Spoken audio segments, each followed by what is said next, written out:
Honourable members, the Speaker.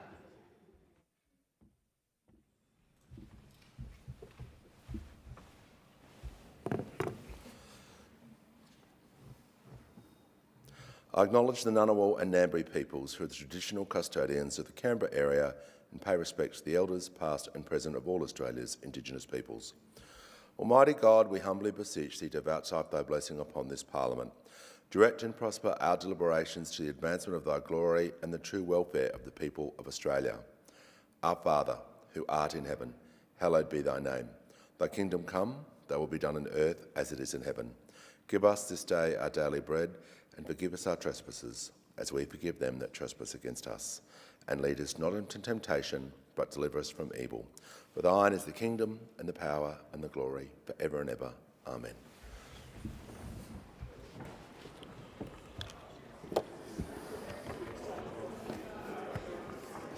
Order if members can leave the chamber quickly and quietly. I'll give a call to the honourable member for Dunkley. Mr Speaker, I present the 10th report of the Petitions Committee for the 48th Parliament, together with 186 petitions and 9 ministerial responses to petitions presented previously. The petitions being presented cover a range of topics including menstrual leave, entitlement, Iran, foreign interference, historic defence sites, arts, education and training, and the Australian Health Practitioner Regulation Agency. There are currently 79 petitions open for signatures on the House e-Petitions website, with more certifications to follow at the committee's next meeting. The range of petition topics on the e-Petitions website highlights the Australian public's desire to engage with Parliament.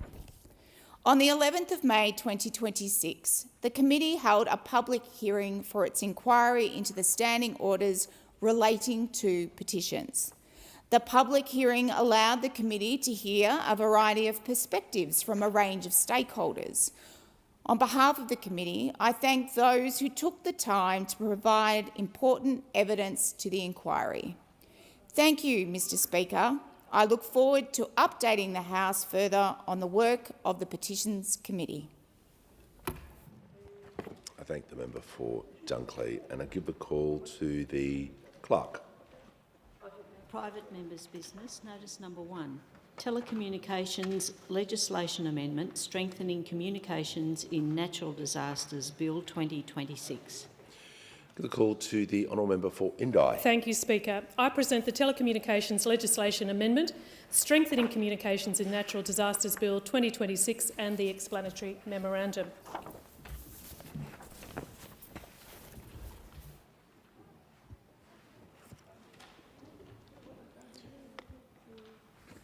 We give the call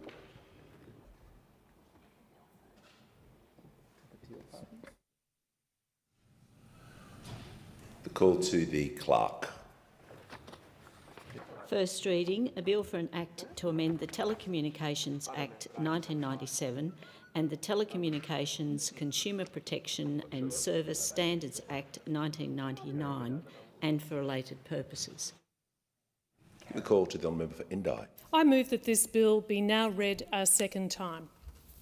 Speaker, my electorate of Indi in north-east Victoria is no stranger to disasters. Floods are a fact of life for communities along rivers such as the Goulburn, the Broken, the Ovens, the King and the Murray, and recent floods in 2022 and 2023 show the devastation they can cause. Already this century we've experienced the Black Saturday bushfires, the Black Summer bushfires, and now the January 2026 bushfires. 2 fires in Indi this summer, known as the Longwood Fire and the Walwa River Road Fire, left more than 300 homes destroyed and over 250,000 hectares of land burnt. These communities are now on a long road to recovery.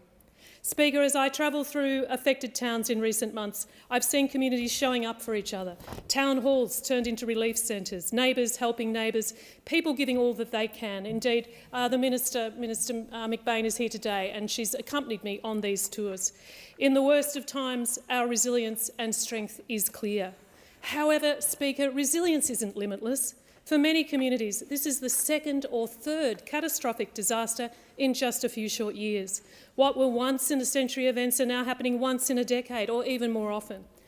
Unfortunately, as climate change makes disasters more intense and more frequent, government investment in our communications network resilience has lagged, with serious consequences, and we must do better for our regional communities. And that's why today I'm introducing a bill to strengthen communication systems through natural disasters. And this bill will do three things. First, it will require the regulator to identify phone towers in high-risk areas and set out minimum power backup requirements for these sites. Second, it will enable the government to implement temporary disaster roaming, which could save lives in an emergency. And third, it will create a clear pathway for the government to invest in community Wi-Fi and satellite internet at community halls or other technologies that can be deployed during a natural disaster. I'll now explain these reforms in detail. I continue to push, Speaker, for the implementation of temporary disaster roaming, or TDR. TDR would allow a person in a disaster-affected area to temporarily connect to another mobile network when their usual network is unavailable or severely degraded, so they can still make and receive calls and text messages during an emergency. Some countries have had disaster roaming in place for years, and it's been recommended by inquiry after inquiry here in Australia, including the government's very own Regional Telecommunications Review in 2024. However, despite saying it was looking into disaster roaming over 2 years ago, the government is still yet to act. And when I asked for an update last year, I was told that the government hopes to implement TDR soon, but it's an industry-led initiative. Well, frankly, this hands-off approach isn't good enough for my electorate, where bushfires this summer have destroyed hundreds of homes and left communities disconnected. Now, I welcome that the government is now saying that it hopes TDR will be implemented before this summer. But with the telcos dragging their feet and the start of summer only 6 short months away, hoping simply isn't enough. The government must show leadership, pull Telstra and the other telcos into line and get it done. Another key issue exposed by fires in my electorate is the lack of power backup at towers. We know that when a mobile phone tower has a battery or a generator on site, sites stay up longer and enable people to receive life-saving information or to communicate with their loved ones. It's why I've recommended at least 24 hours of power backup and why I had the Parliamentary Budget Office cost this policy at last year's election. Mandatory power backup has the support of the Victorian Government, who have called for, and I quote, long-duration battery energy storage solutions that deliver more reliable power supply to key telecommunications infrastructure that can support power loads for 24 hours. And similarly, the government's own Regional Telecommunications Review backed my recommendation, calling for minimum power backup periods for new critical telecommunications infrastructure with existing assets to be captured over time. But the government hasn't acted, so I am. This bill will require the Australian Communications and Media Authority to identify high-risk sites and determine the minimum power requirements of these sites.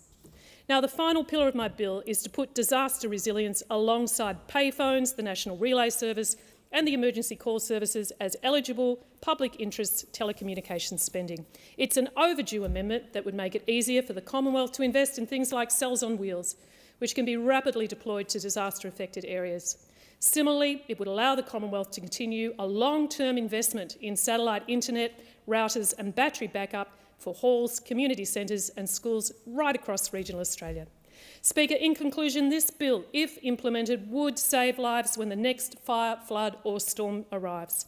In regional Australia, we face a future of more frequent, more intense disasters, and the government must do more to ensure communication systems are as resilient as they possibly could be.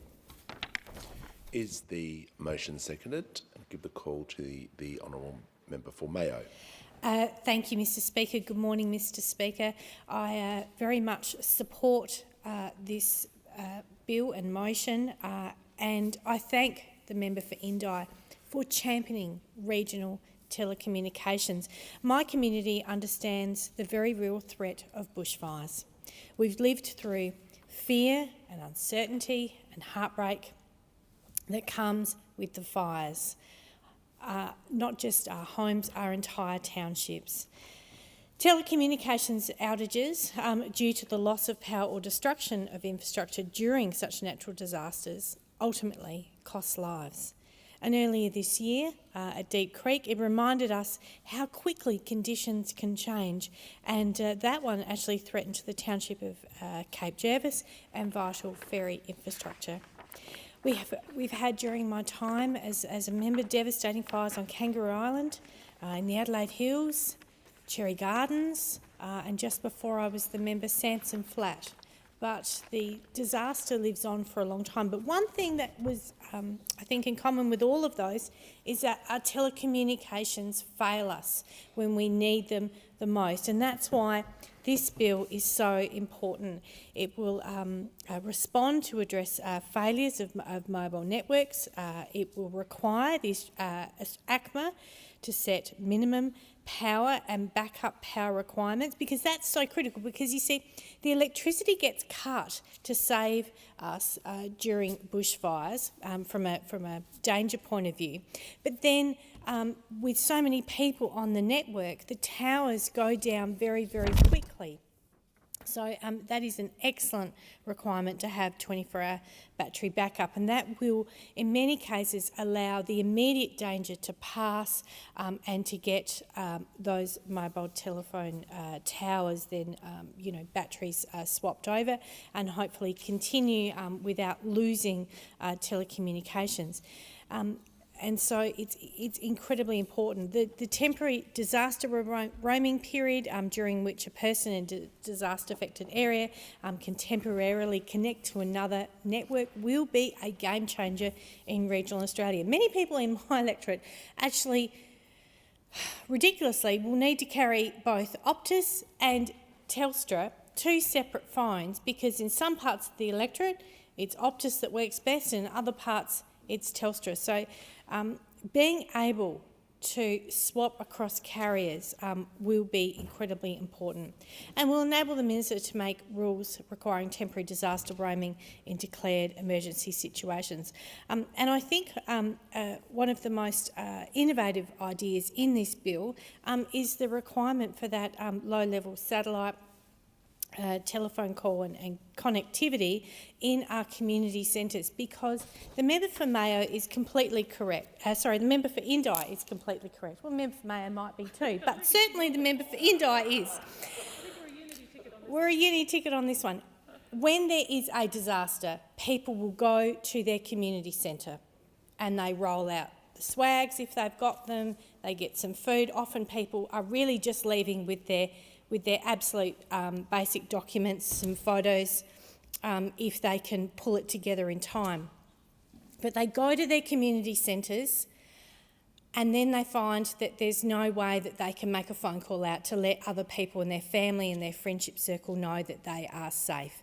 So being able to have that connectivity in our community centres, I'd like to just spend my last 30 seconds recognising a wonderful lady, the late Jill Bottrell, who basically crossed the lines to get into the Lobethal community and on Kangaroo Island with NBN trucks, just so that my community could have somewhere to charge their phones and also be able to make a phone call. But that didn't happen for, I think, at least 48 hours after we had the Black Summer fires.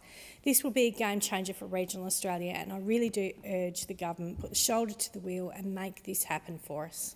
I'll just get the member for Mayo to formally say that she seconds the motion. Second the motion, Mr Speaker. For Mayo, the question is that this bill now read a second time, and the time allotted for this debate has expired. The debate is adjourned, and the resumption of the debate will be made an order of the day for the next sitting. Call to the clerk. Private members' business, notice number 2. Commonwealth Environmental Waterholder Commission of Inquiry Bill 2026. The call to the honourable member for Lyne. I present the Commonwealth Environmental Waterholder Commission of Inquiry Bill 2026 and the explanatory memorandum.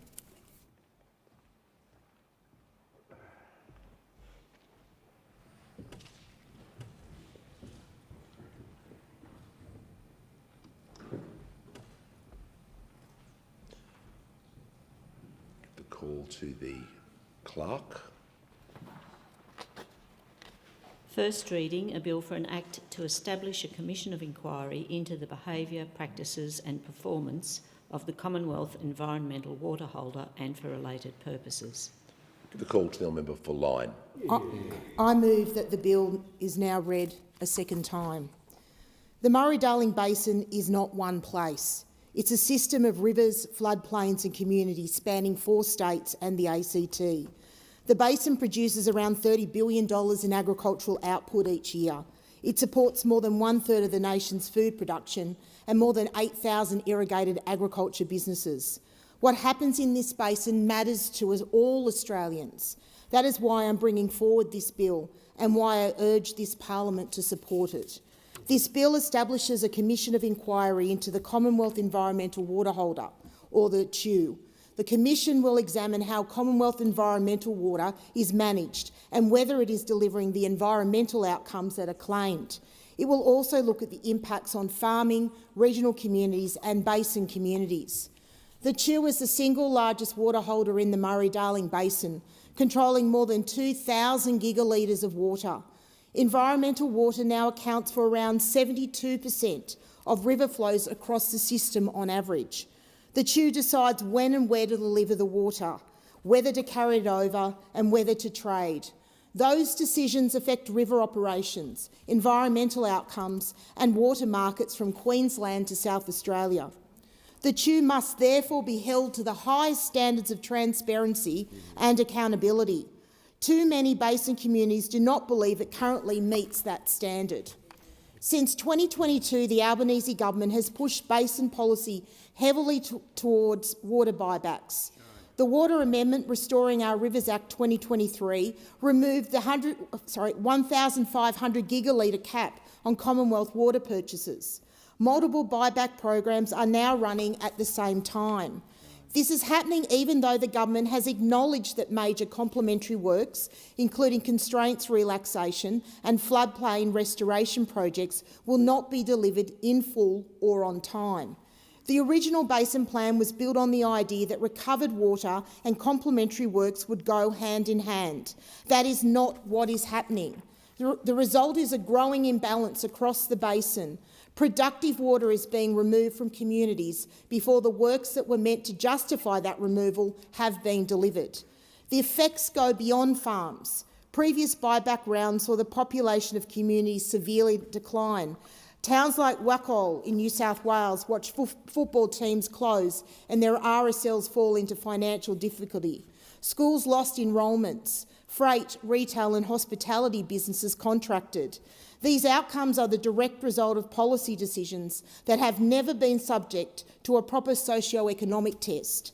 The Coalition is fighting for 5 key principles for the basin. We want to reverse detrimental changes that the Labor government has made to the Murray-Darling Basin Plan, to ban any further buybacks and further reductions to the amount of water available for productive use, to balance the socio-economic neutrality test with environmental outcomes, to ensure there are no further reductions to the consumptive pool and seek to increase the consumptive pool by delivering efficient water infrastructure to secure the future of basin communities, and to reform the Commonwealth Environmental Water Holder.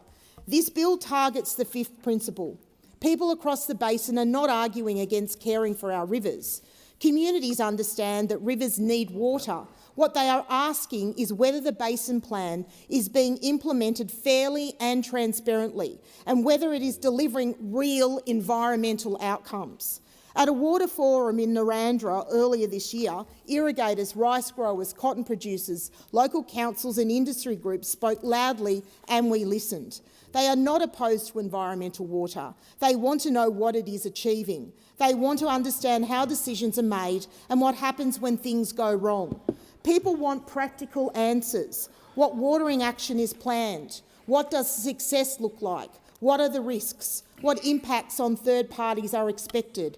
And how will communities be told what actually happened? Too often decisions are announced after the fact, in language that the people most affected cannot easily engage with. This is not an argument against environmental water. It is an argument for better planning, consultation and accountability. Basin communities are telling us that the CHU has not demonstrated the performance needed to justify the trust being placed in it.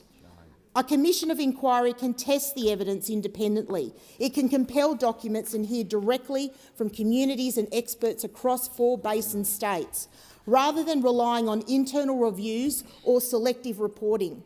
The commission should examine the size, composition and location of the CHU portfolio and how it has changed over time, how watering priorities are set and whether objectives are clear, measurable and publicly available, how watering actions are designed and delivered in practice, including constraints, losses and coordination with river operators, what independent monitoring and evaluation is undertaken and whether outcomes claimed are supported by evidence, how third-party impacts are identified, communicated and mitigated, including impacts on private land, local infrastructure and basin communities, the CHU's trading activity and market conduct, including transparency and probity standards, and governance and accountability, including how decisions are made, how conflicts are managed, and how communities can get timely answers when things go wrong.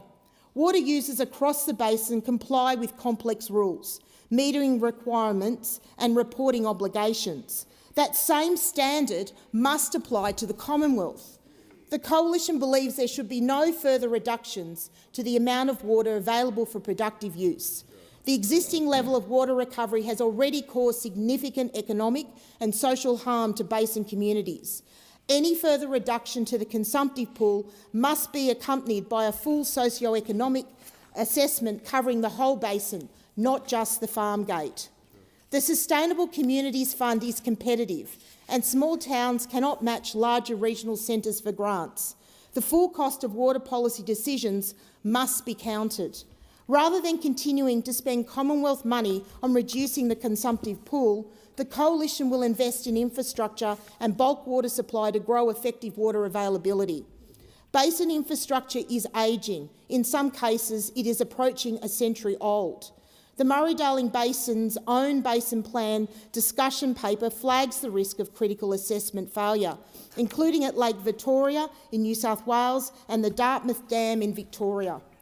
The Coalition also supports reforming the CHU to return surplus water, water not needed to meet priority environmental outcomes, to the temporary consumptive pool. Water that is sitting unused should be supporting basin communities, not sitting idle. This is not about selling off environmental water, it is about managing a major public asset with the same discipline and accountability expected of any other public institution.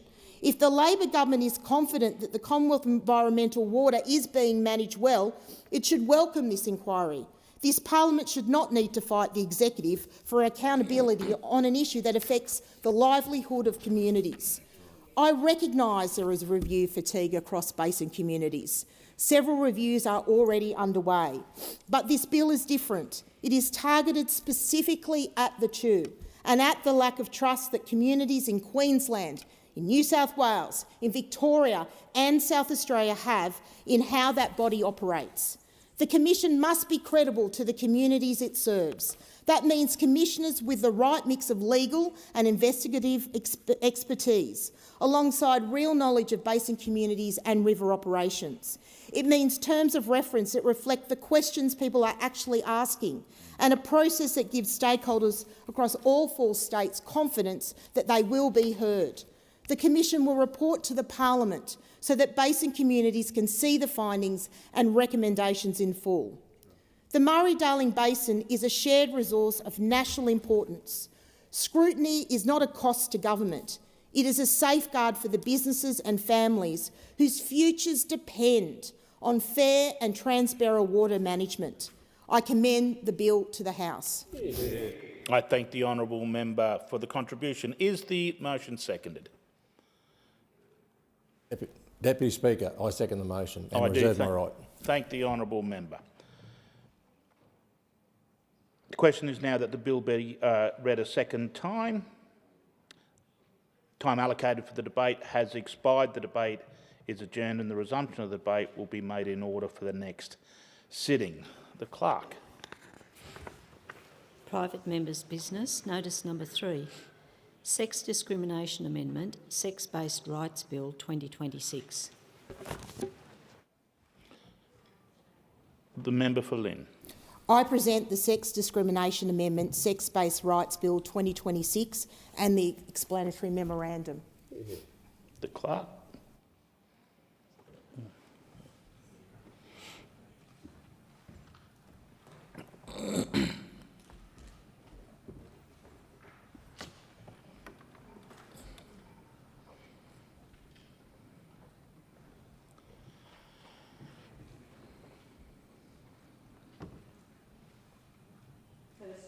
A bill for an act. The clerk still has the call. Bill for an act to amend the Sex Discrimination Act 1984 and for related purposes. Member. I move that the bill be now read a second time. The member for Lynn has the call. Deputy Speaker, in my first speech to this parliament, I said that I was just an ordinary woman with an extraordinary privilege of doing an extraordinary job. Those words mean even more to me today, because I still stand here as an ordinary woman. But today I stand carrying the voices of millions of Australian women who no longer believe the law of this country protects them. Women who increasingly feel that when they raise concerns about privacy, safety, dignity or fairness, the message from too many in politics, in the media and in public institutions is simple: suck it up, princess, we don't care. Well, I do care, and millions of Australian women and men care too. The federal court ruling in Giggle versus Tickle that sex is changeable exposed what many Australians already knew was a serious and growing problem in our law. Women's sex-based protections are no longer clearly guaranteed. When the law cannot clearly preserve women-only spaces, women lose confidence that their rights to privacy, dignity, safety and choice remain secure. That is not a criticism of the court. The court interpreted the law that this parliament wrote. The fault lies here. The parliament created ambiguity in 2013 when it amended the Sex Discrimination Act to insert gender identity protections without properly defining what should happen when they came into conflict with sex-based rights. And for years this parliament hoped the problem would somehow disappear, that institutions such as sporting codes would quietly manage the issue, that women would simply adapt and accept that they can no longer say no to men invading their space, that Australians would stop noticing. Well, we didn't. Deputy Speaker, before speaking to the specifics of this bill, I want to acknowledge the Australians who refused to stay silent while this parliament looked away. Women whose lives were turned upside down because they spoke publicly about women's sex-based rights. Women of immense courage such as Sal Grover, Dr Jessica Spencer, Louise Elliott, Jasmine Sussex and my own constituent Kirralie Smith. These women did not seek fame. Many paid a significant personal and professional price for speaking out. Yet they persisted because they believed women and girls should not be forced to stay silent. I acknowledge the parliamentarians who previously attempted to confront these issues, including Senator Chandler, Senator Hanson, Senator Antic and Senator Canavan.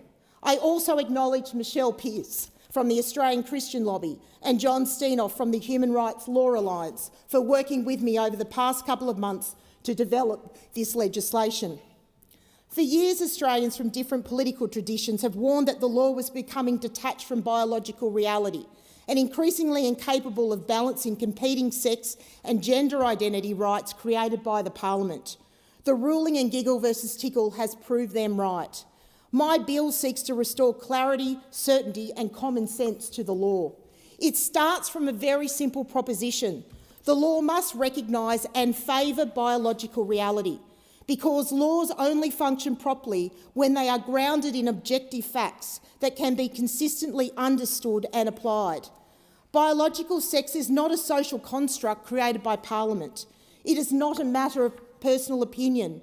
The role of the law is not to deny reality, it is to responsibly govern within it. Biological sex matters, particularly in sport, health, privacy, safety and women's services. If the law loses the ability to distinguish biological sex where it is relevant, then sex-based protections become impossible to apply consistently and fairly. That does not mean transgender Australians should be treated without dignity or respect. It does not mean they should face harassment or blanket discrimination. The law must be capable of distinguishing between sex and gender when those distinctions carry practical consequences. Australians are practical people, and they do not like being told the law says something that goes against plain common sense, that a man can become a woman for all legal purposes, that biological differences are irrelevant, that sex itself is fluid, and as Sal Grover has so eloquently put it, that women should ignore their own boundaries, their own discomfort and their own safety in order to avoid offending men. These words alone should trouble every member of this parliament. Australians know instinctively that men and women are equal in dignity and worth, but they also know that biological sex still matters in some circumstances, and recognising that reality should not be controversial. Deputy Speaker, the Sex Discrimination Amendment Sex-Based Rights Bill 2026 restores common-sense legal language to the Sex Discrimination Act. It reinstates definitions of man and woman removed in 2013. It restores references to opposite sex rather than different sex and makes other definitional changes to secure sex as binary. And critically, it inserts explicit protections for women-only spaces, services and activities, including those online. This bill provides the legal clarity that this parliament failed to provide 13 years ago. And importantly, it does so while retaining protections for transgender Australians against unfair discrimination where there is no conflict with a person's sex. That is important because there will inevitably be those who seek to falsely portray this bill as an attack on transgender Australians. It is not. This bill is about grounding the law in the reality and safety of biology, making discrimination protections practically workable and legally clear. The current Sex Discrimination Act has imposed confusion and chaos on many Australians. Women are prosecuted for denying biological men lessons in breastfeeding. Girls are forced to play with and against biological boys despite the threats to their physical safety, or forced to share change rooms and toilets, denying them their privacy. Women's prisons and domestic violence shelters must harbour the very perpetrators they fear. Our language is defeminised. We now must chest feed. We are a birth parent, a pregnant person or a lactating parent. We are now people who menstruate, cervix havers and have a front hole instead of a vagina. What are normally articulate politicians now stumble with word salads to describe what a woman is. Our institutions are making decisions not because the law is clear, but because they fear litigation and public backlash. That is not good lawmaking. A liberal democracy cannot function properly when ordinary people become afraid to speak plainly, nor can it function when Parliament refuses to confront difficult issues honestly. Deputy Speaker, with this bill, we could fix the Sex Discrimination Act and return women's rights within weeks. That decision is in the hands of the Prime Minister. Like women under the Sex Discrimination Act, this bill is silenced at the end of my speech. As a private member's bill, it is not treated with the same respect as government legislation. That is not by law, but by convention. But the Prime Minister and his government can choose to take a different path. He can support this bill. He can support women. He can support fixing the legislation he voted for in 2013. The Prime Minister cannot run away from this in 2026. If the PM won't support my bill, then I'm gracious enough to give him another option. He can support the establishment of a joint select committee into sex-based rights by both houses of the parliament to examine the operation of the Sex Discrimination Act and review the provisions of this bill. Let women and girls, sporting organisations, schools, hospitals, service providers, legal experts, faith communities, the LGBTQIA+ communities, employers, families and politicians from across the country have their say. Let this parliament do what it was elected to do: listen, scrutinise, debate and fix legislation that has become unclear, unbalanced and harmful to the lives of ordinary Australians. This will take more time, but it will provide a pathway to reconcile the law that is failing Australian men and women. If we won't listen to me, perhaps he will listen to Sal Grover, who kindly provided some of her own words for me to share. In a free society, people can believe whatever they want. If you want to believe men can be women, or you're a man who wants to call himself a woman, that is your business. What you cannot do in a free society is force anyone else to accept it. What is at stake here is the ability to lawfully acknowledge reality. If you care so much about trans rights, you can work out a way to get them without destroying the category of women in law, female spaces, sports services, the entire reality of lesbianism, and punishing citizens for acknowledging reality. The fact that you haven't even tried makes it appear that destroying the rights of women is the goal. Any politician who will look an Australian in the eye and tell them that a man can be a woman is admitting that they will lie about anything and everything, because the most obvious lie has already been told. If no one in this room can acknowledge reality and fix an obvious problem, you are either malicious or incompetent. The days of dismissing this issue are over. This is not a culture war, it's reality. With that, Deputy Speaker, I commend the bill to the House. I thank the honourable member. Is the motion seconded? I'm very happy to second this motion and reserve my right to speak. I thank the honourable member. The question is now that the bill be read a second time, and given no one else is, the time allocated for this debate now has expired. The debate is adjourned and the resumption of the debate will be made in order of the day for the next sitting. The clerk. Private members' business, notice number 4, Human Rights Bill 2026. Give the call to the member for clerk. Good morning, Deputy Speaker. I present the Human Rights Bill 2026 and the explanatory memorandum. Thank you. And would you like to move that the bill now be... Oh, no, I read the clerk, sorry.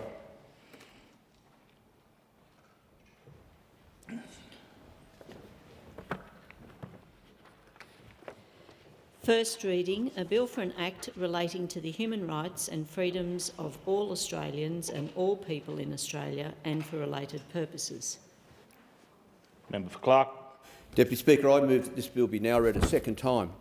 Deputy Speaker, it's appalling that Australia is the only liberal democracy in the world without some sort of comprehensive national guarantee of human rights, whether this is through a Human Rights Act or a constitutional charter of rights.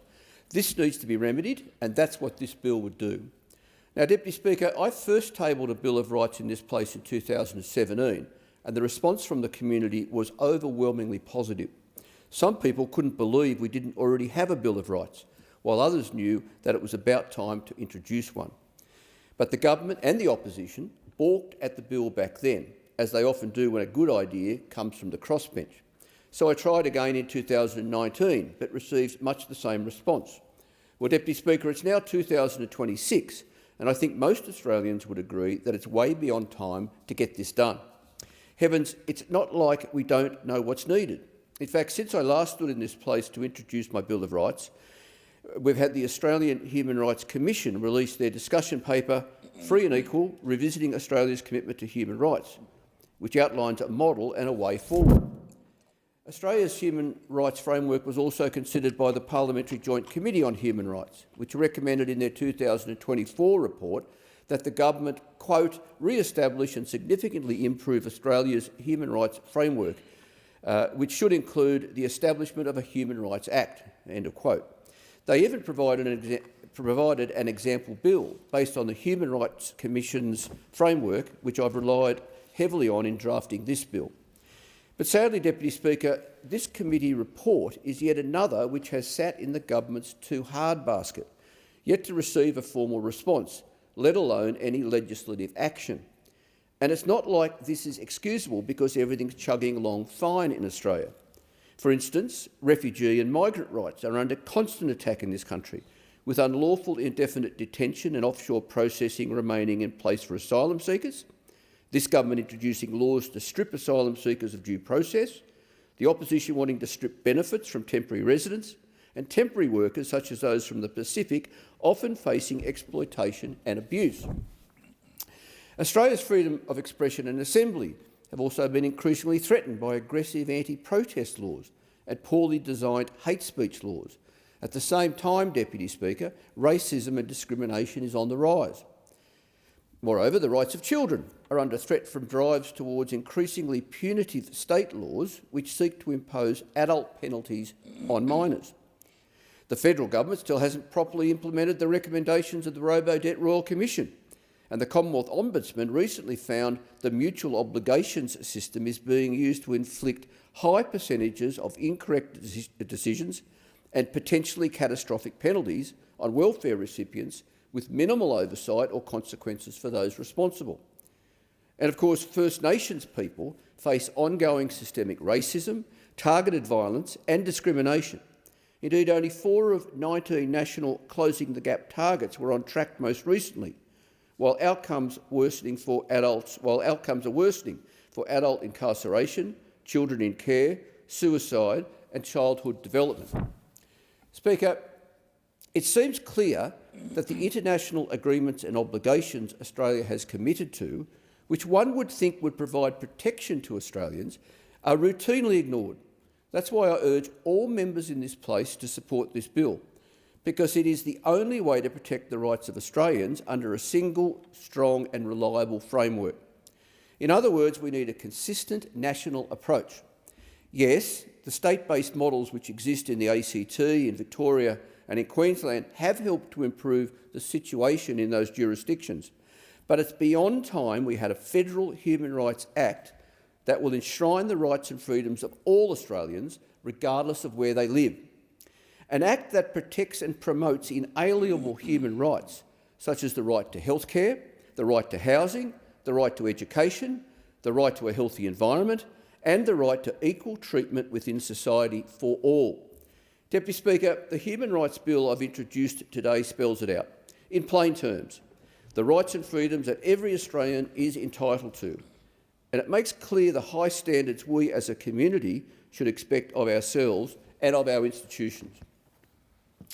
And it requires that core Australian values of fairness, respect, dignity and compassion must be put at the centre of every decision the Parliament takes and at the heart of the decisions and policies governments pursue. Deputy Speaker, this bill would give domestic effect to a number of international agreements to which Australia is a signatory, including the International Covenant on Civil and Political Rights, the International Covenant on Economic, Social and Cultural Rights, the Convention on the Rights of the Child, and the Convention Against Torture and Other Cruel, Inhumane or Degrading Treatment or Punishment. In essence, Deputy Speaker, the bill would render invalid any Commonwealth, state or territory law that is inconsistent with the human rights detailed in the Act. To the extent of that inconsistency, it would also specify that Commonwealth, state and territory laws should be interpreted so as to be consistent with the Federal Human Rights Act. Moreover, the bill allows for the Australian Human Rights Commission to inquire into any act or practice done by the Commonwealth or a state or territory government that may infringe on a right or freedom in the Federal Human Rights Act. It also allows for people to make complaints to the Commission if they believe that an act or practice infringes a right or freedom outlined in the Act. So there you have it, Deputy Speaker. In closing, I call on the major parties to drop their stubborn opposition to a Human Rights Act, and I urge all members to back this bill, because it's time we woke up, because we cannot keep accepting second-rate protections which lag behind the rest of the world, or protections that only apply from time to time, like some hebdomadal ritual. Frankly, Australians deserve better, and this Parliament should deliver it. Deputy Speaker, I invite the member for Indi, who's seconding my bill, to make a contribution in my remaining time. I thank the honourable member for Clark. And is the motion seconded? The motion is seconded.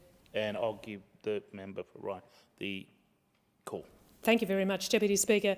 And it's an absolute pleasure to rise in support of the Human Rights Bill 2026, moved by the member for Clark, who has been a stalwart in this space for so long.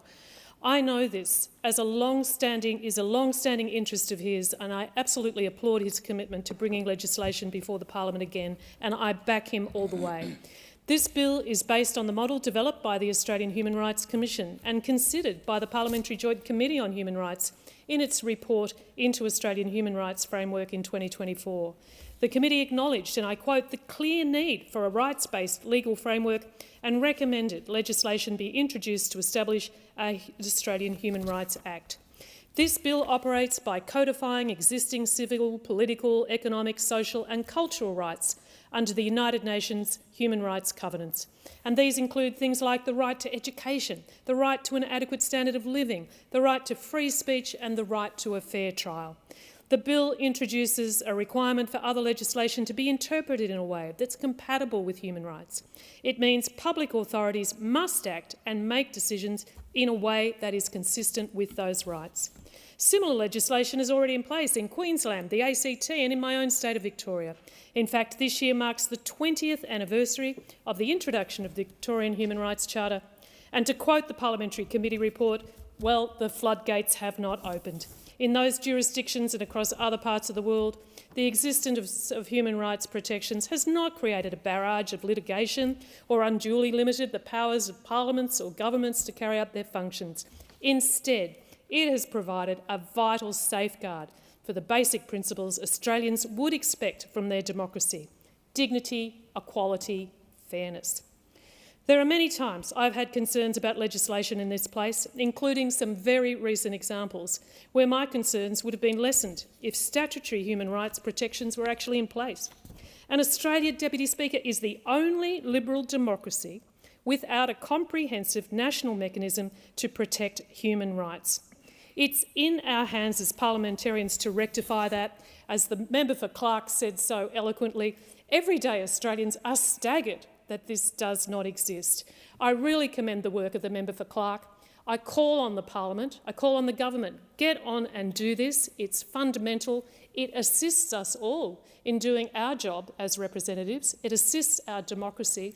And most importantly, it absolutely protects fundamental rights that every Australian should take for granted. So I commend this bill to the House, Deputy Speaker, and I thank the member for Clark for his work in bringing it to us yet again. I thank the member for Indi for the contribution. Time allocated for this debate has now expired. And the debate the question is that the bill now be read a second time. The debate's expired. The debate is adjourned and the resumption of the debate will be made in order of the day for the next sitting. The Clerk. Private members' business. Notice number 5 for a motion in relation to living standards. And we'll give the call to the honourable member for Fadden. Thank you, Deputy Speaker. I move the motion relating to living standards in the terms in which it appears on the notice paper. Deputy Speaker, it's been 13 days since the Labor government handed down their budget, and the one question that continues to resonate throughout Australia is, can we trust this Prime Minister? And the answer, I think, is to be found in the track record of this government over the last 4 years. You see, this Labor government is living on a boulevard of broken promises. Firstly, they promised that they would ease cost of living. Secondly, they promised to reduce power prices. And thirdly, before the last election, it was made very clear that they were not going to make changes to the taxation on capital gains tax and negative gearing. 4 years of this Labor government and we have a litany of broken promises that are ultimately making life much harder for Australians than it needs to be. Since this Labor government has been elected, Australians have suffered the worst fall in living standards in the advanced economies around the world. Inflation is raging out of control at 4.6%, and the recent budget papers project it's going to rise to 5%. Now, the worst thing about inflation, it is compounding. It just goes up and up and up. That's 5% on 5% on 4.5% on 4.5%. That's why the cost of everything is going up under this Labor government.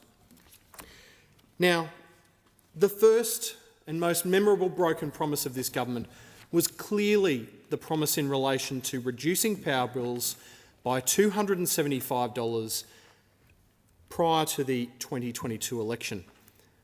One which not only have they broken, they have smashed that promise, because power prices have actually gone in the other direction by about 30% over that time.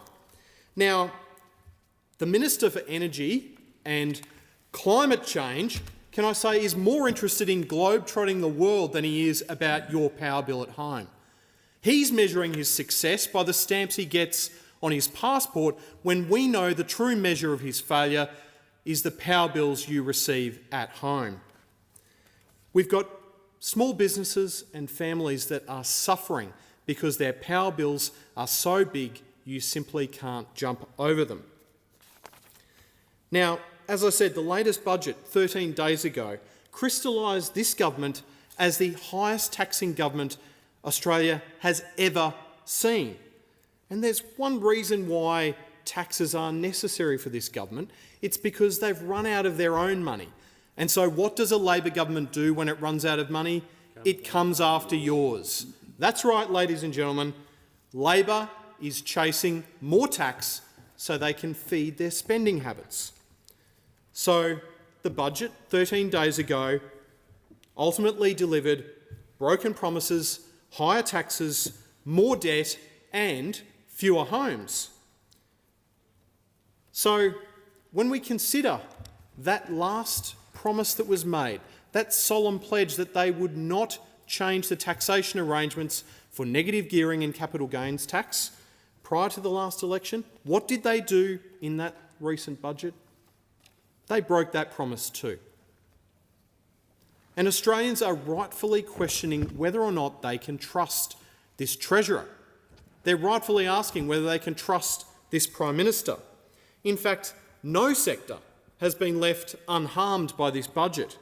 It doesn't matter whether you're an over 65 who's now losing your private health insurance rebate, whether you're a young person wanting to create a startup, or whether you're just hoping to get a home and having now read that the changes in taxation are going to lead to, you guessed it, less homes being built.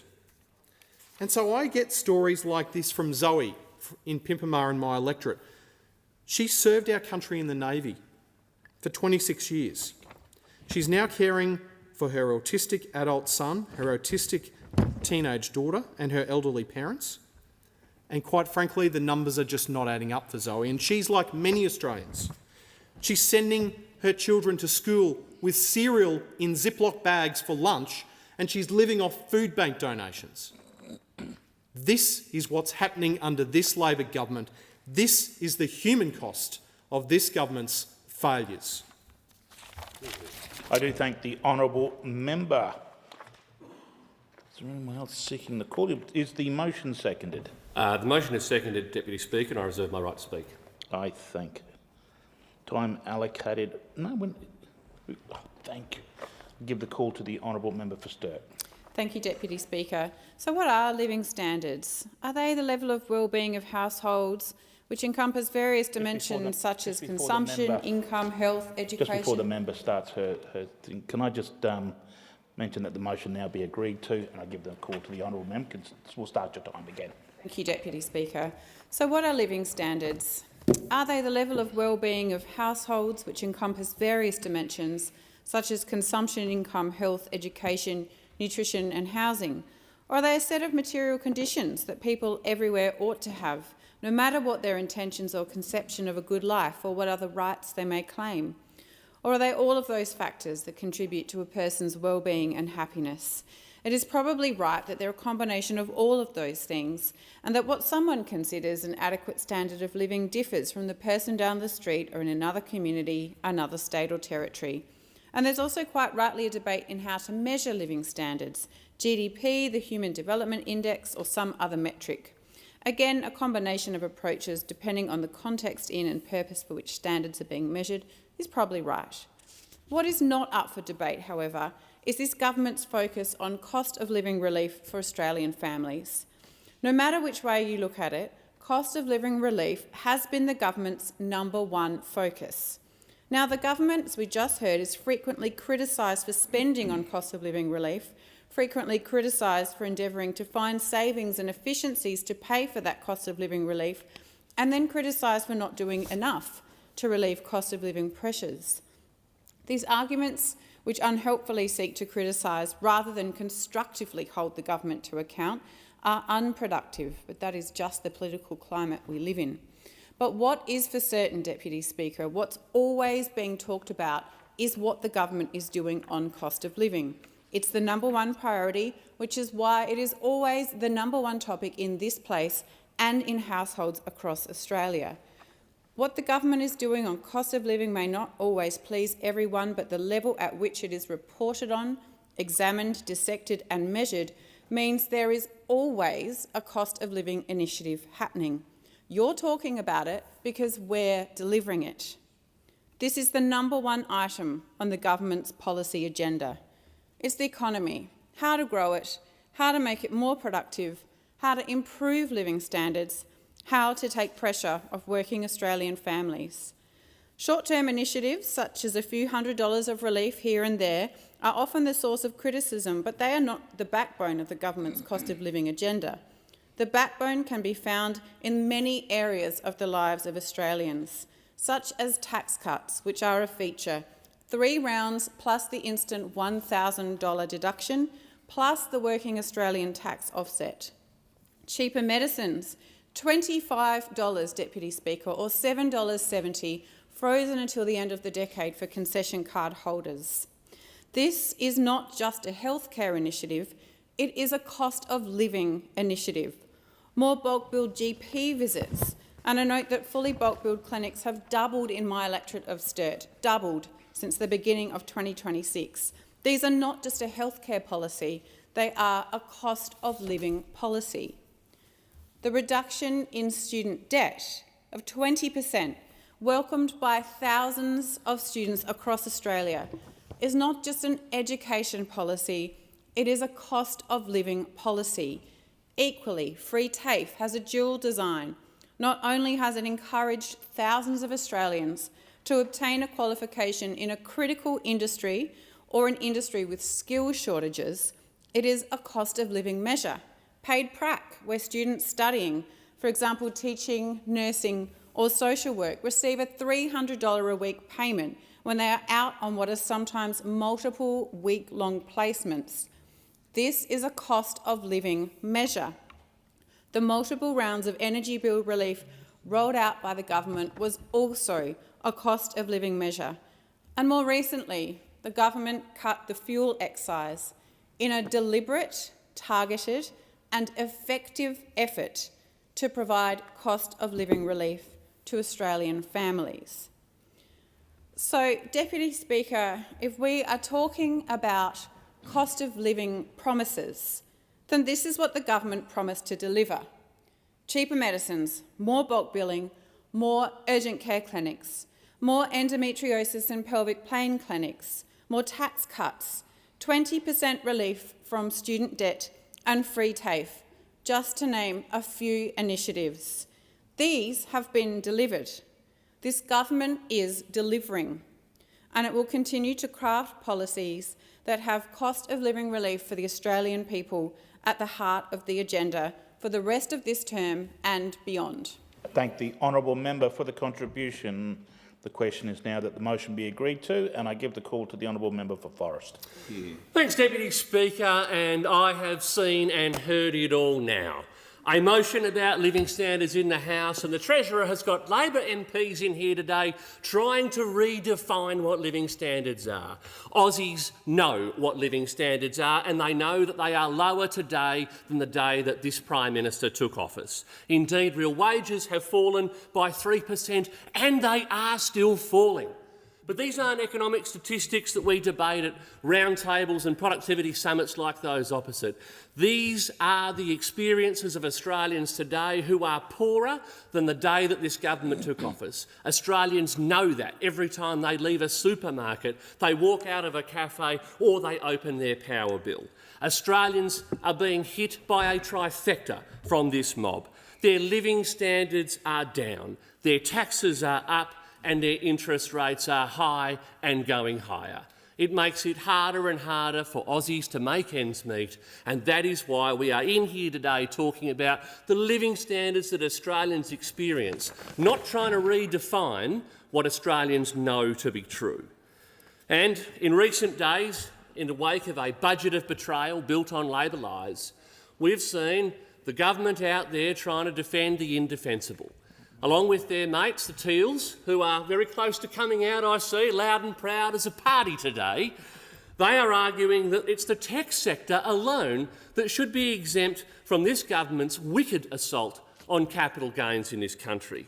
But I'd remind the Teals and I'd remind the government of where our wealth and prosperity in this nation comes from, and it is from the mining sector in Western Australia. It is high time that they remember that the big holes today that are spitting out the cash that pays for Medicare, that pays for the NDIS and pays for our defences, those big holes started as small holes, funded by mum and dad investors 20, 30 or even 40 years ago.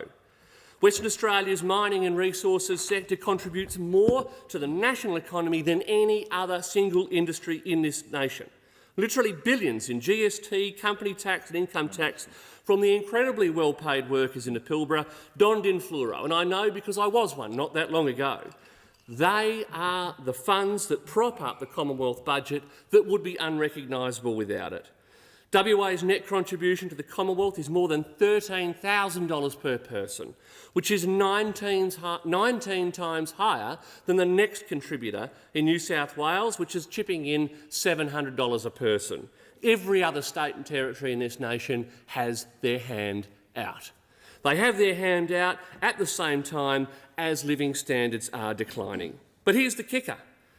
With the assault on capital gains tax making the investment of mum and dads in shares ever more less attractive, is it really the case that we're going to see founders hooking up a caravan, driving into the desert and hiring a drill rig with perhaps the last of the money that register of shareholders, those mums, dads and aspirational Australians have backed them in, hoping that this tenement, this time, might well be the one? Companies like Fortescue, Northern Star, Mineral Resources, Pilbara Minerals and Liontown were all speculative miners funded by mum and dad investors who understood the risk and took it anyway. They are the companies that are building the prosperity that underwrites our standard of living, a standard of living that is declining under this government. So why is it that this basic question of fairness seems to escape both the government and our new Teal party here? Because a tech founder in Sydney or Melbourne might well risk everything to build a start-up, and the political left falls over itself to praise their entrepreneurial courage. But when an Australian does exactly the same thing, hitches up a caravan, drives 1,000 k's into the desert and risks everything in the hope of discovering the next great ore body, suddenly they don't deserve the same recognition, the same discount, the same maths and the same basic fairness. At the end of the day, these are folks who should not be treated as second-class citizens just because their factory floor happens to be in the red dust of the Pilbara and not in the co-working spaces of Surrey Hills. Western Australia built the prosperity of this nation on the back of risk-takers, backed by ordinary Australians who wanted a higher standard of living for themselves and were prepared to put their money on the line for it. The Greens, the Teals and the government should think very carefully before taxing that out of existence. I thank the honourable member for his contribution. The question is now that this motion be agreed to, and with that I give the call to the honourable member for Cunningham. Thank you, Deputy Speaker. I am pleased to have the opportunity today to talk about the many ways the Albanese Labor government has delivered for our community when it comes to cost of living relief and improved living standards. Since coming to government, we have delivered 5 income tax cuts in 5 different ways. 50% off the fuel excise to help at the Bowser, the biggest boost to Medicare in its history. Record rates of bulk billing, with 25 GP clinics in my electorate now 100% bulk billing clinics. Caps on the price of essential medicines. Medicare urgent care clinics that have seen 68,000 free visits in Corrimal and Dapto alone. 2,521 cheaper home batteries and 14 community batteries in my electorate, helping to slash power prices for thousands of people. Nearly 23,000 students in my electorate with thousands wiped off their student debt. Cheaper childcare for local families, higher wages for nearly 3 million of Australia's lowest paid workers every year, increasing the Medicare low-income levy for over 1 million Australians, 50% increase in rent assistance for more than 10,000 Cunningham renters, 1,159 first home buyers in Cunningham supported with 5% deposits, and thousands of homes built across the country. Deputy Speaker, I could go on because these are only some of the ways that we have brought the cost of living down. Needless to say, that is quite a list, but we know that Australians are doing it tough. Inflation, the war in the Middle East, and a decade of underinvestment by those opposite who are now trying to convince people that they would have been better off under a Liberal government. I don't think so. Cost of living has been our #1 priority since we came to government. It remains our #1 priority, and we have delivered yet another budget that puts cost of living and fairness front and centre. The reality is that the former government did not invest in health. It did not invest in housing, it did not invest in aged care, and it did not give industry confidence in a renewable energy future, just to name a few. We have had quite a mess to clean up, and we have wasted no time at all. Our focus has been on supporting Australians, on those people who are really doing it tough. We want to ensure that Australia is the place that lifts people up and leaves no one behind. We've worked hard to ensure that workers earn more and keep more of what they earn. Those on the minimum wage or reliant on awards make up about 1/4 of Australia's workforce. That's people working in our cafes and supermarkets. They're our cleaners, hairdressers, aged care workers, childcare workers, delivery drivers, thousands of people who've seen real increases in their wages, with an increase in the minimum wage by over $9,120 every year, thanks to the Albanese Labor government. Deputy Speaker, we have invested $8.5 billion into Medicare, because health and housing are two of the biggest drains on household budgets. We've capped PBS prescriptions at $25, down from more than $42 under the previous government. And we've added more and more medicines to the PBS, including new and amended medicines under this budget for conditions like cystic fibrosis, chronic kidney disease, cancers, and more made cheaper. All up, in my electorate, we have seen more than 3 million cheaper prescriptions filled since we came to government, and that is a real saving in everyone's pocket. Deputy Speaker, the most effective way to reduce electricity prices is to get more renewables into the grid, and we have certainly done that. For the first time in Australia's history, we now have more electricity in our grid supplied by renewables than by coal and gas. The wholesale electricity price has fallen by 14%. And in my electorate, more than 2,500 homes and businesses now have a solar battery thanks to our cheaper home batteries program. I've spoken previously about the difference that this has made to electricity bills in my electorate and what that has meant for local people. The facts are that if we had continued along the path the Liberals and Nationals had us on, Australians would be worse off.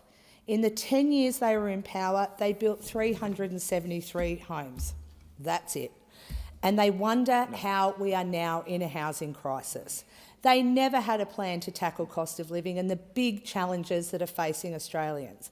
The Albanese Labor government is committed to delivering real cost of living for all Australians. I thank the honourable member for the contribution, and the question is now that the motion before the House be agreed to, and with that I give the call to the honourable member for McPherson. Thank you, Deputy Speaker. Deputy Speaker, there is no wonder that we have a trust deficit in Australian politics. I've been sitting in this chamber and listening to the contributions of those opposite, and there are a few points that I would like to make. The member for Cunningham said that she doesn't think Australians would have been better off under a coalition government. Well, what I'd say, Deputy Speaker, is Australians aren't stupid. Australians, I say to you, I say to every single person that's listening, If you ask yourself this question, are you better off now than you were 4.5 years ago? Because the people in my electorate on the southern Gold Coast, they're not coming up to me talking about how great things are. They're coming up to me talking about their issues. And I go back to that trust deficit. The member for Cunningham said that she would leave no one behind, that it's Labor's philosophy to not leave anybody behind. Well, Deputy Speaker, tell that to the small business owners. Tell that to the 50 to 65-year-olds who are being affected in terms of their private health insurance rebate. Tell that to people who have done the right thing by this country, who have worked hard, who have secured their future, or so they thought, and who are now seeing the rules shifting below them. Because I can tell you now, those are the people that this government is leaving behind. The pain and the pressure is real, and this cost of living crisis that Labor have created is absolutely devastating. It's devastating households, business owners, individuals, pensioners, and this is at a time where we've come out of an election where the Prime Minister and the government promised relief, but what instead we've seen is that they've actually delivered pain. They promised $275 off your power bill, but electricity prices have gone up by around 40%.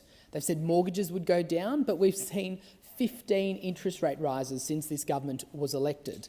They promised to implement the Stage 3 tax cuts, but that backflipped. And they promised that cost of living would fall, but we've seen prices rise and pressure build. And now, Deputy Speaker, we've seen this disgraceful budget put forward by the Treasurer. It's a budget of broken promises. We're seeing higher taxes, more debt, lower living standards and fewer homes. So it is no wonder that there is a trust deficit in Australian politics.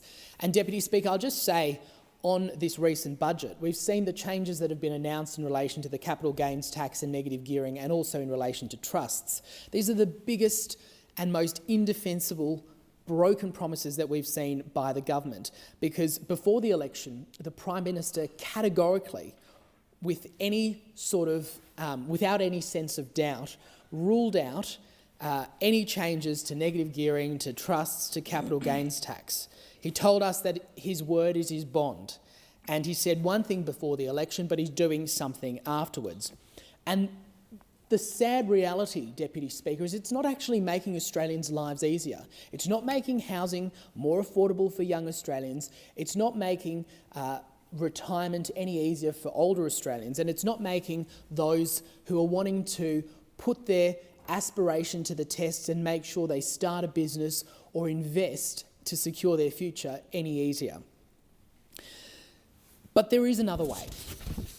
And I say to Australians, I say to people in my electorate, it's one thing for us in the opposition to hold this government to account, but it's another thing for us to put forward an alternative vision for the country.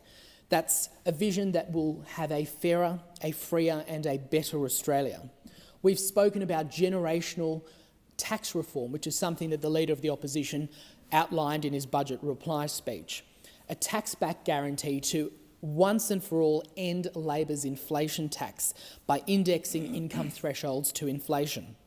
We've spoken about actually addressing the housing crisis and, in part, looking at migration so that we can make sure that migration numbers are linked to how many homes Australia builds, because we all know that this government is not building enough homes.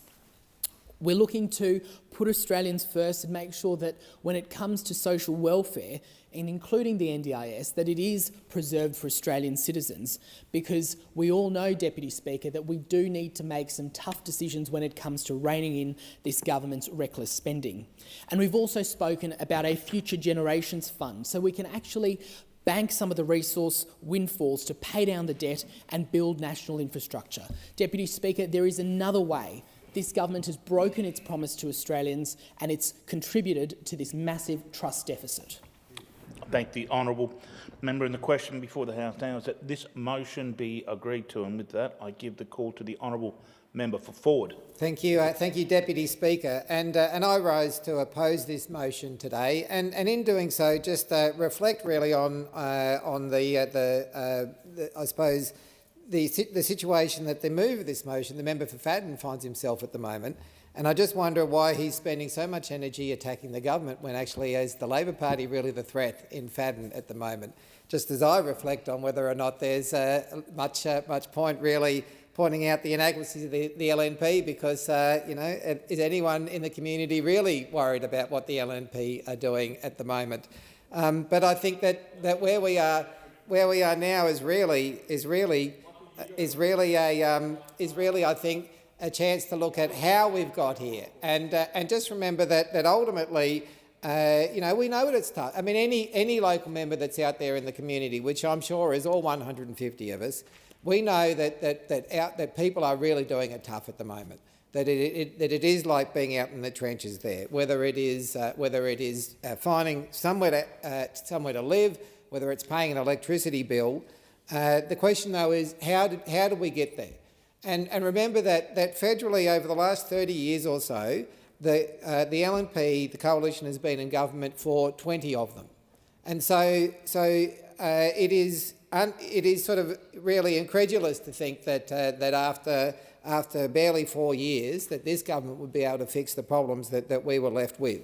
But it is not just the LNP that I'd criticise for this. It is, I guess, a certain mind virus which took over governments in over the last 30 or 40 years about economic rationalism, about this idea that the government should completely absent itself from the field.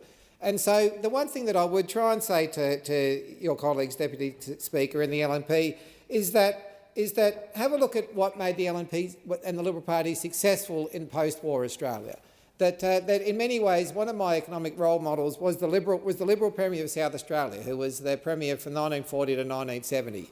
And he was probably the greatest proponent of building public housing in Australia. And we saw that after 30 years or so of him being in government, of him making sure that within the actual charter of the South Australian Housing Trust would be that it would aid in the economic development of the state, of following an economic policy which essentially provided cheap, affordable housing to workers. And so you had car workers and railway workers living in public housing, teachers. It was able to keep the pressure off wages. It was able to help, and that was in turn able to help business.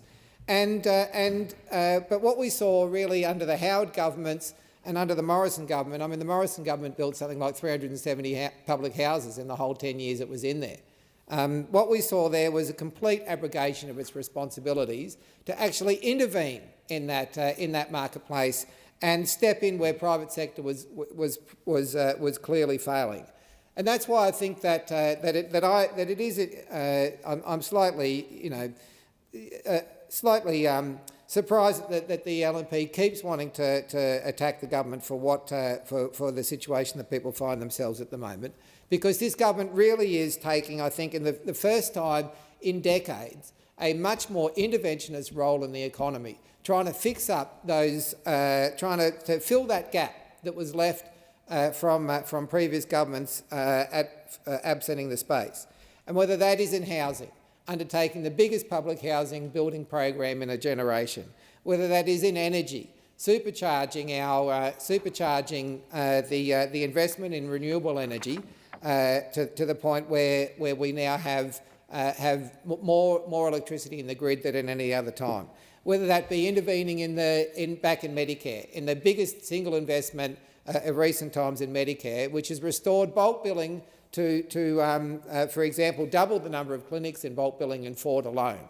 Whether that's intervening in our critical industries, such as the $1 billion investment in the smelter in Gladstone, such as the hundreds of millions, the billions of dollars or so that's being invested in Whyalla to maintain our steelworks. Whether it's the hundreds of millions of dollars being invested in Mount Isa to maintain the smelters there. Whether it's intervening again to make sure that TAFE is back up and running again by providing free TAFE to give our tradies and to give our economy the skills that are needed to build the housing that is so desperately needed. This government is fixing up the problems, and it is going to take a lot of time.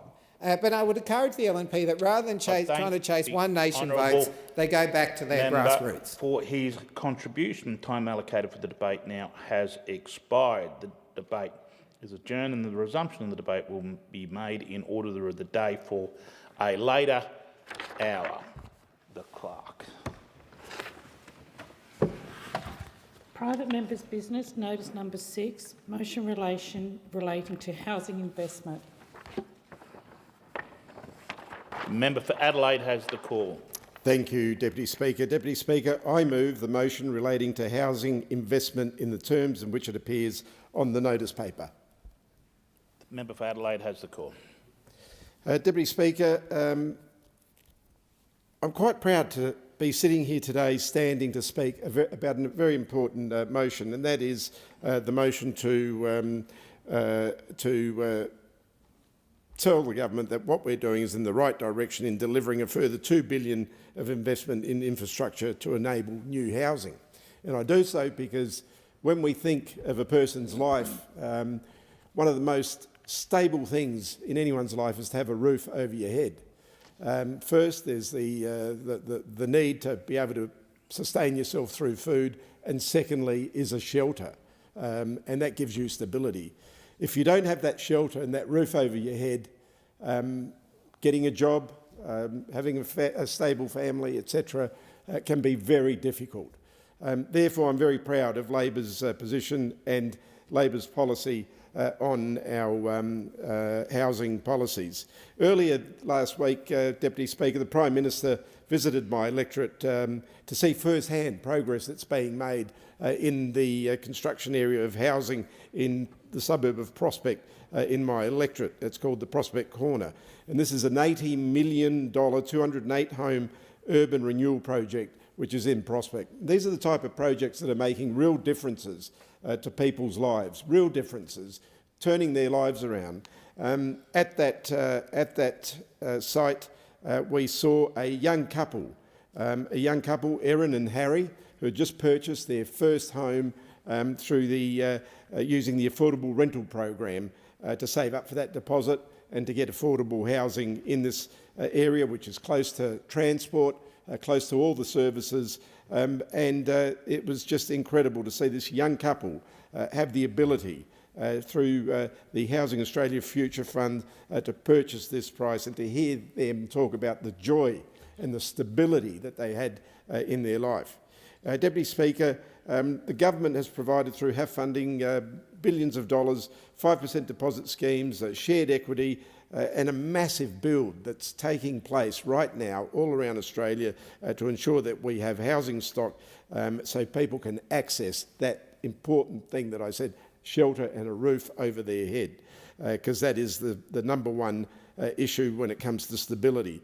Deputy Speaker, in my electorate of Adelaide, for example, there's currently 918 new homes being built or have already been built just in my electorate. And I'm very proud of it. And there's week by week, I visit many of these construction sites, and it is so important. Deputy Speaker, as I said, this is an $80 million project in my electorate, 208 homes, and it portly stands as one of the first developments in the country. In fact, we visited when the foundations were being built in this project with the Prime Minister last year, back in May before the election. Deputy Speaker, it's important that we back these projects through the Housing Australia Future Fund as part of the government's 47 billion Homes for Australian plans. And what I saw on that visit was not just the construction site, we saw the progress from over a year ago till its final fruition, where we saw this young couple, Erin and Harry, getting their dream home and having a roof over their head and the stability that every Australian deserves. Deputy Speaker, what we saw is what is possible when governments work together to deliver housing where Australians need it most. And that's why today I'm very proud to speak on this motion and to move this motion that the government is delivering a further $2 billion, Deputy Speaker, in investment in infrastructure to enable new housing, bringing total investment in housing to $6.3 billion.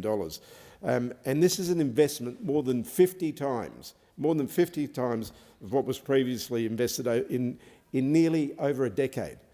And Deputy Speaker, I recall clearly being in this very place on that side of the House where people from the front bench were asking the then coalition about housing policy, and I recall clearly the answer coming back, and look at Hansard if you want to, saying that it was not the job of the federal government, it was something that the state Labor governments at the time were responsible for. In other words, wiping their hands completely, and that's why we're in the mess that we're in today. I was very proud also on the weekend to see young couples for the very first time being able to bid at auctions to purchase a home that was completely out of their reach a few weeks ago because massive investors were coming in and outbidding them. I thank the member for his contribution. Is the motion seconded?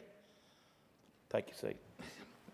I second the motion. Thank you, the member for Fraser. And I give the call. The question is now that the motion be agreed to, and I give the call to the honourable member for Fadden. Thank you, Deputy Speaker. And wonderful stories there from Adelaide. 200 homes being built. That's great.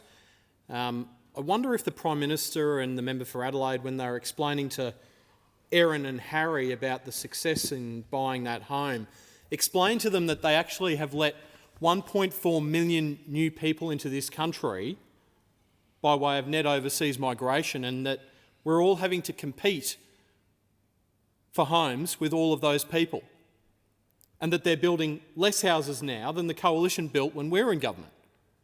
How does Erin and Harry actually understand and make that add up sufficiently? So, good for Erin and Harry, but what about the rest of Australia who can't get a house? Because this motion, Labor wants the House here to note how much money they're spending. But what Australians want to know is how many houses are actually getting built. It's classic Labor. Big numbers, big press releases, zero accountability for delivery. So they think, member for Adelaide and all of his friends over that side, think that a $47 billion figure is the outcome. Well, it's not the outcome. The outcome is the roofs over people's heads. Now, this government says that it's investing more, but the truth of the track record we've seen under this Labor government over 4 years is that rents are up, mortgages are up, approvals are slow, construction costs have blown out, and Australians who are trying to get into the market simply can't. For those of us who've got a mortgage out there, 15 interest rate rises under this Labor government, and you're now paying approximately $30,000 more in interest under this Labor government than you were when the coalition left office. You see, Labor can't be trusted. They've shown in their latest budget that they are prepared to break promises, but they just can't be trusted to sit on that side and govern this country. Now, the problem that Labor has is not in announcing policy. They're very good at that. The problem is that Labor can't actually deliver housing. Now, they've made a wild hope that they could build 1.2 million homes over 5 years. And guess what? In the first year, they ran 80,000 short of their target. So instead of 240,000, they delivered about 170,000. Less than what was being built during the coalition years. Now, home ownership is quintessentially Australian. It gives families security, financial independence. It gives us a stake in this great nation. But under Labor, the great Australian dream is fast turning into a nightmare. Now, I spoke about home ownership during my maiden speech. That's how important it is to me. I was given an opportunity under the Howard government to buy my first home, and I want to see that home ownership is restored as the centrepiece of the Australian dream, and only a coalition government can actually do that. The Liberal and National parties have always fought for home ownership. Now, this budget has made it crystal clear Labor promised more homes, but all they've delivered is more taxes. The budget papers themselves confirm that the changes to capital gains tax and negative gearing will lead to 35,000 fewer homes being built. That's on Treasury's estimates. Never mind the increases in rent, never mind all the other blockages in the system. This Labor government, quite frankly, has created a housing crisis that it's got no idea how to get itself out of. Now, we know that Minister O'Neill was hapless in home affairs and now she's hopeless with homes. This is so far off the rails that this Labor government clearly has no solutions as to how to fix it. They have taglines that will fit on a corflute, but there is no substance to their policy, and they are failing each and every Australian who deserves to have a roof over their head and to have the genuine hope of home ownership here in Australia. The question is that the motion be agreed to. The member for Dunkley has the call. Thank you, Deputy Speaker. To the member for Caldwell, a couple of fun facts. Immigration is currently down 47%, and during a decade in government, the Liberal National Party built 373 homes. So 10 years in government and you've only built 373 homes. This budget, this housing budget, extends on the incredible work the Minister for Housing has done this past few years. For communities like Dunkley, this investment is not a side issue or a future issue. It is the issue right here and now. And across every community within Dunkley, this means that people that want some basic security, the chance to rent affordably, to buy and build a future close to family, work and schools is increasingly possible. This is why this budget matters to Dunkley residents. The Albanese Labor government is delivering a further $2 billion in housing-enabling infrastructure, bringing the government's total investment in that infrastructure to $6.3 billion. To build homes, we need strong foundations, roads, sewerage, water and community infrastructure that allows those homes to be built. This investment is more than 50 times more than the opposition invested in housing after almost a decade in office. This new funding lifts the government's total housing investment to $47 billion. That is a very serious investment because the housing challenge demands a serious response. Through the investment, the government is delivering 55,000 social and affordable homes, nearly 150 times what the opposition built during its time in government. More homes for families, workers and for people doing it tough. In my electorate of Dunkley, we've currently got 19 social homes being redeveloped. And in Dunkley, we need to build 33,000 homes by 2051, and that is a big task, and it will only happen if government is prepared to invest, plan and partner with local communities. Over the past year, I've met regularly with Home Time and listened firsthand to the experiences of young people facing homelessness and housing stress. These conversations brought into sharp focus the reality that too many young Australians are struggling to find safe, stable housing at a critical stage in their lives. That is why I was proud to see in the budget $60 million allocated to a youth housing incentive. This measure will unlock thousands of additional tenancies, helping young people avoid homelessness and providing the stability they need to build a stronger future. This investment is a direct reflection of years of sustained advocacy from the Home Time campaign, which has worked tirelessly to elevate the voices of young people with lived experience of homelessness and ensure they are heard in the policy process. There is always more to do, particularly on this issue, but this is an important step forward in addressing youth homelessness and building a much fairer housing system. This budget also builds on real help for first home buyers. In Dunkley, 1,837 residents have already taken up the 5% deposit scheme. Nationally, 75,000 additional Australians are expected to access first home ownership, who would not have done so without the measures introduced by this government in this budget. For those buyers, this is the difference between waiting and entering the market, between hoping and owning, between being locked out and getting a foot in the door. So when I look at this budget, I see a government that understands the scale of the housing challenge and is acting on it now. It is investing in the infrastructure that unlocks supply, backing the delivery of social and affordable homes, and helping more Australians into home ownership. For the Dunkley residents, that means a stronger foundation for the future, more homes, more opportunity and more security.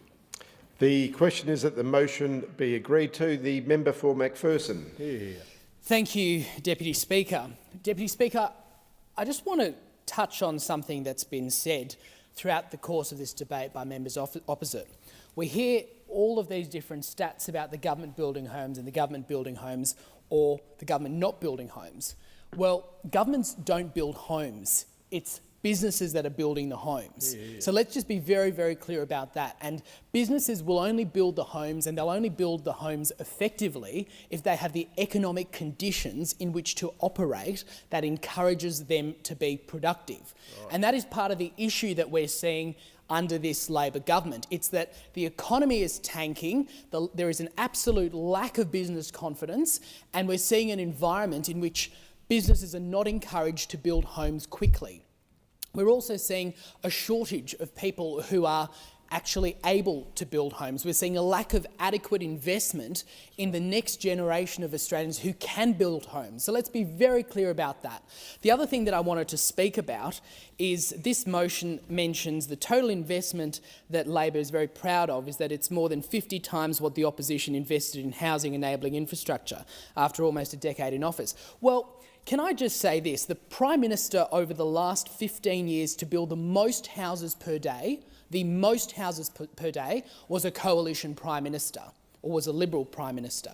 The one in second place was also a coalition Prime Minister. In fact, despite being in the middle of a cost of living crisis and a housing crisis, this Prime Minister doesn't even come in the top three. So let's actually be very clear. If they're speaking about having committed $80 billion to date, $80 billion, and who knows what more is going to be broadcast in announcements and fancy openings, they've committed $80 billion to date to build 30,000 houses per year, fewer than what the coalition delivered when we were in office. So let's actually be honest about these figures and honest about these facts. And if that's what those opposite are actually celebrating, that they're spending more to deliver less, then there is something seriously wrong here. So I wanted to make those 2 points. Deputy Speaker, what we're seeing is a government who, quite frankly, and maybe it's no fault of their own, I don't think they understand how.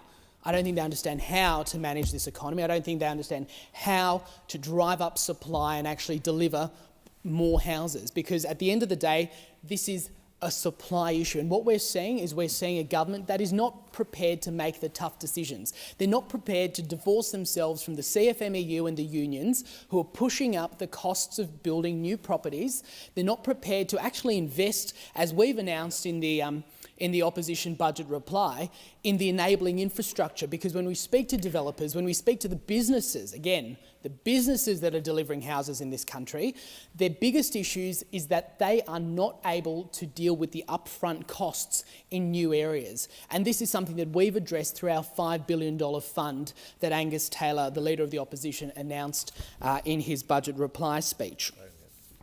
Deputy Speaker, young Australians in particular, but also older Australians, are frustrated by the changes that this government has made, because not only are we not building houses effectively under this government, but they're also making it even harder for young Australians to build.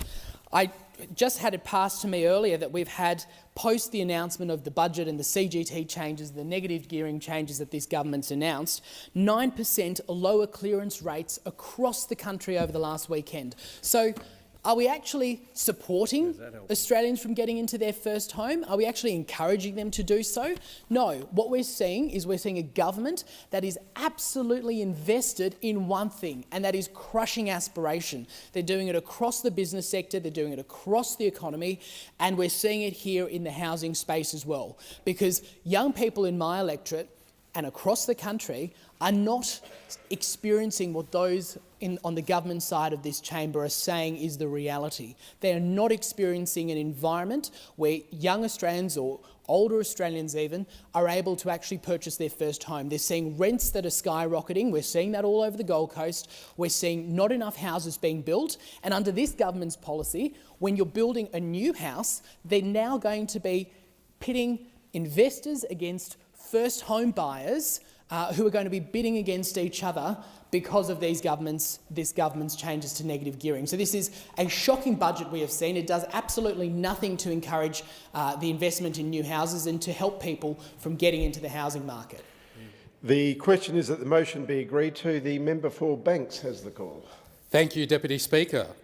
It is my pleasure to support the member for Adelaide's motion and join colleagues on this side of the House in reaffirming our support for increasing housing supply through investment in crucial enabling infrastructure. Securing housing is a life-defining challenge for young people in this country. A generation ago, an average family in Australia would have been able to save up and buy their first home. That's not to say that it was easy. They worked hard, and it took plenty of time, effort, and careful saving. When I speak with young people in my electorate of Banks about housing, they feel that despite going out and getting a good education and qualifications and working hard, saving like their parents and grandparents did, owning their first home in the community where they grew up is always a bit of a challenge to do. Building more housing is a big part of the solution to this issue. That is why the budget handed down a fortnight ago, we are investing a further $2 billion to build the infrastructure needed to support new housing, which is too often one of the key barriers to getting more supply in the marketplace. The local infrastructure fund will deliver crucial pipes, pavements and power lines needed for the last mile of services needed for turning empty blocks into new homes. This funding alone, Deputy Speaker, will enable the delivery of 65,000 new homes. This investment isn't our first, and it certainly won't be our last.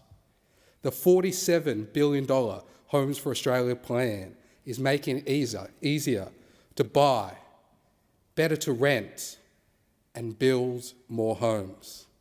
We are taking action on all parts of the housing challenge that stands before us.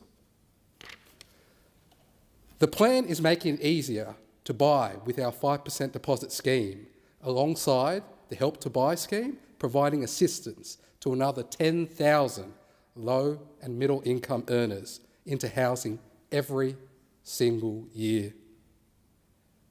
We're making it better to rent by working with the states to introduce minimum rental standards and ban no-fault evictions, and getting more homes on the long-term rental market through incentives in the Build to Rent program. Deputy Speaker, our work on housing supply is helping, with figures showing that commencements on new homes are up 26% from this time just last year. Since Labor came into office, we have seen more than 660,000 homes built across our country. The contrast, Deputy Speaker, with this government and those opposite could not be clearer. We have made $47 billion of investment to build more homes. That investment is almost 10 times more than what the Coalition invested in almost a decade, in less than half the time.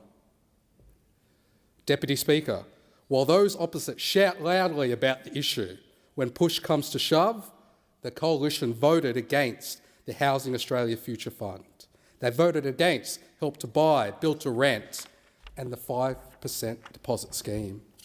And who could forget that for almost a decade in government, the Liberals didn't even appoint a housing minister. But thankfully, this government has both an incredible Minister for Housing and a terrific special envoy in this portfolio. While this government is taking action that is necessary, the coalition are retreating to scare campaigns about the rental market and the number of homes being built that they know aren't true. Once again, they are talking down Australia rather than being focused on solutions. Deputy Speaker, there is more work to do, but this government has a plan and is making real progress, with more direct investment in infrastructure and housing supply. This Labor government, Deputy Speaker, is focused on addressing our country's housing affordability challenge and doing all the necessary work across the sector and with communities to make sure we're addressing every step of that challenge. The question is that the motion be agreed to. The member for Cowper. Well, thank you very much, Deputy Speaker. Well, this government has made a lot of promises during the budget announcement in relation to housing, and specifically housing infrastructure. And as usual, a lot of spin, a lot of one-liners designed to create media headlines. But when you actually drill down into the details, once again, you just see the smoke and mirrors at play. Firstly, the seemingly impressive $2 billion figure is in fact spread over 4 years, which means that these numbers can be easily reduced with each forthcoming budget as they realise their targets aren't being met as per the modelling, and they attempt to divert our collective attention elsewhere.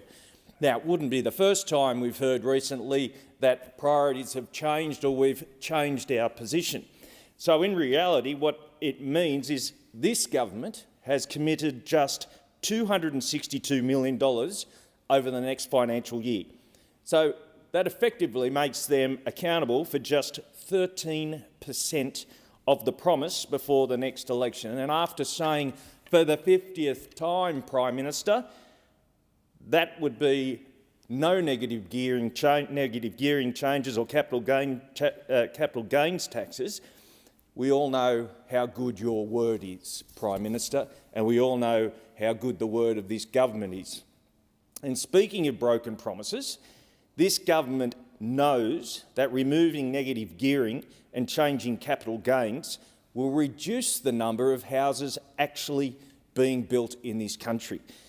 And in a rare streak of apparent honesty, or maybe they just couldn't bury it deep enough in the budget papers, they've admitted they will be building 35,000 fewer homes. Now let's put that in perspective. 35,000 homes. In my electorate, I have Coffs Harbour, the city of Coffs Harbour. 35,000 homes in Coffs Harbour. You wipe out Coffs Harbour, that's how fewer they are building. Same with Port Macquarie. 35,000 homes. It is a significant number. And at the same time, pouring record numbers of immigrants into the country over the past 4 years to the tune of 2 million people. I want to put that in perspective. From the bottom of Port Macquarie, up to Coffs Harbour, out the back of beautiful Dorrigo, down to Kempsey, Willawarren, Bellbrook, Rowlands Plains, Telegraph Point, and back down to Port Macquarie, 2 million people is 12 times the population of Cowper. 12 times.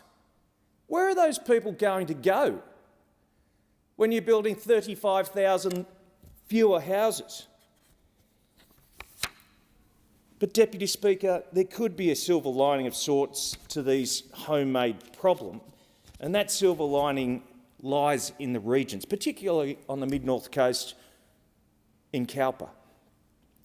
In coastal electorates right across the country, we're already beginning to shoulder the burden of rampant immigration and runaway housing prices, and we're seeing the influx of metro movers at levels we've never seen before. Young families who want to escape the city, which is understandable. Older people who are selling up in Sydney or Brisbane to have a better life in areas like Port Macquarie, Raleigh, Repton, Coffs Harbour. And we've got impressive schools and good hospitals. It's understandable. But, Deputy Speaker, without infrastructure investment, of which there is none for the regions and has been none for the regions over the past 4 years, we cannot grow. And I'll give you one example, and that is in Port Macquarie, where the basic services of sewer and water are now at capacity, which means we cannot grow any further. And the council needs to develop it. They have the plan to develop it, but it will cost $300 million for a regional council. And they're asking a measly $80 million from the federal government, which has been ignored and I expect will continue to be ignored. We need to invest in our regions and invest now.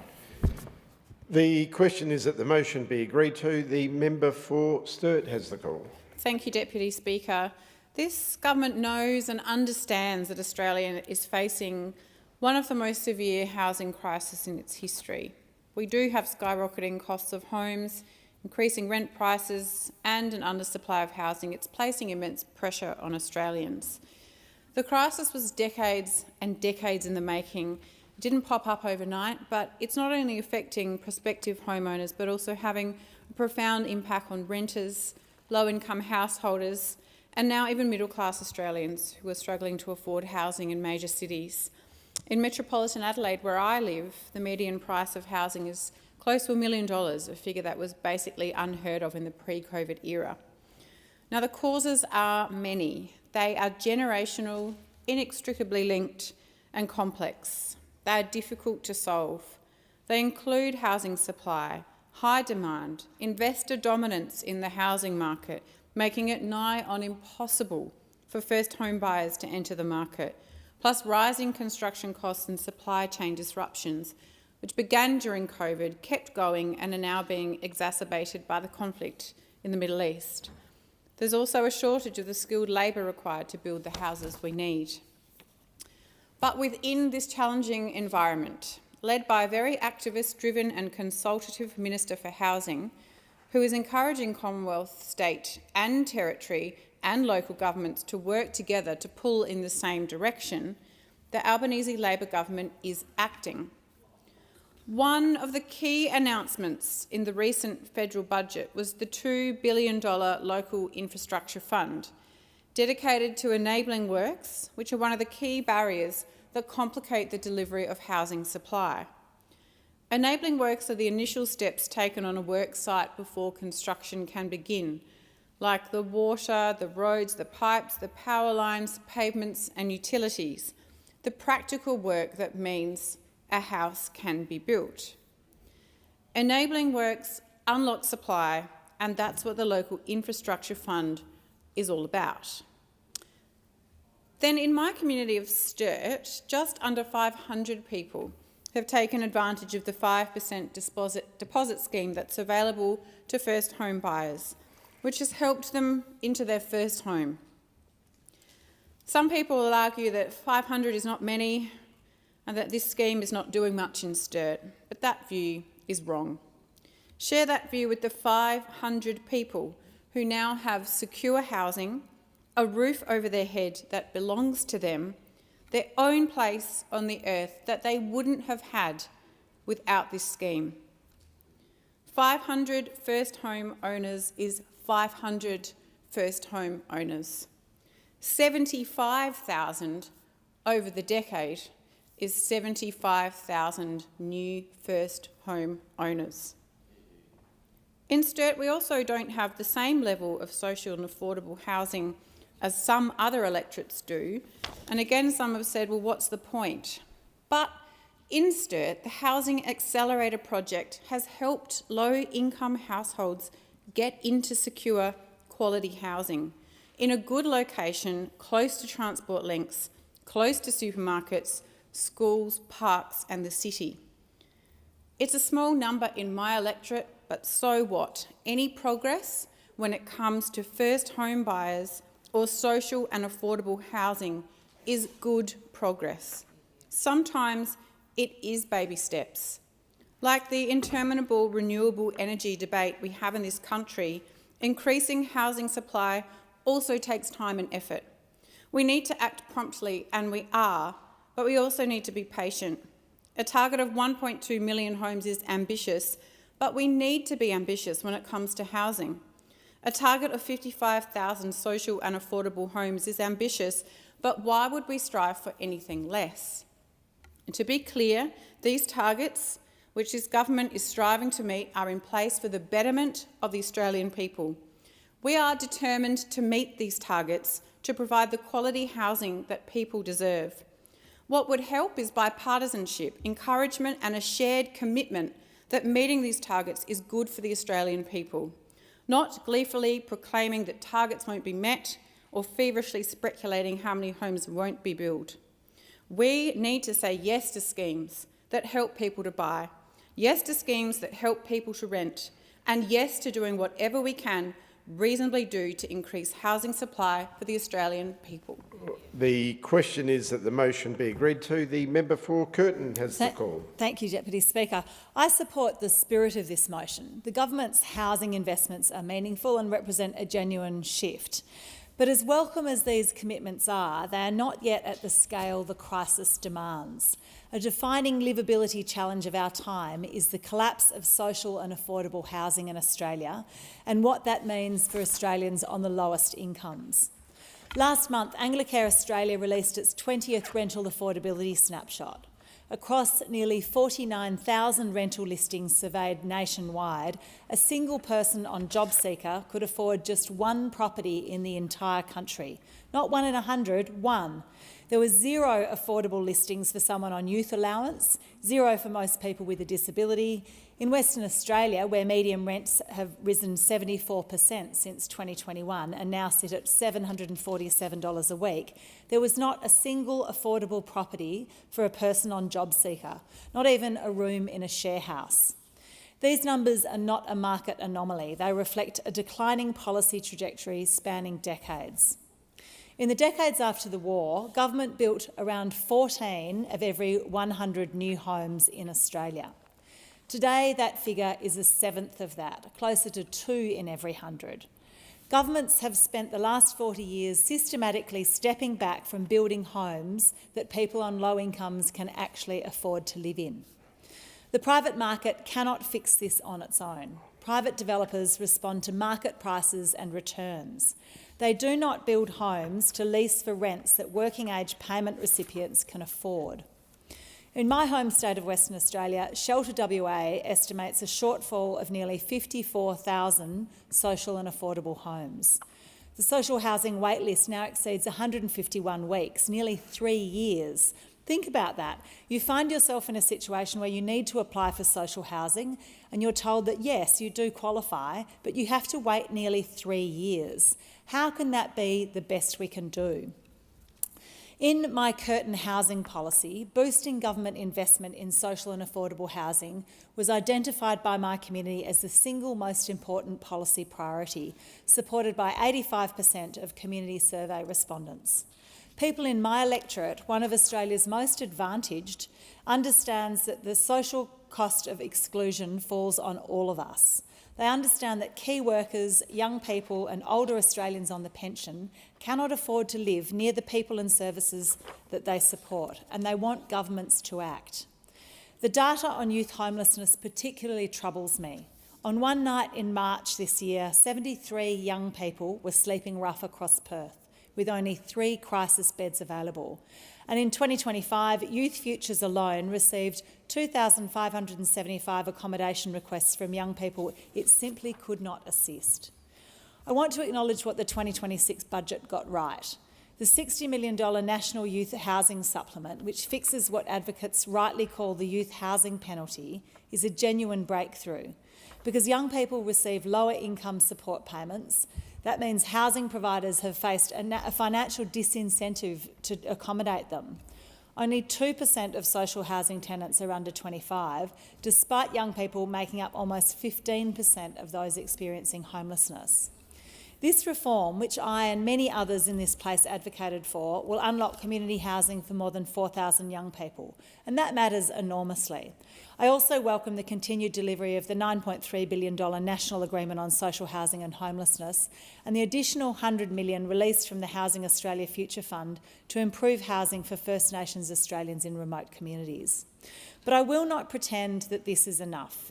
Even with all three rounds, the Housing Australia Future Fund is projected to deliver a total of 40,000 homes nationally, a fraction of the estimated shortfall of 640,000 social and affordable dwellings.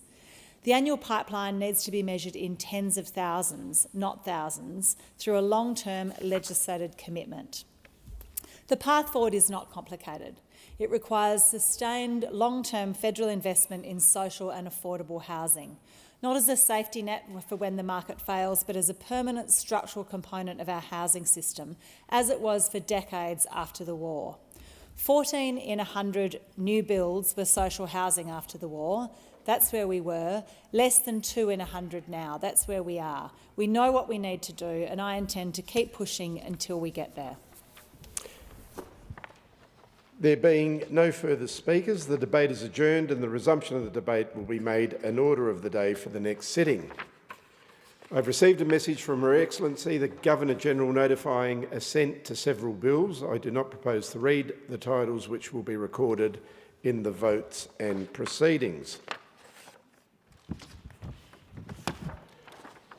The following message from the Senate has been received. The Senate has passed the bill for an Act to amend the Competition and Consumer Act 2010 and the National Emergency Declaration Act 2020 and for related purposes, and transmits it to the House of Representatives for its concurrence. Clerk. First reading, a bill for an Act to amend the Competition and Consumer Act 2010 and the National Emergency Declaration Act 2020 and for related purposes. Assistant Minister has the call. I present the revised explanatory memorandum to this bill. Thank you. And I move that this bill be now read a second time. Since the conflict between the United States, Israel and Iran began on the 28th of February, our government's been responding to the biggest oil shock in history with a comprehensive plan to secure more fuel, strengthen supply chains, build resilience and take the sting out of prices. The government's Strengthening Australia Fuel Resilience Package will deliver more fuel for drivers and industry, more fertiliser for farmers and more fuel security for the economy, with its centrepiece being immediate fuel supplies and a permanent Australian fuel security reserve to ensure we have the fuels and fertiliser we need. Our government is helping businesses and manufacturers bolster supply chains through interest-free loans via the National Reconstruction Fund, along with incentives to shift more freight onto trains and ships. Targeted support for electric vehicles, more charging stations and heavy vehicle reform will strengthen our long-term fuel resilience, while the Cleaner Fuels program and reforms to the low-carbon liquid fuels market will help Australia produce more fuel at home and support future demand. We're reserving 20% of gas exports for Australian users to increase domestic supply and lower prices, and we're advancing the Future Made in Australia agenda through the Critical Minerals Strategic Reserve and investments in domestic smelting and manufacturing. We understand this crisis is adding to cost of living pressures, which is why we're more than halving the fuel excise, reducing the heavy vehicle road user charge to zero, putting petrol companies on notice by doubling the consumer watchdog's maximum penalties and ramping up enforcement and monitoring, giving businesses more leeway at tax time if they face fuel supply problems, and continuing to make it easier and quicker for small businesses to access credit when they need it. This bill supports that action by creating new powers for the Treasurer and the Australian Competition and Consumer Commission to permit coordinated action during a crisis and by increasing the maximum penalties that can be imposed for breaches of the Oil Code of Conduct. Under Schedule 1 of this bill, the Minister can make an extraordinary circumstances declaration in circumstances that pose a risk to the Australian economy, businesses and consumers, but which may fall short of a declared national emergency under the National Emergency Declaration Act.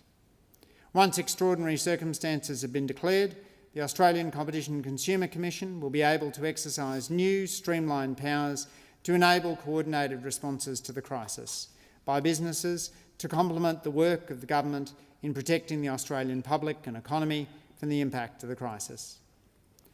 These new powers are preemptive.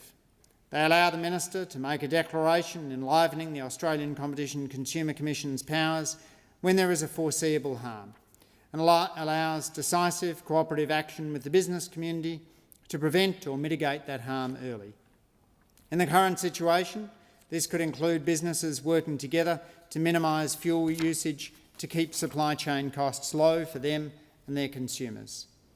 Instead of reacting to fuel shortages, we can allow businesses to find innovative and collaborative solutions to prevent shortages.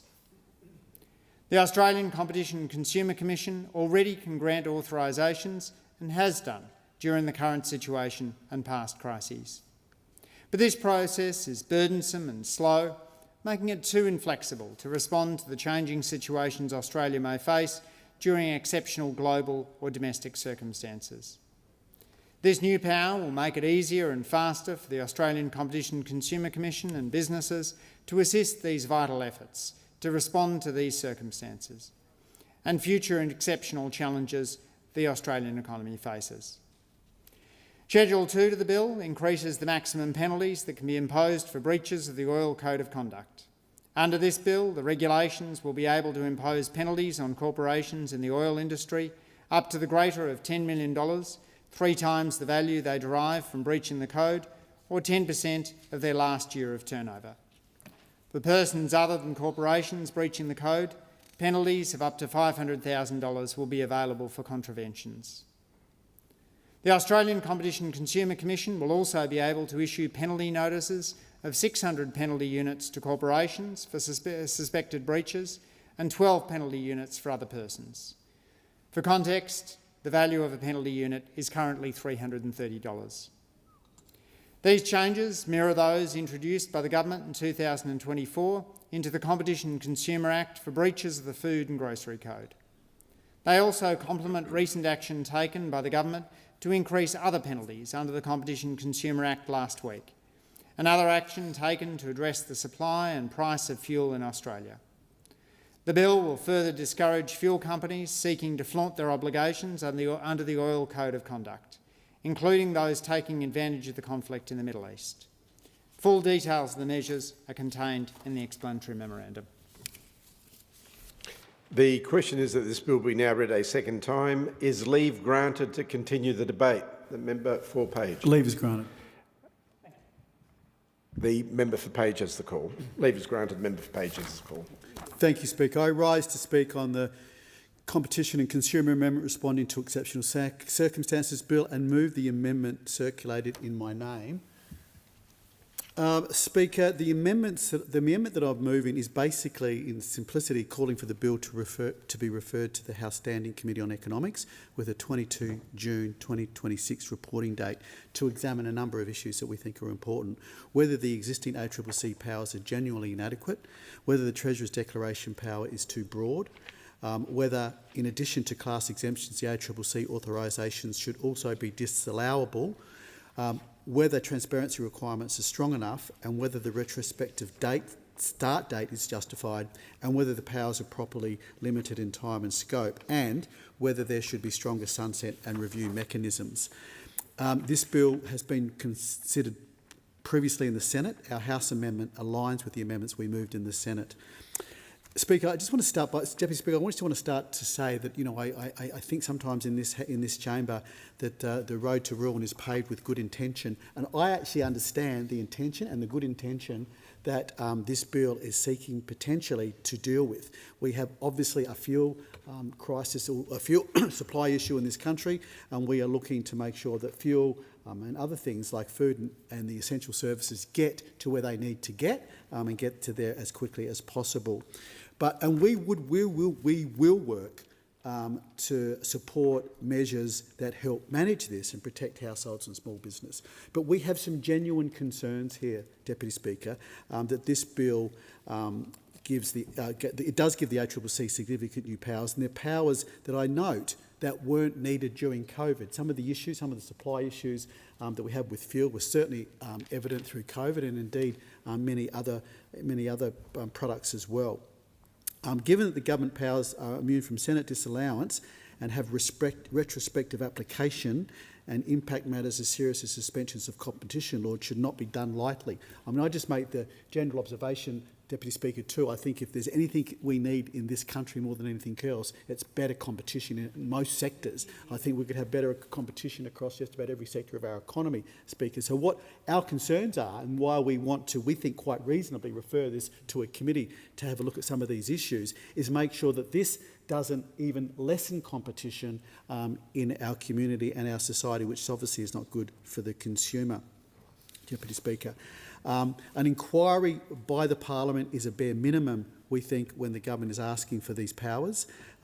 This bill also calls for the powers to be retrospectively backdated to April 1st, 2026. But look, we're not clear on this side why that it needs to also be retrospective. So look, basically the government wants to limit we think the government is limiting parliamentary scrutiny on this. And we think they should give, and this amendment would give Parliament the courtesy of having scrutiny of the bill, a bill that actually will limit scrutiny in itself in the real world. This bill creates a new framework for exceptional circumstances. The Treasurer will be able to declare that exceptional circumstances exist, and this decision will be disallowable. Once that declaration is made, the ACCC can rapidly exempt conduct that may otherwise breach competition law. And their authorisations will be exempt from disallowance. So again, we have some concerns around that, and we would like extra parliamentary scrutiny around this. This goes beyond the current fuel crisis as well. This is not limited to the current fuel prices that the Treasurer would have this. So again, we want to work constructively, but again, we just want a proper inquiry. The concern is that competition law exists for a reason. It protects consumers, it protects small businesses, it stops large players from coordinating in ways that damage competition. So any exemption from competition law needs to be treated seriously. Temporary coordination in a crisis, yes, may be necessary, but anti-competitive conduct must not become normal. And this is the balance, again, why we want this inquiry, to make sure Parliament gets it right. The government argue that the current authorisation framework is too slow and too restrictive, and they say that the disallowance and public consultation requirements can get in the way of a rapid crisis response. But again, I reiterated the point I made earlier, Deputy Speaker, that this current framework worked through COVID, and it also appears to be working so far during the current fuel supply issue. So again, it's appropriate that we take the appropriate time to test whether this framework has been drafted properly. The Treasurer's powers, as I said, is exceptional circumstances. That means it's very broad. It's not confined to the fuel crisis. It can be any time the Treasurer so declares it. And once again, once this is made, it opens the door to the ACCC exemptions from competition law. We are very cautious about any attempts to take away parliamentary scrutiny. Our inquiry should test whether the threshold is tight enough. It should also test whether the safeguards are strong enough. The Treasurer's declaration can be disallowed by Parliament, but the individual ACCC authorisations made after that declaration cannot be disallowed. Our amendment would allow class exemptions to be disallowed, but individual authorised not be. This is a significant issue. It means that Parliament can reject the broad declaration, but it cannot directly disallow the specific exemptions may affect competition in particular markets, and we believe this weakens parliamentary oversight. The ACCC exemptions only need to be made public within 7 days. In some circumstances, that may be understandable, but these exemptions can authorise conduct that would otherwise breach competition law. The public, Parliament and affected businesses should show what has been authorised as soon as possible. The Senate should test whether this Parliament should test whether faster publication, notification reporting is possible, and transparency should be built into the framework from the start. As I said earlier, the bill is backdated to 1 April 2026. I'm not clear about the reason for that date. Retrospective lawmaking, as we know, should always be very rare. Retrospective competition laws, the exemptions should require a clear and specific justification. Again, why is an inquiry needed? The bill I get is well-intentioned, but it is giving significant new powers to the Treasurer and the ACCC. A House Economics Committee inquiry should test whether the ACCC are genuinely inadequate, whether the Treasurer's declaration for power is too broad, whether the ACCC authorisation should be disallowable, whether transparency requirements are strong enough, and whether the retrospective start date is justified, and whether the powers are properly limited in time and scope, and whether there should be strong sunset and review mechanisms. Again, Deputy Speaker, I reiterate that we want to work constructively on measures that help this current fuel crisis. We support practical steps to protect households, small business and essential supply chains. But competition law, and given the government powers are immune from Senate disallowance, should not be suspended lightly. The government wants to limit parliamentary scrutiny, and they don't want to give us the courtesy of having a scrutiny of their bill, and we think they should. Thank you, Deputy Speaker. Is the amendment seconded? Second the amendment and reserve my right. The original question was that this bill be now read a second time. To this, the honourable member for Page has moved as an amendment that all words after that be omitted with a view to substituting other words. The question now is that the amendment be agreed to. The member for Moreton has the call. Thank you, Deputy Speaker. And Deputy Speaker, Australians understand that we are living through uncertain times. We are seeing instability overseas, disruptions to global markets, and events far beyond our shores affecting prices right here at home. Families feel it when they pull up at the Bowser. Small businesses feel it when they transport and supply costs rise, and industries that rely on fuel and freight feel it across their operations, and communities feel it when rising costs place even more pressure on already stretched household budgets. That is because fuel touches almost every part of our economy. When fuel costs rise, transport becomes more expensive, freight becomes more expensive, and businesses face higher operating costs. Those pressures do not stop there. They flow through supply chains, onto supermarket shelves, and into the weekly budgets of everyday Australian families. Australians are rightly frustrated when events unfolding so far away overseas end up making life more expensive here at home. The ongoing conflict in the Middle East has contributed to volatility in global energy markets and placed pressure on fuel prices internationally. And while Australia remains well positioned and our fuel supply continues to operate effectively, responsible governments do not cross their fingers and hope for the best.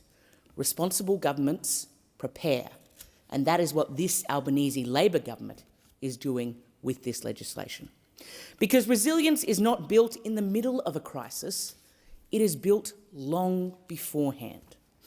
That's why this government is taking practical action to ensure Australia is better equipped to respond when global uncertainty places that pressure on our families, businesses and the broader community. We are strengthening our preparedness, improving coordination when extraordinary circumstances arise, and we're ensuring that the systems are in place to respond quickly when disruption threatens supply chains, prices, or indeed economic stability. That is what this bill is designed to do. The Competition and Consumer Amendment responding to Exceptional Circumstances Bill of 2026 is a practical and measured response to global uncertainty. It gives government and it gives regulators the tools that they need to respond more quickly during extraordinary circumstances that threaten those supply chains, that increase costs or that place additional pressure on Australian consumers and on Australian businesses. It streamlines coordination when swift action is needed and strengthens penalties for serious breaches of the Oil Code of Conduct to reinforce accountability in the fuel market. And not just accountability, to reinforce fairness in the fuel market, to make sure that the actions that large businesses take are not negatively affecting on the Australian people when it matters the most and when hip pockets are tight. Most importantly, Deputy Speaker, this bill, it's about prevention. It's about making sure that we are not waiting until supply disruptions deepen, prices spike further, or businesses face avoidable disruption before acting.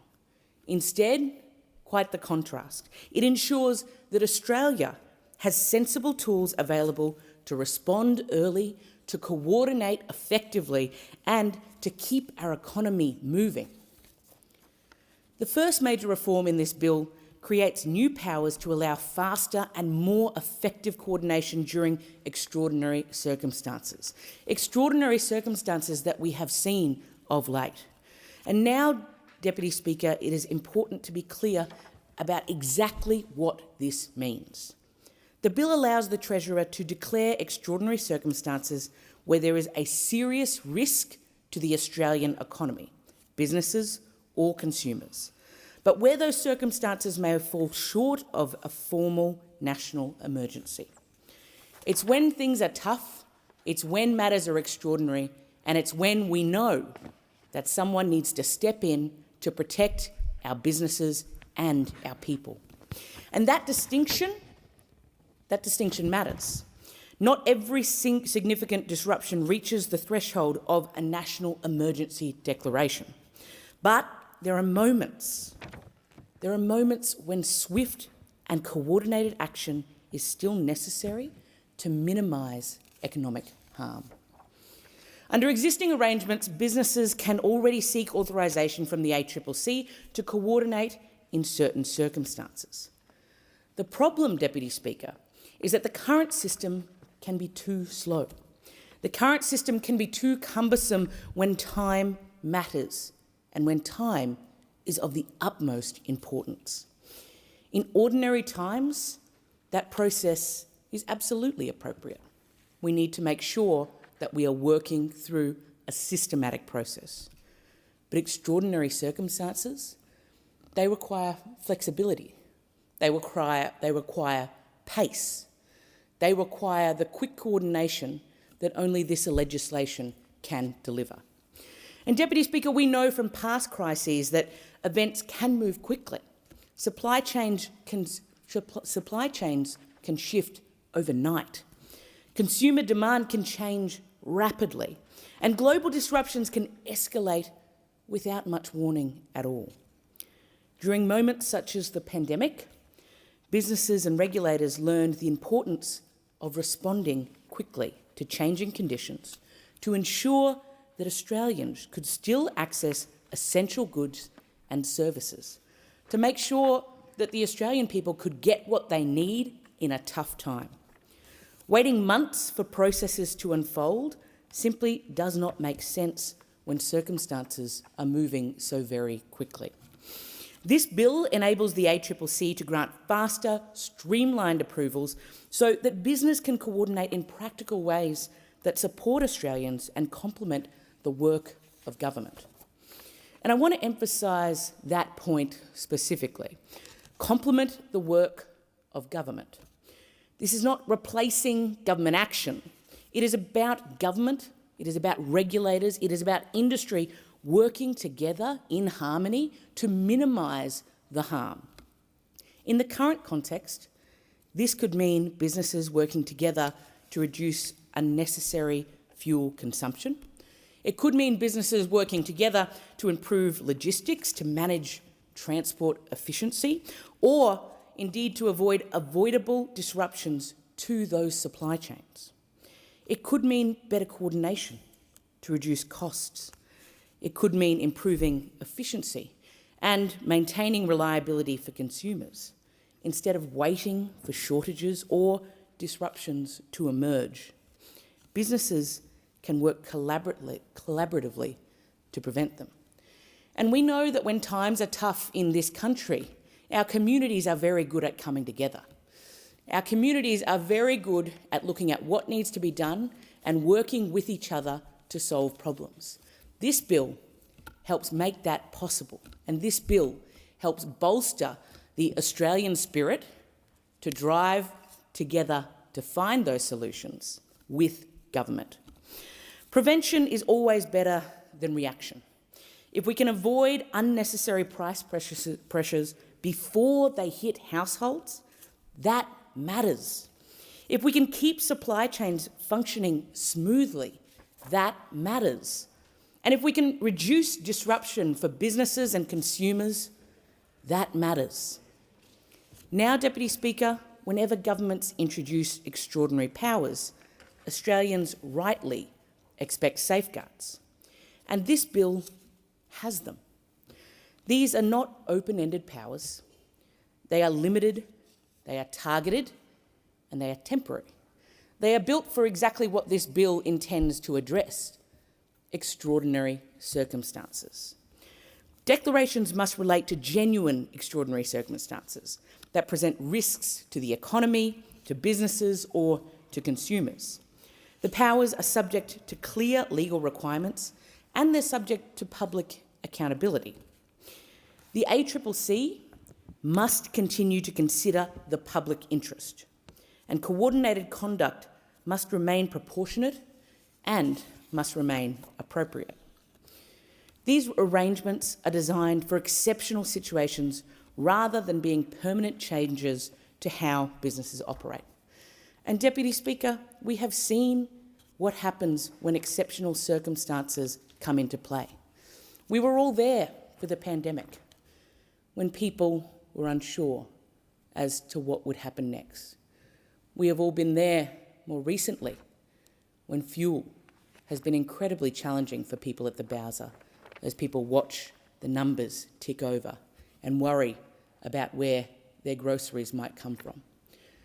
We were there, and what we remember in this country is that coordination, stability, a clear plan, a plan rolled out by this government, is what has helped people get through those tough times and is what has helped people navigate those extraordinary circumstances.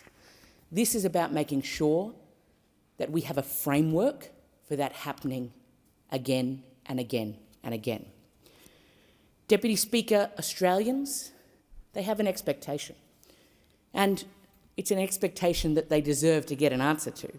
Australians expect governments to act decisively when circumstances demand it, but they also expect us to act responsibly. And this bill, it strikes that balance. A responsible government, a decisive government when exceptions are extraordinary. Labor is focused on keeping Australia moving, because when supply chains fail, Australians can feel it. When transport slows, Australians can feel it.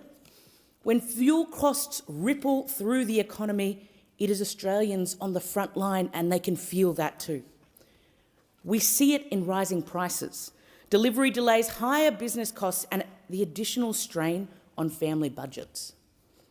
For communities like mine in Moreton on Brisbane's south side, these pressures are very real. People rely on affordable transport to get to work. Small businesses rely on efficient freight and logistics. Families already having stretched their budgets do not have room for unnecessary price increases caused by avoidable disruptions. This bill recognises that reality. It is practical reform, it's real reform, and it's preventative reform. And it is designed to reduce the likelihood that Australians pay more because governments or regulators failed to act early enough. The second major reform in this bill concerns accountability, because in times of instability, Australians rightly expect businesses to do the right thing, to not take advantage of a crisis. The bill strengthens penalties for breaches of the Oil Code of Conduct. Significantly stronger penalties will apply to corporations that breach their obligations, including penalties tied to turnover or financial benefit where appropriate, ensuring that misconduct is not simply treated as the cost of doing business.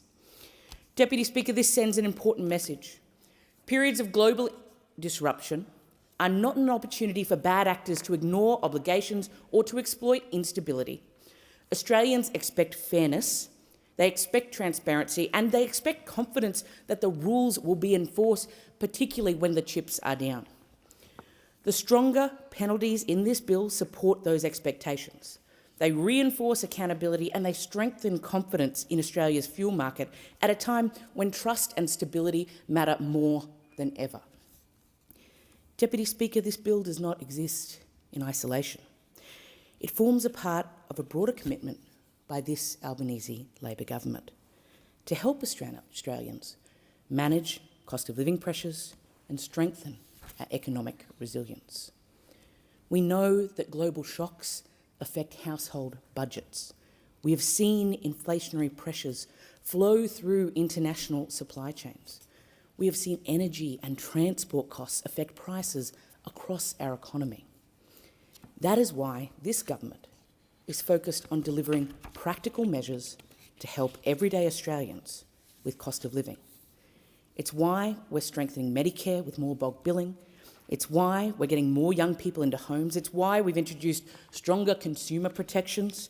It's why we've introduced productivity reforms. And it's why we're delivering more tax cuts to help Australians to keep more of what they earn. Deputy Speaker, whether it is strengthening supply chains or improving fuel security, reducing unnecessary disruption, at times of deep uncertainty, Australians deserve confidence here at home. And that's what this bill delivers.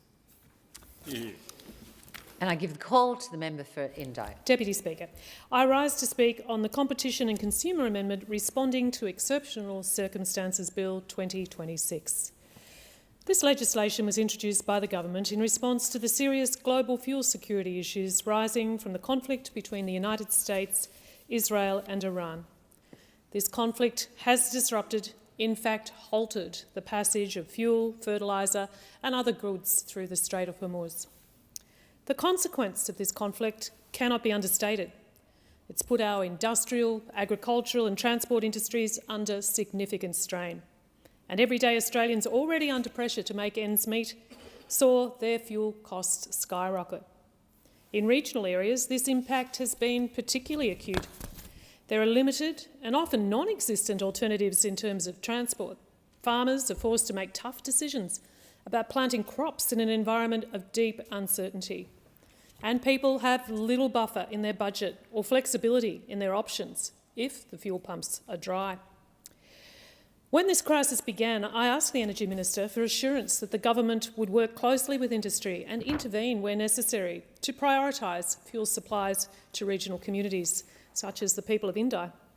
And I acknowledge the steps the government has taken to shore up supply where possible and to develop and release to the public a structured response to what is indeed not a short-term shock. So, Deputy Speaker, in considering this legislation, I'm not just giving heed to the global environment we face today, but I'm also considering what does this legislation mean for the long term. Our competition laws exist to ensure consumers are protected, markets are fair, and operators are accountable. And this includes powers already in place for the ACCC to authorise particular conduct that would usually be in breach of competition laws, when in the public interest to do so, including in response to a national disaster as declared under the National Emergency Declaration Act. And indeed, we saw the flexibility of these powers in action earlier this year when the ACCC granted urgent interim authorisation to allow the coordination of fuel supply by distributors to address shortages. But you see, this bill goes further in providing a new power for the Minister to make exceptional circumstances declarations. It also allows the ACCC to authorise or declare a class exemption for conduct that would otherwise breach our competition laws. Now, the government says this is necessary where circumstances might arise that do not meet the existing criteria under the Emergency Declaration Act. Under this law, the declarations and authorisations can be retrospective to 1 April 2026. And the bill includes civil penalties for breaches of the Oil Code of Conduct. Deputy Speaker, I speak often, actually more than my liking in fact, about the erosion of scrutiny and safeguards in the name of broader powers. And that too often we see governments step beyond the fair, the necessary and the proportionate in the name of urgency. And because there is an existing framework, because the ACCC has powers, I'm not yet convinced that this bill is proportionate to the needs or has undergone the scrutiny that should be given to changing our competition laws. Because the government itself has confirmed that the ACCC can already grant authorisations, and as I said before, it already has done so during the current crisis. But the government says the existing process is burdensome and slow for what Australians might face. Yet, the ACCC was able to grant an authorisation quite expeditiously in March, and I've not heard nor seen evidence that the ACCC experienced any exceptional problem in doing so. There are some guardrails in this legislation, including that the ministerial declarations be disallowable, happy about that, and this bill was improved in the Senate by an amendment to make class exemptions disallowable.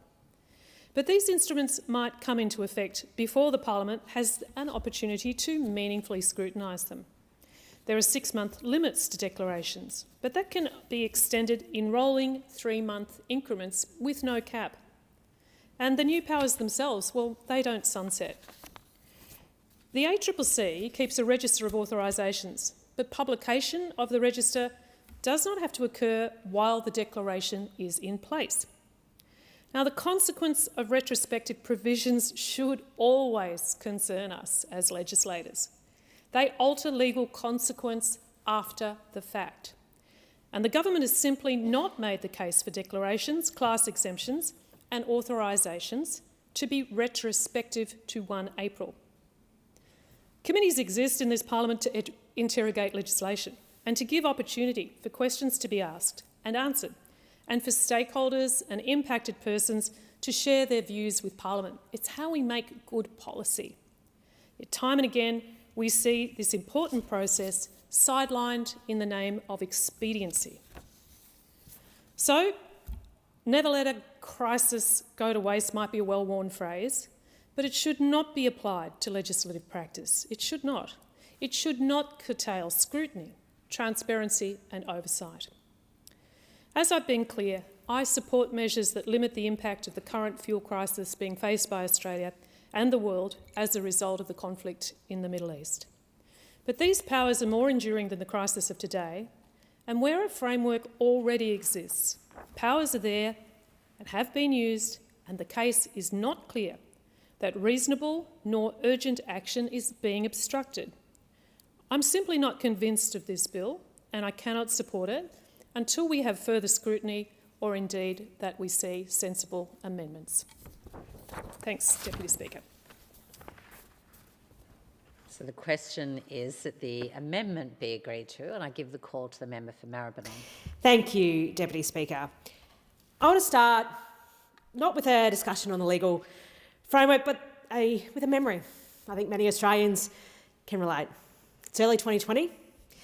A virus that most of us had never heard of a few weeks earlier was spreading across the world. Australians are watching the news, worried about their families, worried about their jobs, and then they go to the supermarket and the shelves are empty. Toilet paper, pasta, hand sanitiser, gone. Not because there wasn't enough to go around, but because our systems weren't built to move fast enough to respond. The supply chains were there, the products existed. What we lacked was the ability to coordinate quickly and decisively. That experience, that image of bare supermarket shelves, is part of what this bill is about. It's about making sure that when we're next confronted by global events, we are better prepared.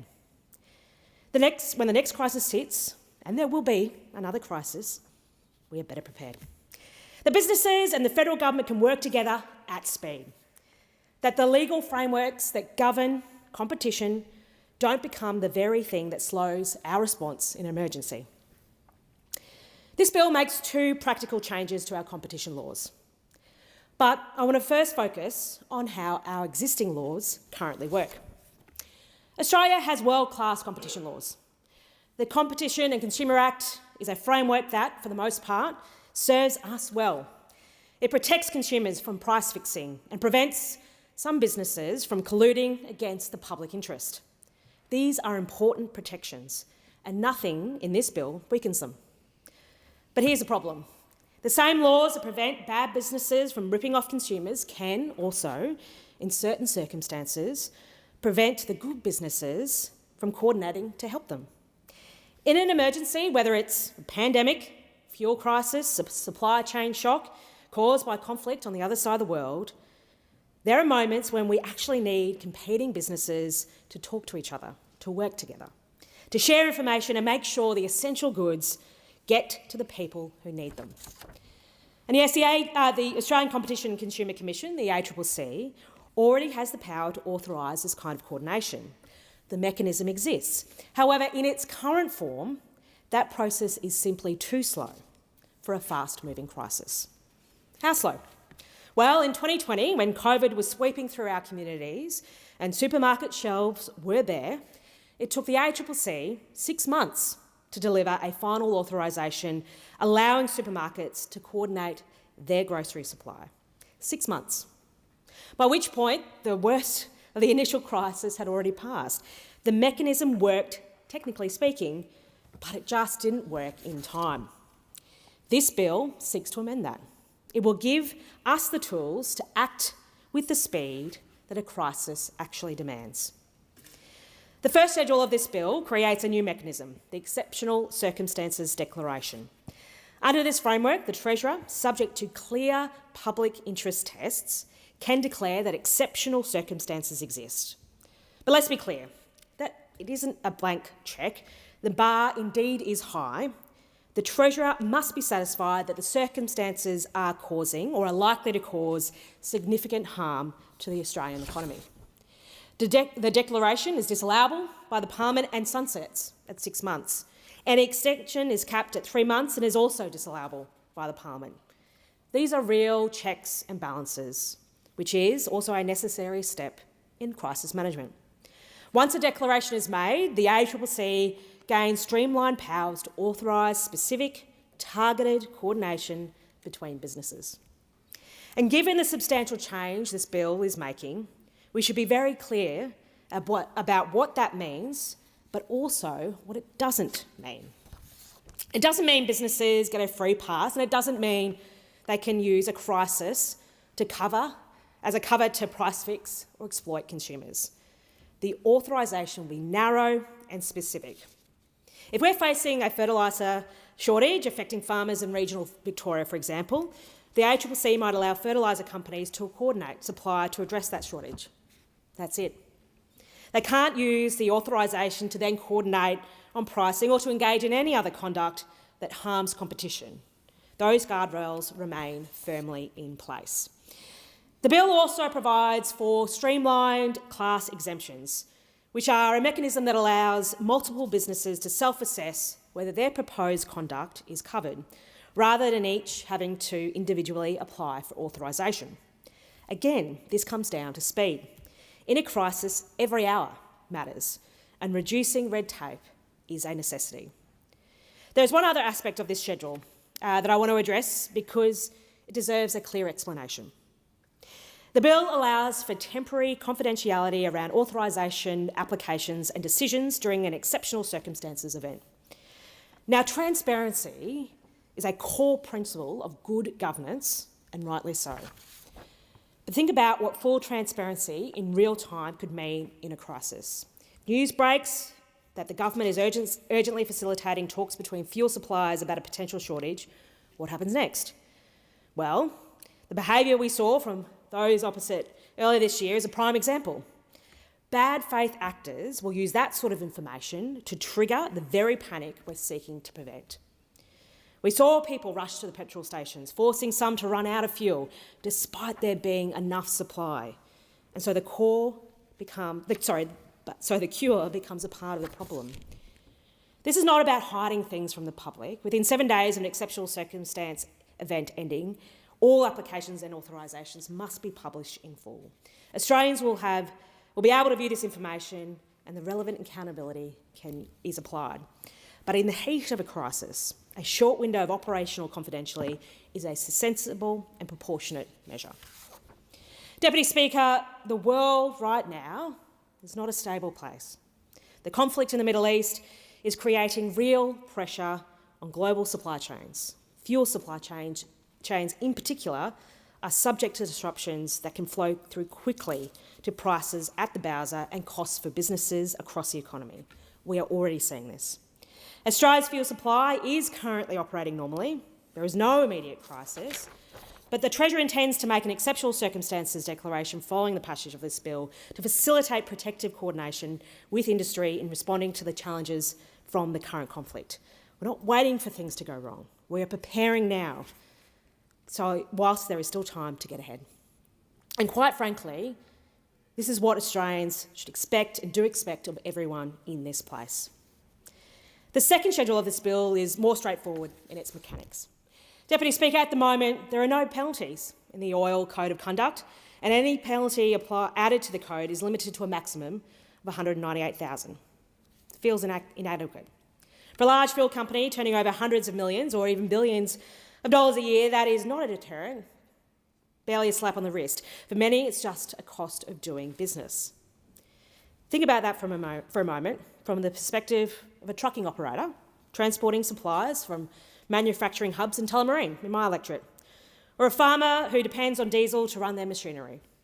If a fuel company breaches the code, engages in unfair conduct, withholds supply, exploits a shortage, the consequences for that farmer or that truckie can be severe. Their livelihood can be at risk, and yet the company responsible faces a fine their lawyers would describe as negligible. This bill changes that.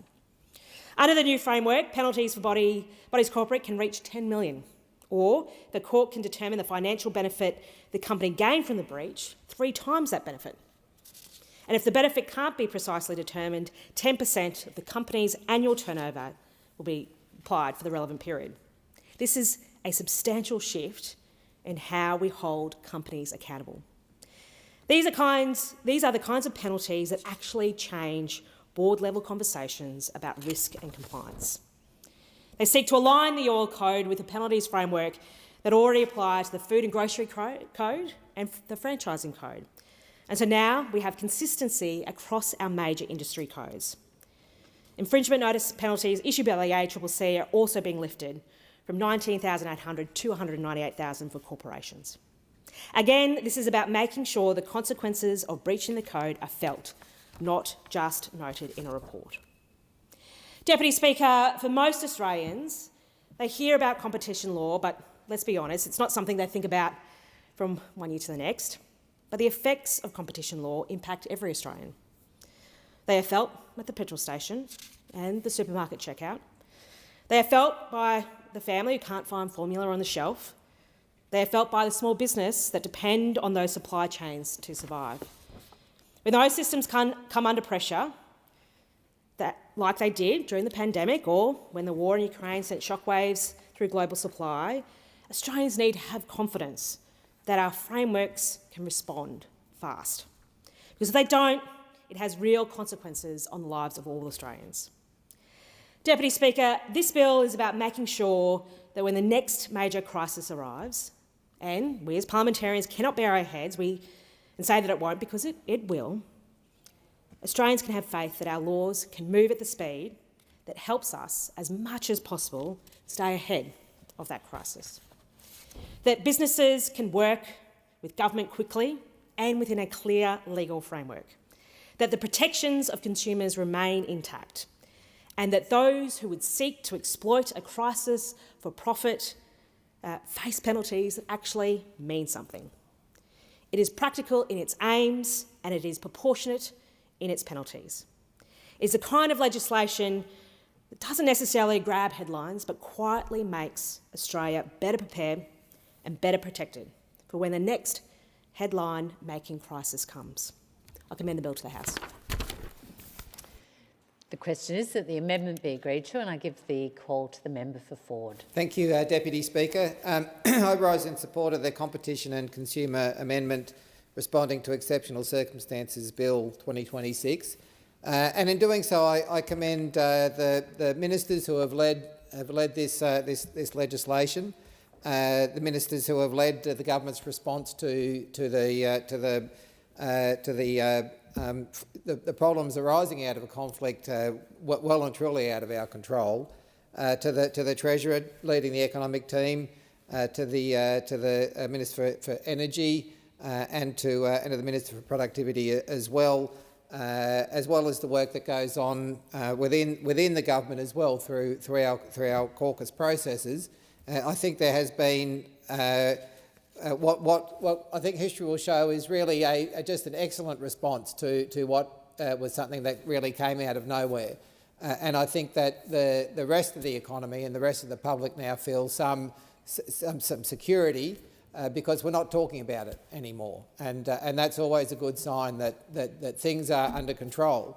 But we didn't get here by accident, and the government was through really extremely innovative measures like a change to the Export Finance Corporation bill. Really, I think achieved things that you wouldn't have thought possible if you were just sort of gaming this strategy out in an office somewhere. It was really, I think, a lesson for us to be able to set processes in place to make it easier in the future, and that is what this legislation does.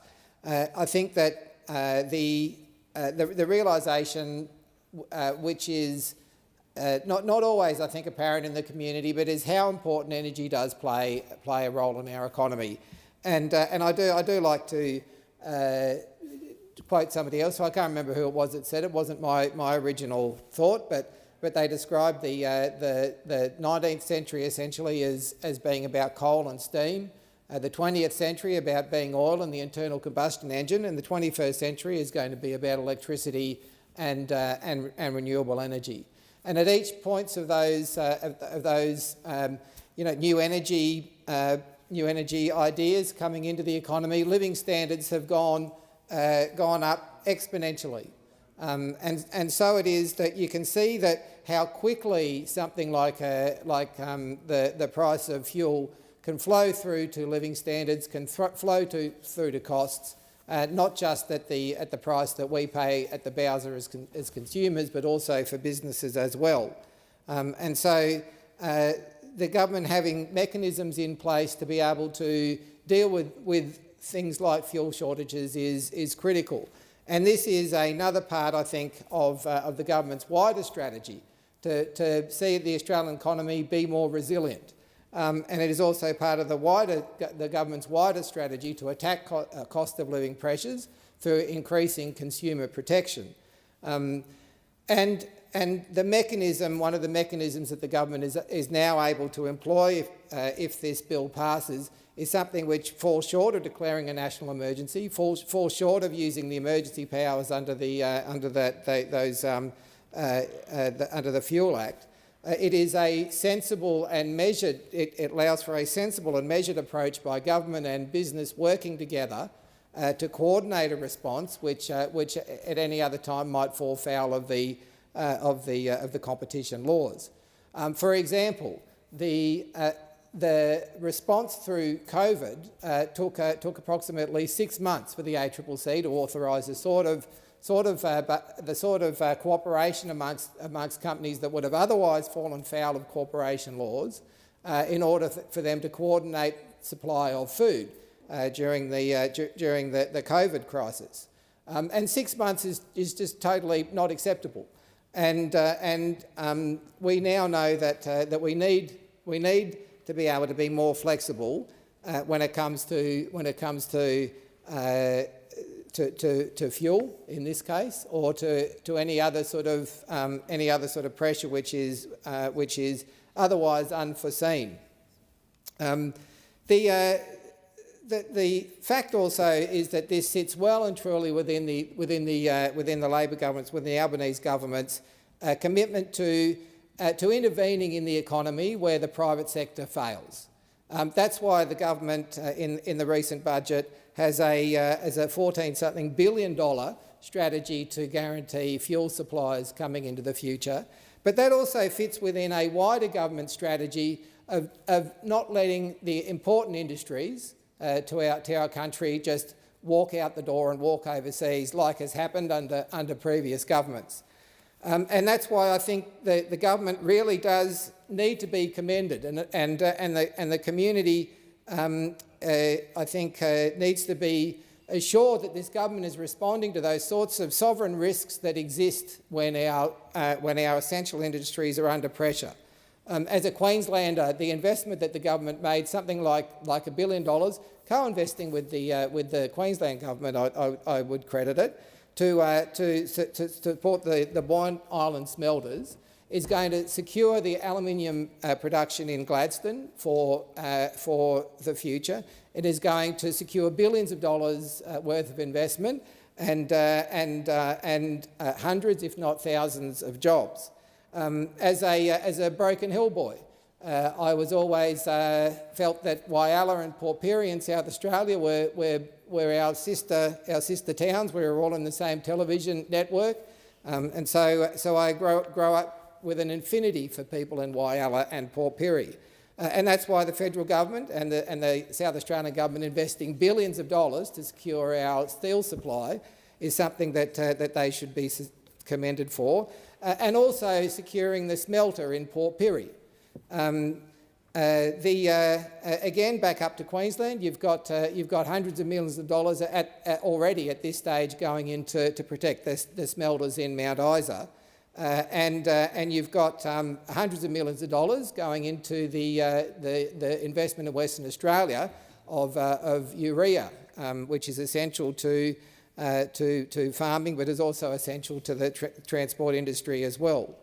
And so I think it is that this government is doing what governments haven't done over the last few decades. We have realised that you cannot just leave it to the market to secure those sorts of important industries, to secure those sorts of important pieces of infrastructure. You just can't leave it to the market. Otherwise, you end up with the car industry walking out the door because you're not prepared to support it.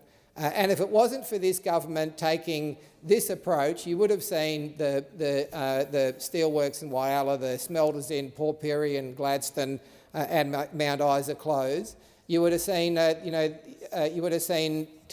Tomago under a lot more pressure than it is now, if government were to turn its back and for those industries to walk out the door. And not only would it have a massively negative impact on employment in those regions and across the country, but it would place our sovereign capacity to defend ourselves and to produce for ourselves at risk.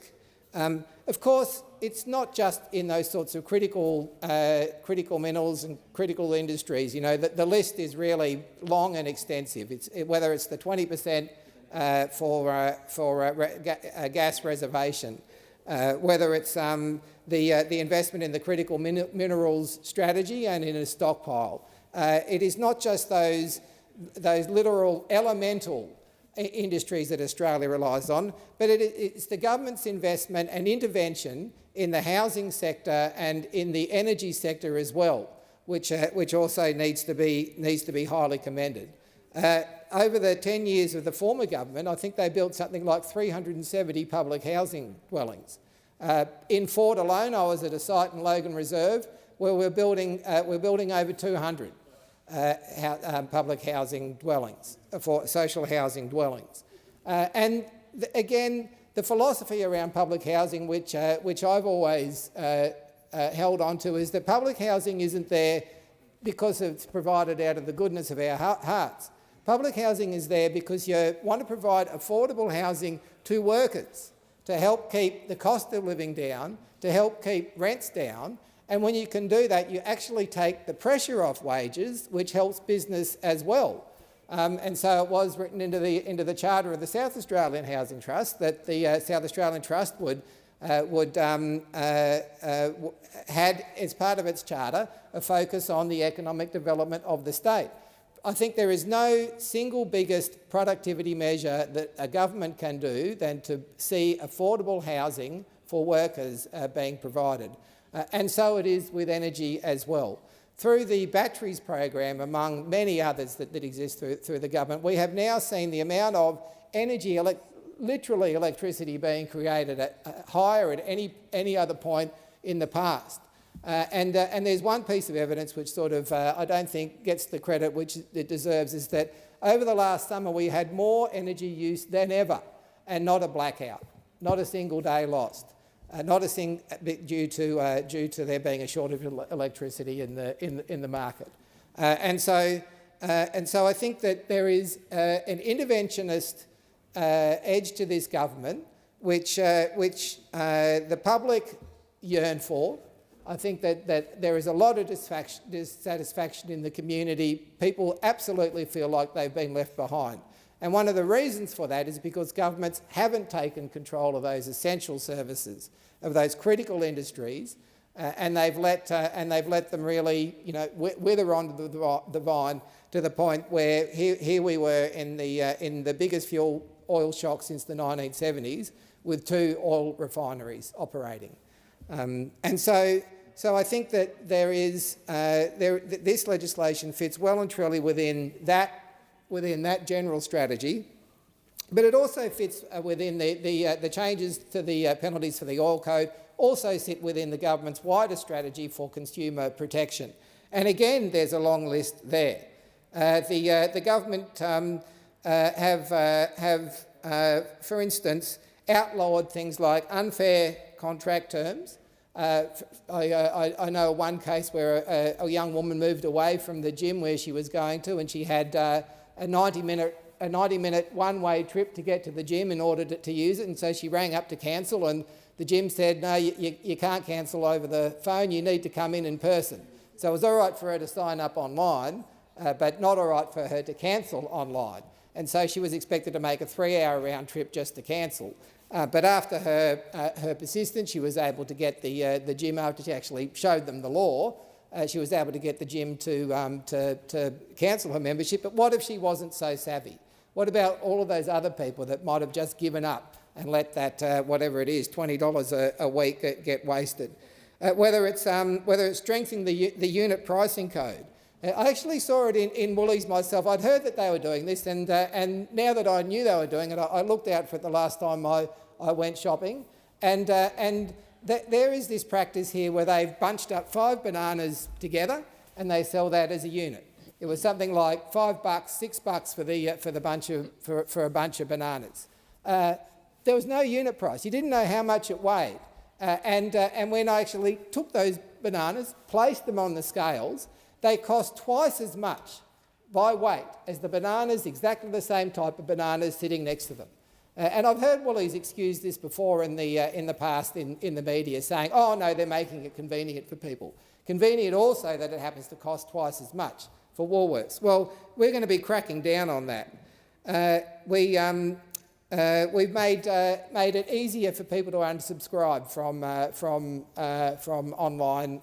online services. We've made it easier for people to be more mobile in the marketplace by outlawing unfair non-compete clauses.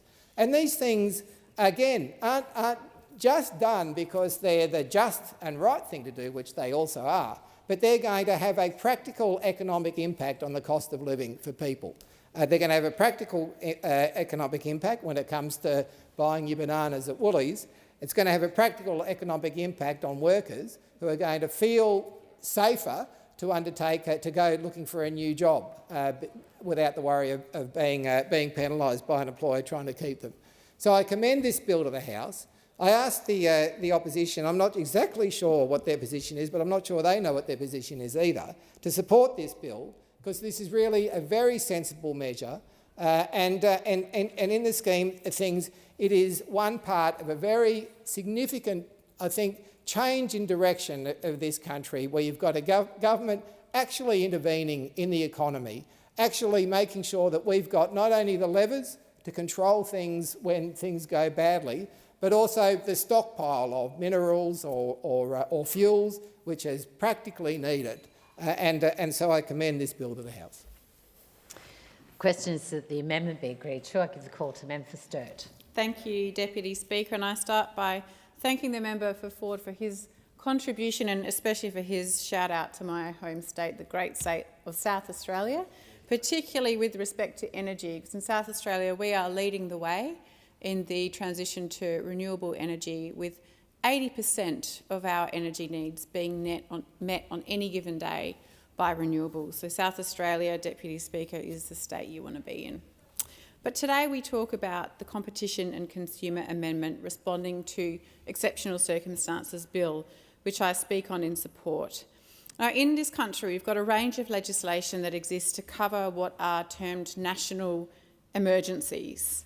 The National Emergency Declaration Act is a case in point, and it sets out the conditions for making a national emergency declaration, which include that an emergency has recently occurred, is occurring or is likely to occur, whether in or outside Australia, and the emergency has caused, is causing or is likely to cause nationally significant harm in Australia or an Australian offshore area.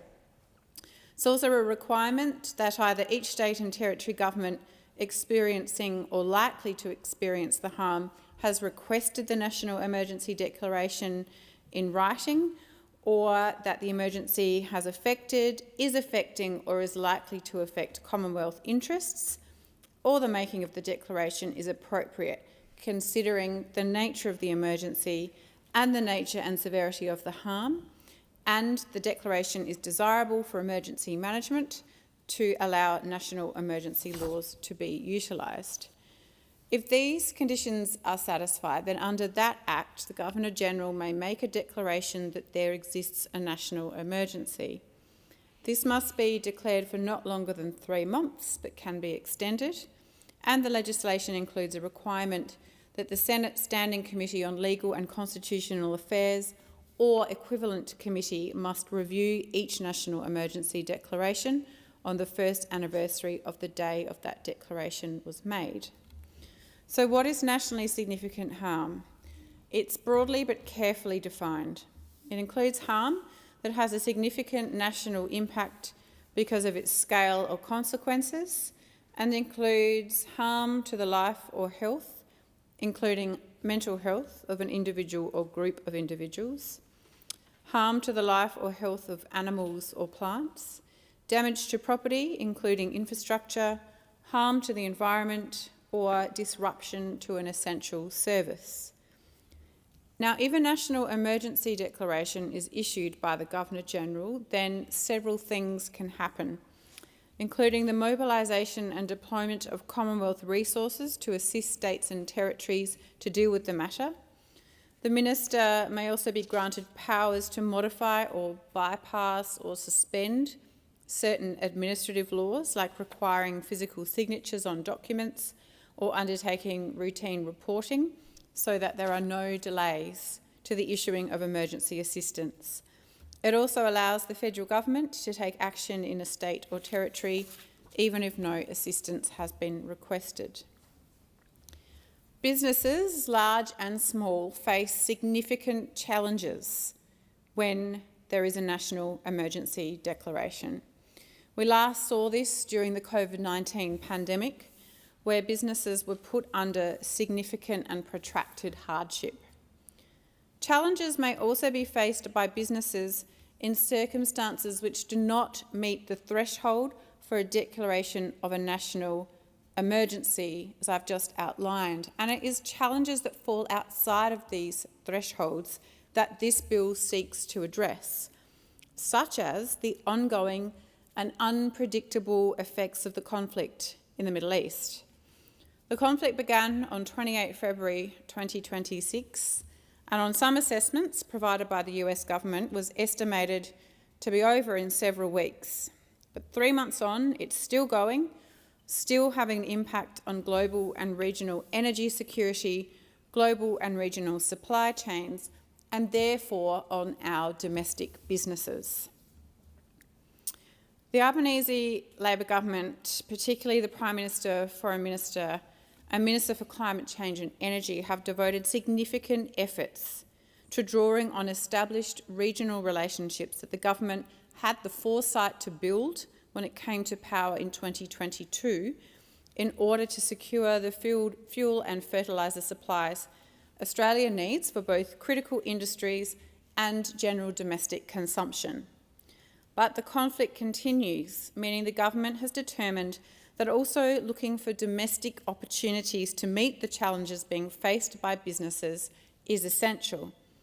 This is not only seeking to meet current global circumstances, but is also planning for the future, because we know with almost 100% certainty that conflict, disruption, and global instability is only going to increase, meaning domestic powers need to be in place now so that businesses can more easily meet the challenge this instability will inevitably bring to their operations in Australia. So Schedule 1 to the bill includes a power for the Minister to make what is called an exceptional circumstance declaration. The term exceptional circumstance is taken to have its natural and ordinary meaning and has not been defined with any more specifics in order not to limit the circumstances in which such a declaration can be made. This level of flexibility is appropriate because it reflects the unpredictability and range of exceptional circumstances that may materialise. An exceptional circumstance may not include circumstances that meet the threshold for a national emergency declaration, although a national emergency would always be an exceptional circumstance. These things work together. The effect of the Minister issuing an exceptional circumstance declaration is that it triggers the operation of exceptional circumstances class exemptions and authorisation provisions, which would otherwise not operate. So what does this mean? Part 4 of the Competition and Consumer Act of 2010 prohibits a wide range of anti-competitive conduct, which at a very high level operates to distort, restrict or prevent healthy competition in the market. Anti-competitive behaviour compromises the consumer by limiting choice and also prevents smaller market operators from competing for business fairly. It can include things like collusion on prices or collusion on the supply of goods or bid processes. It can include a larger company using its market dominance to eliminate smaller competitors, or it can include businesses banding together to refuse to deal with particular classes of individuals or consumers and suppliers. And it can also include resale price maintenance, which is where retailers have minimum prices dictated to them. Conduct of this nature distorts the market, which ultimately disenfranchises the consumer, which is why it is prohibited. The bill proposes that the ACCC be able to authorise and exempt conduct which may ordinarily breach competition laws where it is in the public interest, in that it provides assistance in responding to exceptional circumstances. Businesses coordinating with each other to take certain relevant actions in response to an exceptional circumstance is the most obvious example, which would likely qualify for a class exemption.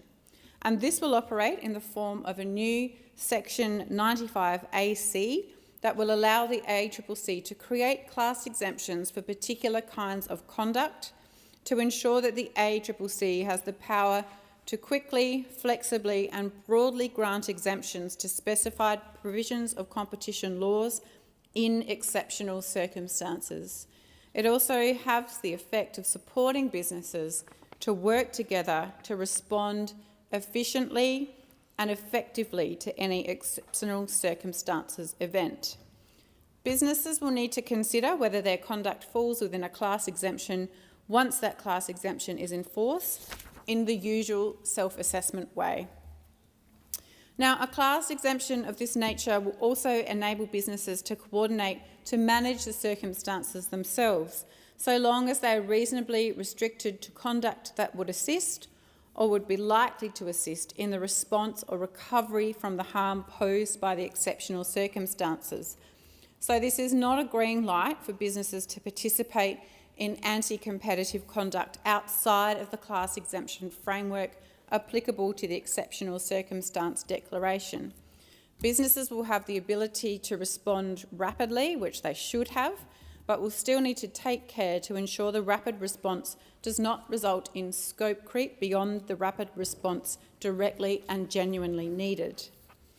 Importantly, the ACCC may only determine a class exemption if an exceptional circumstances declaration or national emergency declaration within the meaning of the National Emergency Declaration Act is in force. Further, the ACCC must not determine a class exemption unless it's satisfied in all the circumstances that the kind of conduct specified in the exemption class would actually assist or be likely to assist in the response to or recovery from the matter at hand. In conducting this analysis, the ACCC must have regard to the likely benefit to the public which would result from the assistance or likely assistance in response to the issue. The ACCC must also have regard to any other public benefit that would result or likely result from the conduct, and must also consider the detriment to the public that would result or likely result from the conduct. The factors that must be considered in determining class exemptions seek to strike a balance between ensuring that class exemptions are determined in a structured decision-making process that has proper regard to public benefit and public detriment, and they ensure that the ACCC can respond rapidly to allow businesses to address whatever the exceptional circumstance at hand is. So any class determination must precisely specify the exceptional circumstances or emergency to which it relates. Now, although the ACCC already has class exemption powers to enable businesses to engage in conduct otherwise prohibited by the Competition and Consumer Act, the cost and the time involved in the existing administrative processes for establishing these exemptions can delay efforts by businesses to respond rapidly to exceptional circumstances, which then has the potential to cause further public detriment.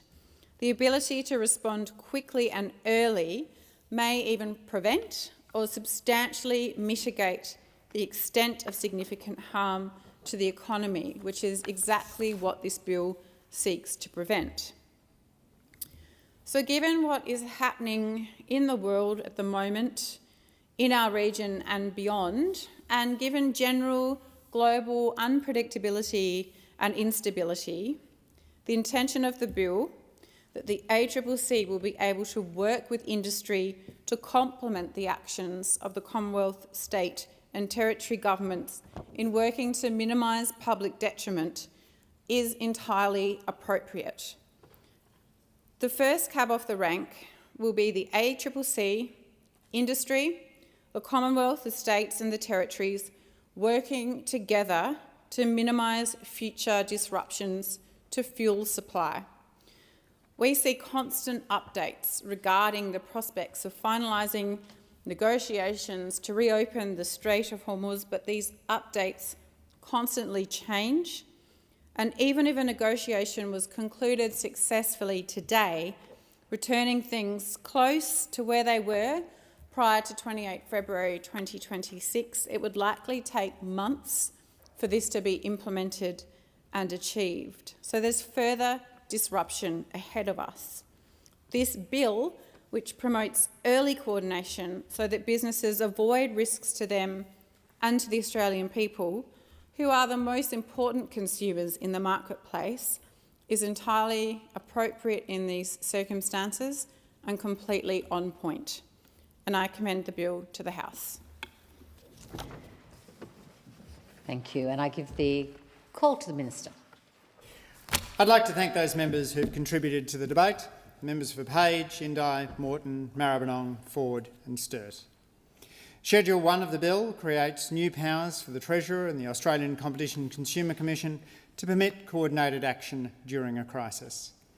Where exceptional circumstances exist which are likely to cause harm to Australia's economy, business or consumers, similar to the current fuel crisis, the Treasurer will be empowered to make a declaration. After an exceptional circumstances declaration is made, the competition watchdog will be able to exercise new streamlined powers to either grant an authorisation to specific businesses or a class exemption to a broader cohort of businesses. These businesses may then take coordinated action to complement the work of government in protecting the Australian public and economy from the impact of the crisis. These new powers will ensure the Treasurer and the Competition Watchdog can respond promptly to challenging situations Australia may face during exceptional global or domestic circumstances. It will make it easier and faster for businesses to assist these vital efforts to respond to such circumstances. Schedule 2 to the bill provides further protections against unfair and unlawful conduct by fuel companies. It will allow the government to introduce severe penalties for breaches of the Oil Code of Conduct that reflect the gravity of these contraventions and provide a real disincentive to fuel companies disregarding their obligations and benefiting from the current conflict in the Middle East. These changes will allow penalties on corporations up to the greater of $10 million, or 3 times the benefit they derive from breaching the code, or 10% of their adjusted turnover from the 12 months up to when the contravention occurred. Penalties of this size are needed to ensure fair and lawful conduct through the fuel supply chain to ultimately protect Australian consumers who are already feeling the impacts of this conflict at the petrol pump. I commend the bill to the House. So the original question was the bill be now read a second time. That to this, the honourable member for Page has moved an amendment that all words after that be omitted with a view to substituting other words. So the immediate question is that the amendment be agreed to. That's the question I'll put. All those of that opinion say aye. To the contrary, no. No. I think the noes have it. Is a division required? Then I'll ring the bells for... I will need to do... Sorry.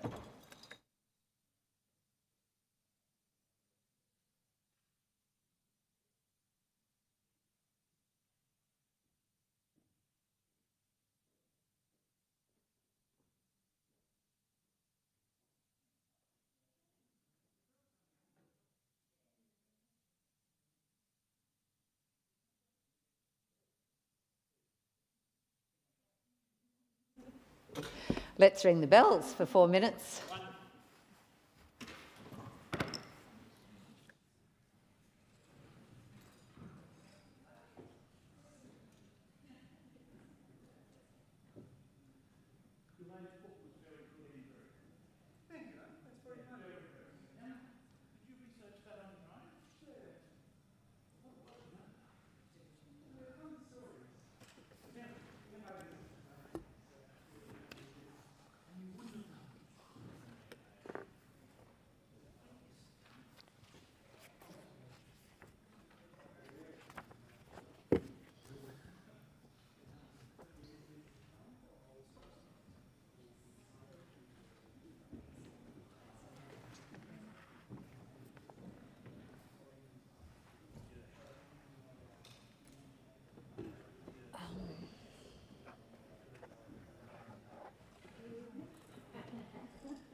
Locked the doors. The question before the House is the amendment moved by the honourable member for Page be agreed to. The ayes will pass to the right of the chair, and the noes to the left. I appoint the honourable members for Capricornia and Monash as tellers for the ayes, and the honourable members for Werriwa and Bean as tellers for the noes.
Order. The result of the division is ayes 48, noes 93.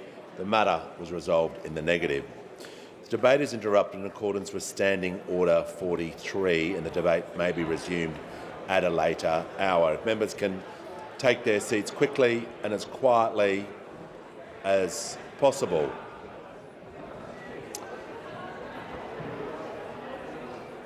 Are there any statements by honourable members? And I give the call to the honourable member for Mackellar. Thank you, Speaker.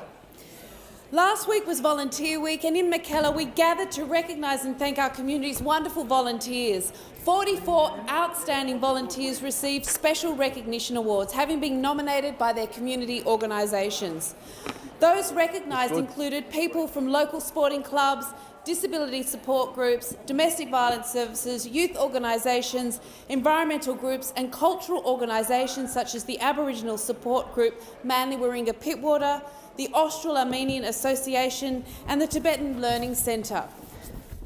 We also acknowledge volunteers from Mackellar's surf life-saving clubs, including Bob Head, recognised for 70 years of service to Avalon Surf Club, and Chloe Harris, a high school student recognised for her incredible commitment to Mona Vale Surf Club. With rising cost of living pressures and the ongoing crisis of domestic violence, volunteers from the Northern Beaches Women's Shelter, Meals on Wheels and Community Pantry continue to step up. Many go above and beyond, like William Harding, nominated by 3 organisations for his work with Bushlink, Salvo's Mona Vale and the Manly Warringah District Cricket Club. Also, special mention goes to Paul Robertson, executive producer and force behind the wonderful Northern Beaches Music Festival. We often talk about the natural beauty of the Northern Beaches, but Volunteer Week reminds us it is the people who make our community an incredible place to live. Member for Macquarie. Working small businesses on the planned changes to capital gains tax. I want to thank all those businesses I've spoken with, especially for the confidential information they've entrusted me with. I built a small business and ran it for 25 years. I know what it is to build a business from scratch with only your brain and a computer. So I appreciate why businesses with low capital start-up costs are asking questions. I want to ensure that as we refine these important reforms, the circumstances of all small businesses, not just tech startups, are recognised and considered. It takes a huge leap of faith to decide to work for yourself and then create a business that employs people. You take a risk and you take on the responsibility for not just your own family but many others. A lot of new owners don't go into it thinking they'll build fast and sell. They go into it wanting to establish a long-term business which they hope to grow over time. I grew up in small business by my dad's side. I grew my own small business. I don't think I can do anything other than put myself in the shoes of small business owners, including those across the Blue Mountains, the Hawkesbury and Nepean. And that's what I'll be doing as we make these reforms that will ultimately put all Australians on a fairer footing. Member for Monash. Thank you, Madam Deputy Speaker. I'm speaking to hundreds of people right across my electorate who feel let down, hurt and betrayed by broken promises and new taxes. And I've been inundated with hundreds of emails in the space of just a few days since I asked for feedback on the federal government's broken promise on private healthcare rebate for Australians aged 65 and older. There's 1.4 million Australians in this bracket and it's going to cost them up to $640 more every year. Australians right across this nation are sick and tired of broken promises. Rosemary from Inverloch in my electorate emailed me about a number of inconsistencies this government have presented on HECS and higher education. I've heard from Chris, who has had to cancel his private healthcare insurance already. He said, I've always had private health insurance until Labor took away the rebate. Robin, an aged pensioner, has held private health insurance for more than 50 years. She is worried that as she gets older, there will be an increasing burden on the health system for people like her who try and do the right thing and pay their own cover. And I've had many other emails as well, particularly on the Victorian Labor government's broken promise about the West Gippsland Hospital. Wayne Farnham and I will continue to stand up for West Gippslanders terribly let down by this broken promise. Member for Menzies. Thank you, Deputy Speaker. The hockey season is underway and it was great to get to Doncaster Hockey Club for their seniors game against Waverley and the opening of their new mini pitch. I even got to witness the brilliance of some former Kookaburras. Thanks to Callum, Nick and Andrea for your hospitality and the time and energy you pour into this thriving club. Deputy Speaker, the Run Club at Donvale Primary School has just reached an incredible milestone, running all the way from Melbourne to Canberra. Not literally, but already this year, students at DPS have logged 684 kilometres. To all the students who have taken part in this massive effort, congratulations and welcome to Canberra. I look forward to hearing about the next destination you reach. Deputy Speaker, it was a real pleasure to join the men's shed at the Veneto Club for a special evening with AFL legend Brent Boomer Harvey. I should declare my bias up front, Deputy Speaker, as a shinboner myself, getting to spend an evening with the man who played more games for North Melbourne than anyone in history was pretty special. Up until last week, Boomer held the record for the most games ever played in the AFL. Tough and relentless, one of the greatest to pull on the boots, but the night was not just about footy. It was about something the men's shed understand better than most. Their motto says it all. We turn minds, not wood. Behind the records and accolades, Boomer spoke honestly about the resilience and life lessons that he learned along the way. I want to thank Guido Bonani and the team at the men's shed for bringing the community together. Member for Mayo. More than 200 people attended a Defence Community Information Centre about the Woodside Barracks. I'm very pleased to see the Assistant Minister is here in the chamber. That's how important this site is to us as a community. And the message from my community was very, very clear. We want to know what is happening and be involved in the future of the site. Many people, including me, are disappointed in the sale, particularly as the barracks are about to approach their 100th anniversary next year. But now it's about what do we do with this important piece of land into the future. There's been strong community feedback. A survey that I ran found that 94% of residents did not support housing on the site, and so I'm very pleased that we've had assurances from the State Housing and Planning Minister, Nick Champion, that there is no plans for residential and employment lands on that site. Now, what do we want to see as a community? Well, now we're going to create a working group and really articulate and form together what that vision looks like, whether that be recreation uses, environment, wildlife value. We need to come together because we want to ensure that our children's grandchildren are proud of what becomes of the Woodside Barracks a century from now. So I thank the State Minister, the Honourable Nick Champion, and thank the departments, both Finance and Defence, for coming to our community. Member for Holt. Thank you, Deputy Speaker. I recently had the pleasure of visiting Everyone Cafe in my electorate of Holt and spending time with the amazing team there. This is a truly special place. Everyone Cafe provides hands-on hospitality training for everyone living with a disability in my community. It's a place where team members take their first steps into the world of hospitality, learning new skills in an inclusive, supportive environment. By offering fully paid employment and building the skills needed to pursue future opportunities in the hospitality sector. This program changes lives. This is what inclusivity is all about, ensuring everyone gets a fair go, and it gets even better. Every coffee and every meal sold gives back to the community. Proceeds from Everyone Cafe supports the SCS Cranbourne unit and the vital work they do in keeping our communities safe. This year, they have already raised more than $3,400. And the best part, the coffee is absolutely delicious and costs only $1. I want to thank Joe, Daniel and the entire team for inviting me. I cannot wait to visit you guys once again. Thank you. Member for Lyne. Thank you, Deputy Speaker. Treasurer, you're running this great country into the ground.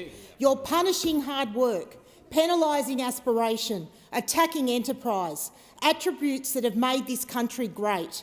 The Treasurer is coming after small business, ambushing young people at the precipice of getting their foot on the home ownership ladder, raiding the income of hard-working tax-paying Australians and backstabbing seniors through the reduction of the private health insurance rebate. And for what? What do you get to show for it? Well, for most constituents in line, you'll have to pay to see a GP. You still won't have an urgent care clinic. It will be just as difficult, if not more so, to access aged care.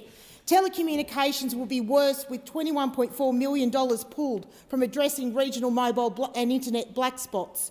Food, fuel, electricity, insurance, rents and mortgages will be higher than ever because he still hasn't got a handle on inflation. Congratulations, Treasurer. You've somehow managed to make life drastically harder for just about every single Australian and still not even touch the sides of the deficit, which is set to breach $1 trillion. Constituents in line have made it clear. Australia has made it clear. Axe these toxic taxes or risk breaking the back of this country for good. Member for Petrie. Thank you, Deputy Speaker. Last week was Volunteer Week, where we recognise and celebrate the incredible volunteers that are the lifeblood of our community. The region which I'm humbled to represent is made up of more than 300 volunteer organisations, groups that are made of everyday champions, doing their bit to make our community a better place.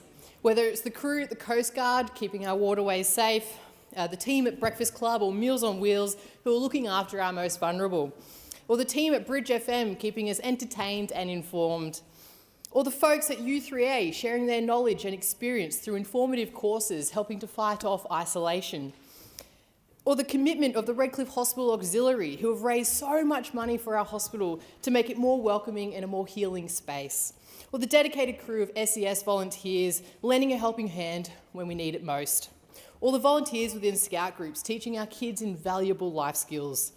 Our community is a better place because of our incredible volunteers who donate their time to support others.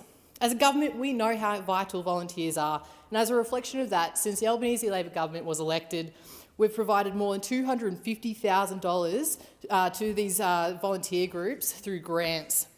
And through the community consultation panel that I formed recently, we've got another more than $66,000 on their way to some very well-deserving volunteer groups. I just want to take this moment to thank each and every volunteer in our community. We're all better because of you.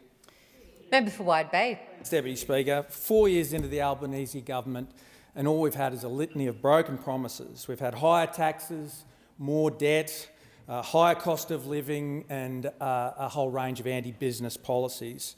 Before the 2022 election, this Prime Minister promised to restore faith in politics and deliver on every one of his promises. Instead, his promise to keep his promises has even been broken many times. Where is the $275 electricity price reduction we were promised? Where are the cheaper mortgages? Where is the real wages growth? What happened to the promise of no new taxes, no changes to super and no tampering with the Coalition's legislated tax cuts? What happened to not changing capital gains or negative gearing?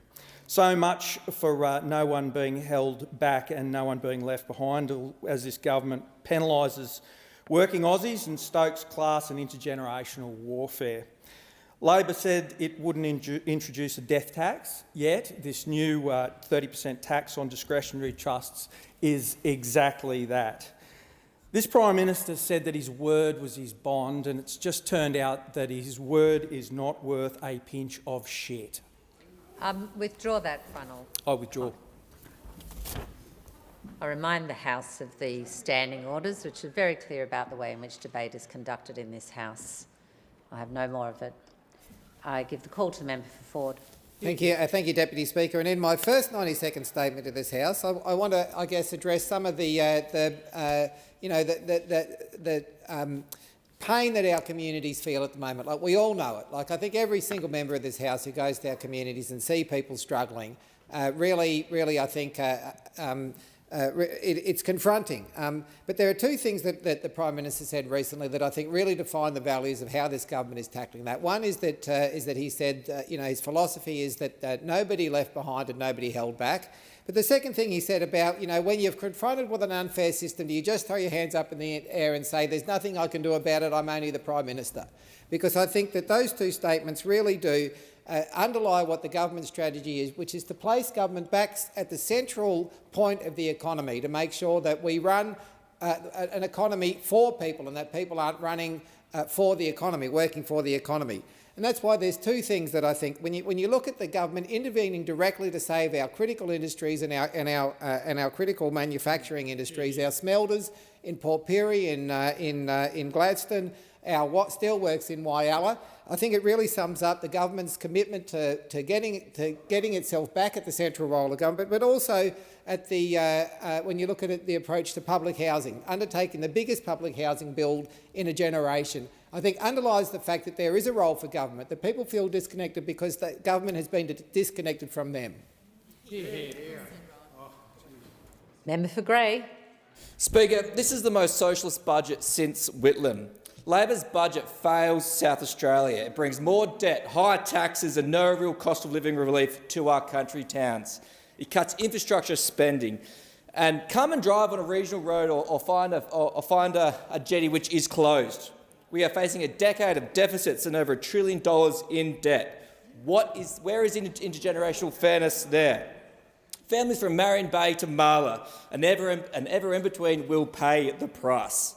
Inflation is currently at 4.6% and now up to 5%. We are the laughing stock of the developed world, higher than Canada, Germany, United States, France and the United Kingdom.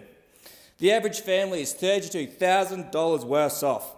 This is not the country we know and love, and the people in regional South Australia are feeling the pinch more than most. Labor's new socialist taxes hit the very people that keep our towns going, small business owners. They even hid a 30% death tax in the budget as a nice little bit of salt in the wound. This budget hurts our regions and makes life outside the city limits even harder. We need a government that backs our regions, not one that taxes them into oblivion. We need a government that starts putting Australians first. We need to axe the tax and cut the lies. Member for Maribyrnong. Thank you, Deputy Speaker. I too want to join my colleague, the member for Petrie, in recognising National Volunteers Week last week and celebrating some most inspiring people across Maribyrnong. We're very fortunate in the community we have. I had the privilege of visiting the Vic SES at Urban Surf, where I got to jump in the boat and witness firsthand the rigorous training that our SES volunteers undertake, practising water rescue techniques to prepare for emergencies that can strike without warning. It's no surprise that the Vic SES Essendon unit is one of the 13 outstanding recipients of this year's Moonee Valley Neighbourhood Spirit Awards. And they are in magnificent company. Carol Barrick, Karen Shooter and Robin Bardas built Connecting Mothers in Grief from the ground up, now supporting bereaved parents across Australia. Arissa Berryman is a powerhouse youth advocate, changing the conversation on mental health. Glenys Barnes has given 12 incredible years to the Northern Obedience Dog Club. Stephanie Fiala is an emerging leader already making waves with St Vincent de Paul and beyond. Brian Gillespie is defying his Parkinson's diagnosis and driving the Moonee Valley Bowls Club forward. Samuel Glenn is creating inclusive, joyful spaces through Avenue Productions. Leading Senior Constable Bradley Keogh is revolutionising how police connect with our community.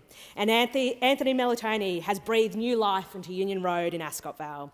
Trang Nguyen is a fierce and passionate voice for young people. Time has expired. Member for Flinders. Thank you. Labor's budget not only smashed savings, hard work, risk and endeavour, it crushed aspiration for future generations. Addressing intergenerational equality, my foot. Their cynical disregard for entrepreneurialism is nowhere more to be seen than in their changes to capital gains tax, the tax Aussies pay when they sell an asset like a business, investment property, crypto or shares, whatever it is, for more than what they started with. Right now, Australians who hold an asset for more than 12 months will get a 50% discount on their capital gain, and it's been like that for 25 years. But Labor's going to scrap it. Instead, the discount will now be tied to inflation alongside a new 30% minimum tax rate on capital gains. Translation: in most cases, people will pay significantly more tax when they sell an asset unless, as the Cabinet Secretary is so keen to tell us, the government totally stuffs inflation for yet another decade, in which case you might be better off, and let's face it, they're doing a pretty good job of that. But to base your taxation system on your inability to curb inflation and to tell people that they're better off for it, have they lost their senses on the government benches? Flinders will be harder hit than most electorates in Australia because our median age is 48, a full decade older than the Victorian average of 38. More locals are approaching retirement, selling businesses that they've built up over a decade or decades. We've got more tradies and owner-operators than the state average, nearly 18% of workers in Flinders. For many of those who own small businesses, their business is their retirement plan. Member for Hunter. Thank you, Speaker. Today we celebrate International Wine Day, which for many Australians sounds less like an international occasion and more like a perfectly responsible Monday evening plan. For thousands of years, wine has brought people together, civilisations have changed, governments and even some premiers have came and gone. But I'll just have one glass remains one of history's great works of fiction. And nowhere understands wine better than the Hunter Valley, Australia's oldest and most celebrated wine region. For nearly 2 centuries, the Hunters produce world-class wines, welcome visitors from across the country, the world, and quietly convinced countless Sydney-siders they're now wine people after a single weekend away. But beyond every great bottle is a great deal of hard work. Today we recognise the vineyard workers, winemakers, cellar door staff, hospitality workers and small businesses who keep the industry thriving. Because of them, the Hunter continues to be a powerhouse for regional jobs, tourism and divine Australian wine. And wine, of course, is more than just a drink. It's a conversation, celebration and occasionally the reason somebody would confidently explain the notes of blackberry and oak while holding a $20 bottle of Shiraz. So, Speaker, on this International Wine Day, let's raise a glass responsibly to the people behind Australian wine, especially Hunter wine, which I maintain is the finest in the world. Cheers to International Wine Day and cheers to the Hunter Valley. Thank you for what you do. Member for Lindsay. In Sydney are not living in some Canberra fantasy. They are tired of being treated like the districts in the Hunger Games, expected to do the hard labour, carry the economy on their backs and stay quiet like the people in the capital, aka the Albanese Labor government, beat them down tax after tax. And nowhere is this more true than in my electorate of Lindsay, because people in Lindsay are worried about the changes to capital gains tax, what it will mean with the workshop they built, what it will mean to the business they sacrificed for, what the investment property that they bought after hard years of labour, decades of overtime, weekends. And as I said, these people are extremely concerned. The more I have, the more I get punished, says Aaron from Penrith. He started plumbing at 17, worked 3 jobs to get ahead, sacrificed holidays, family times and weekends. His honeymoon was the only break he had. It broke my heart to hear him say about Labor's taxes, it makes you not want to get up in the morning and go to work. When hard-working Australians start asking whether effort is still worth it, we have a serious problem, because this government has made it crystal clear: work harder, take the risk, build the business, and the moment you finally get ahead, the capital, aka the Albanese Labor government, swoops in for its cut, and that is how aspiration dies.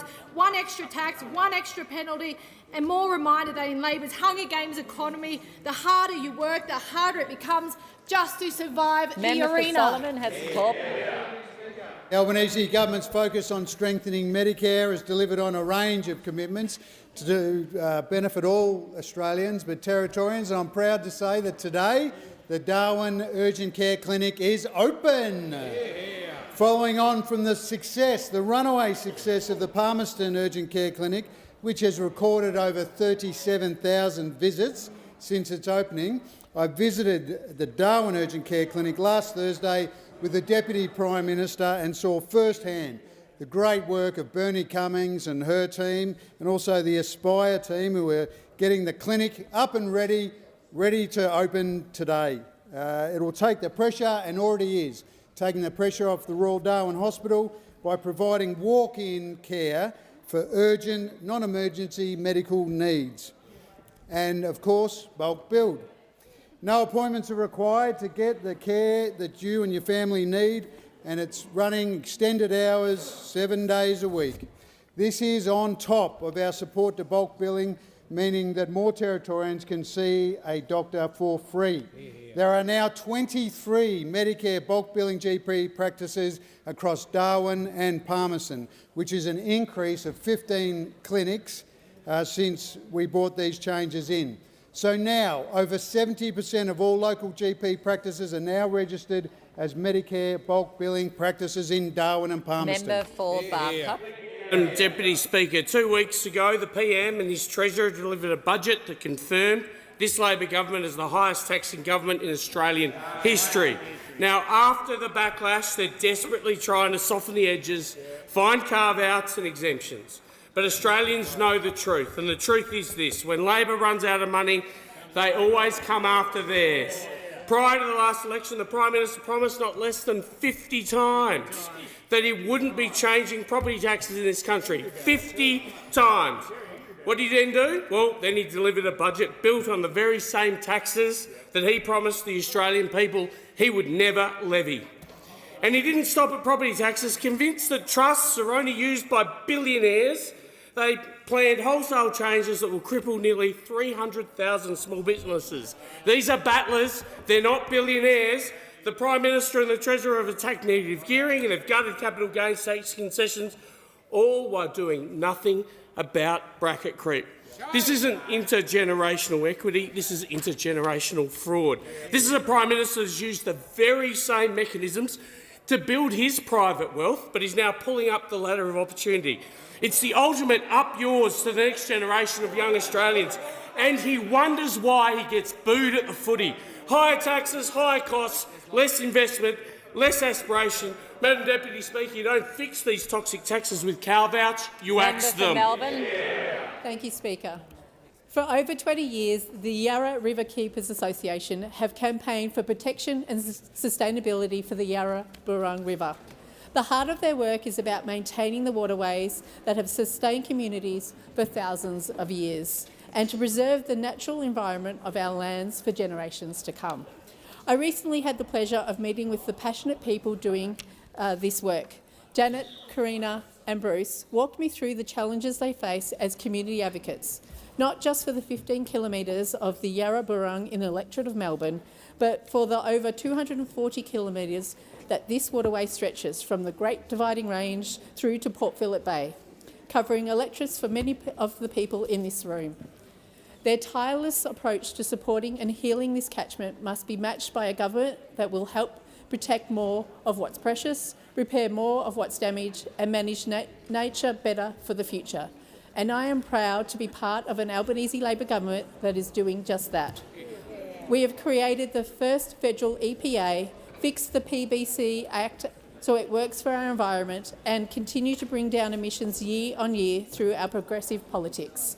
So thank you to Janet, Karina, Bruce and all the members of our community standing up for the environment. Call to the Leader of the Opposition. Mr Speaker, the verdict is in. This is the worst budget Australia has seen since Paul Keating's in 1993.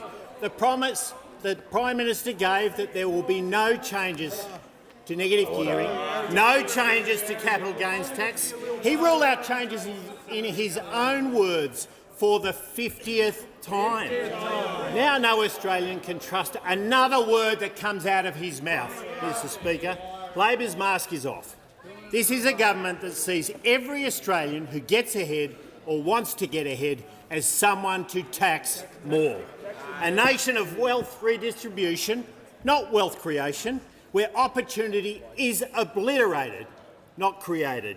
Mr Speaker, every Australian will be worse off because of this aspiration-killing budget. Higher taxes on housing, higher taxes on saving, on investment, on houses, on small businesses. Mr Speaker, a death tax by stealth.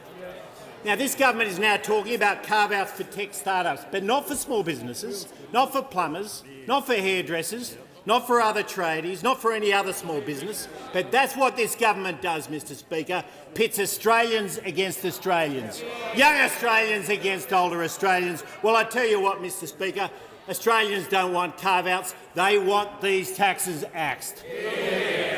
In accordance with Standing Order 43, the time for members' statements has concluded. If members can take their seats quickly and quietly. We shall move to questions without notice. Are there any questions? And I give the call to the Honourable the Leader of the Opposition. Thank you, Mr Speaker. The My question is to the Prime Minister. Over the past week, I've spoken to hundreds of hard-working Australians across every corner of our country that have had one question they want to ask of the Prime Minister. Why did the Albanese Labor government lie to Australians about plans to tax them more? Call to the Prime Minister. Thanks very much, Mr Speaker. Well, I've spoken to a lot of Australians over the last week as well. Order. 10 days ago, Order, members on my left. I spoke with Mika, Matt and their dog Pikelet here at Kingston. They bought a home of their own in Canberra using just a 5% deposit. There's some of the 250,000 first-time buyers. The Prime Minister will pause. We're just going to have some silence. The Leader of the Opposition was heard in silence. I made sure the House was. We're not starting off on this bad foot. Member for Cook, you are now warned. That kind of yelling out is not going to happen today. Prime Minister. They are some of the 250,000 first-home buyers who've done exactly the same, got into their first home. A few days later, I was at the Housing Australia Future Fund, the HAF site, in Melbourne, in Rosanna, which I visited last year with the member for Jagga Jagga when it was a building site. This year, it is a site with 45 homes with people moving into them. Right where the railway station is, right where the shops are there at Rosanna. In Hobart, with Premier Rockcliffe, we spoke about the more than 1,000 homes that will be built on the Defence Land site there on the edge of the Derwent. In central Perth, we saw the 219 apartments over 29 floors which are about to be fitted out, including 110 social and affordable homes which are being built. At Prospects Corner, I met Harry and Erin, who just 4 weeks ago moved into their own apartment built by the HAF. That day, Erin summed it up simply and powerfully. It's really life-changing. And we met another young woman as well who'd been a beneficiary of the Help to Buy scheme, had got into her own first home as a result. Now, over our 4 years, we've thrown everything at housing supply, and it is making a difference. But there is more to do. And that's why we're reforming negative gearing and capital gains, opening aspiration to a generation who are being locked out. Our changes are pro-aspiration and they are pro-supply. Order.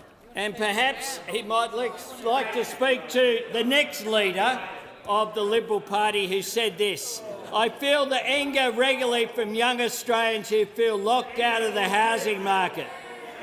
Red-hot anger, frustration, also a sense of despair that they can't get a stake in the country, that they can't afford a home.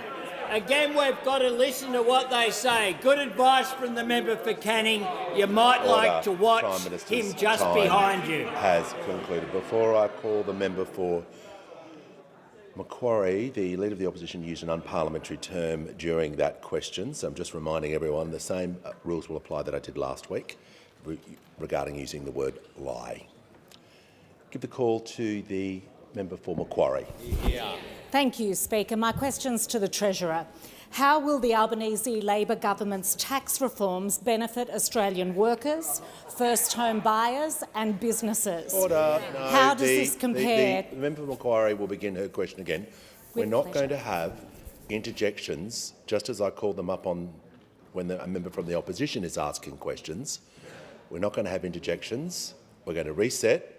Everyone's going to hear their question in silence, including the Speaker, because if I can't hear the question, I won't be able to take actions down the line. So, the member for Macquarie will begin her question again, and Thank you, there will be no Speaker. interjections. My question's to the Treasurer. How will the Albanese Labor government's tax reforms benefit Australian workers, first-home buyers and businesses? How does this compare to other approaches? Call to the Treasurer. Thank you, Mr Speaker, and thank you to the member for Macquarie, not just for her question, but for the very substantial small business experience that she brings to this parliament, Mr Speaker. Mr Speaker, the tax reform package at the core of the government's fifth budget was about three main things: making it easier for people to buy their first home, cutting income taxes for 13 million Australian workers, and better aligning the tax treatment between people who work and people who earn their income in other legitimate ways. And a really important part of that budget was that tax cut for 13.3 million Australians, the Working Australian Tax Offset, Mr Speaker. It's targeted to workers. It represents the most meaningful permanent increase to the effective tax-free threshold since Labor last increased it more than a decade ago, Mr Speaker. But it's not the only way that we're cutting income taxes. We're cutting income taxes 5 different times in 3 different ways. We've got the tax cuts already legislated, including another round in July this year and another round after that in July next year. Those opposite voted against those tax cuts. We've got a $1,000 instant deduction next financial year, and now we've got the Working Australian Tax Offset they're announced in the budget. Now, altogether, our 5 different tax cuts will mean the average worker will benefit by up to $2,816 in 2028.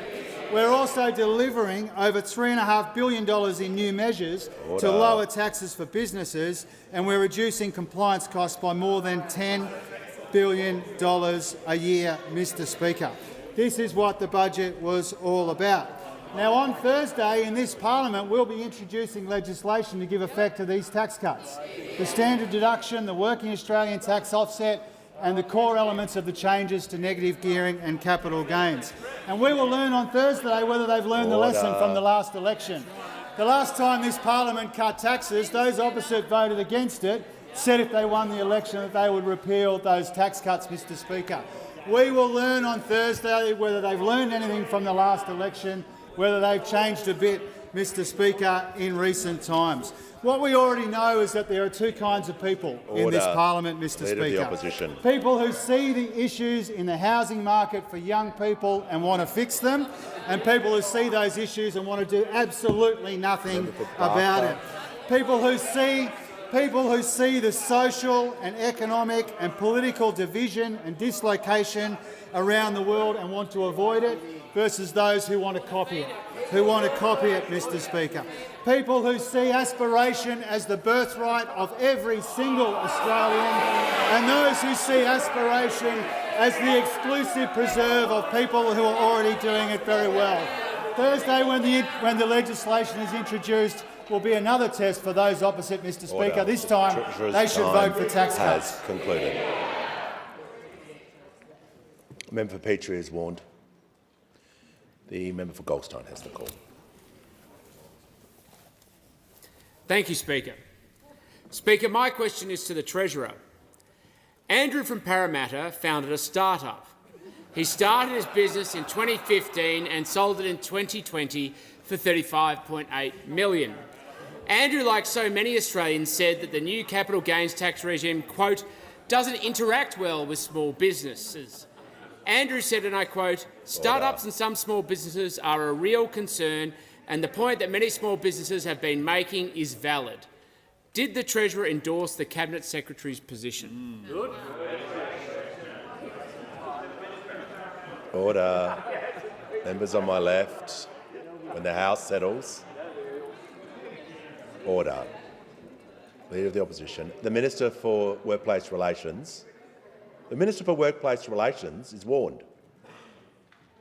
The Treasurer has the call. Thank you very much, Mr Speaker. I'm reminded that the last time the Shadow Treasurer tried to cite an example, this time at the National Press Club, it turned out the person that he had based his entire speech around was more than likely exempt or able to access very considerable concessions and carve-outs, Mr Speaker. So the last time he got up here all puffed up with self-importance, Mr Speaker, but at the National Press Club he used an example who was able to access one of the 4 concessions and carve-outs for small businesses that we are not changing, Mr Speaker. So you'll forgive me for taking with a grain of salt anything that the Shadow Treasurer says when he tries to quote specific examples in the parliament, Mr Speaker. Now, when it comes to the changes that the Shadow Treasurer is asking me about, I remind him of somebody who said this, and I'm quoting, "There's no intergenerational justice in such preferential arrangements." Who also said, that was a quote from an author of a book, who also said in this parliament, "Today it's time to be honest, the tax system is screwing over young Australians. Order. It favours well-off established interests against those trying to get ahead. People who can predominantly live off income from their assets can pay very little tax and get discounts on capital gains from increases in asset values." The same person says young Australians need to demand a fairer tax system where they aren't the only ones carrying the burden to cover the cost of Australia, Mr Speaker. Order. The members on my right will cease objecting so I can hear from the manager. Speaker, relevant. It was an incredibly direct question. Does the Treasurer endorse the Cabinet Secretary's position? Can't get more straightforward than that. And he's been quoting from a book now where 1 minute 30 seconds in. Well, there's nothing against the standing orders for the Treasurer quoting from a book. I don't know who the author of this book is. I may have a suspicion, but the Treasurer needs to make sure the quote that he is referring to, because the manager is correct. He was asked a question, but there was a bit of a preamble in there about the scenario. So, just if the member for Gippsland is not helping, so just going to make sure whatever this quote is relating to in direct relevance about what the question he was asked. Treasurer. Thank you, Mr Speaker. Of course I endorse and support the great work of the member for Parramatta. And I also support the great work of the Shadow Treasurer who wrote this, Mr Speaker. He said, "When people can earn more and be taxed less because of the holding of assets over income, it rewards capital interests against labour." And that means that you entrench those interests and you break apart what I think is one of the fundamental principles that has made this nation successful and strong, which is turn to the next generation and say you get your equal chance as well, Mr Speaker. So I support the member for Parramatta's great work as part of our team, and I support the comments that the Shadow Treasurer has made twice in this parliament and once in a book that I might be the only one who's read, Mr Speaker. And the reason I raise this, Mr Speaker, in endorsing the member for Parramatta's work is because it says everything about the Shadow Treasurer, that he is now trying to weaponise a campaign against the very changes that he called for, Mr Speaker. And not by accident, he's come in here twice and he's written a book about how we have to deal with these issues in the housing market and in the tax system, Mr Speaker. And as I said, Mr Speaker, he'd want to be careful that the Daily Tally doesn't put him on the front of the paper with a little hammer and sickle next to him, Mr Speaker. Because this is exactly the problem that he's describing, that this government has the courage to try and fix. The call to the honourable member for Aston. Thank you, Speaker. My question is to the Minister for Housing, Homelessness and Cities. How are the Albanese Labor government's housing reforms helping first home buyers trying to buy a home? Is the Minister aware of any risks to this work? Great question. The call to the Minister for Housing, the Minister for Homelessness and the Minister for Cities. Thanks so much, Speaker, and I thank the member for Aston for her question. Mr Speaker, she has just ticked over 1,000 young people in her community into their first home with our government's backing, and plenty more where that came from. Speaker, too many Australians feel that the housing market is stacked against them. And what is so frustrating, especially for the young people of our country, is that they're doing all the right things. They're saving hard, they're working hard, they're studying hard, and yet still they turn up to auctions with the decks stacked against them. And Speaker, that is what our government is seeking to change. That is why we are levelling the playing field for first home buyers through our budget housing reforms. Now, Speaker, for 25 years, the Sunday morning reports on Saturday's auctions have told us pretty much universally the same thing. It's first home buyers getting pipped by investors and more homes out of reach for young people. But for the last 2 weekends, Speaker, we have started to read something very, very different. Across the country, first home buyers are snapping up homes. Speaker, a single mum buying a home for her family in St Kilda East. Speaker, for a young Dawson. couple buying their first home in Yarraville, telling the paper that they'd given up on buying in that particular suburb. In Ardea, 4 first home buyers competing against each other at an auction, Speaker, all on a level playing field.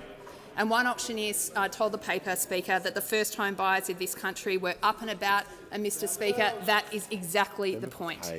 Now, Speaker, by the time of the next election, hundreds and hundreds of thousands of young people around our country will be in their own home directly because of our government's first home ownership policies. And I want every single one of them to know, Speaker, that it was a Labor government that saw their ambition, that saw their aspiration and stepped in to help them realise it. Now, Speaker, I'm asked about alternatives and risks, and by God, there is one on the table, because those opposite want to scrap all of the arrangements that are making this possible. Speaker, they want to get rid of the 5% deposit program because, according to them, this is about supporting the children of billionaires.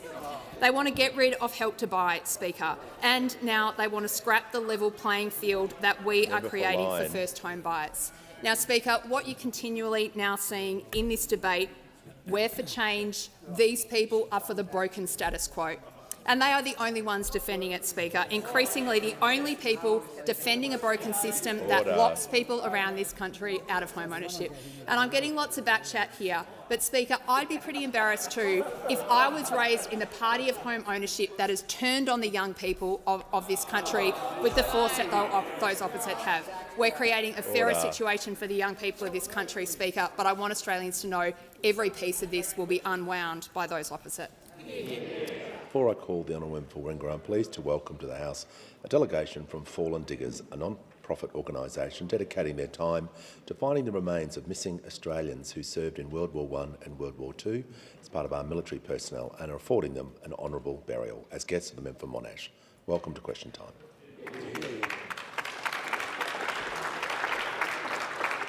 Give a call to the honourable member for Warringah. Thank you. To the Treasurer. Many young Australians are angry at the government extending CGT changes beyond investment properties. After paying for high rents or just managing with a mortgage and paying taxes on their incomes, many are starting new businesses on the side or investing in shares to build a buffer, and they now feel blindsided. What modelling has the government done on extending CGT changes beyond investment property, and will you release it? Call to the Treasurer. Thank you, Mr Speaker, and thanks to the honourable member for her question. First of all, when it comes to young people, this is a budget for young people. It's a budget that recognises that for too long in this country, Mr Speaker, young people have been locked out of the housing market, as the Housing Minister just explained to the House, and we're taking some difficult decisions to address that. For too long now, too many young people have seen this aspiration of home ownership as something that belongs to somebody else, and we want to fix that. And we're here to make a difference in that regard, Mr Speaker. We're also helping to make sure that the tax system is fairer for workers, predominantly overwhelmingly young people. Young people overwhelmingly earn income from working. 84% of young people earn 90% or more of their taxable income from work, Mr Speaker. A couple of new numbers, Mr Speaker. And the honourable member asked me about modelling. Young people will be the biggest beneficiaries of the working Australian tax offset. 2/3 of the recipients of our new tax cuts will be millennials and Gen Z in 27-28. Another new number, Mr Speaker, our $1,000 instant deduction. 2.3 million people under 35 will benefit, which is about 40% of beneficiaries, as well as the 75,000 extra households that we will turn from rental households into home owners, Mr Speaker. And so this is genuinely a budget for young people. Now, I'm asked about making sure that by replacing one sense of unfairness in the system, one distortion in the system, we don't want to replace it with another. And so dealing with this mistake that was made in 1999, which turbocharged house prices and decoupled incomes from house prices, we wanted to make sure that we didn't replace that mistake with another one, Mr Speaker. And so this is about reducing distortions in the market. Now, our changes, Mr Speaker, our changes mean that some people will pay less tax. The current discount undercompensates some investors for inflation and overcompensates others. On average, over the past 20 years, the indexation approach would have been broadly neutral or even a bit more generous for shareholders. The proportion of Australians who own shares has declined by almost 20% since Howard and Costello made that mistake in 1999. This is why, Mr Speaker, UBS says from a big picture point of view, equities would become a relatively more competitive investment proposition. NAB says by the principles of optimal tax policy, this change should deliver an efficient, fair and robust regime once fully implemented. Westpac, the tax system did overly encourage leveraged investment in property over investing in other things, whether that was the stock market or a business or something else that produced income, Mr Speaker. And so that's why we're making these difficult changes. We know that they are contentious, but they are to benefit young people in the housing market and when it comes to income tax cuts, and that's the purpose of what we are trying to do. Call to the honourable member for Hughes. Thank you, Mr Speaker. My question is to the Minister for Climate Change and Energy. How does the Albanese Labor government's budget strengthen Australia's fuel security? How does this compare with previous policies on fuel security? Good call to the Minister for Climate Change and Energy. Thanks very much, Mr Speaker. I thank my honourable friend for the question. And in the face of the largest energy crisis in the history of the world, and in the face of one of our major refineries catching on fire at a very untimely development, I can report to the House that Australia has substantially more fuel today than we did on the day Iran was bombed, Mr Speaker. In fact, Mr Speaker, in relation to diesel, which the agriculture sector and regional Australia relies on so much, I'm pleased to tell the House that at 38 days' worth of holdings, it is the highest holding Australia has had since the minimum stock obligation came into force in 2023.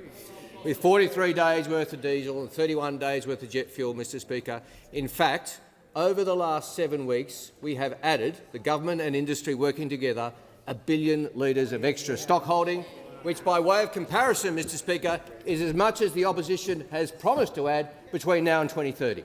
That's what we've added over the last 7 weeks, working with industry and working with refiners, Mr Speaker, to ensure that we are fuel secure in the most difficult circumstances possible, Mr Speaker. In relation to Export Finance Australia, we've underwritten 800 million litres of extra supply to Australia to provide us with a buffer. This is the approach the Albanese government has taken, and in the face of all the world has thrown at us, Australians working to ensure that they only use the fuel they need, the government working with industry to ensure that we have extra supplies, has seen Australia better placed than most countries, Mr Speaker. But we know that there's more to do. That's why the budget delivered by the Treasurer just a couple of weeks ago invested substantially in fuel security, because we believe that if you're going to improve our strategic reserves, if you're going to improve our sovereignty, then it makes sense to have a sovereign strategic reserve, Mr Speaker, held by the people for the people. A government-owned reserve to ensure that we are better placed in the future. Most members of the International Energy Agency have a government-owned reserve. Australia has been the exception. Now, this is a point of difference. This is the policy of the government, opposed by those opposite who do not think we should have a strategic government-owned reserve. The honourable member asked me how our approach compares with previous approaches. Well, we believe in a reserve held in our country for our country, not a reserve held for Australia in Texas, which was the situation we inherited. We believe in a government-owned reserve to ensure that we are well placed, Mr Speaker, a position opposed by those opposite. These are the approaches that the Albanese government has taken, which are they... Minister will pause. Just going to ask the Leader of the Opposition to withdraw that. I withdraw. Thanks, Leader of the Opposition. The Minister for Climate Change and Energy, continuation. Mr Speaker, this is the approach of the government, to work with industry for Australians and to ensure that we are better placed as these international fuel crises, frankly, Mr Speaker, are likely to get more frequent and worse, not better and less frequent.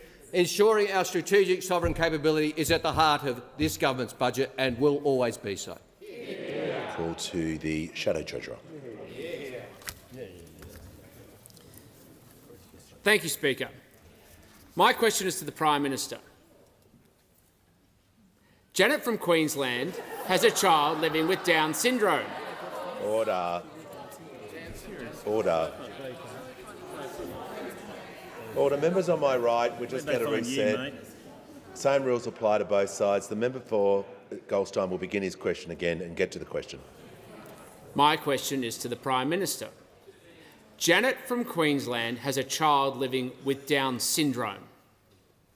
When she drew up her will many years ago, it included plans for a testimony discretionary trust to protect her daughter. Now trusts like hers are set to be slugged with a new 30% tax. Prime Minister, how much more will families caring for people with disabilities have to pay in tax because of your budget of broken promises and higher taxes? Call to the Prime Minister. Thanks. We've made it. Thank you, Mr. Speaker. We've made it very clear that there are exemptions for vulnerable people. That was there in the budget announcement Tuesday night. And what the constituent from Brisbane shouldn't have to put up with is people promoting something in order to try to secure political advantage. Stop scaring people. By scaring vulnerable people. Minister for Seniors. Call to the honourable member for Tangney.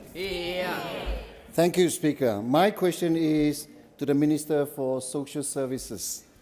How is the Albanese Labor government working to reduce family, domestic and sexual violence? Thank you. Give the call to the Minister for Social Services. Thank you so much, Mr. Speaker, and thank you so much to the member for Tangney. I know how passionately he cares about reducing family, domestic and sexual violence. Mr. Speaker, a lot's changed in the last 50 years in the way that we regard issues around family, domestic and sexual violence. Back in the day when we were first discussing whether we should fund refuges, there were people in this place who actually said we wouldn't because that would break up families. Yeah.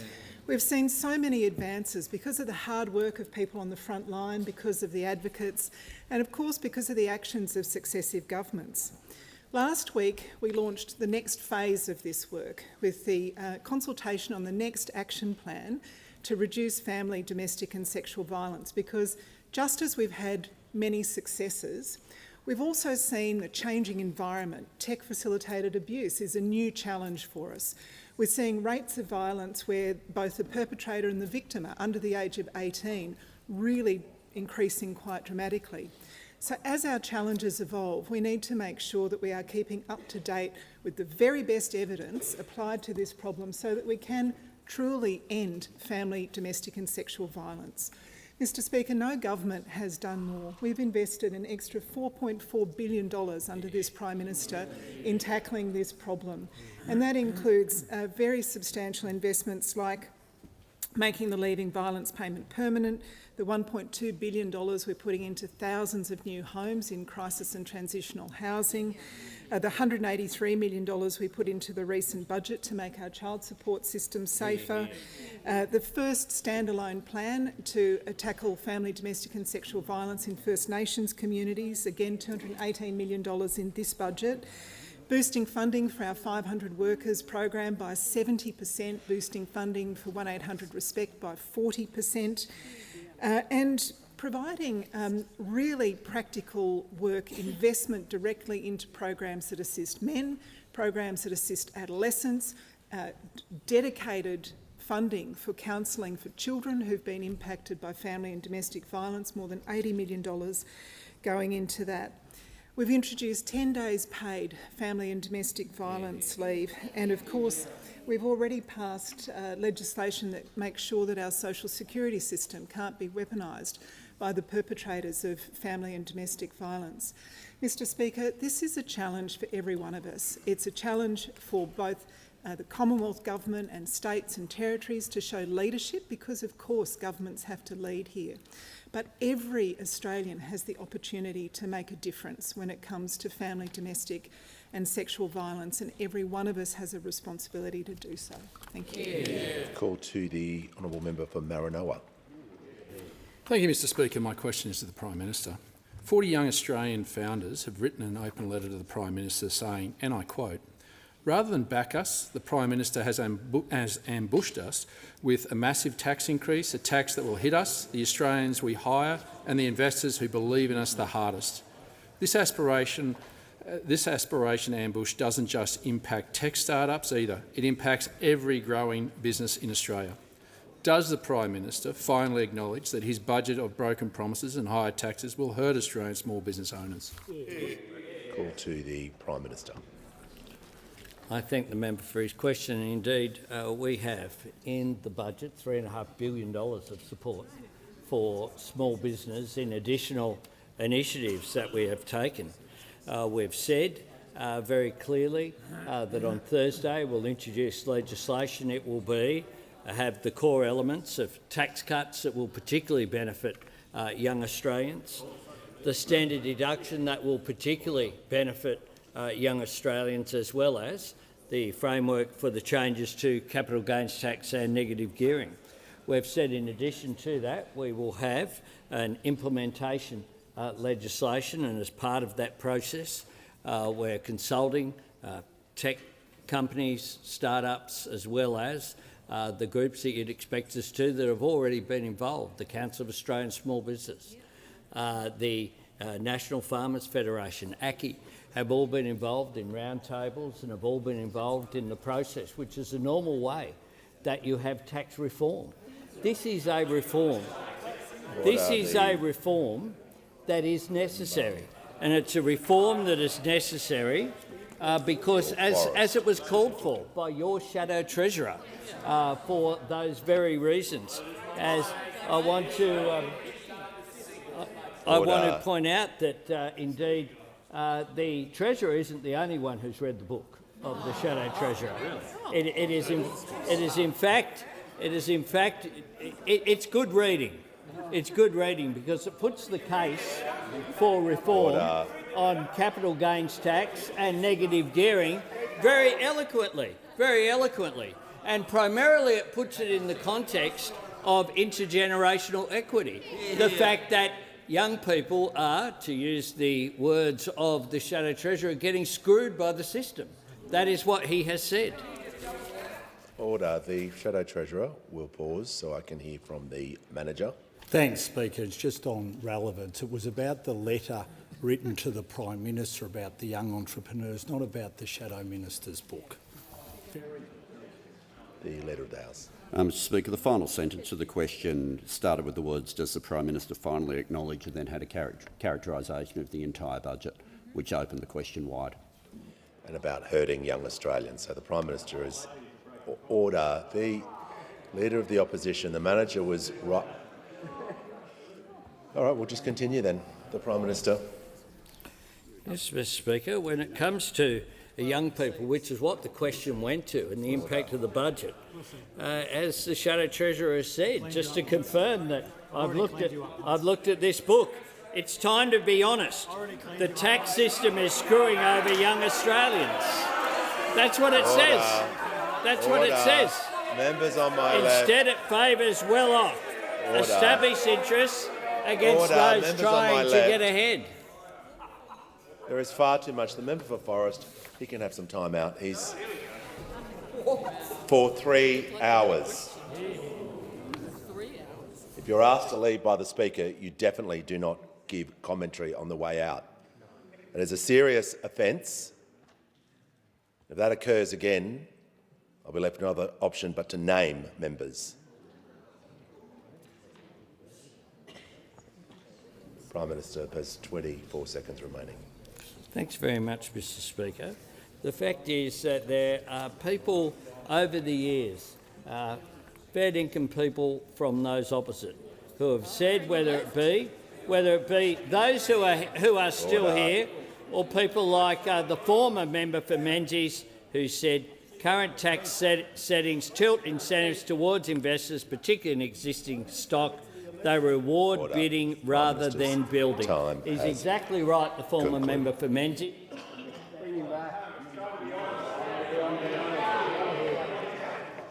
Call to the honourable member for Macon. Thank you, Mr Speaker. My question is to the Deputy Prime Minister. How is the Albanese Labor government securing well-paid jobs in South Australia through historic investments in defence? What indecision and uncertainty has this previously faced? Call to the Minister of Defence and the Deputy Prime Minister.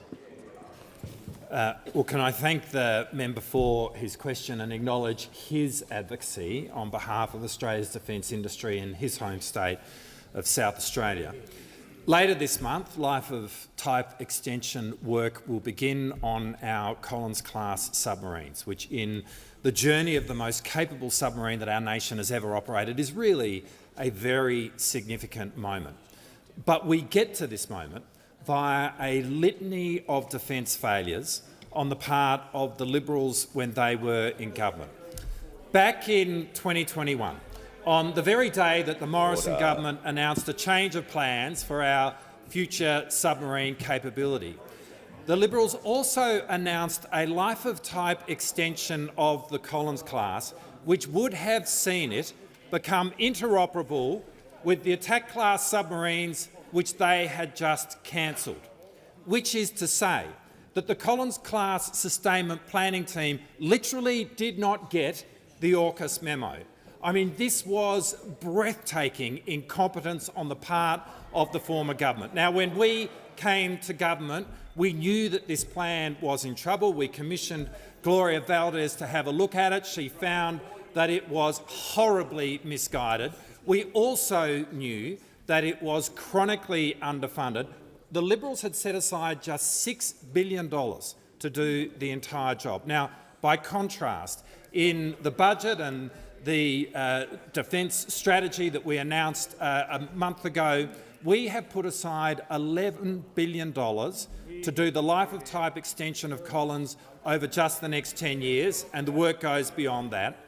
The plan will make Collins a pathway to operating our future nuclear-powered submarines, and in the meantime, it will see an increased availability of the Collins class in the here and now.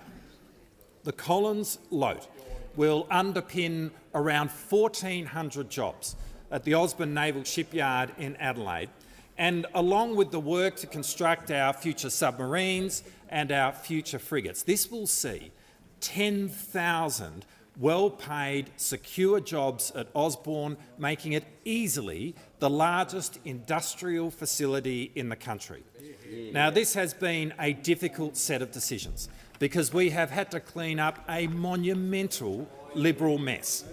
But the result is that the Collins-class submarine will continue to be a potent capability serving all Australians for decades to come. Give the call to the honourable member for Moncrieff. Thank you, Speaker. My question is to the Prime Minister. Aaron has written in about how Labor's tax changes will affect him. He says, quote, "I'm 39 and supporting a young family with 2 children. I've been carefully investing in various high-growth assets over the last 10 years so that we may one day afford the Australian dream, our own home. These tax changes will be a disaster for families that have been building on a set of rules that are now being rug-pulled." End quote. Prime Minister, why is Labor's budget of broken promises and higher taxes punishing Aaron and his family who are just trying to get ahead? Call to the Prime Minister. Thanks very much. I thank the member for her question. We want Aaron and his family to have a roof over their head. Aaron is 37 years old. On my left. 39 years old. 39 years old. So chances are Aaron's been in the workforce for 20 years but has been unable to secure his own roof over his head.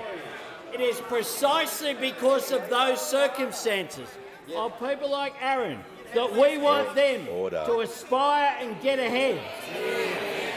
Not just aspiration for some, aspiration for all. That is what we on this side of the chamber stand for. And let me say this, someone who knows something about housing, a fellow called Harry Triggerboff, said this: last weekend identified positive proposed changes to capital gains tax and negative gearing for brand new property. Buyers are pivoting from the share market back into property. That's the direct result of the budget. Brand new apartments are now top of the list for investors. So what is happening? What is happening is precisely what these reforms are aimed at. If you want to get ahead, you can still invest in negative gearing. You can still get a 50% capital gains tax discount, but as well as building your own assets and your own wealth, you'll be building the assets and the wealth of the nation. That is precisely what it's about. And meanwhile, Aaron, who's been in the workforce for 20 years, if Aaron goes to the auction next Saturday, he won't be standing there competing against someone who has, because they are an investor, going for their 10th house or their 12th house, who has as well, if they have to, go that extra $20,000 or $50,000 in order to win at the auction. You know why they can do that? Because all of the taxpayers, including Aaron, are paying for the benefit to them. That's why they can do it. So instead of that, as a first home buyer, which Aaron will be, he has a real shot. We're about helping people like Aaron. You're about keeping them down. Order. Order. The Minister for Pacific Island Affairs and Defence Industry will cease ejecting. Just add a couple more people to the warnings list. That will be the member for Moncrieff now, who had a good go, and the member for Casey. So the people on warnings are the member for Bowman, the Minister for Employment, the member for Petrie, and the members for Moncrieff and Casey.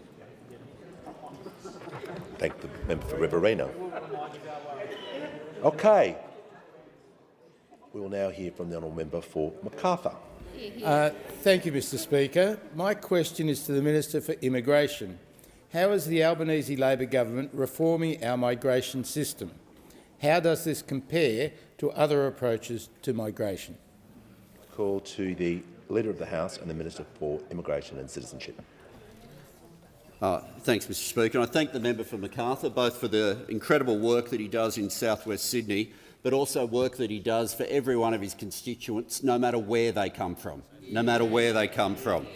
In Australia, we've seen net overseas migration fall to 45% below where it peaked. And those opposite seem reluctant to acknowledge that when the peak occurred, every single one of the settings were the settings that they had left in place when the peak occurred. The reduction of 45% in net overseas migration, the largest part of the growth that we had to deal with had been in student visas. And so when we brought forward legislation, not only to be able to cap the number of student visas, but also to be able to link the number of student visas to student accommodation, link it directly to housing, what did those opposite do? They opposed the legislation.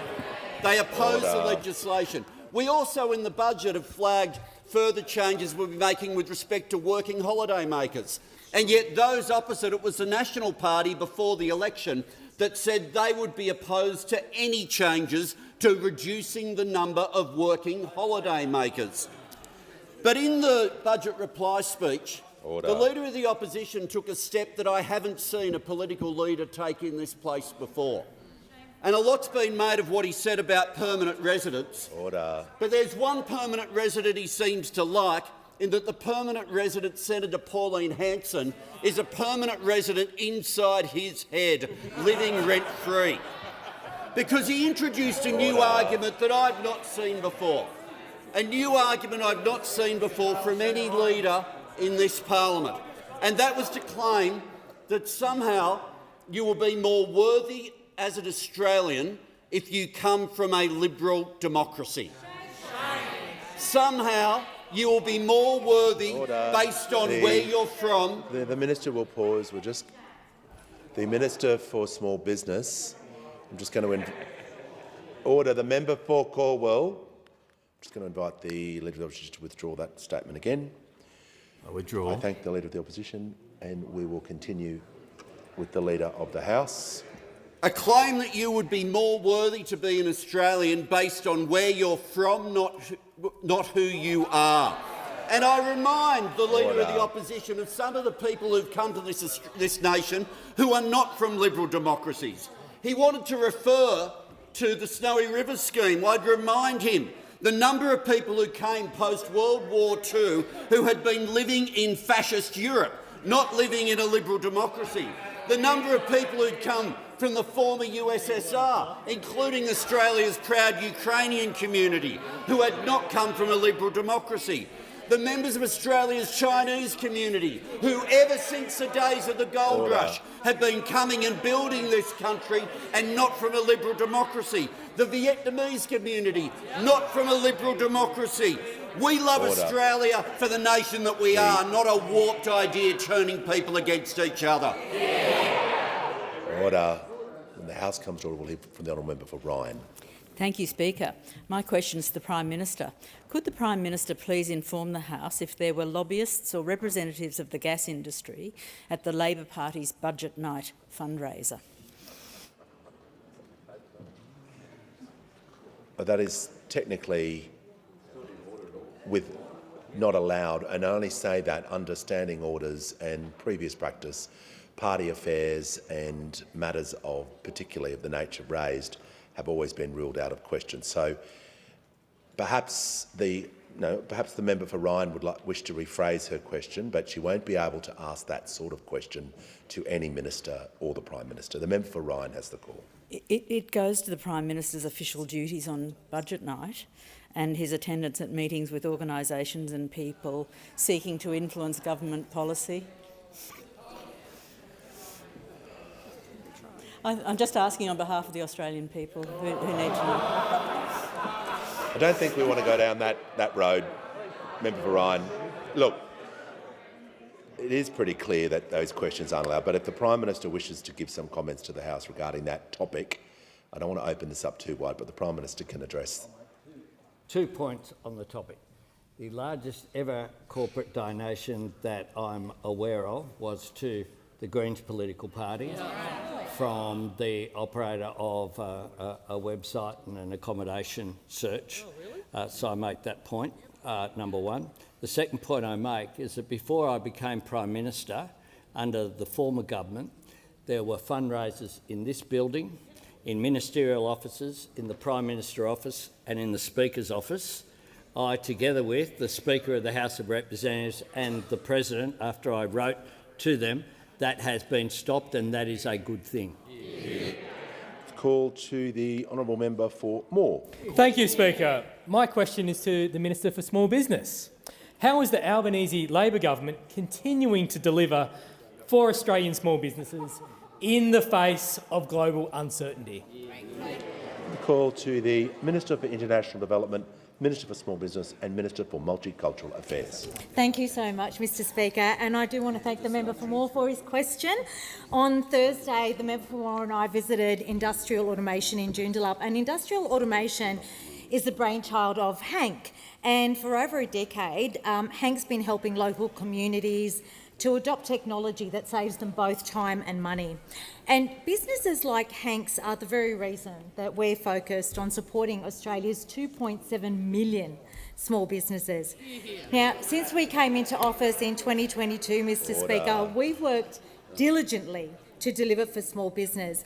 And I want to go through all the lists, but it's quite significant, so I'm going to try and get through it all in under 3 minutes, Mr Speaker. We've made the payment times reporting regime work for small businesses with faster payment times, and we've issued our first ever fine. We're taking steps to streamline the National Construction Code. Our free TAFE has increased the pool of skilled workers for small business. We've incentivised more apprenticeships. We've halved the fuel excise and reduced the heavy vehicle road user charge to help buffer the impacts of global events. We've strengthened the enforcement of the Franchising Code of Conduct. We've increased penalties for unfair contract terms and extended protections for unfair trading practices. We've invested in digital solutions and cyber resilience and small business debt helpline. We've made changes to the Commonwealth procurement rules to ensure Australian small businesses get a bigger slice of government procurement opportunities. And that's not all. Last week's budget goes even further to ensuring small businesses have the settings that they need, not just to survive, but also to thrive. And it includes $3.5 billion in new measures that deliver business tax relief to support resilience, investment and growth. So for small businesses, this includes making the $20,000 instant asset write-off permanent, making the 2-year loss carryback permanent, introducing loss refundability to support start-up businesses, expanding tax incentives for venture capital, reforming the research and development tax incentive, including allowing young businesses greater access to the refundable tax offset as they grow, reducing red tape across the economy with the Tell Us Once approach, and that's going to cut regulatory costs by $10.2 billion, removing another 497 nuisance tariffs, saving businesses around $127 million in compliance costs, tax cuts for sole traders, including the new $250 working Australians tax offset, further work with states on payroll tax and retail tenancy harmonisation, and programs to ensure small businesses benefit from the uptake of digital skills. All things we've done in just 4 years. We know there's more to do, and we'll continue to back small businesses because small businesses back Australia. Give a call to the honourable member for Herbert. My question is to the Prime Minister. I referred to the Prime Minister's broken promise to ration allied health services for veterans at $5,000 per year. How many veterans will be out of pocket and forced to pay for another Labor broken promise because the Prime Minister has chosen to rip the guts out of allied health services for our veterans? Call to the Prime Minister. I'll make a couple of points, Mr Speaker, before I hand over to the Minister, which is one of the things I'm really conscious of is support for our veterans. And indeed, when we came to office, one of the reasons why the member for Calare is sitting up there and not over there, apart from having the good common sense to lead the National Party, is because of what they did to Veterans Affairs when they were in government in terms of budget. When we came to government, we inherited a backlog of almost 42,000 veteran compensation claims that hadn't even been looked at by someone. This had real-life consequences for veterans and their families. We invested in DVA, and as a result now, when a veteran makes a claim, it's in front of someone within 14 days. DVA is processing claims at record levels. This is the most critical thing, as well as the hubs that we've created as well, providing services for veterans. But I'll ask the Minister if he wants to add something. The Minister for Veterans Affairs and the Minister for Defence Personnel. Thank you, Speaker, and thank you, Prime Minister. The budget contained an additional $169.7 million to increase the fees going to allied health providers to support our veterans. This is the biggest increase in 2 decades and will kick in July 2027. It's going to see physiotherapy services go from being paid $75.10 to $110 so veterans can access better services. The previous government had implemented their treatment cycle to constrain access to allied health services. So veterans had to keep going back to a GP after every 12 sessions. We're changing that to the $5,000 limit to make it easier for veterans.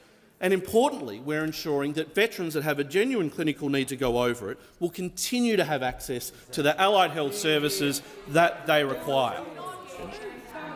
Has the Minister concluded his answer? Resume your seat so I can hear from the member for Herbert on his point of order. Thank you, Speaker. I seek leave to table the recommendation from the Royal Commission. Veterans deserve better than this Albanese Labor lies. These are lies that you are peddling. It is ridiculous. No, we'll get the... Before we go any further, we'll just get the Leader to pause a moment and we're going to get the member for Herbert to withdraw that last part. I'm not withdrawing, Speaker, at all. The people will die because of this legislation. It is disgusting. Order. No, I'll ask the... No. The Leader of the Opposition has followed my direction 2 occasions. I'm going to ask the member for Herbert to withdraw to follow the forms of the House. I'm not withdrawing.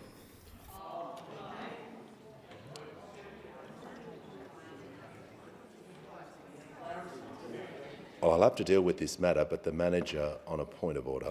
Speaker, just to help with this matter, in your ruling last week, you said, I think it's in the best interest, both sides, not to be referring to any individuals, people or parties using that term. Now, there is precedent where the now Minister for Health, I think he was the Deputy Manager of Opposition Business at the time, referred to government lies. Now, I think as I was listening to the member for Herbert, he referred to the Albanese Labor government's lies, and at the time, the now Minister for Home Affairs and then the Manager of Opposition Business said this. On that point, this was in defence of what the now Minister for Health said. On that point, Order. Members on my right. I'm just trying to do my best to help here. Order.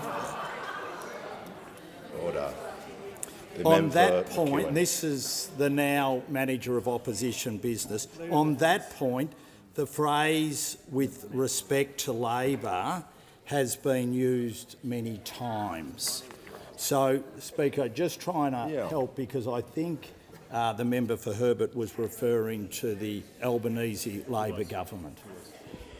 Yeah, and Speaker Snedden in 1980 ruled that such a remark was out of order. So we can dance around this all we want. The Leader of the Opposition did follow my direction and assisted the House, as every other member has done. The member for Herbert, I know, was taking a different position here, but we need to be consistent, as all speakers have done, regarding that word. And there's countless examples that I can talk about, individuals or people, but we're not going down that path with me as Speaker. We're simply not going to travel that path. So I'll give the member for Herbert one more chance to assist the House and withdraw. The Prime Minister. Yes, Mr Speaker, perhaps I can help.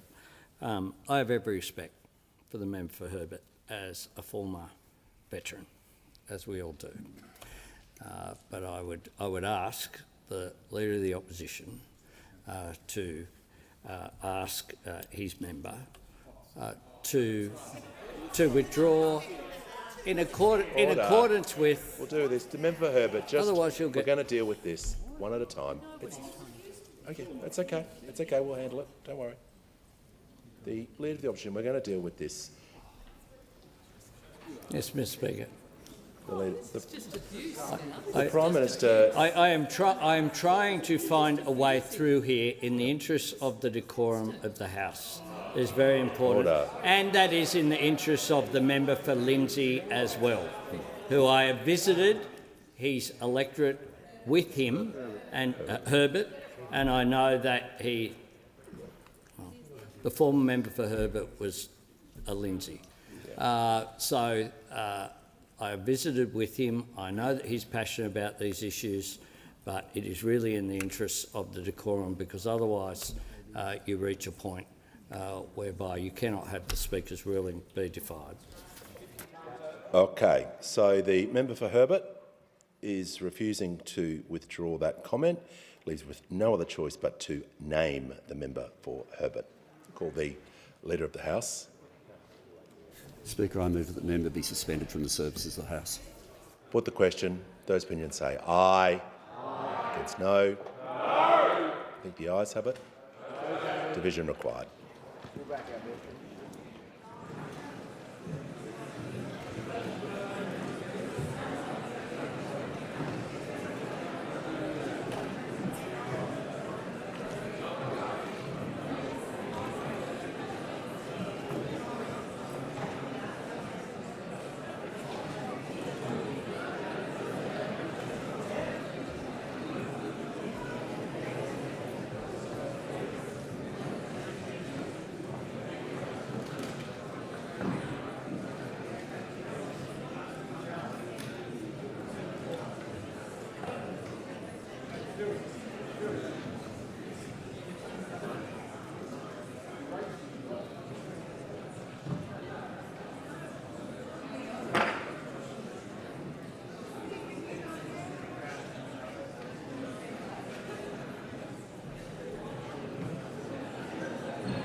Lock the doors.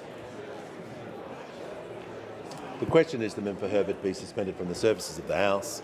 The ayes will pass to the right of the chair and the noes to the left. I appoint the honourable members for Werriwa and Bean as tellers for the ayes, and the honourable members for Capricornia and Monash as tellers for the noes.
Order. The result of the division is ayes 105, noes 39. The matter is resolved in the affirmative. The member shall remove himself from the services of the House for 24 hours.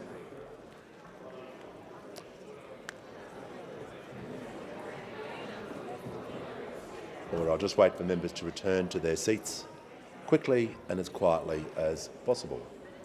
The call to the honourable member for Blair.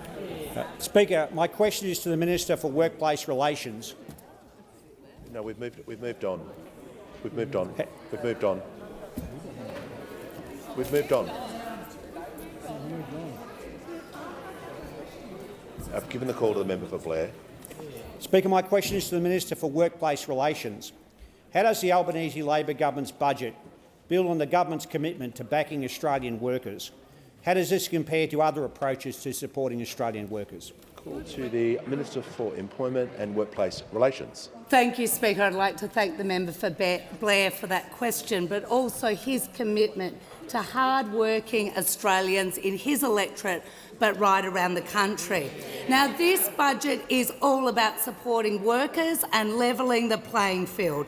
Because of this Labor government, hard-working Australians will be receiving 5 tax cuts, meaning the average worker will benefit up to $2,800. From the 1st of July this year, every Australian taxpayer will receive a tax cut, and again on the 1st of July next year.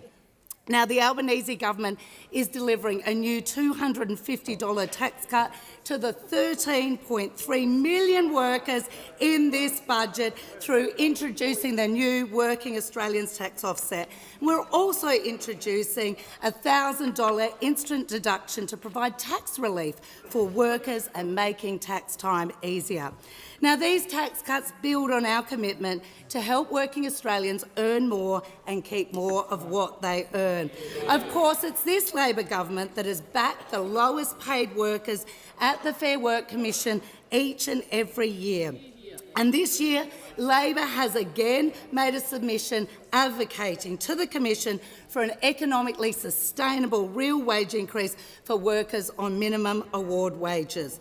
And under our government, the minimum award wages increased by more than $9,000, directly helping 2.7 million award-reliant workers. Now, we've also introduced significant reforms to reinvigorate enterprise bargaining, and enterprise bargaining continues to be a source of wages growth for Australian workers. Workers covered by enterprise agreements are enjoying the strongest wages growth in the nation, rising by 9.6% on average in the latest ABS data. Now, these are all part of our plan to ease cost of living pressures and help Australians earn more and keep more of what they earn. But, Mr Speaker, I am asked if there are any other approaches. And, of course, we do have a different approach from those opposite. Of course, when they had the chance to vote for tax cuts for working Australians, what did they do? They voted against working Australians. But they didn't stop there. They took that promise to an election to up the taxes on working Australians. And of course, they voted against every single measure we've taken to support working Australians. In fact, I just heard the Leader of the Opposition argue against our advocacy for a minimum wage increase. Well, they need to be honest. Do they support low-working Australians? Low-working... Order. The member for Does he Goldstein. support the lowest paid workers in Australia, or will he just back vested interests? Prime Minister. Order. The Prime Minister has the floor. I ask further questions be placed on notice paper.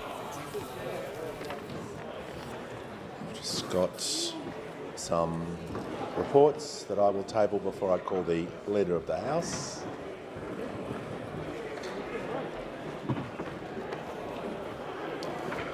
I present the following Auditor General's reports for 2025-26, number 32, Performance Audit, Administration and the Freedom of Information Act 1982 by selected entities across entities, and number 33, Performance Audit, Defence Collins-class submarines, Life of Type Extension, Planning and Implementation, Department of Defence. call the Leader of the House with papers. Speaker, these documents are tabled in accordance with the list circulated to honourable members earlier today. Full details of the documents will be recorded in the votes and proceedings.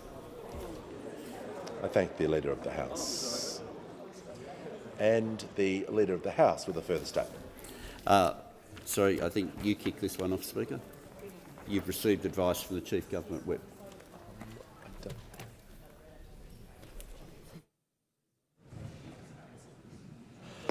I have received advice from the Chief Government Whip nominating a member to be a supplementary member of the Standing Committee on Education for the purpose of the committee's inquiry into the factors driving educational attainment. And I call the Leader of the House. Speaker, I ask leave of the House to move a motion for the appointment of a supplementary member to the Standing Committee on Education. Is leave granted? Leave is granted. I thank the member for Riverina, the Leader of the House. Speaker, I move that Mr Repicoli be appointed a supplementary member of the Standing Committee on Education for the purpose of the committee's inquiry into the factors driving educational attainment. I'll put the question. Those opinions say aye. Against no. I think the ayes have it.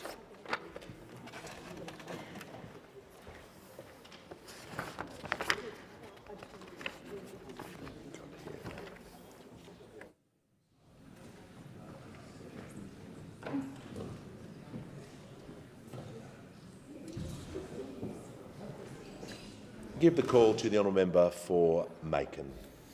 Thank you, Mr Speaker. On behalf of the Parliamentary Standing Committee on Public Works, I present the committee's report 3/2026, referrals made in November 2025, and I ask leave of the House to make a short statement in connection with the report. Is leave granted? Granted to my friend. The member for Macon may proceed. Again, thank you, Mr Speaker. On behalf of the Parliamentary Standing Committee on Public Works, I present the committee's third report for 2026 and the fifth for the 48th Parliament. This report considers the following four proposed works: Great Barrier Reef Marine Park Authority, Great Barrier Reef Aquarium Redevelopment Project for an estimated budget of $161.1 million.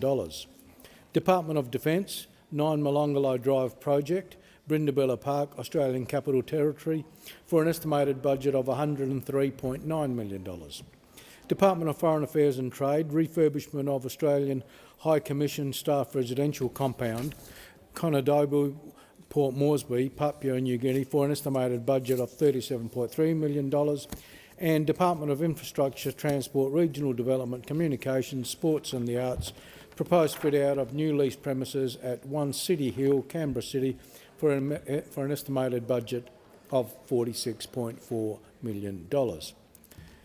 Deputy Speaker, in considering these proposed works, the committee received submissions, held private briefings and conducted public and in-camera hearings with relevant government officials and other interested parties.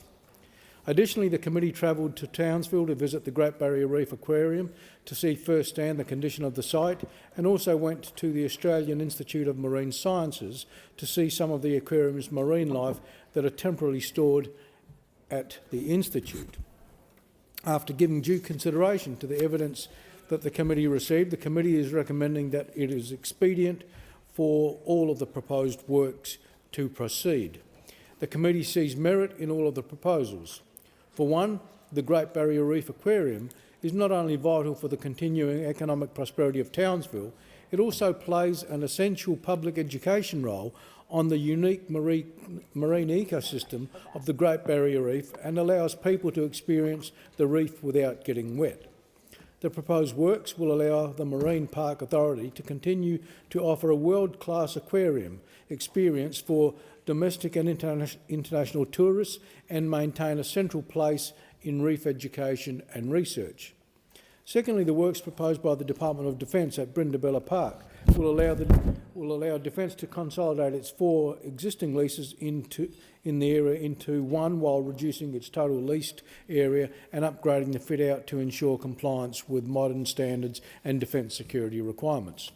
The Department of Foreign Affairs and Trade's proposed refurbishment of the residential compound at the High Commission in Port Moresby will provide the first major upgrade to the facility since coming into service 30 years ago. The works will see 39 residences undergo internal refurbishment to address risks to staff wellbeing and rising costs associated with routine maintenance, thereby extending the life of the facility by at least 20 years. Finally, the Department of Infrastructure, Transport, Regional Development, Communications, Sports and the Arts proposed fit-out of newly leased office accommodation at 1 City Hill represents stage 2 of the department's precinct model. The committee recommended expediency for stage 1 of the move late last year. The department's precinct model will allow it to reduce its net lettable area of office space in Canberra by 40%. The proposed works will enable the department to vacate its current lease at the Nishi building and relocate to new premises at 1 City Hill. Deputy Speaker, I thank all the members of the committee who participated in the inquiry, and I particularly thank the Secretariat for their background work, which certainly assisted the committee in coming to its recommendations, and I commend the report to the House. I thank the member for Macon, and there being no further speakers, I'll call the clerk. Government business. Next order of the day, Competition and Consumer Amendment responding to Exceptional Circumstances Bill 2026, second reading. The debate for the second reading of this bill having been closed by the Minister, by the Minister speaking in reply, the question is that the bill be now read a second time. And I'll put that. All the opinions say aye. Aye. Contrary, no. The ayes have it. Clerk. Second reading, a bill for an act to amend the Competition and Consumer Act 2010 and the National Emergency Declaration Act 2020 and for related purposes. I don't have the grey. Sorry.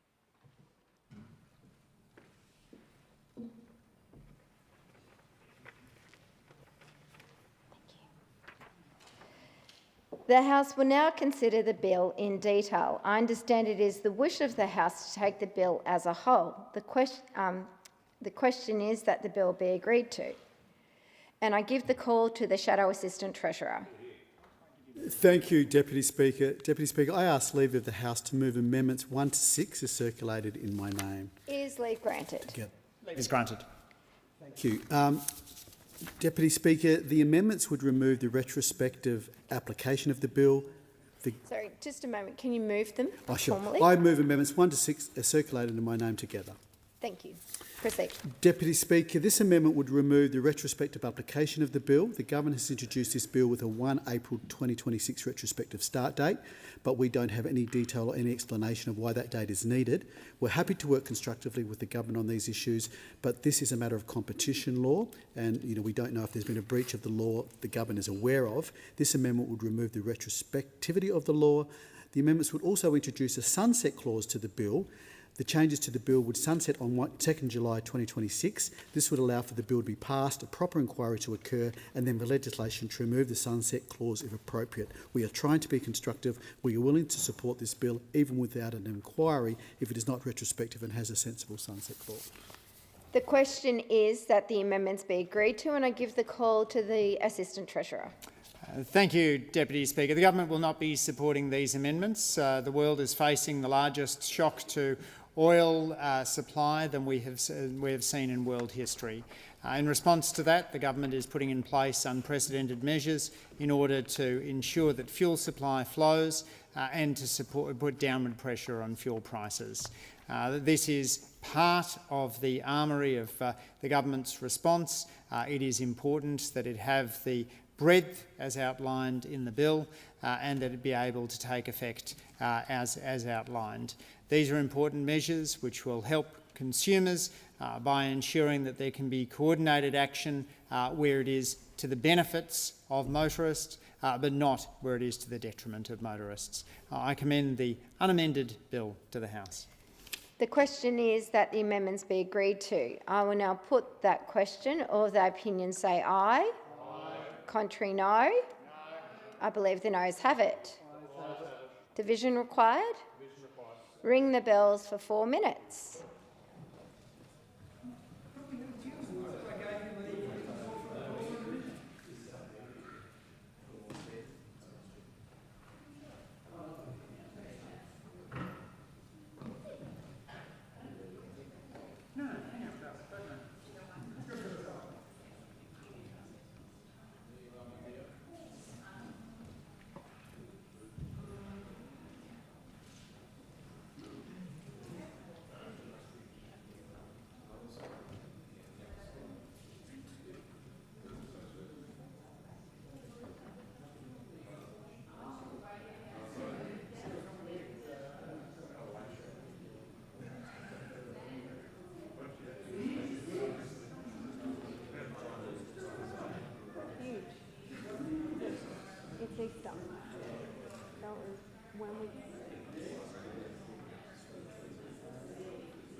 Lock the doors. The question is the amendments moved by the honourable member for Page be agreed to. Ayes will pass to the right of the chair and the noes to the left. I appoint the honourable members for Capricornia and Monash as tellers for the ayes and the honourable members for Werriwa and Bean as tellers for the noes.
result of the division is ayes 45, noes 97. The matter was resolved in the negative. The question now is that this bill be agreed to. I'll put the question. Those opinions say aye. Against no. I think the ayes have it. This bill has been agreed to. Give a call to the Assistant Minister. I ask leave of the House to move the third reading immediately. Order. If members can resume their seats quickly and quietly, I'll give a call to the Honourable Member for Casey. Well, I need someone to grant leave, so the member for Riverina. Leave is granted. I thank the member for Riverina. Give a call to the Assistant Minister. Thank you, Mr Speaker. I move that this bill be now read a third time. I put the I'll put the question. Those opinions say aye. Against no. I think the ayes have it. And I call the clerk. Third reading, a bill for an Act to amend the Competition and Consumer Act 2010 and the National Emergency Declaration Act 2020 and for related purposes. Paperwork.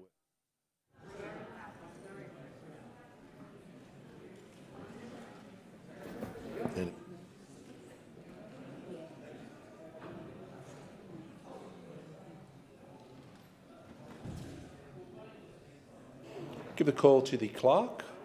Business. Order of the day number 1. Appropriation Bill number 5, 2025-2026. Resumption of debate on the second reading. I understand that it is the wish of the House to debate this order of the day concurrently with Appropriation Bill number 6, 2025 to 2026. There being no objection, the Chair will allow that course to be followed. The question is that the bill be agreed to, and I give the bill be now read a second time, and I give the call to the honourable member for Goldstein.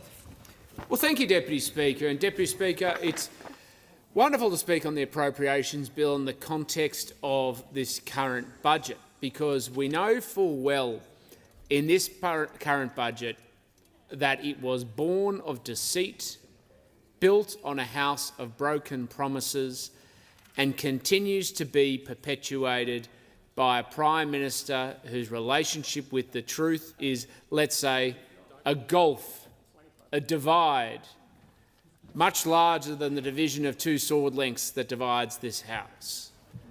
Unfortunately, Deputy Speaker, we have a situation now where you simply cannot trust anything the Prime Minister says in the lead-up to an election, let alone what he then goes on and does afterwards.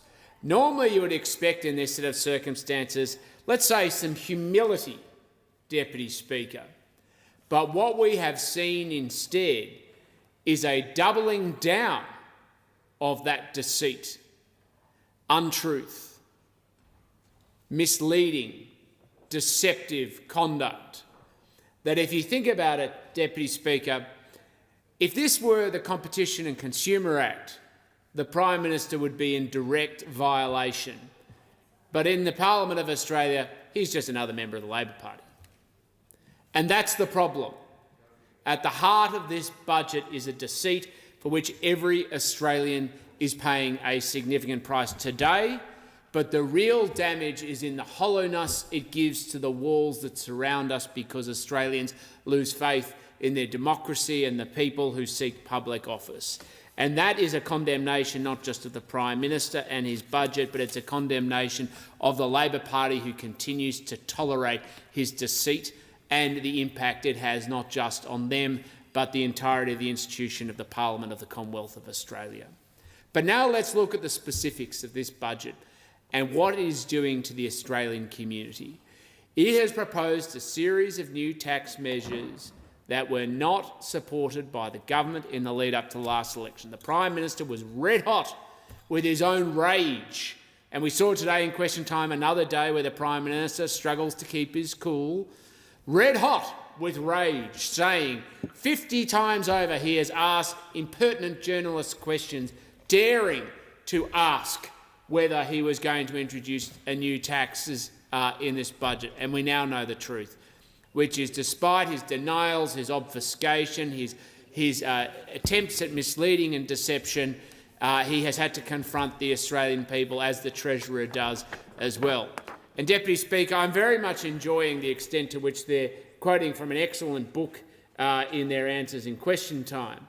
And I think the difference between, Deputy Speaker, the difference between somebody who has read Marx and someone who understands it, well, someone who's read the new social contract or written it versus the Treasurer who simply does not understand it.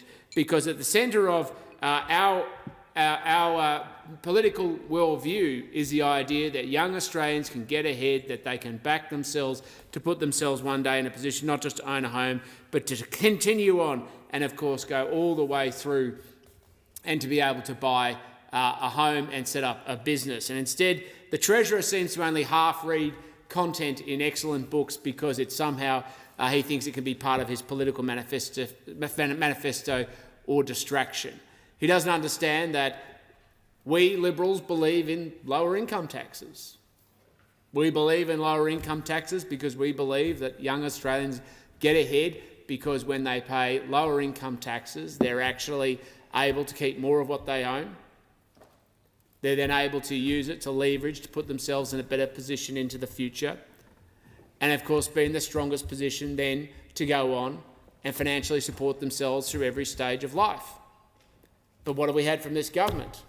Within 6 months of the last election of the so-called income tax cuts they offered, they were obliterated by the Treasurer's active inflation agenda. In this budget, again, the government has said that they're going to introduce income tax cuts, but they will be obliterated by inflation within 6 months. So when the Australian people are sitting around the Christmas tables later this year, everything they have got back in their income tax will have been obliterated, and they will be paying more for what they buy, paying more for the cost of their Christmas dinner, and of course they're in the strongest. They'll be in a less strong position to be able to support themselves and their families at a critical time.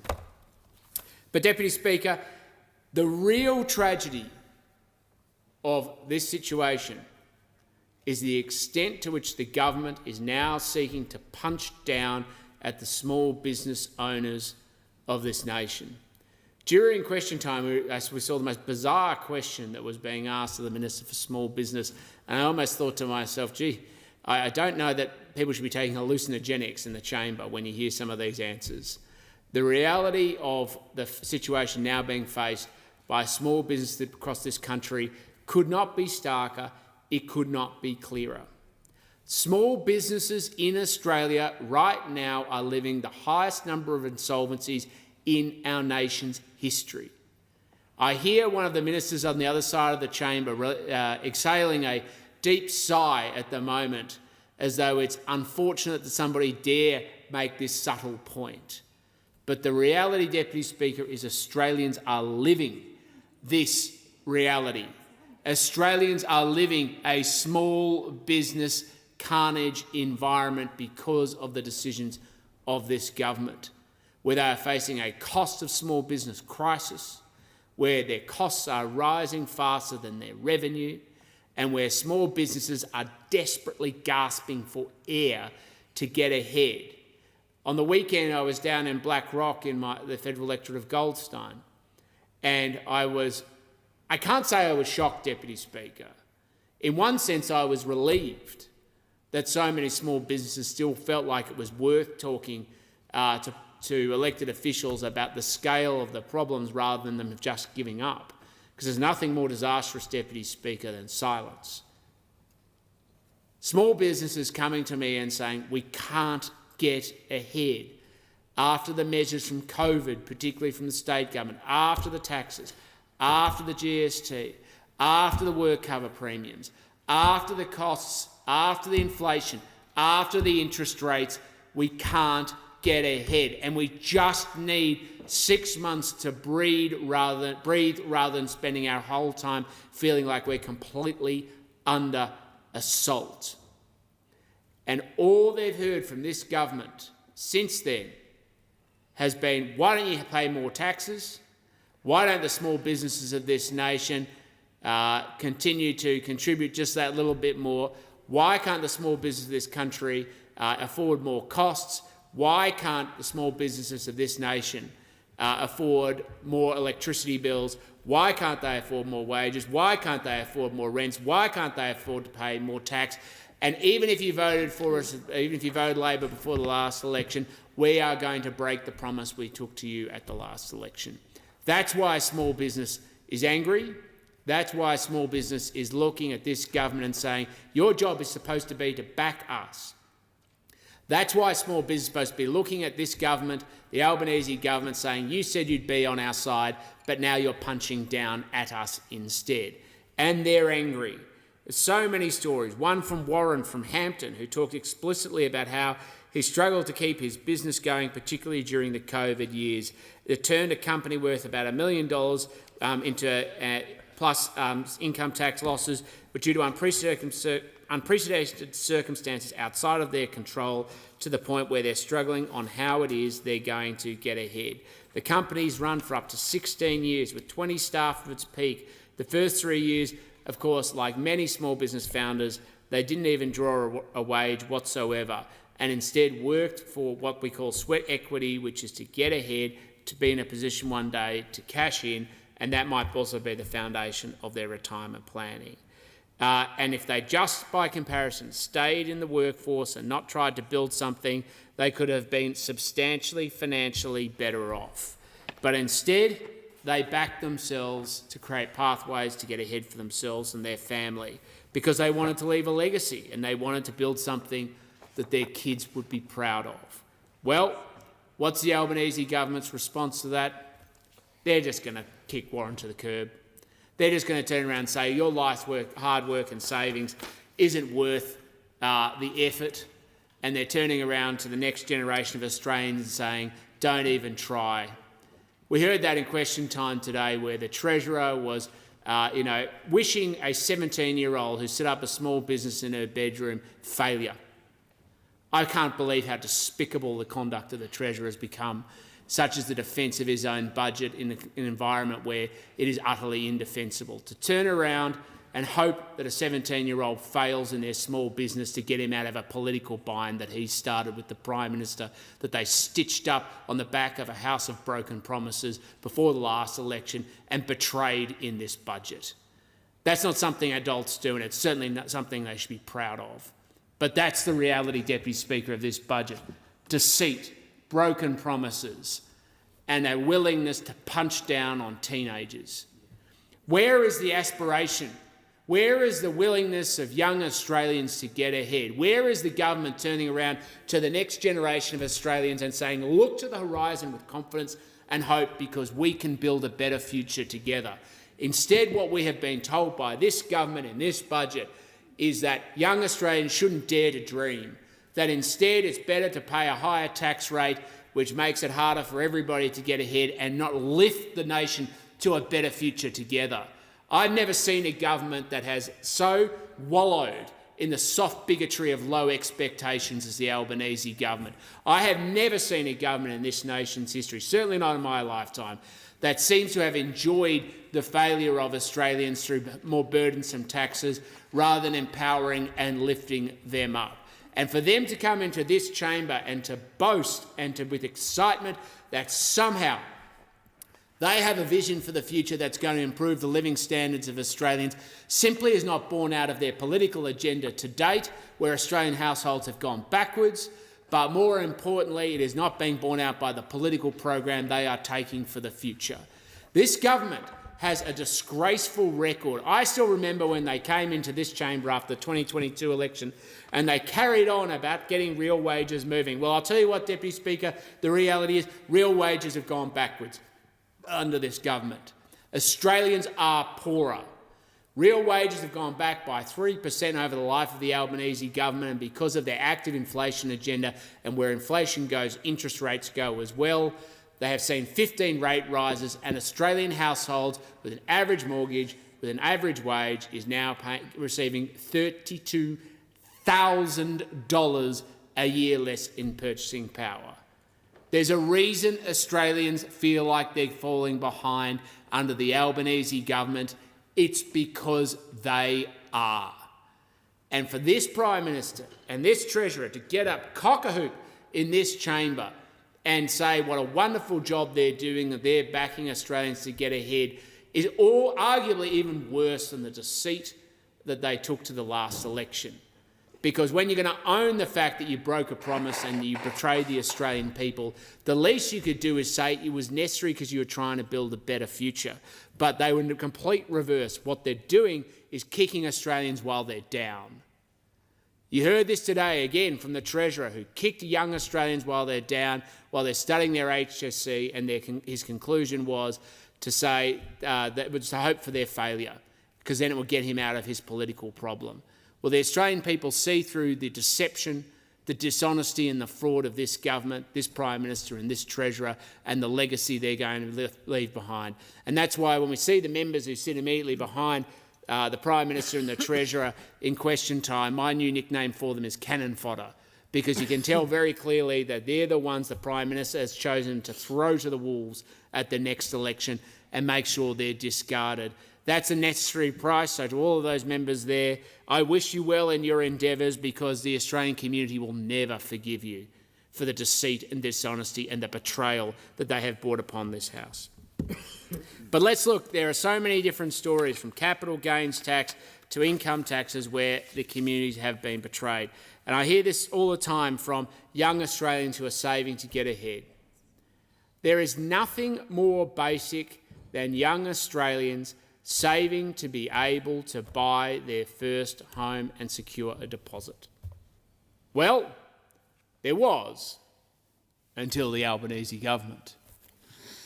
Because we know that the Labor government has turned around to every single young Australian that now uses an online platform to buy shares, to buy crypto, to buy ETFs. Their only answer now is to turn around and double the tax rate that can apply to the growth they secure. So if you're getting ahead, the answer from the Albanese government is, how do we take half the share?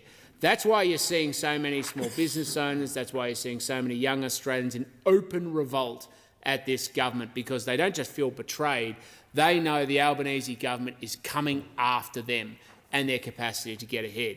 And you're seeing this with what's been changed with rents and, of course, with saving first home deposit.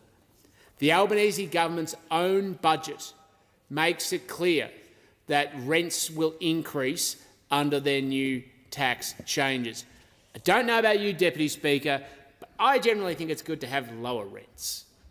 But we're now living in the parallel Chalmers universe.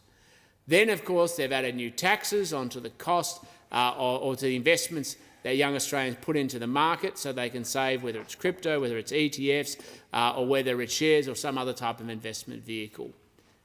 And what's happening? Young Australians are writing to us through, amongst other things, our Not the Tax website, so www.notthetax.com.au, and telling us stories like Michael and Daisy are at uni and have jobs in hospitality to support themselves. Both invested some of their earnings in a small share portfolio to help grow a nest egg. Now they will be liable for a 30% tax when they don't even qualify for the lowest tax bracket on their earnings as waiters.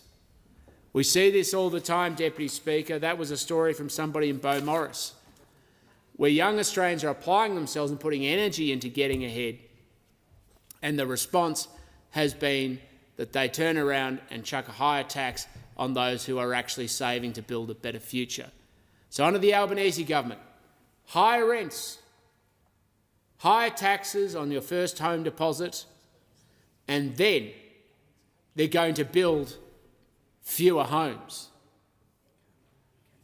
I don't know if we're all going cuckoo bananas, Deputy Speaker, but I would have thought that if you're going to run a budget that is focused explicitly on how to get young Australians into buying their first home, building fewer homes probably isn't the way to get there.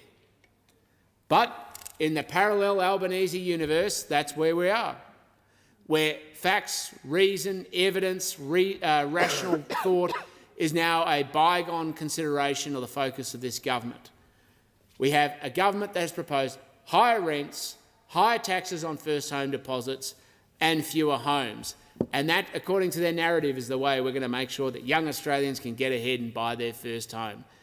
It's like the betrayal that they took to the last election continues unabated.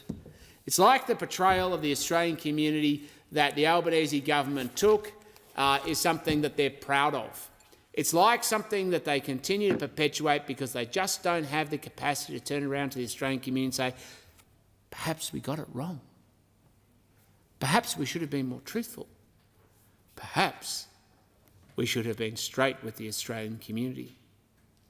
But here we are, Deputy Speaker, and the consequence is the carnage that is going to be experienced for so many Australians.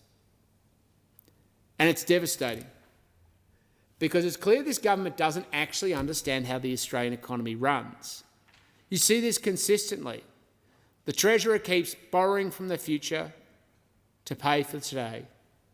The Treasurer keeps pouring debt petrol on the inflation fire. And so inflation rages, and every time somebody says, do you think we should put that out? The Treasurer says, I've got a solution, we'll chuck more debt petrol on it and flame it further. And as the living standards of Australia continues to corrode, everyone else on the Labor Party side encourages them to keep burning away at the future aspirations and dreams of the Australian people. It's truly extraordinary. And so, of course, the Treasurer doesn't understand the economy, and he's lost control of the economy. Inflation is going in one direction, fiscal policy is going in the other. We have a situation where interest rates continue to go up in direct correlation with the challenges of inflation the government is persisting with. At some point, the government is going to have to accept that they are not the solution to this problem. The Albanese government is the cause of Australia's inflation problem. They're the reason that interest rates continue to rise. They're the reason that Australian households feel worse off. The Albanese government is the reason why Australians are falling behind. And the Albanese government is the reason that we have record small business insolvencies. And under this package that has come through the budget, more small businesses are going to be kicked to the curb. We have changes around trust, and during question time, in the most extraordinary act of hubris, actually, Deputy Speaker, I'm not sure that I could say it was the most extraordinary act of hubris on the Prime Minister's part, but it's certainly contestable in his top 10, where he openly dismissed concerns about trusts set up to protect the interests of people with a disability, where he openly dismissed concerns about the impact of the Albanese government's new taxes on those in vulnerable situations. The Prime Minister openly showed contempt and laughed during a question about the challenges faced by Australians with Down syndrome. Openly laughed, and the Assistant Treasurer who sits there and dismisses that in the chamber right now can go back and look at the record. Openly laughed at people with a disability and people living with Down syndrome and the impact their tax change might have. Do you know what it reminds me of, Deputy Speaker? I remember this behaviour in 2018-19. I remember in 2018-19 when so many members of the Labor caucus behaved like trained seals and simply applauded Bill Shorten, who was then the Leader of the Opposition, while we showed evidence after evidence after evidence of human story where they were set to push 85-year-olds down the financial stairs, and they mocked and they laughed, just like they mocked and laughed at people with a disability who were going to be harmed then, just like they did today, and they stand condemned. Because when it comes down to it, they know that in addition to the deceit and the broken promises that led to the government betraying the Australian people at this election, that the human stories of the impact of their new taxes are the ones that deserve tears. But instead today we got mocking and laughing at people with a disability, while yesterday the Prime Minister shed a tear for his own new taxes. Such was his joy. This government isn't interested in the Australian people or their advancement or their aspiration. This government doesn't have the best interests of the Australian people at heart. This government is focused on how they empower themselves and control Australians and kick people to the curb. This government was built on a pile of broken promises and is simply not empowering young Australians to get ahead, but they're quite happy to suffocate their spirit. So whether it's the changes they're making to the number of houses that are being built, and they openly acknowledge it'll lead to higher rents, whether it is the changes they're making to capital gains tax, which will increase the taxes that are on first home deposits, those who save, sacrifice and invest to build a better future for themselves and their family, or whether it's the changes they're making so that families can secure their financial future, their freedom and their confidence. And the only answer the government has is to kick them and to take away the hard work and effort that they've applied, and particularly the disinterest that they show on the most vulnerable in the community, because at the end of the day they are just speed humps in the government's active agenda to corrode the very fabric, social fabric and economic fabric that makes the success of this country. This is the challenge, Deputy Speaker, is normally we have a government, whether we love them or dislike, that at least they have a sense of empathy for people who are doing it tough. They have empathy for those who've sacrificed and worked hard to get ahead. They've worked hard, and there's a simple respect, because this is no longer the Labor Party of years past. They would never seek to punish or kneecap the next generation of Australians to get ahead. But today, that is the Labor Party that the Australian people live with. And that's embodied in the very attitude that this government now brings. From their voting of censorship of members of Parliament for calling out deceit, through to their kneecapping of young Australians who are saving for a better future, to undermining people with a disability to be financially independent. No one is safe from the Albanese government's agenda to increase taxes on Australians. So the question now for all of us, Deputy Speaker, is what do we do about this legislation? Because when we have so many Australians looking to this parliament and saying, how do we rebuild a sense of trust and an environment built of so much deceit, they're not looking to the Albanese government and concluding that they have our backs. Instead, they're looking at this parliament and questioning what has happened to our country and how do we take it back.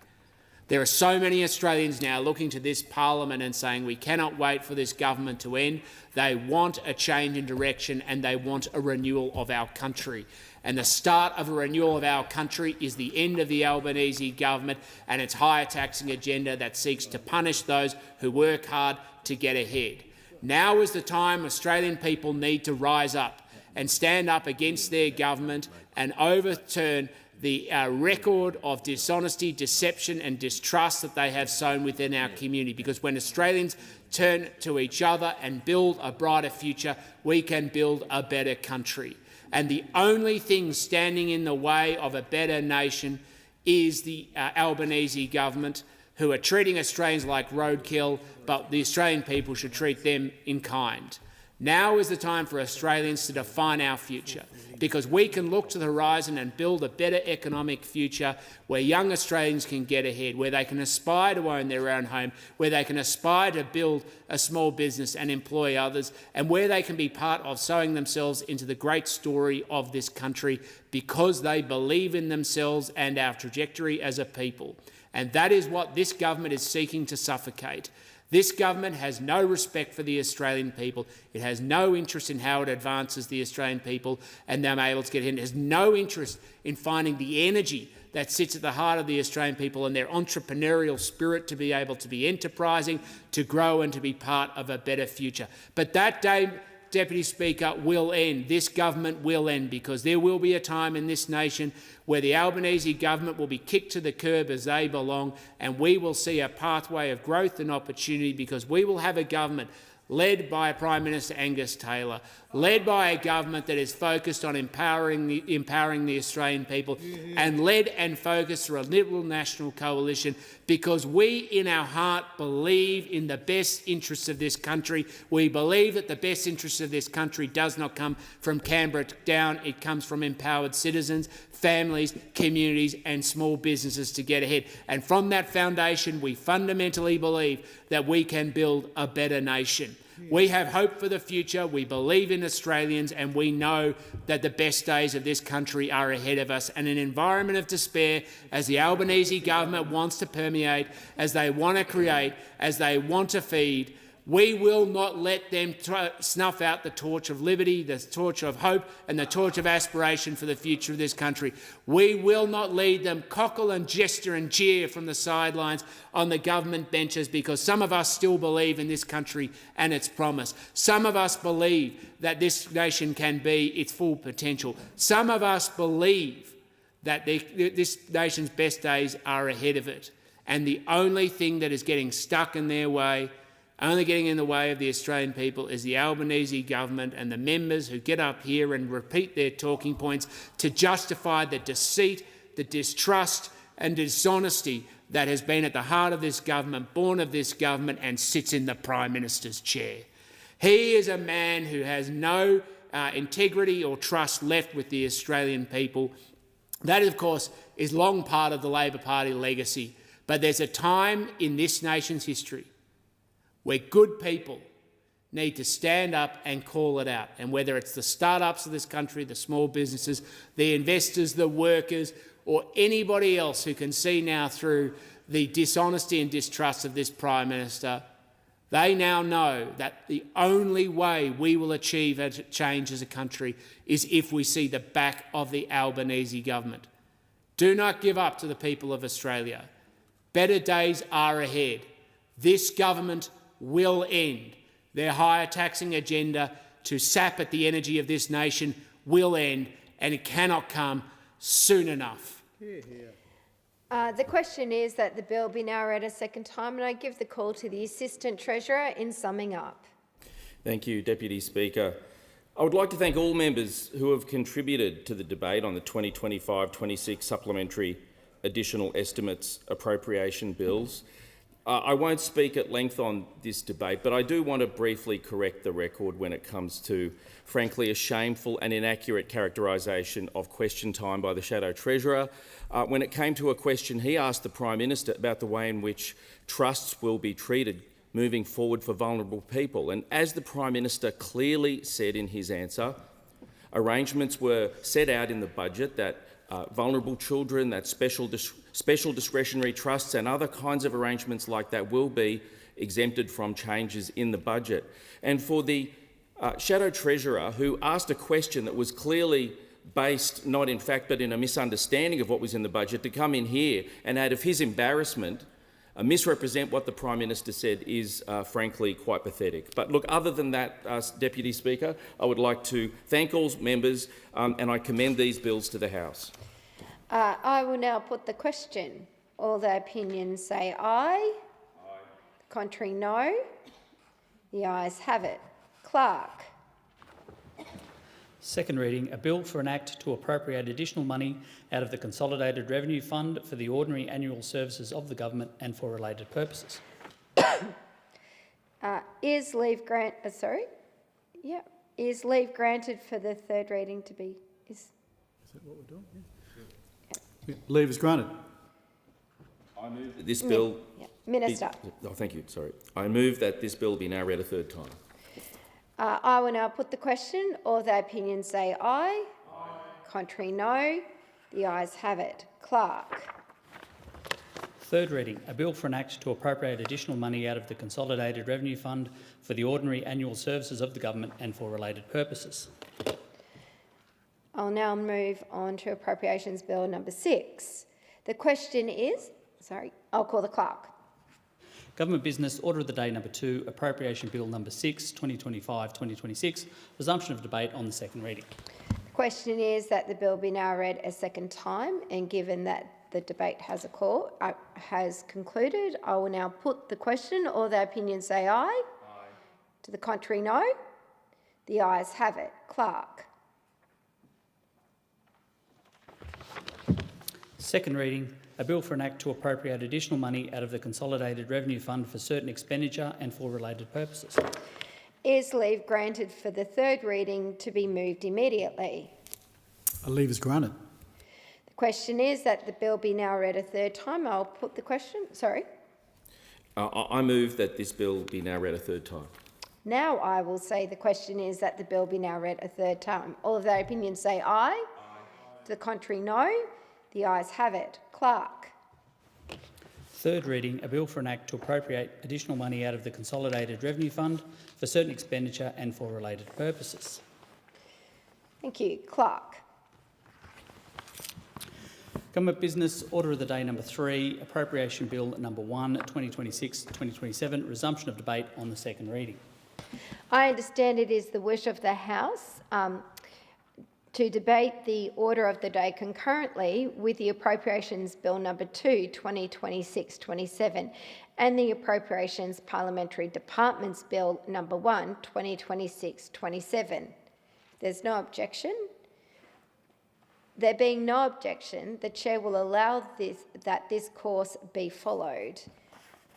The question is that this bill be now read a second time, and I give the call to the member for right.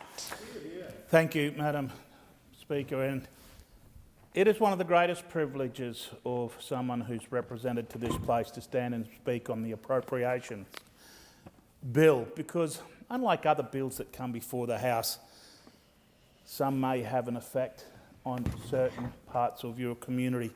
But Appropriations 1 and 2 that we're going to be debating concurrently, they touch everyone in our community.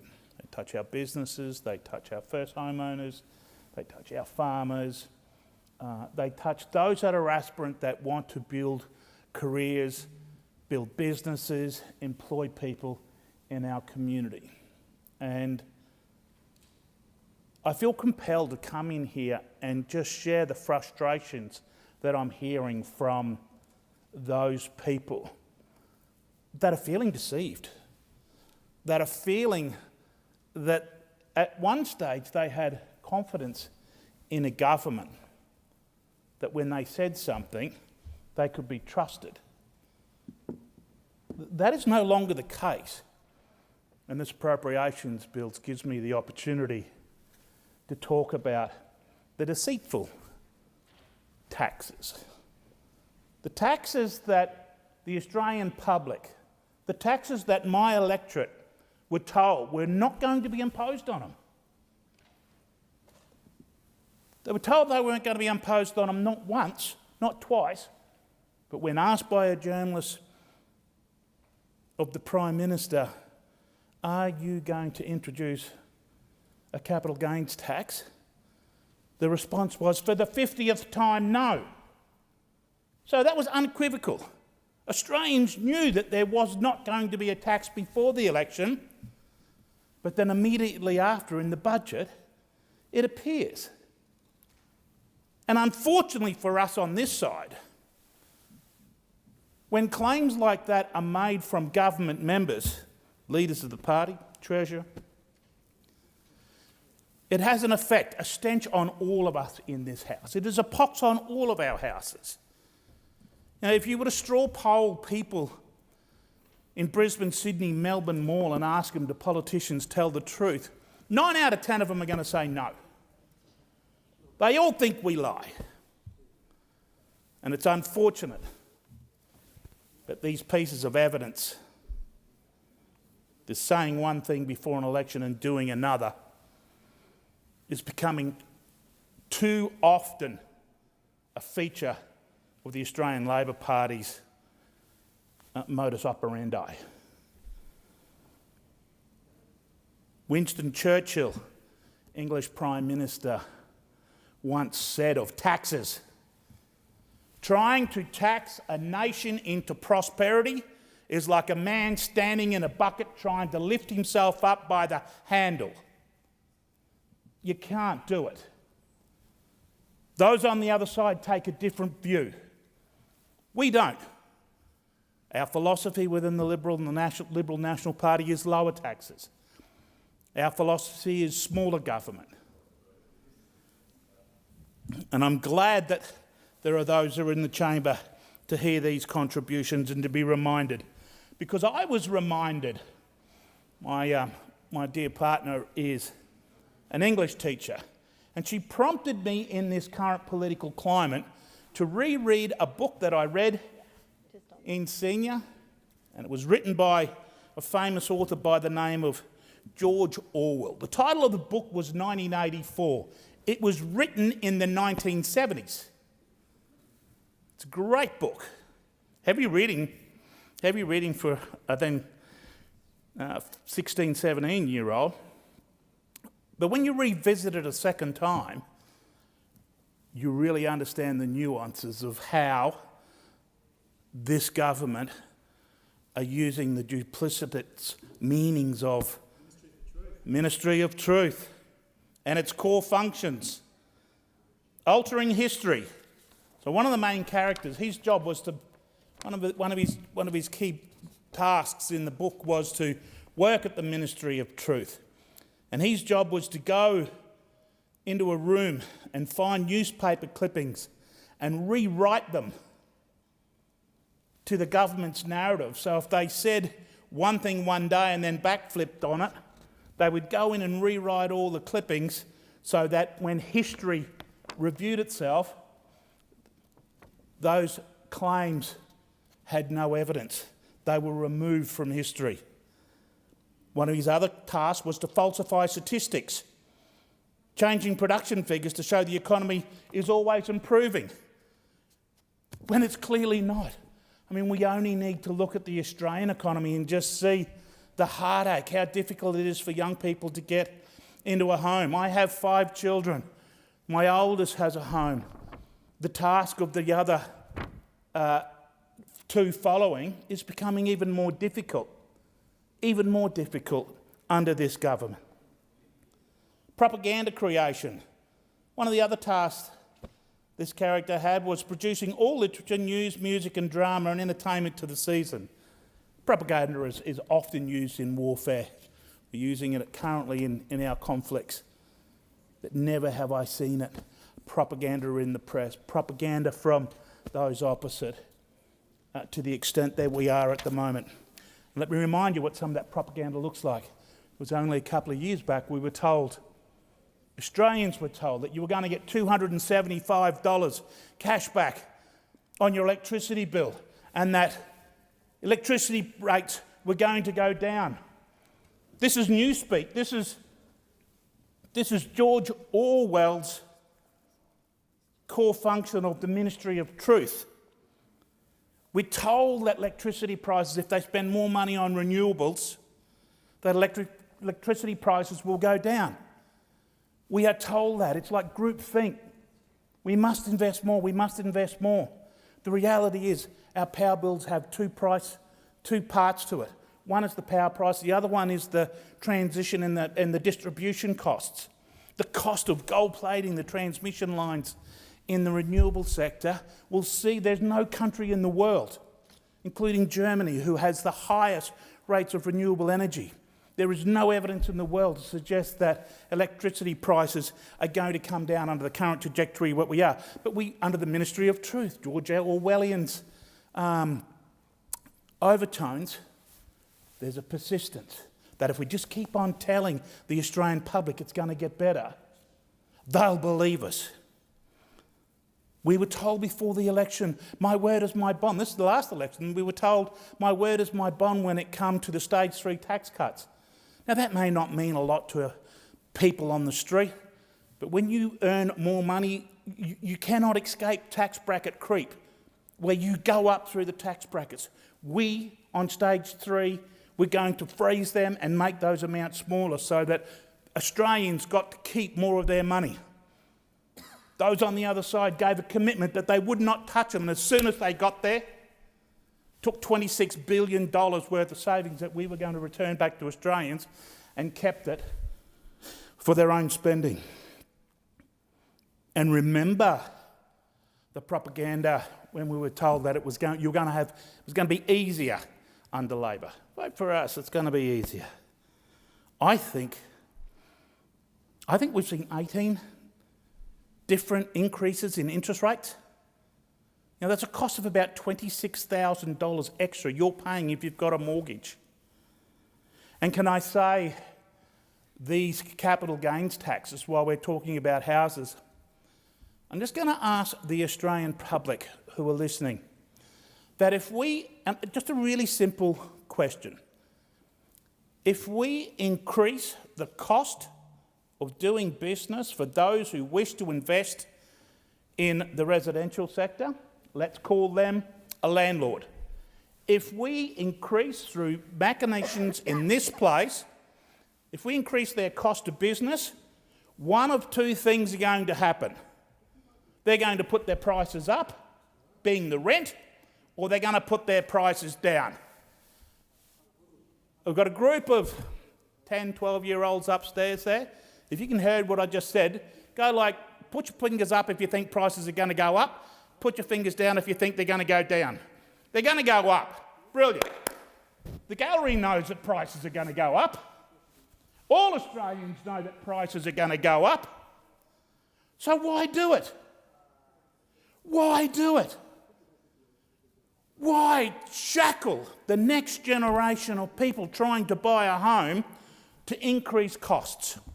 And when you look at why this government do it, is because they are addicted to spending. And you've heard us come in here and say time and time and time again that when the Australian Labor Party runs out of its own money, it will come looking for yours. And this budget is evidence that they're coming looking for your money.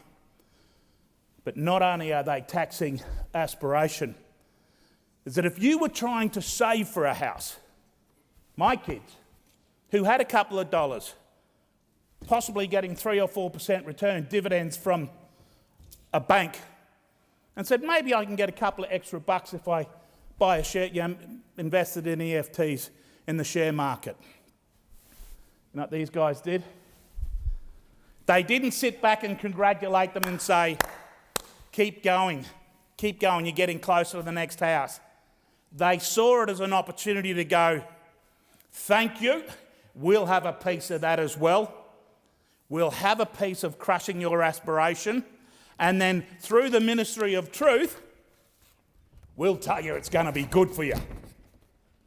We're going to make it harder for you to get into the market, and we're going to tell you it's easier. It's Orwellian. It is Orwellian.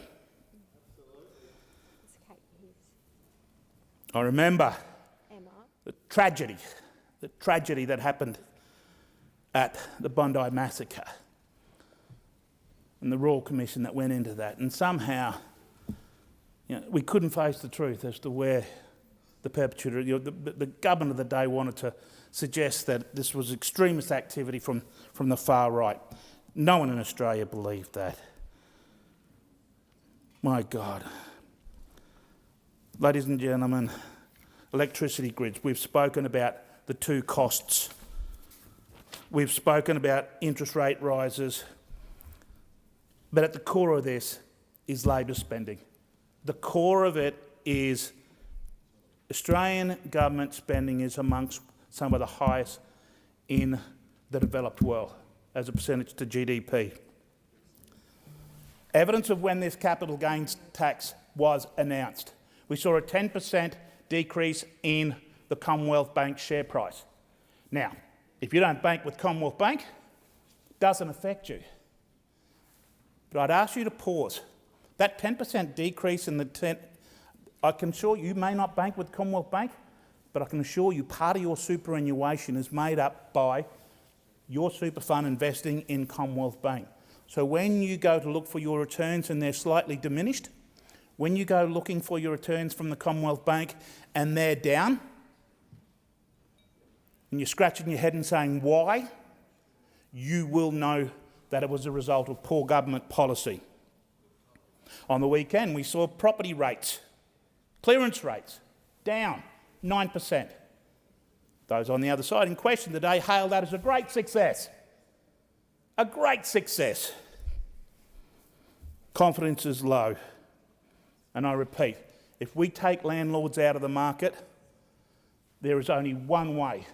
Costs for people renting are going to go, and that is up. Labor knows this, and they'll keep young people out of getting into the market. We ask our Australian public, we ask people in our electorates to tighten their belt. We ask them to tighten their belt. Appropriations Bill number 1 and 2 is exactly the time when the opposition speaks to the government and says to them, it is about time that government tightens their belt. Government needs to live within their means. No longer can we keep going back to the trough of taxes. No longer can we go back to the trough of borrowing money from overseas countries where we are accruing an interest component that is beyond the comprehension. There was a point in history when we on this side left no debt for a Labor government. Today we are looking down the barrel of $1 trillion. $1 trillion. It is a shame. And I will finish where I started. And I want to thank my Christine for encouraging me to reread George Orwell's 1984, where I remember intently the workings of the Ministry of Truth. Shame. Just move the debate be adjourned by the Assistant Minister.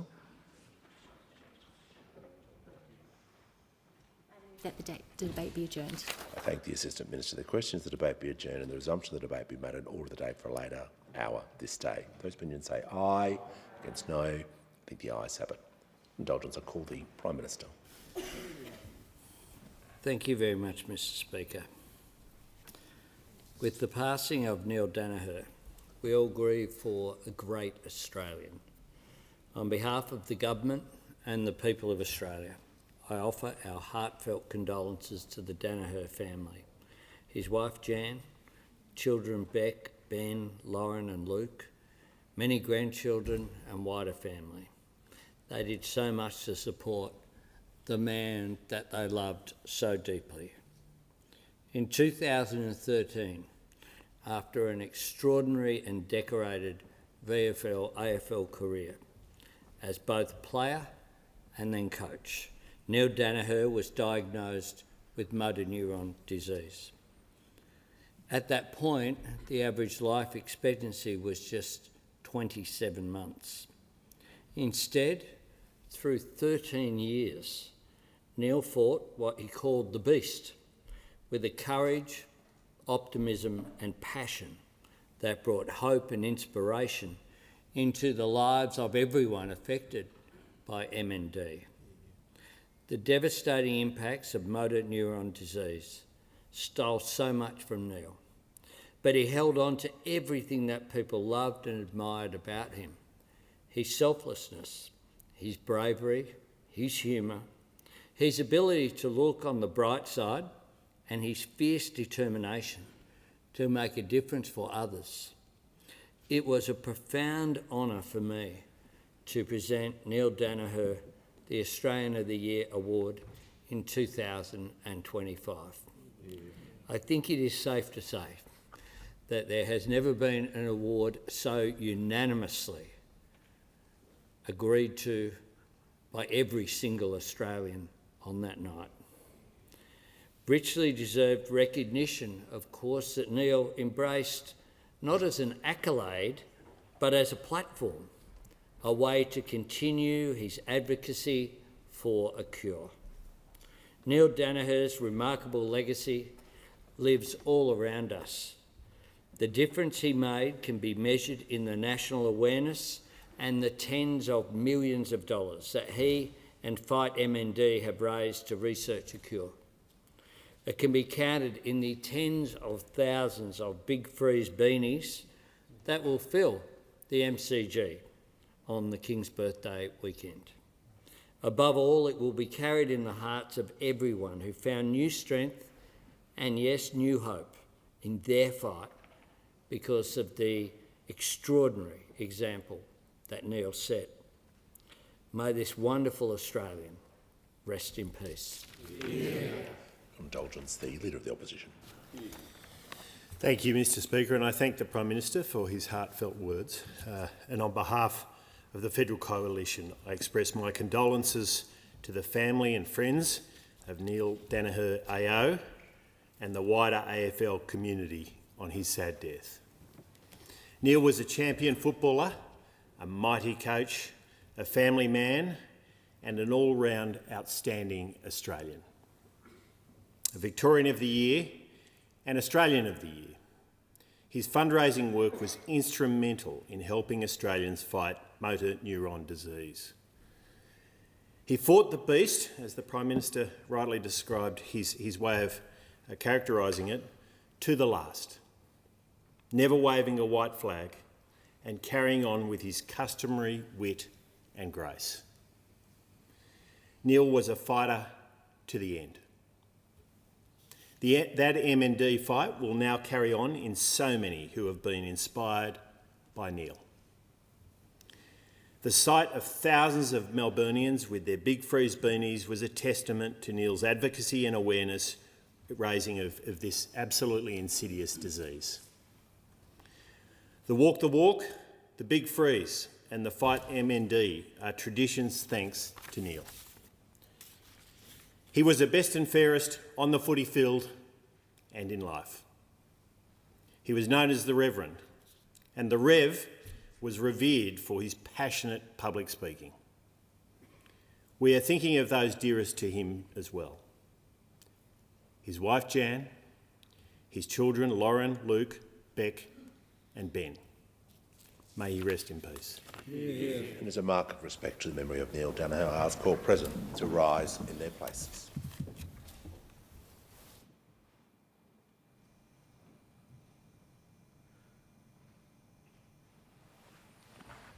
I thank the House.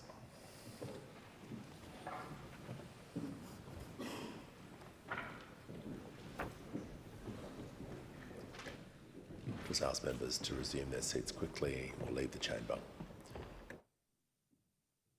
Call the clerk. Government Business Order of the Day number 3, Appropriation Bill number 1, 2026-2027, resumption of debate on the second reading. The Assistant Minister. No, we're fine. The question is that this bill be now read a second time, and to this I give the call to the honourable member for Adelaide. Thank you, Mr Speaker. And Mr Speaker, I rise in support of the 2026-27 budget bills that are before us, the appropriation bills of 2026-2027. Deputy Speaker, I do so because they're not just simply legislative measures. These are commitments a commitment to fund new initiatives, to strengthen existing programs and to deliver real support for those who need it and where Australians need it the most. And Deputy Speaker, the measures in this budget are to help Australians in every way possible, especially the ones who have been missing out for a number of years. At the moment, this year, unexpectedly, there's a war in the Middle East, a war that no one was expecting, a war that has put a stop to a lot of the world's oil trade, and it's pushing up prices, and with no control over it, no control that we have over it, and there'd be no control if the others were in government either. They can say and do as they like whilst they're in opposition, but the reality is that this war is pushing up prices, not just here in Australia, but all around the world. And if you read international papers, and I like to see what's going on around the world, it's copy-paste pretty well everywhere in Europe, United States and other nations around the world because of this war and because of the non-control that we have over it. But there are things that have been put in place, and measures that this Albanese Labor government has taken on board to make it easier, and we know that Australians are doing it tough at the moment. We know there's a lot of people out there who are working very hard to make ends meet, and we know that there's people out there that are doing their very, very best just to survive. And that's why it is absolutely imperative that this budget that was announced last week goes through this House of Representatives and the Senate to ensure that it is focused and targets those people that need it the most. In the budget, we heard that there's more housing. It's a fairer budget to try and get those who have missed out for a number of years of achieving the Australian dream of purchasing their home can now come to fruition. And last weekend and the weekend before, for the very first time in many, many years, in fact in decades in this country, we saw young people, young couples, single people attending auctions and bidding for houses that they were previously unable to do so because big investors were quite happy to go the extra $50,000, $100,000 or even $150,000, knowing that they could save that money in their tax returns when they were doing their tax returns because of the measures that we had in place. So for the very first time in decades, last weekend, we saw young people being able to be part of that auction bid to purchase their own homes. And we saw reports in the media on Sunday and again today of young couples that actually purchased their homes. Deputy Speaker, there's also tax cuts in the budget, 250 tax offset for workers, and of course the 2,616 average across the nation, which works out to about $54 per week. Deputy Speaker, there's also $25 billion in public hospitals on top of the Medicare urgent care clinics around the country. Everywhere you look, there's an urgent care clinic. Just in my area of Adelaide, we have the Norwood Urgent Care Clinic, which is servicing many, many patients. We have the Albert Park Care Clinic on the western borders of the Adelaide electorate and in the northern borders of Jepps Cross on Grand Junction Road, just over there, another urgent care clinic, all servicing people that need a doctor that would normally end up in the emergency rooms waiting for hours and hours. Deputy Speaker, so together with our housing reforms, our cheaper medicine, our bulk billing rates that are going upwards, and today there was a report of an increase of 4% of bulk billing, they are all measures to help battling Australians that are doing it tough, Deputy Speaker. Deputy Speaker, there's been also many works in the electorate of Adelaide in the budget where millions of dollars have been announced for infrastructure. And of course, without infrastructure, without money being spent on bridges, on roads, on crossings, we have a quagmire of traffic, a quagmire of people not being able to get from point A to point B, a quagmire of transport not being able to get quickly enough to railway yards, to ports, etc. And Deputy Speaker, these are important investments. So it's not just funding on paper, it's investments for our communities, making our communities more productive and being able to enjoy the benefits to do it a little bit easier than what they have in the past. Deputy Speaker, this is an investment into our communities, our infrastructure and our future. At the heart of the budget is a recognition of one of the defining challenges of our time, Deputy Speaker, and that is housing. And I mentioned that at the beginning of my speech, how important it is. The budget delivers $2 billion for a new stream of housing support programs designed to help local governments and state utility providers deliver the infrastructure needed to support new housing.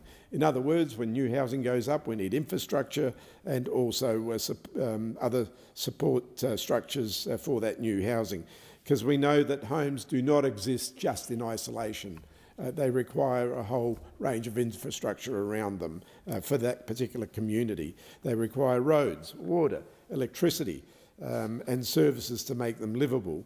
And Deputy Speaker, for my electorate, or South Australia, this means more than $130 million in funding that will unlock projects that would otherwise remain stalled.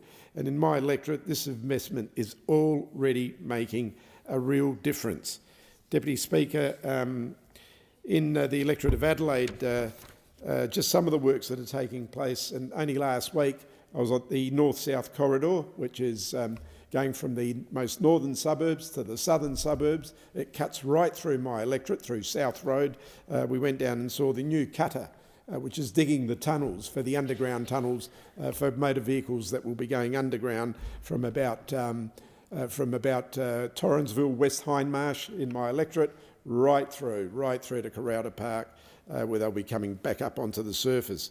And we saw the cutter being lowered into the ground, millions of dollars of work, Deputy Speaker, and also by having the tunnels we saved a whole range of heritage listed buildings that are in my electorate, like the Queen of Angels Church, nearly 160 years old, the Thebarton Theatre, which is one of Australia's oldest theatres, and of course a whole range of schools, businesses, etc. So I'm very pleased that there was a decision made. The original decision wasn't to have tunnels, but through an outcry from the residents and a campaign from all the residents in those suburbs of Mile End, Richmond, Torrensville, Hilton, West Hindmarsh, the previous government saw fit to work with the state government and ensure we have a tunnel, and that tunnel is taking place right now. Deputy Speaker, we've seen other works in my electorate, Sir Donald Bradman Drive and Marion Road.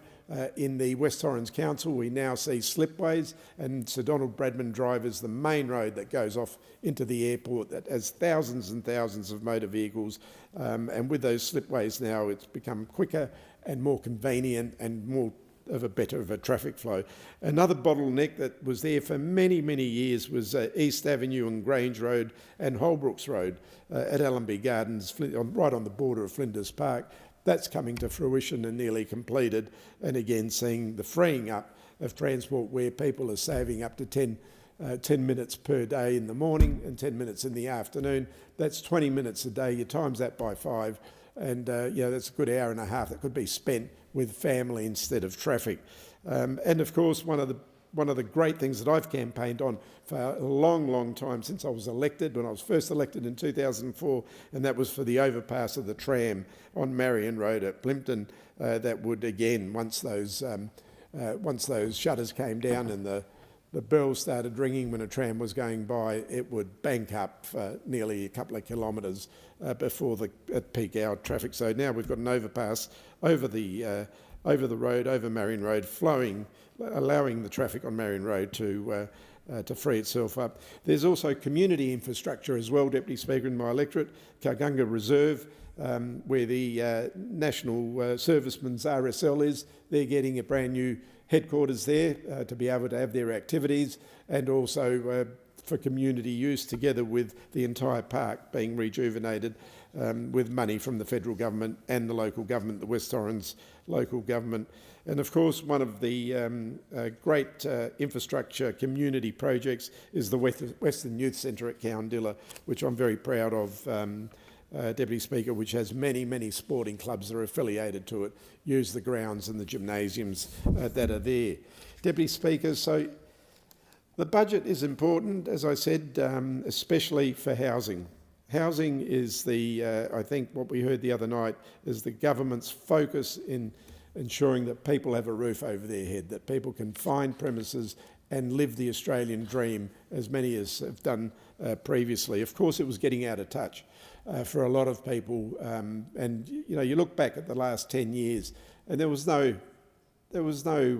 policies, there was nothing being instigated. And in fact, I said it earlier today in this place, I was here when questions were being asked by the then Labor opposition about housing, and I clearly recall the coalition government at the time saying, this is really nothing to do with us, it's a state issue. In other words, wiping their hands of it, therefore inaction for 10 years, well over 10 years, and we're in the position that we're in today. Of course, those on the other side will try and say that it's migration and a whole range of things. Well, the reality is this country's always had migration.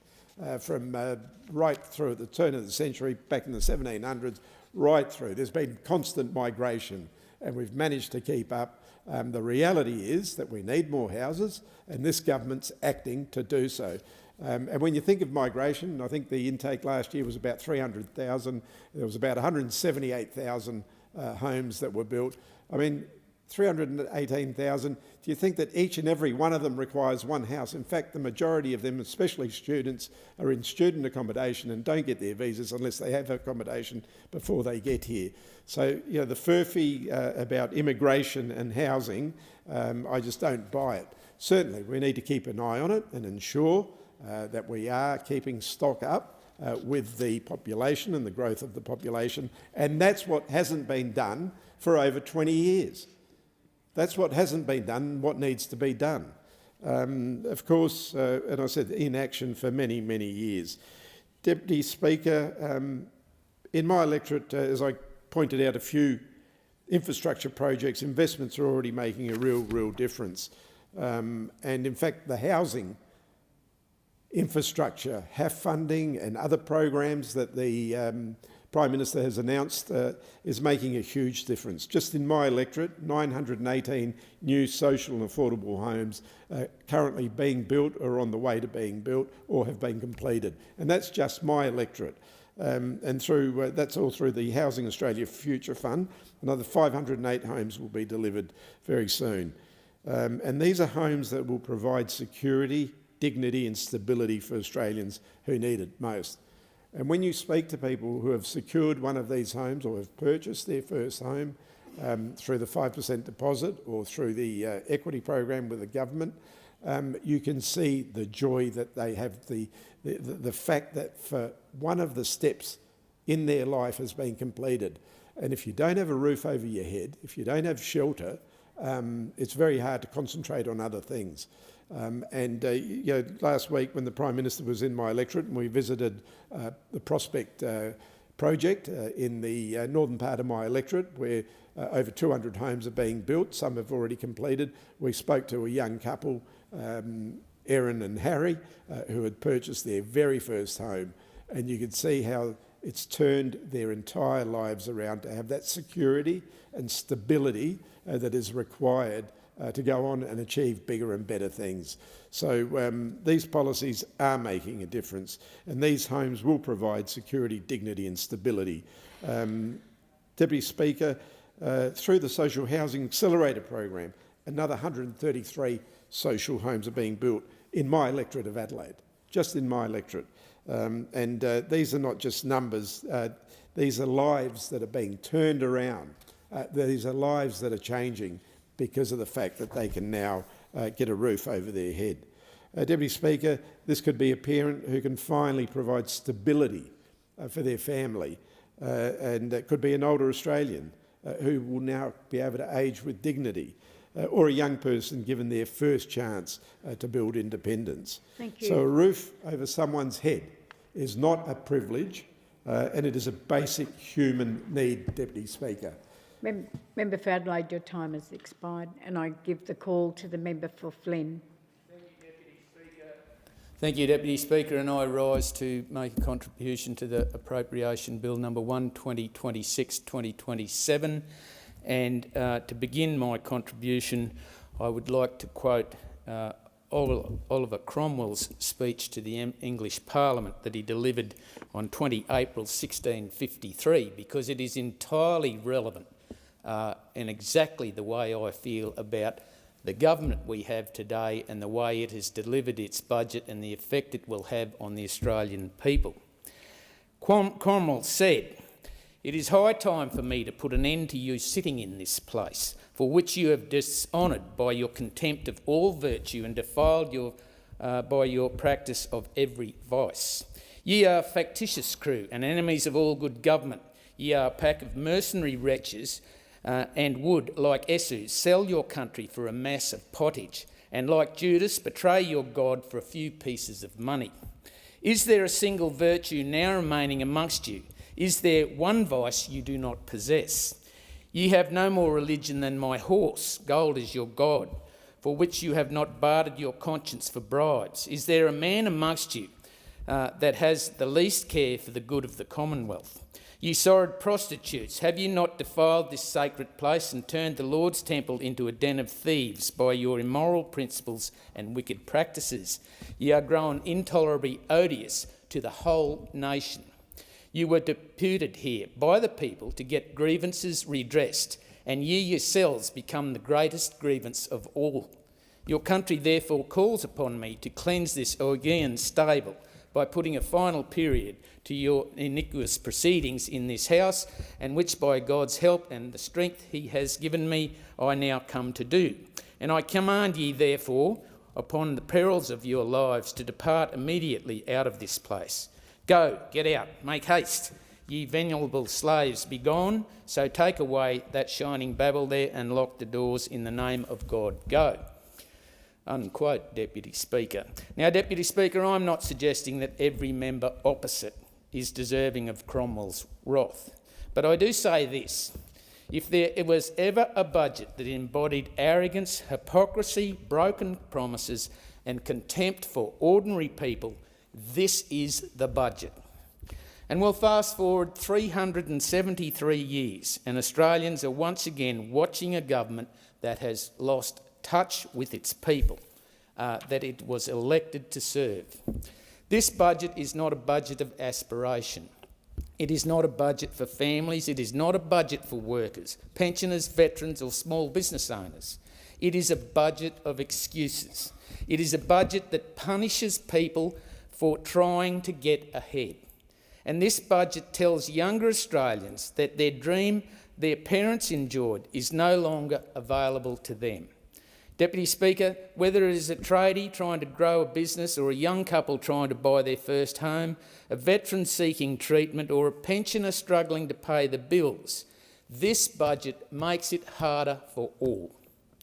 Labor's toxic taxes amount to intergenerational fraud. For decades, Australians were told that if they worked hard, saved carefully, invested wisely, they could build security for themselves and their families. And that was the Australian promise and the Australian dream. Older generations had access to affordable housing. They benefited from sensible tax settings and they had the opportunity to invest, build wealth and create stability. Now, younger Australians are being told that opportunity is no longer for you. Housing is already out of reach for many Australians. So what are young people doing? They are trying to be responsible, they are saving, they are investing in shares, ETFs, crypto assets and managed funds. They are delaying gratification in the hope that one day they might be able to own a home or build a financial security. And what does the Labor government do? They punish them for it. Labor's changes to capital gains tax are not reform. They are an assault on aspiration, Deputy Speaker. This government wants to impose one of the highest effective capital gains tax regimes in the developed world. It is a tax on savings, a tax on investment and a tax on ambition. And the worst part is that this does not even appear to have been properly thought through. Experts, economists and former Treasury officials are now warning that under Labor's model, Australians can end up paying tax greater than their actual real-world profit. And I think that's just absurd. A hard-working Australian can invest prudently, diversify their portfolio exactly as every financial advisor recommends and still end up worse off because Labor's tax regime design ignores how ordinary investment actually works. The Prime Minister dismisses criticism as scare campaigns. He refuses to answer the most basic questions. Why should Australians pay tax on gains inflated by inflation while receiving little or no practical recognition for the losses elsewhere in their portfolios? Treasury appears to have modelled a fantasy investor who buys one perfect asset that only ever rises in value. And this is not what happens in real life. Real Australians own diversified portfolios. Some shares rise, others fall. Some years are good, others are difficult. Under Labor's system, diversification can actually punish investors. One analysis showed a diversified $10,000 investment across the major banks generated a real gain of around $1,250. Yet under Labor's proposal, the tax payable could exceed $1,800. In plain English, tax can be bigger than the profit. And that is not fair, that is daylight robbery, Deputy Speaker. And let us be very clear, this will not only hurt the wealthy investors, it will hurt startups, it will hurt innovation, it will hurt small business seeking capital, it will hurt Australians trying to build retirement savings outside the pension system. Labor claims to support future economy while simultaneously taxing the very investment it creates. Deputy Speaker, you do not fix toxic taxes with carve-outs and exemptions, you axe them. Australians deserve a tax system that rewards hard work, rewards savings and rewards risk-taking and rewards enterprise. Instead, Labor offers envy, punishment and class warfare. And when we come to what many Australians are increasingly describing as Labor's hidden death tax. Before the election, the Prime Minister and the Treasurer repeatedly assured Australians there would be no new taxes that targeted family inheritance or generational wealth transfers. Yet buried within the budget are measures that amount to a punitive 30% tax burden on inherited superannuation balances and assets in certain circumstances. Australians work their entire lives to build something for their children and their grandchildren. They pay income tax, they pay company tax, they pay GST, they pay stamp duty, they pay fuel excise. And now, after a lifetime of paying taxes, Labor wants one more bite of the apple, and that's the day you die. When Labor runs out of money, they come after yours. No truer words said. Deputy Speaker, perhaps the most disgraceful element of this budget is the treatment of our veterans. The Labor government has imposed a $5,000 annual cap on allied health services for veterans, and this is shameful. Veterans rely on physiotherapy, psychology, occupational therapy and other allied health supports not as luxuries, but as essential treatments for injuries sustained while serving our nation. Many veterans live with chronic pain, mobility limitations and psychological trauma directly connected to their service. For veterans with complex needs, $5,000 will not even come close to addressing the necessary care that they need. So what happens then? The treatment gets delayed, conditions deteriorate, families carry greater burdens, mental health worsens, and ultimately the public health system pays a greater price anyway. Australia makes sacred promise to those who wear our nation's uniform. We ask them to sacrifice on our behalf, and in return we guarantee that when they come home, we'll look after them. This cap undermines that promise. It sends a terrible message not only to veterans but to every young Australian considering a career in the Australian Defence Force. A nation that spends billions on ideological vanity projects should never claim it cannot afford to properly care for its veterans. Deputy Speaker, old Australians are also being punished under this budget. Labor has slashed private health insurance rebate for many seniors, reducing support from rebate rates as high as 32% down to 24%. The consequence is obvious: higher premiums, higher household costs and potentially thousands of older Australians abandoning private health cover altogether because they simply cannot afford it. That will place even greater strain on the public hospitals that are already struggling. At a time when pensioners and retirees are battling rising electricity prices, rising grocery bills, rising insurance costs and rising rent, this government has decided to make healthcare more expensive for them too. Seniors who have done the right thing all their lives should not be punished for maintaining private health cover. Deputy Speaker, nowhere is the failure of the budget more obvious than in regional Australia. And the people of Flynn, my electorate in central Queensland, have been abandoned.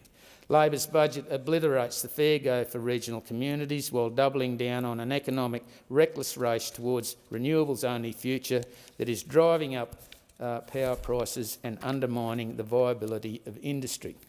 Regional Australians are becoming collateral damage in Labor's ideological obsession with net zero. The Prime Minister promised lower power prices.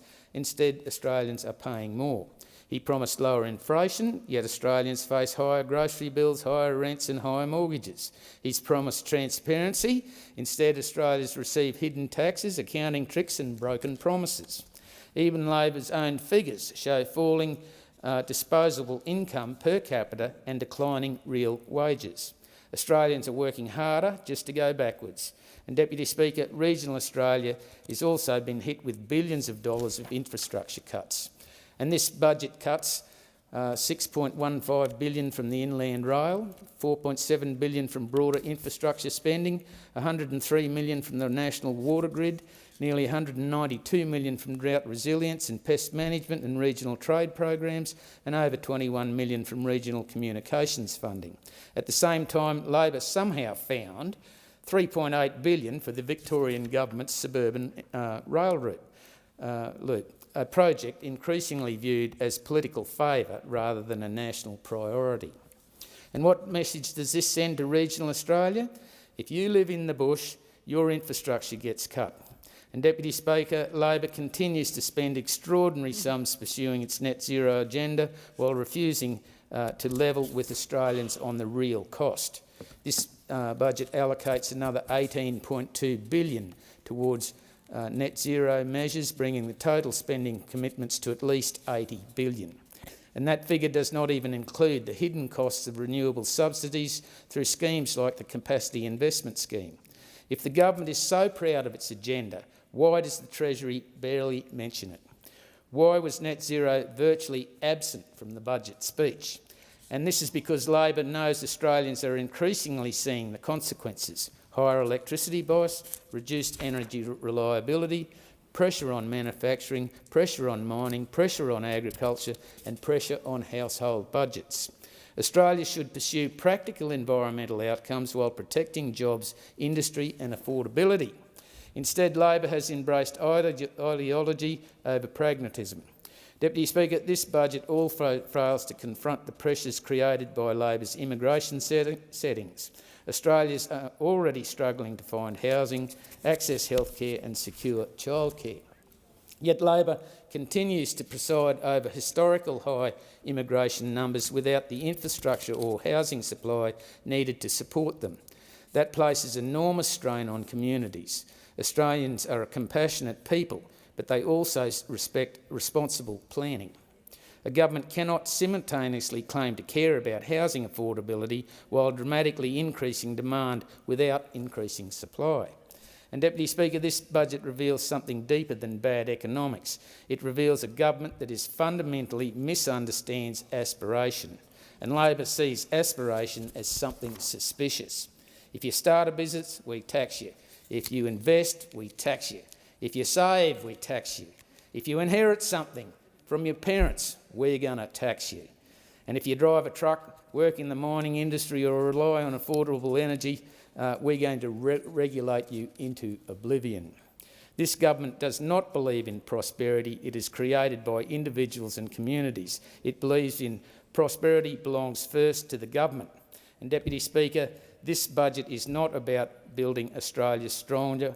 It is about managing its decline. It asks Australians to expect less, own less, save less and aspire less. But Australians are better than that. Regional Australians are better than that. And the people of Flynn are better than that. And Australians do not want a government that punishes success and subsidises failure. This is an appalling budget, Deputy Speaker, and words fail me. And I call the member for Moreton.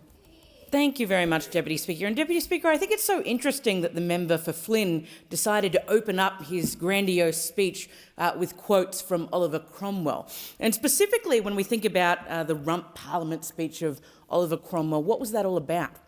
You know, it was ostensibly about the frustration that Cromwell had at the time with the Parliament's endless debate and talk and lack of action and progress at the other end. And I think it is so ironic that the member for Flynn decides to bring this up, because the member for Flynn is part of a party that talks a lot about tax cuts but voted against a tax cut. The member for Flynn is part of a party that talks a lot about housing and getting housing for our young people, and yet has absolutely no plan to get a house to a young person. And on top of that, when they were in government, didn't even have a housing minister for most of the time. And the member for Flynn talks a lot about cost of living, but he's part of a political party that voted against every single cost of living measure that the Albanese Labor government has put forward. And I think that what the member for Flynn needs when we talk about that speech in particular is to note that ye are in need of some great self-reflection. And Deputy Speaker, nearly 2 weeks ago, we stood in this chamber and we heard the Treasurer handing down the 2026-27 budget. It's a budget that delivers what Australia needs right now. It's responsible, it implements real reform, and it's about making sure the economy works better for more Australians, not just a few. And it doesn't matter where you go in my local electorate on Brisbane's south side, whether it's a barbecue in Tarragindi, whether it's on the doors in Annerley, whether it's an event in Sunnybank, whether it's on a street corner in Acacia Ridge, everyone raises the same challenges that they and their families are facing again and again and again. And those challenges are housing and cost of living.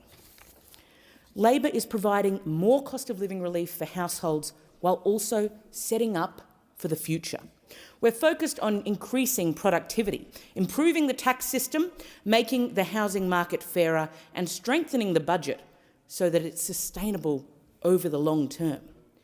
That's what these times demand. And the challenges facing Australians, issues such as the younger generation trying to access housing and being able to realise the dream that so many of us had before this moment, and the rising costs at the checkout and at the Bowser need to be addressed, and they need to be addressed now. That's why we're rolling out new tax cuts for workers. That's why we're helping more people get into their own homes, investing in Medicare and making it easier to build, run a business and indeed to invest. All of this is about creating a stronger, fairer economy that gives more people a chance to get ahead. And it addresses the key issues that the constituents of Moreton raise with me: health, housing, cost of living. And Deputy Speaker, which free of charge service in Moreton has been visited over 16,000 times in just the last 18 months? The answer is the Medicare Urgent Care Clinic at Oxley. And I know firsthand how incredibly useful this service is. Our toddler has been there numerous times, each time receiving timely, thorough and reassuring attention from the medical team there. And thanks to this budget, this crucial Southside service is here to stay. And so are the other 134 Medicare urgent care clinics around this nation. An additional $1.8 billion will be invested over 5 years from 2025 to 26, and over $579 million a year ongoing from 2030 to 2031 to keep Medicare urgent care clinics open and to keep them free for the Australian people. And why is this so important? It's because Medicare urgent care clinics provide free walk-in care for urgent health issues with no appointment needed. They're open 7 days a week with extended hours, making it easier for people to get help when they need it most. The medical teams at these clinics can treat a wide range of non-life-threatening conditions and industries that still need prompt attention, such as cuts, infections or sprains. And indeed, Deputy Speaker, it's not just Oxley on the south side of Brisbane. Myself and the member for Griffith held a barbecue in Annerley just a couple of weeks ago to bring people together to get a taste of the Cornwall Street Urgent Care Clinic. And that brought in families with their stories of how they had been helped by being able to access local urgent care at zero cost with just their Medicare card. They take the pressure of hospital emergency departments so hospitals can focus on treating the most serious and life-threatening cases.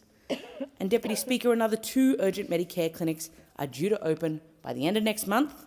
47 of these clinics are in rural and regional Australia, meaning that when all clinics are open, 4 out of 5 Australians will be able to access a clinic within just a 20-minute drive. And remember, when you get there, all you need is that little green card.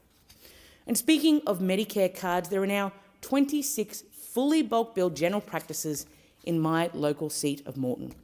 This is an increase of 12 since Labor's historic investment to bolster Medicare. And whether you're going to the Beaudesert Road Surgery in Maruka, whether you're going to the GP just across the road from Chardon's Corner in Annerley, there are clinics that were formerly mixed billing that are now fully bulk billing because of the investment that this Albanese Labor government has made. Quarterly data released today indicates that the national GP bulk billing rate was 81.9% for the January to March quarter, an increase of nearly 5% from the same time last year. This is having absolutely real impact in our local communities, and there are now over 3,800 Medicare bulk billing practices around Australia. Australians have also been able to access cheaper medicines as at the end of April. There have been over 2.7 million cheaper scripts in Moreton alone since Labor rolled out our Cheaper Medicines initiative. And I got to visit one of the pharmacies where those $25 scripts are being handed out just the other day, Yeronga, the Terry White Chemmart. And not only do you get greeted by a smile, but when you put your card across the pharmacy, if it's a PBS medicine, all you'll ever pay is $25. And this budget invests an additional $5.9 billion to list new medicines on the PBS. This includes treatments for serious and ongoing conditions such as cystic fibrosis, chronic kidney disease, and a range of cancers, helping ensure patients can access the medicines that they need without facing overwhelming costs. And I got to visit one of them in Corinda. And the pharmacist in Corinda showed me Yaz. And she told me that before Yaz was on the PBS, people used to pay $80 for it. And now it's down to $25, an enormous saving. And one of the first times in a long time that that kind of medication has gone onto the PBS. It also includes permanently reducing the cost of COVID-19 oral antiviral medicines, making it easier and indeed more affordable for people to get timely treatment when they need it. Since the 1st of July 2022, the Albanese Labor government has funded 437 new or amended PBS medicines. And Deputy Speaker, again, this is a real example of proper cost of living support. When it comes to housing, this budget is squarely aimed at getting more homes built and making it easier for Australians to get into the housing market, particularly for young Australians to get into the housing market. We're investing $2 billion in a new local infrastructure fund to help councils and utilities deliver the basics that we need for new housing, for things like roads, for things like water, for power, for sewerage, which will unlock up to 65,000 homes over the next decade. Because, Deputy Speaker, when you speak to people in my electorate, it's not just young people who are concerned about housing. It's families who are trying to get into their first home. It's older people who are worried that their kids will never realise the dream that they were able to have when they were growing up. It's people who have had to start over and now need to get back into the market. That's why we're making sure that more homes are available for Australians by extending the ban on foreign investors buying existing homes to mid-2029. For renters, we're continuing to work with states and territories to strengthen renters' rights, and importantly, there's also targeted support for those doing it toughest. Deputy Speaker, at the same time, Labor is making changes to negative gearing and capital gains tax concessions, which are expected to help about 75,000 more Australians to buy their own home over the next decade. Changing the way that negative gearing and capital gains tax work will make the housing system fairer and will make it more balanced. Because frankly, the interaction between the housing market and the tax system is broken. Right now, it ain't working, and we need to do something about it. Because if the system isn't getting outcomes for people to be able to get in their own homes, we need to take action. And this is a government that takes that responsibility very seriously. Changing the way negative gearing and capital gains tax work will make the housing system fairer and will make it more balanced, because changes to the CGT will see the current arrangements replaced with cost-based indexation and a minimum 30% tax rate on capital gains. This is something that is needed now, because when you talk to people in our communities, they know that housing is an issue now. And it comes in response to long-term trends in the housing market and the fact that we know that there are significant supply issues over decades and decades.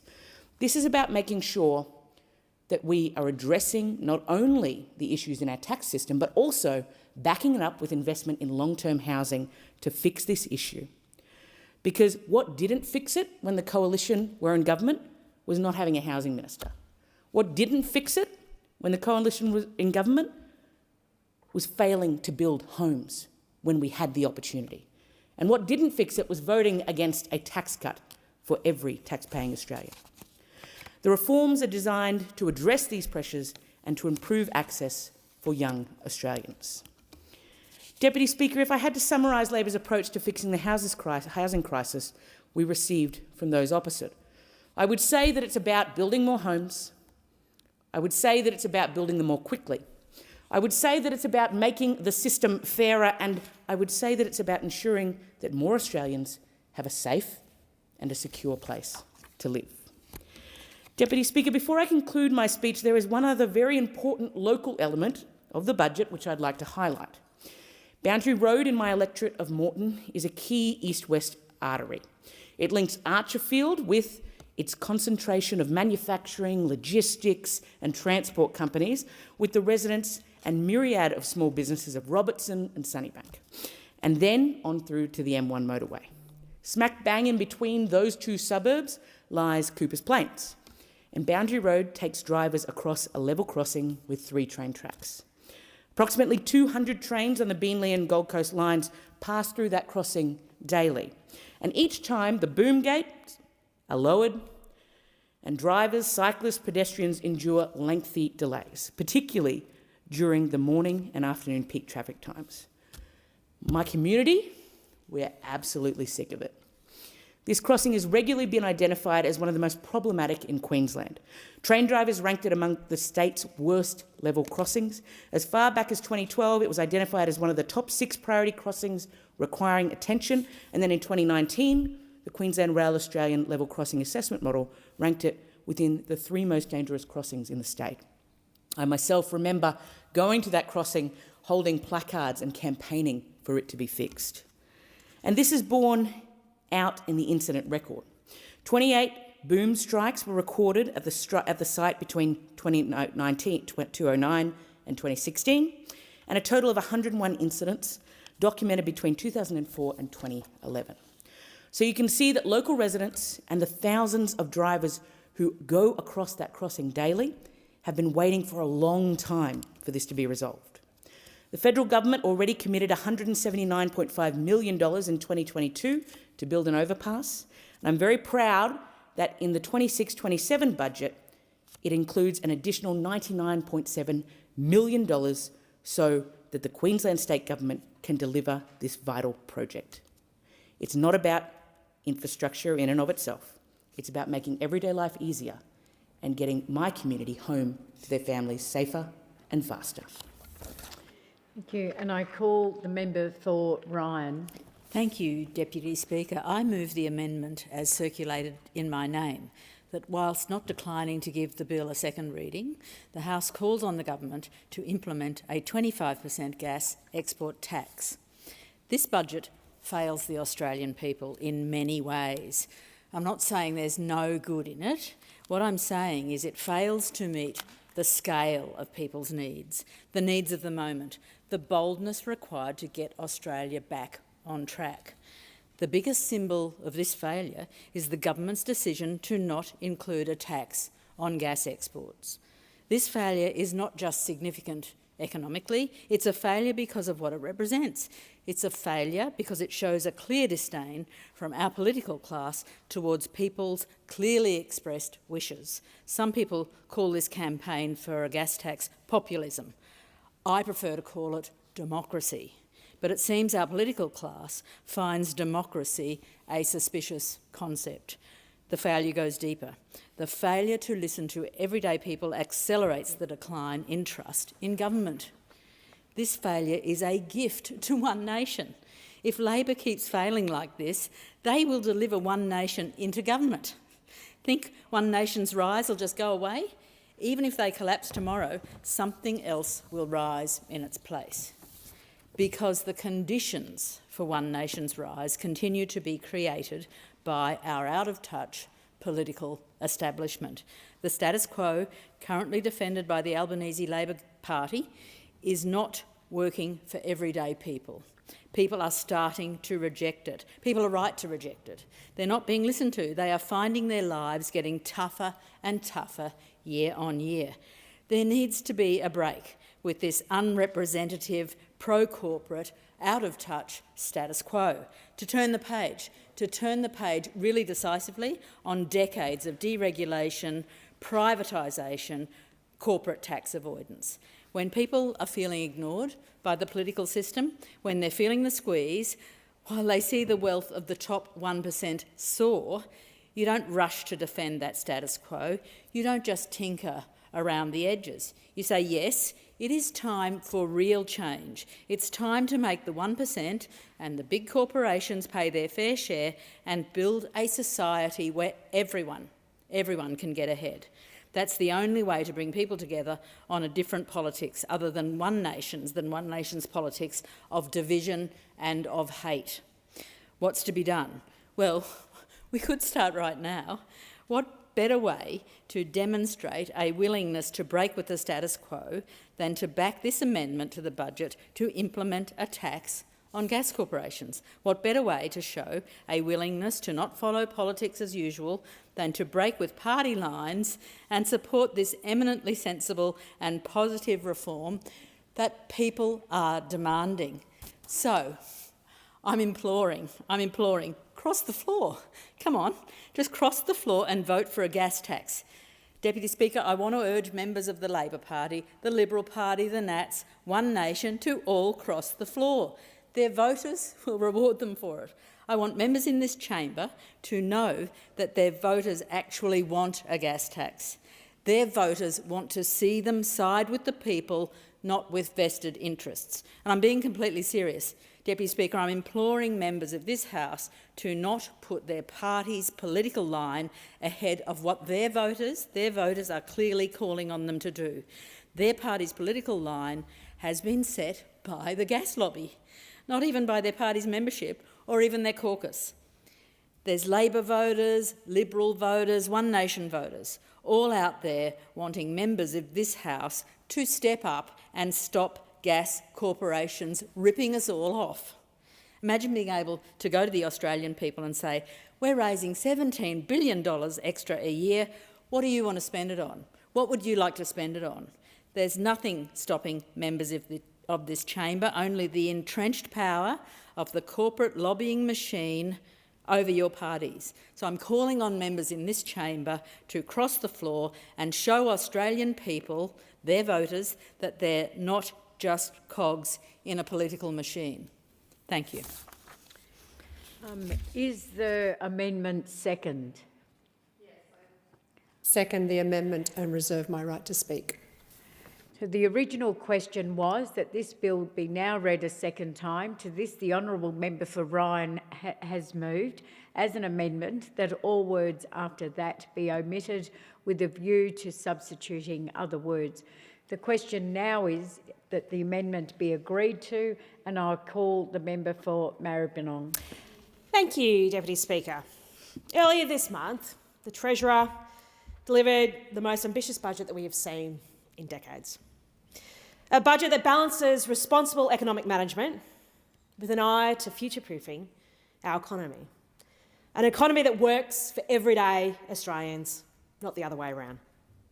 As a nation, we find ourselves once again in the midst of a global crisis. They unfortunately are becoming more frequent. For older Australians, global shocks and once-in-a-generation events were just that, once in a generation. They didn't occur every few years, and global economies were given the time to recover. The world we live in has changed. It is less stable, more divided, and increasingly unpredictable. When I speak to young people in my community, they show a readiness to meet the world as it is and carry it forward. But what they do not accept is the economic burden that has been placed on them at the expense of their future. They do not accept house prices that are 8 times their annual income. They do not accept being locked out of the housing market while others own upwards of 10 properties. And, Deputy Speaker, they do not accept that the status quo is working. For almost all of us in this chamber, the Australian dream, voting your own home, did become a reality. We saved over a few years to buy our first home that was on average about 3 times our annual salary. For me and my husband, it was in 2009 where Ravi and I saved up a little and with a little help from my in-laws, we purchased our first home, a small unit that would provide us with the safety net and stability that we needed and wanted to start a family. I look back fondly at that moment in time, that sense of hope mixed with dread, but also the celebration of achieving such a huge life milestone. A milestone that so many young Australians jokingly now dismiss as just not being possible for them. But the reality is, it is no joke. Young people dismiss it not just because of house prices, but because for some in my community who've saved up enough for a deposit, jumped through all the hoops, but then they go to the auction, put an offer on, only to be outpriced by property investors who have tax breaks on their side. Well, Deputy Speaker, this Labor government has refused to accept the status quo. That is why we are making the tough calls, setting out an ambitious plan to level the playing field for younger generations. Going forward, we are limiting negative gearing for a residential property so it can be used only for new builds. Our negative gearing changes put home owners first and will help more Australians get a foothold in the housing market. This is why this budget is a truly aspirational budget, because what is more aspirational than owning your own home? We aspire for the people in my community, the single parents who want stability, the young couples seeking to start a family, the students looking to the future. Who stopped me in the streets and raised the issue of housing?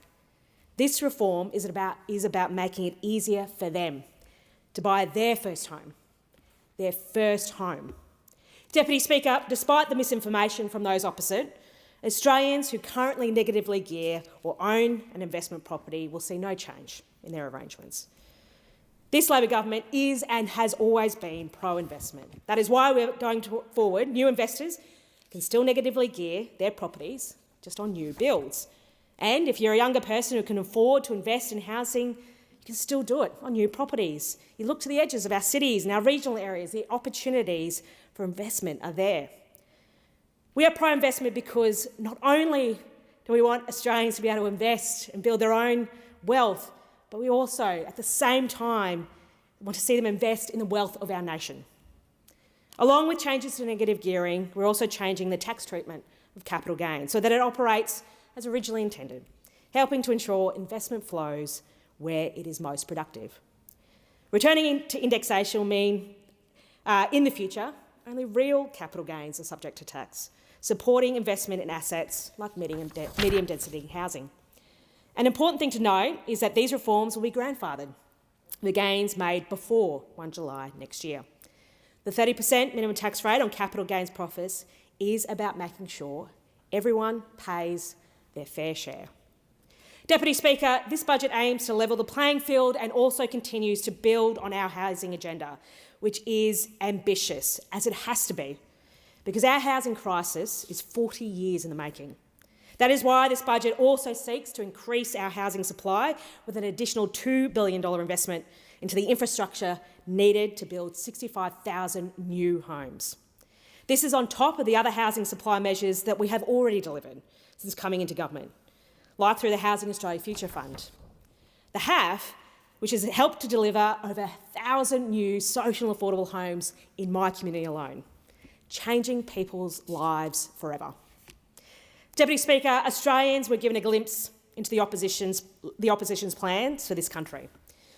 Australians were given more cheap rhetoric from those opposite. They were told that migrant communities are their enemy and that under the coalition, the housing status quo will be entrenched.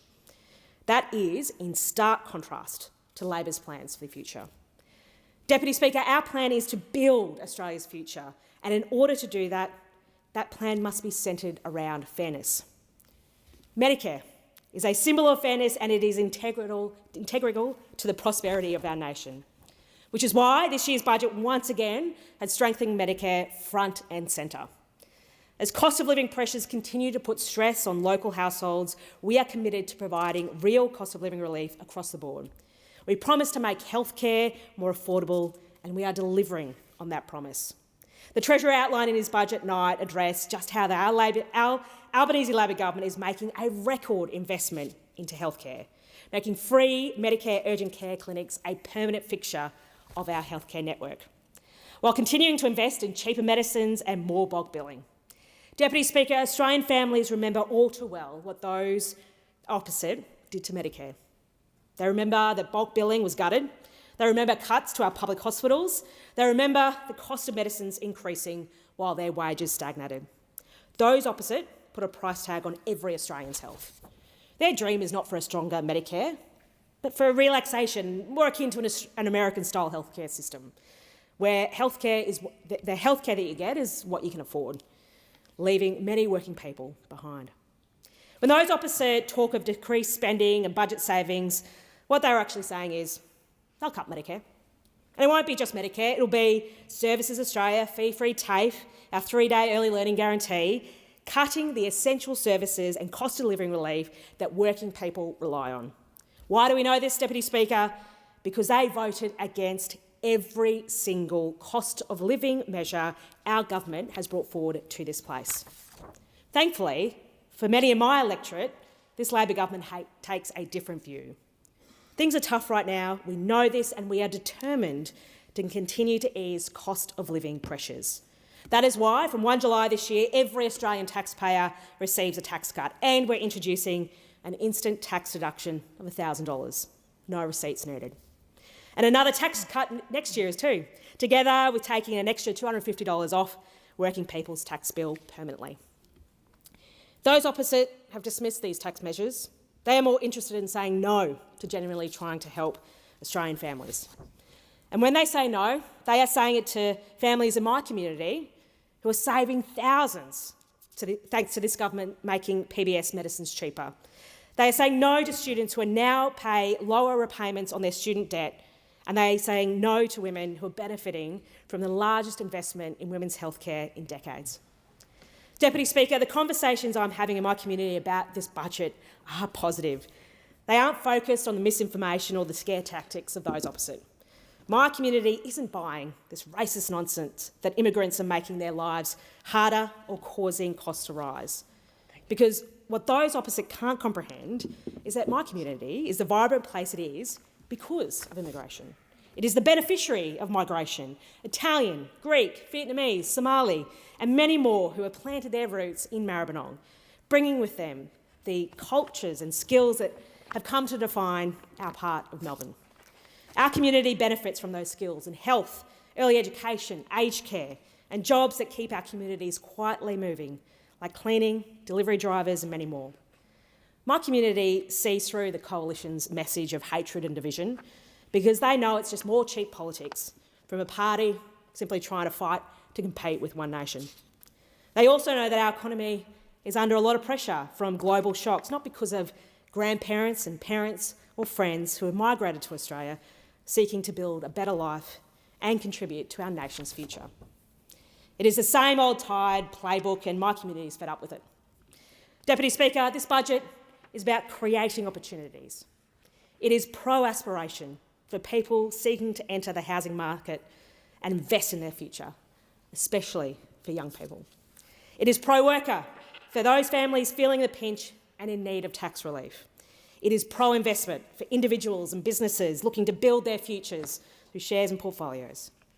Because this Albanese Labor government is not shying away from the difficult reforms that are necessary to build our nation's future. We are proud of what we have delivered, but we know there is more work to do. Good governments listen to their constituents. They do not alienate parts of their communities and they do not pit them against each other. Instead, they seek to unite. They seek to deliver the reforms and services that the moment demands.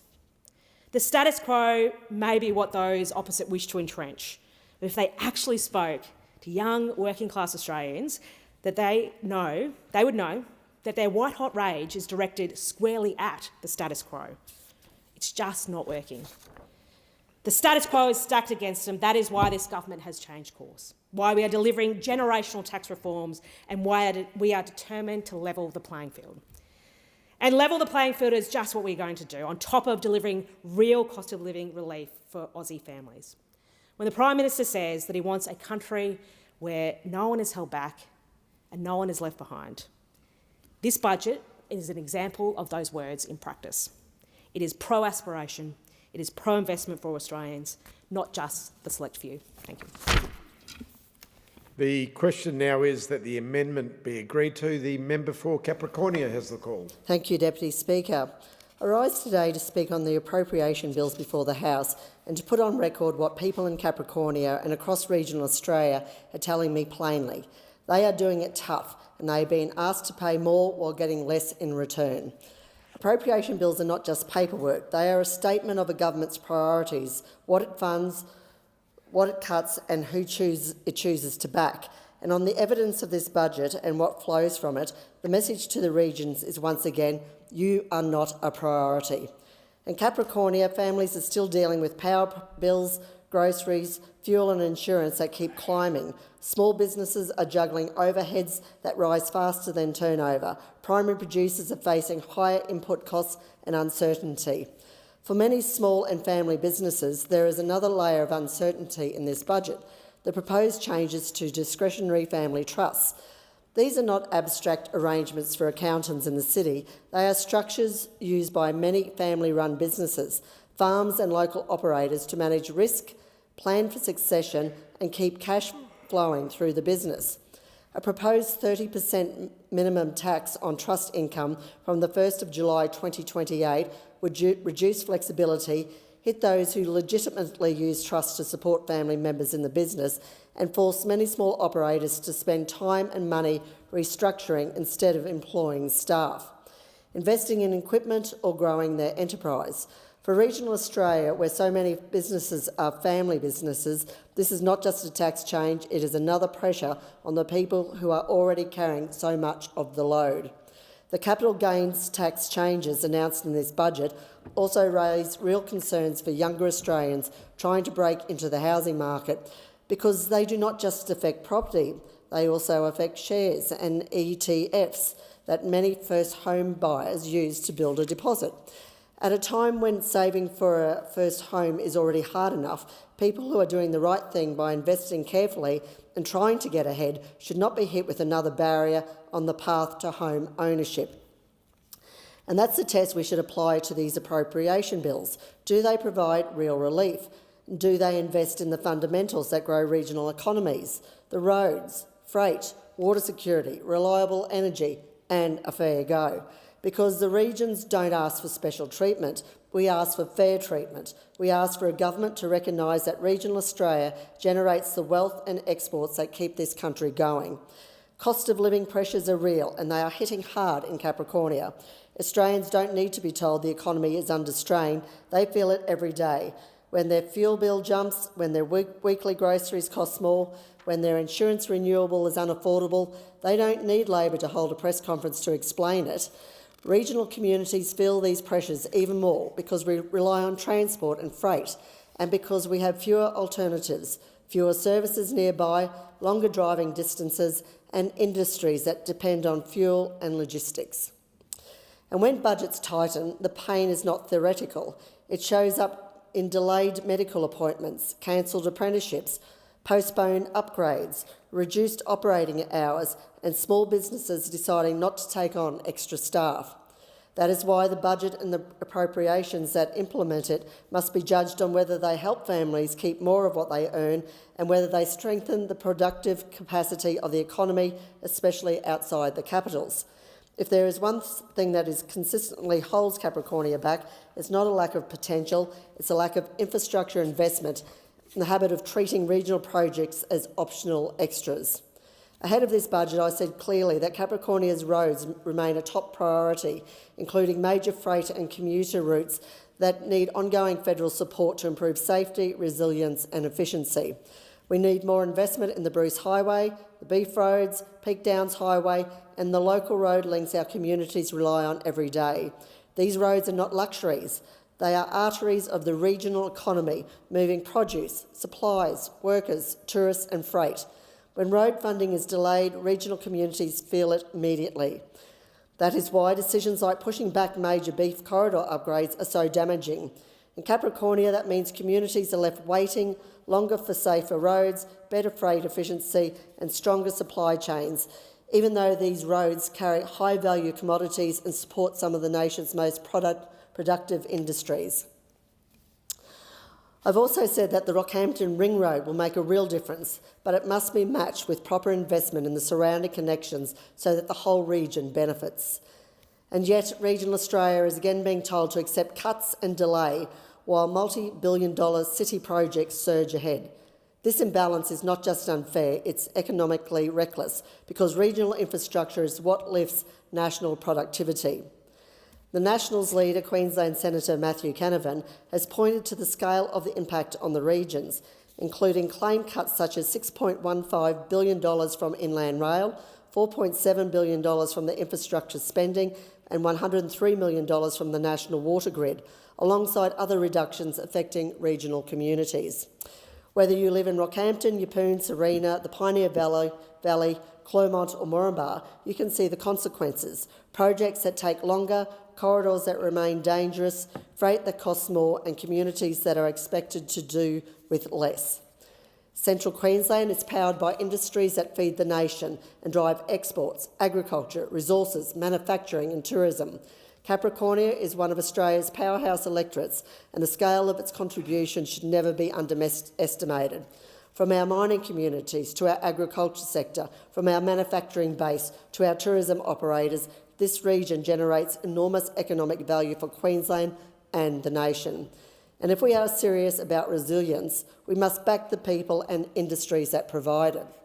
That's why it is so concerning to see that the agriculture budget has been reduced and the key programs for pest and disease preparedness and drought support have been cut back. The Shadow Minister for Agriculture has claimed that the 26-27 budget includes more than $190 million in cuts from agriculture programs, a $52 million cut to the Future Drought Fund and reductions affecting pest and disease preparedness and invasive species management. Now, whatever side of politics you are on, the principle should be straightforward. You don't strengthen food security by reducing preparedness, and you don't build resilience by walking away from coordinated biosecurity and pest programs. In Capricornia and across regional Queensland, producers are already managing feral animals, weeds, seasonal pressures and global volatility. If government wants to talk about resilience, the appropriations should match that rhetoric. One of the most frustrating patterns we see is the removal or winding back of programs that deliver outcomes locally. In Capricornia, we've seen exactly what these programs can achieve. Through regional funding, projects such as Multicap's Rockhampton service are able to move forward with specialist, affordable and accessible housing for people living with disability, something our region had been crying out for. We have seen investment help deliver the Fitzroy Community Hospice in Rockhampton, a vital end-of-life care service for Central Queensland families. We have also seen support for projects like the Rockhampton Museum of Art, upgrade to Collinsville's Telecommunications and water security investment through Yeppoon's recycled water augmentation. These are not abstract line items in a budget. They are real projects that improve lives, strengthen communities and create local jobs. That is why I called for the budget to restore confidence in regional Australia by backing local councils and community organisations with strong, targeted funding programs. Capricornia's future depends on investment that strengthens our capacity to build, move and export. That means backing projects that expand our industrial and logistics capability, not just announcing them and walking away. That's why I specifically called for support for projects like the Rockhampton Airport Bay 7 expansion and Freight Hub, because it backs local jobs, strengthens exports and opens up opportunities for central Queensland, with growth in domestic and military aircraft movements and the prospect of increased defence activity in the region. Infrastructure at Rockhampton Airport needs to keep up with the pace. The same is true for the broader opportunity in our region. Coalition investment in Rookwood Weir has opened the door to agricultural growth and future private investment, but that growth must be matched by the freight, storage and enabling infrastructure needed to turn potential into long-term economic opportunity. And I made the broader point Capricornia contributes so much to the national economy. We deserve to see that recognised with strong investment in the regions. Appropriation bills should reflect that funding should follow economic contribution and national interest, not postcode politics. Deputy Speaker, I want to be constructive about what should happen from here. First, if the government is serious about cost of living relief, it should prioritise measures that make a tangible difference for families and small businesses in the regions, because pressures are still rising. Second, we need genuine sustained investment in regional road safety and freight corridors, including the Bruce Highway and key regional connectors, not stop-start spending. Third, we must treat water and agriculture resilience as core national priorities, because food security and biosecurity are not optional.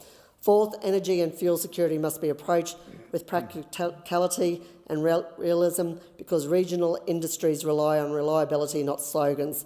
And fifth, we need to restore and strengthen programs that empower local councils and community groups to deliver the infrastructure and services that communities actually need. These are not radical requests, these are the basics of governing well for a country as large and diverse as Australia. I will always back Capricornia, the workers, the small businesses, the farmers, the volunteers, the manufacturers, the tourism operators, the resource communities and the families who keep our regions moving. I will back the communities that have fought for better roads, stronger local services, community infrastructure, water security and the investment needed to keep regional economies growing. And I will continue to stand up for the principle that regions like Capricornia, which contribute so much to the national economy, deserve more than promises. They deserve practical support and their fair share of investment. Before the budget, I made it clear what Capricornia needed: real cost of living relief and targeted investment in the roads, infrastructure and industries that keep central Queensland strong. My message to the government is simple: if you want the regions to keep powering the nation, then fund the regions like they deserve. Thank you. The question now is that the amendment be agreed to. The member for Jaga has the call. Thank you, Deputy Speaker. I've had many conversations in my community in Melbourne with young people, with their parents and with their grandparents, who want to know that the promise that has been there for them, the promise that has been there for previous generations, that if you work hard, you will get the opportunity to have a roof over your head, and a secure roof over your head will be there for the generations to come. But the reality is that right now, too many young Australians are being priced out of home ownership. House prices have risen 400% over the past 2 decades or so. They've gone from 4 to 8 times incomes over the past 20 years, and ownership is down 7 percentage points for young people. Just 44% of Australians aged 25 to 34 own a home of their own. Now, that obviously has serious consequences for these young people. But it also has consequences that don't just affect them, but that affect all of us. Because the reality is that when a community is filled with people who can't see that the promise of their hard work is a pathway to a secure roof over their head for them and their family, the result is that we have a community that is increasingly divided. And we already see some of the effects of that types of inequality and lack of opportunity in the divisive politics which is playing out in countries overseas at the moment. Indeed, it seems to be a sort of politics that those opposite, the Liberals and Nationals, under the watchful gaze and resurgent popularity of One Nation, seem very keen to bring to Australia. This is not how our government sees the future of Australia. In contrast, our government is focused on levelling the playing field for first home buyers. We are investing in fairness, in opportunity for all, and in ensuring that more working families have the opportunity to get ahead.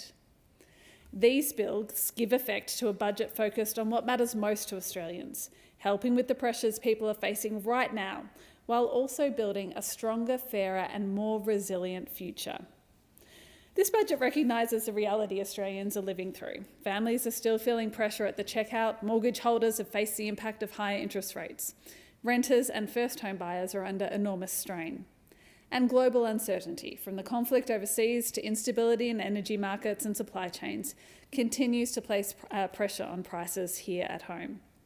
And so these bills deliver practical cost of living relief. They strengthen Medicare, they support housing affordability, and they invest in Australia's long-term economic resilience. Deputy Speaker, I know that many young people in my community are working hard. They're saving carefully, but they still find themselves unable to buy their own home. They're turning up to auctions only to find themselves outbid by investors. And the reality is that they've been priced out because of a system that has given people who already have a foothold in the property ladder access to support that new home buyers don't have. Labor believes young Australians deserve the opportunity to buy a home in the communities that they grew up in.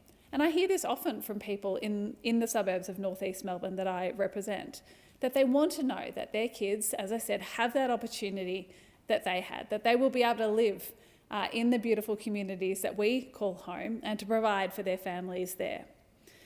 We believe on this side of the Parliament that governments have a responsibility to tackle the structural barriers that are locking a generation out of home ownership. I think the people in my community understand this, and they do see our reforms as an important step towards improving intergenerational equity in both the economy and the housing market. I do also understand that there are some people who have concerns about these changes. And I am concerned that at the moment there is a lot of misinformation about the budget that is being spread around. The reality is our government has and will continue to back small business. We will continue to back innovation and aspiration. These are, of course, very important Australian things. We will back hardworking Australians, as well as reforming the tax system to make it easier for people to get into secure housing. We are also continuing our efforts to build more housing. This budget also continues Labor's investments in social and affordable housing. And locally, we are already seeing the impact of these investments. In Rosanna, 45 new social and affordable homes have just been completed. And it was great to join the Prime Minister and Minister O'Neill last week to see these new homes for local residents.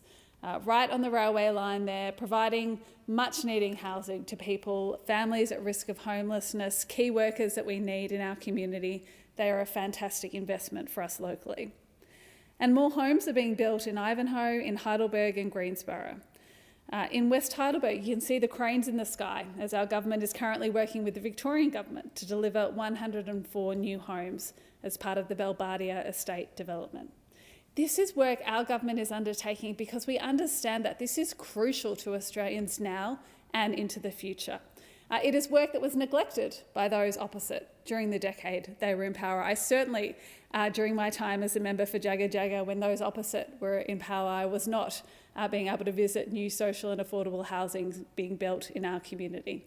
This is a challenge that Labor has taken up, understanding that we do need to level the playing field for new home buyers, understanding that we need more housing supply and more social and affordable housing.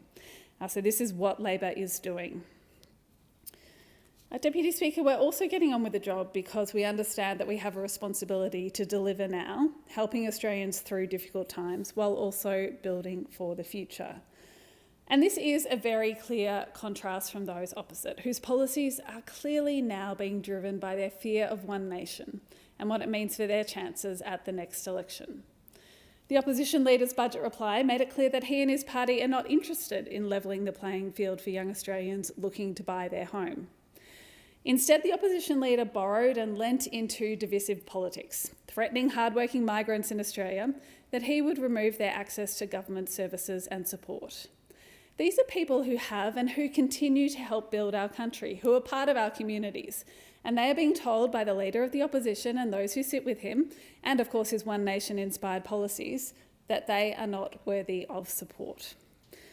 At the same time, the opposition leader and the Liberals are backing more dirty, more expensive coal. They're opposing the clean energy transition, and they're standing against the very housing programs that are helping to deliver more homes for Australians. We know that those opposite the Liberals' policies would leave Australians paying more for energy, while also missing out on the jobs, investment and industries of the future. And it is really concerning that alongside One Nation, the Liberals have now become a part of a dysfunctional coalition that is built on grievance, built on division and no real solutions. Now, this is not the party of Menzies, this is not their grand legacy. This is dog whistling, leaning into the lowest common denominator and pulling Australians away from the future that they should have. While Labor is focused on building more homes, strengthening Medicare and easing cost of living pressures, the Liberals and One Nation are offering more delay, more division and higher costs for local families.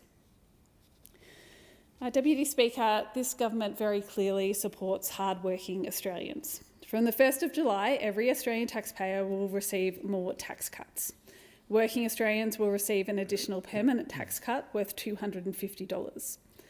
We're also introducing a new $1,000 instant tax deduction without receipts, making it easier for working people to claim the deductions they are entitled to.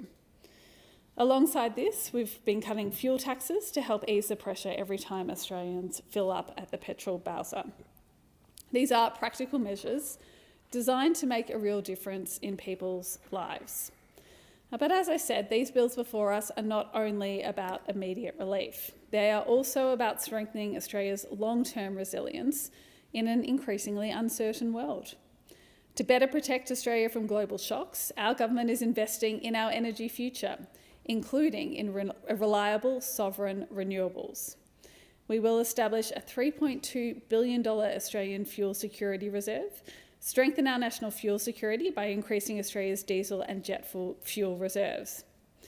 We're also supporting the implementation of a domestic gas reserve, where LNG producers will be required to reserve 20% of exports for the domestic market.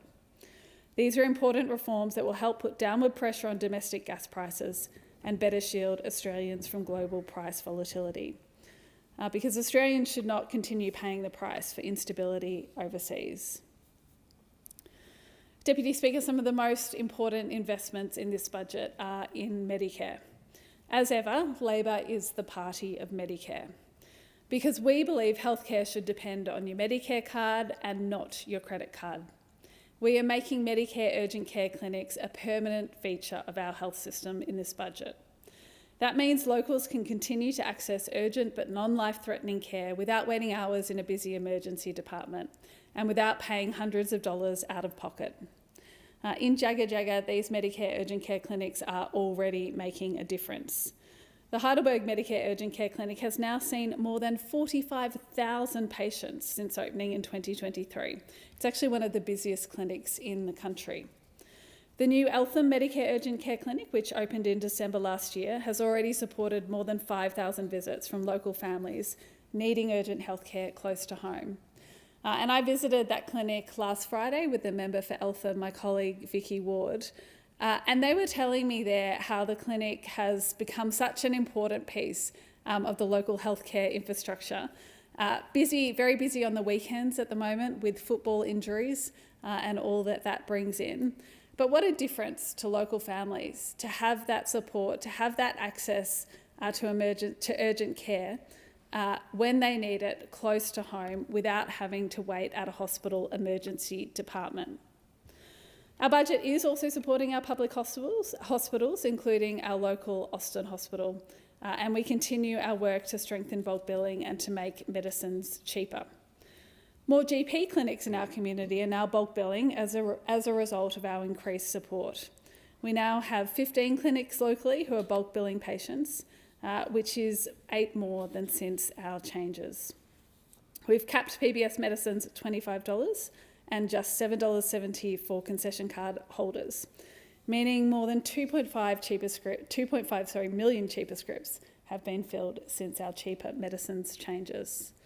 Deputy Speaker, as I said, these changes don't happen by accident. They happen because Labor fundamentally believes in Medicare and because Labor supports Medicare. When we are in government, this is what we do.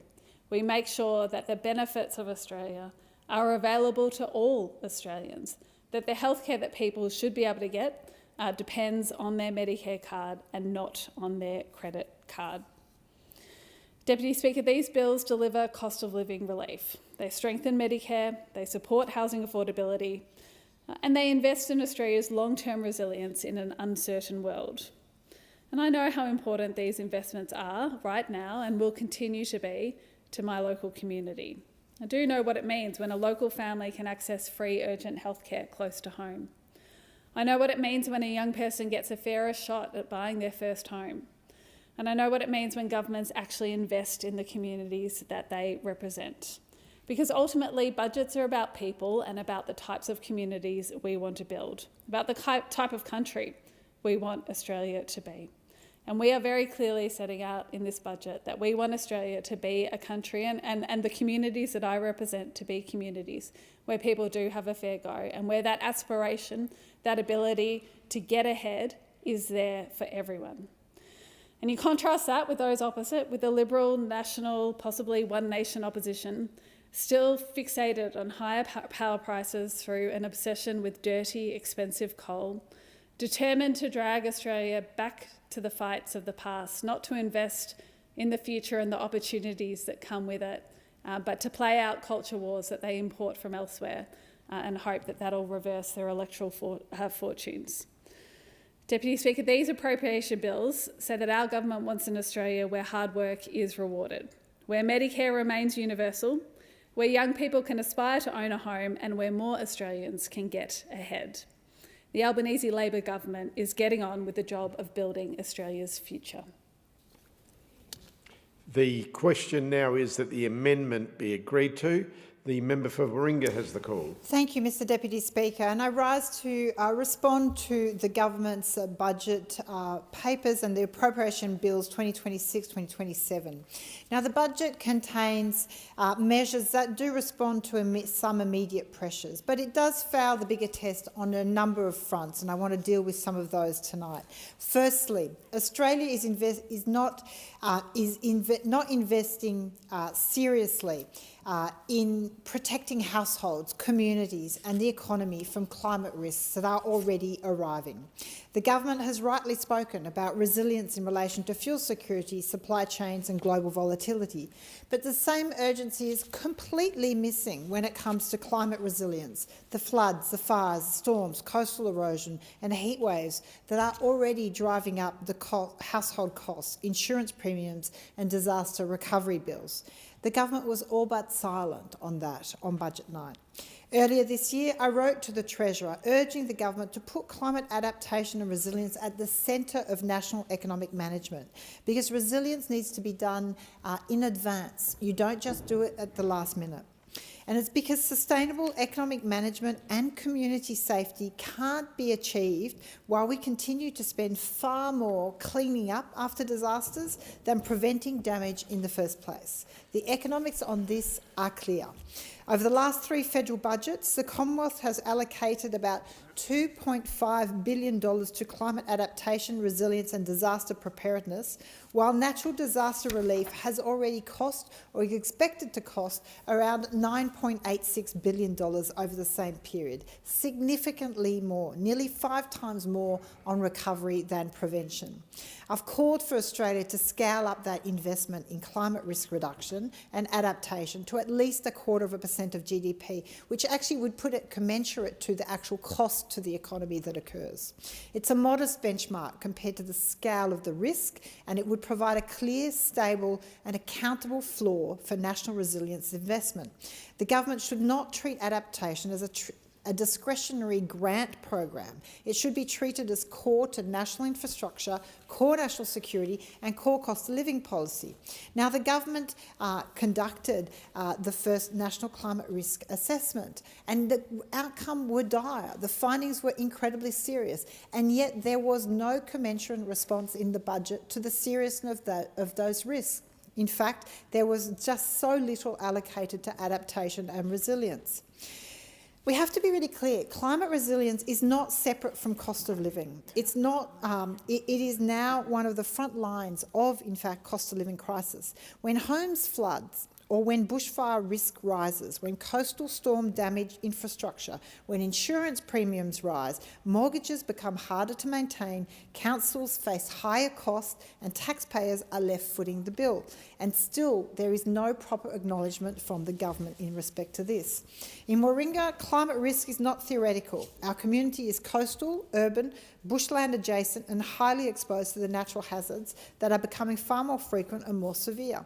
Northern Beaches Council has identified the long-term climate risks facing our region, including sea level rise, more frequent extreme weather events, bushfires, coastal storms, floods and droughts. Council has also recognised that roads, stormwater systems, seawalls and buildings need to be able to withstand the impacts of the next 50 to 100 years, not just the conditions of the past. And yet local government is not being equipped to deal with those costs.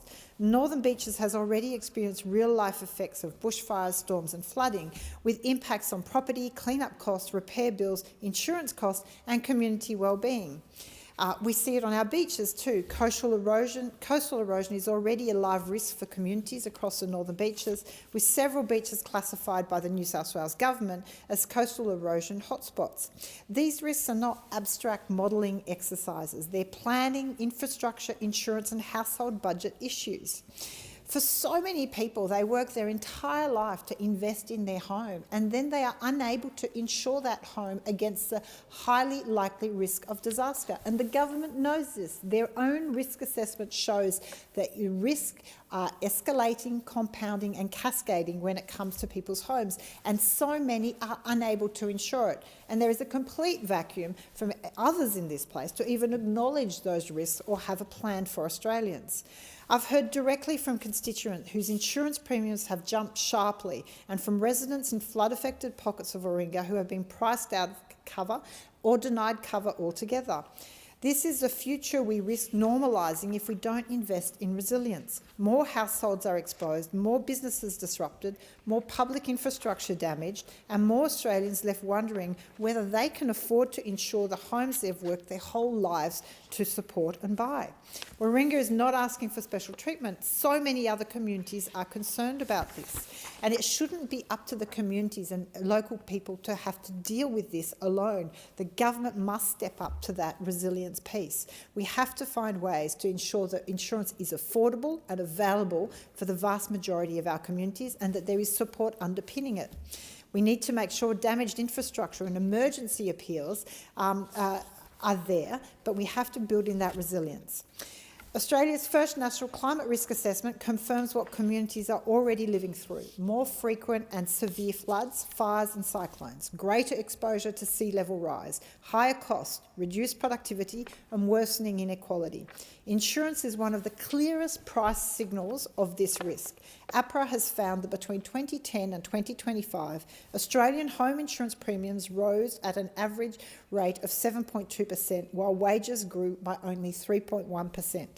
APRA also found that more frequent and severe weather events are driving premium increases as insurers reprice risk. If people cannot afford to insure their home, then they are exposed to a financial risk. If lenders become concerned about underinsurance, then mortgage risk rises. If businesses cannot afford cover, their investment is delayed. If councils can't afford to protect local infrastructure, then roads, stormwater, beaches, parks and community facilities deteriorate. Yet the Commonwealth's main resilience financing vehicle, the Disaster Ready Fund, remains far too small for the scale of the task. The government describes the fund as its flagship disaster resilience initiative, but it provides up to $1 billion over 5 years, which is $200 million a year. So let's just stop for a moment and think about that perspective. It's nowhere near enough. The budget itself confirms that $200 million under round 3 of the Disaster Ready Fund, while the risk facing communities continues to escalate. So frankly, it's backwards to spend billions after disasters, but only a fraction of that amount preventing that damage and helping communities build their resilience beforehand. Every household understands that basic principle. The other big message that came out of the budget papers and these appropriation bills is a question of intergenerational fairness. The test of tax reform should also be in that respect. So for too long, we know housing crisis has really worsened. Australia's housing tax settings have rewarded those who already own assets, while younger Australians are left trying to save a deposit in a market where prices have run far ahead of wages. When property investors are outbidding young first home buyers, it is not a level playing field. I support the principles of winding back tax settings in relation to investment properties, that to encourage investment into the current tax settings have encouraged investment into existing housing rather than new supply. Negative gearing and capital gains tax discounts have too often operated together to make established property a tax-preferred investment vehicle rather than a place to live. But good reform has to be well designed. The government has made clear, I think that there is a social licence around these changes when it comes to property investment. But it has not, the government has not made the case, and there certainly is no social licence, and there's no clear productivity argument around applying the capital gains tax changes across business investment, shares, employees' equity, startups, venture capital and small business succession.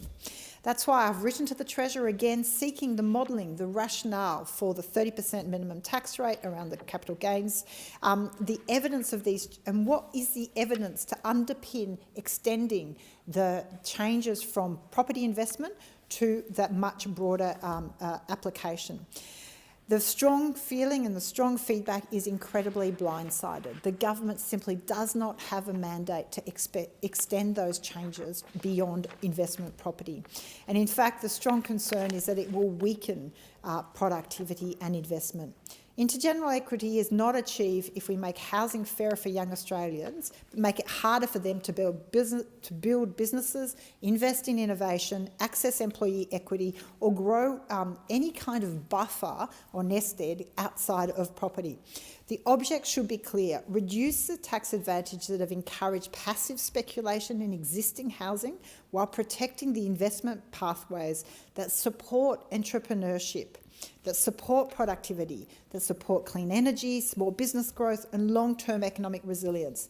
The Treasurer should release the modelling so Parliament can assess genuinely whether these reforms are finding the right balance, because overwhelmingly the feedback from the community, from that very generation that the government is claiming to be there to support, is strongly against it. They feel absolutely blindsided by these actions from the government. And I can only convey the stories that were put to me. Young professionals who are working really hard from they've got good incomes, but between high rents or high mortgage rates, they have barely anything left over every month. They are just going paycheck to paycheck. And what little they are able to save or put aside, they are putting into startups, or they're putting it into shares and ETFs in the hope of building a little bit of a buffer for their economic circumstances. And let's be really clear, these are not high wealth, high net worth. This is not a question of earning an income from investments instead of an income from working and taxing that wage. They are already paying tax through their wages. They are simply trying to save and create a buffer. And now the government's proposal is to come and yet again tear down that aspiration. And I would urge the government to really separate out their approach when it comes to property investment as compared to innovation, productivity, when it comes to small business, when it comes to startups, and in particular when it comes to shares. This budget also really failed and left many people behind. The government talks a lot about not leaving anyone behind, but in a cost of living crisis, there was nothing in this budget for the most vulnerable in our communities. At a time when rent, food, transport and energy costs remain high, the government has not delivered the serious increase to job seeker that community organisations, economists and its own advisory bodies have repeatedly called for. Organisations like ACOS has warned that job seeker remains just $409 per week, around 42% of the minimum wage, and says the payment must be lifted beyond this pitiful level. It's not just a welfare issue. It's a dignity issue, a poverty issue and a participation issue, because the level is so low, people can't even get back into the workforce. They're simply, it is just simply unsustainable. ACOS and UNSW research found that less than a quarter of people surveyed said they could live on JobSeeker. The government's own Economic Inclusion Advisory Committee has again recommended lifting JobSeeker, youth allowance and related working age payments as a first priority. And yet there was nothing in this budget for all those people. ACOS has also pointed out that the budget settings effectively freeze JobSeeker in real terms over the forward estimates, with no one-off increase and no change to indexation. So that is not adequate cost of living relief. It means asking people with the least to absorb the most pressure. Finally, in relation to the budget's investment in child support reform, this is welcome. It's long overdue and something I've been advocating for many years. The government has committed $182.6 million over 4 years, with $19.6 million ongoing, to make the child support scheme safer and more effective by addressing weaponisation, financial abuse and non-compliance. In the scourge of domestic violence, it is quite shocking that we still have essentially government and institutionalised facilitation of financial control.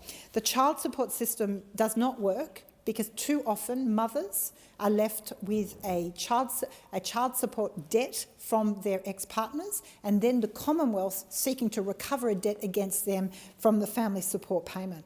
The government knows this is a problem. It's recognised that women make up the majority of recipient parents and that the system has too often been used by perpetrators of family and domestic violence to continue control after separation. Parents should not be forced back into conflict, into unsafe contact or repeated administrative battles with an abusive former partner. So the government must progress to a child support guarantee, and when the parent fails to pay, children don't go without. And when there is a family support debt owing to the Commonwealth should recoup it against the parent with a child support liability. Stop chasing women for those payments, because all it does is give them credit rating issues, they cannot get into housing and they bear the brunt of it. So there are many simple things that still need to be done in relation to this budget. The question now is that the amendment be agreed to. The member for Boothby. Deputy Speaker. This suite of appropriation bills shows that the Albanese Labor government is prepared to make the decisions that count. It's an ambitious budget because it needs to be. The times demand it. The global context in which we find ourselves demands it. The bottom line of this budget is about providing financial relief for all Australians while undertaking the necessary reforms to create a more resilient economy for our future. It is about ensuring that Australians keep more of what they earn, and it is about ensuring that health access and affordability are a right and not a privilege. It's about ensuring that all Australians, younger and older Australians, no matter your background, are able to get ahead and stake their share in the Australian dream. Younger Australians, because they find themselves in an historically unprecedented housing situation. It is harder now to achieve the traditional milestones that Australia has prided itself on being part of being an Australian. Owning a home, raising a family, saving for a more secure future. And older Australians, because they are one of the fastest growing populations and our aged care system on its current trajectory will be unable to keep up with the rate of its growth.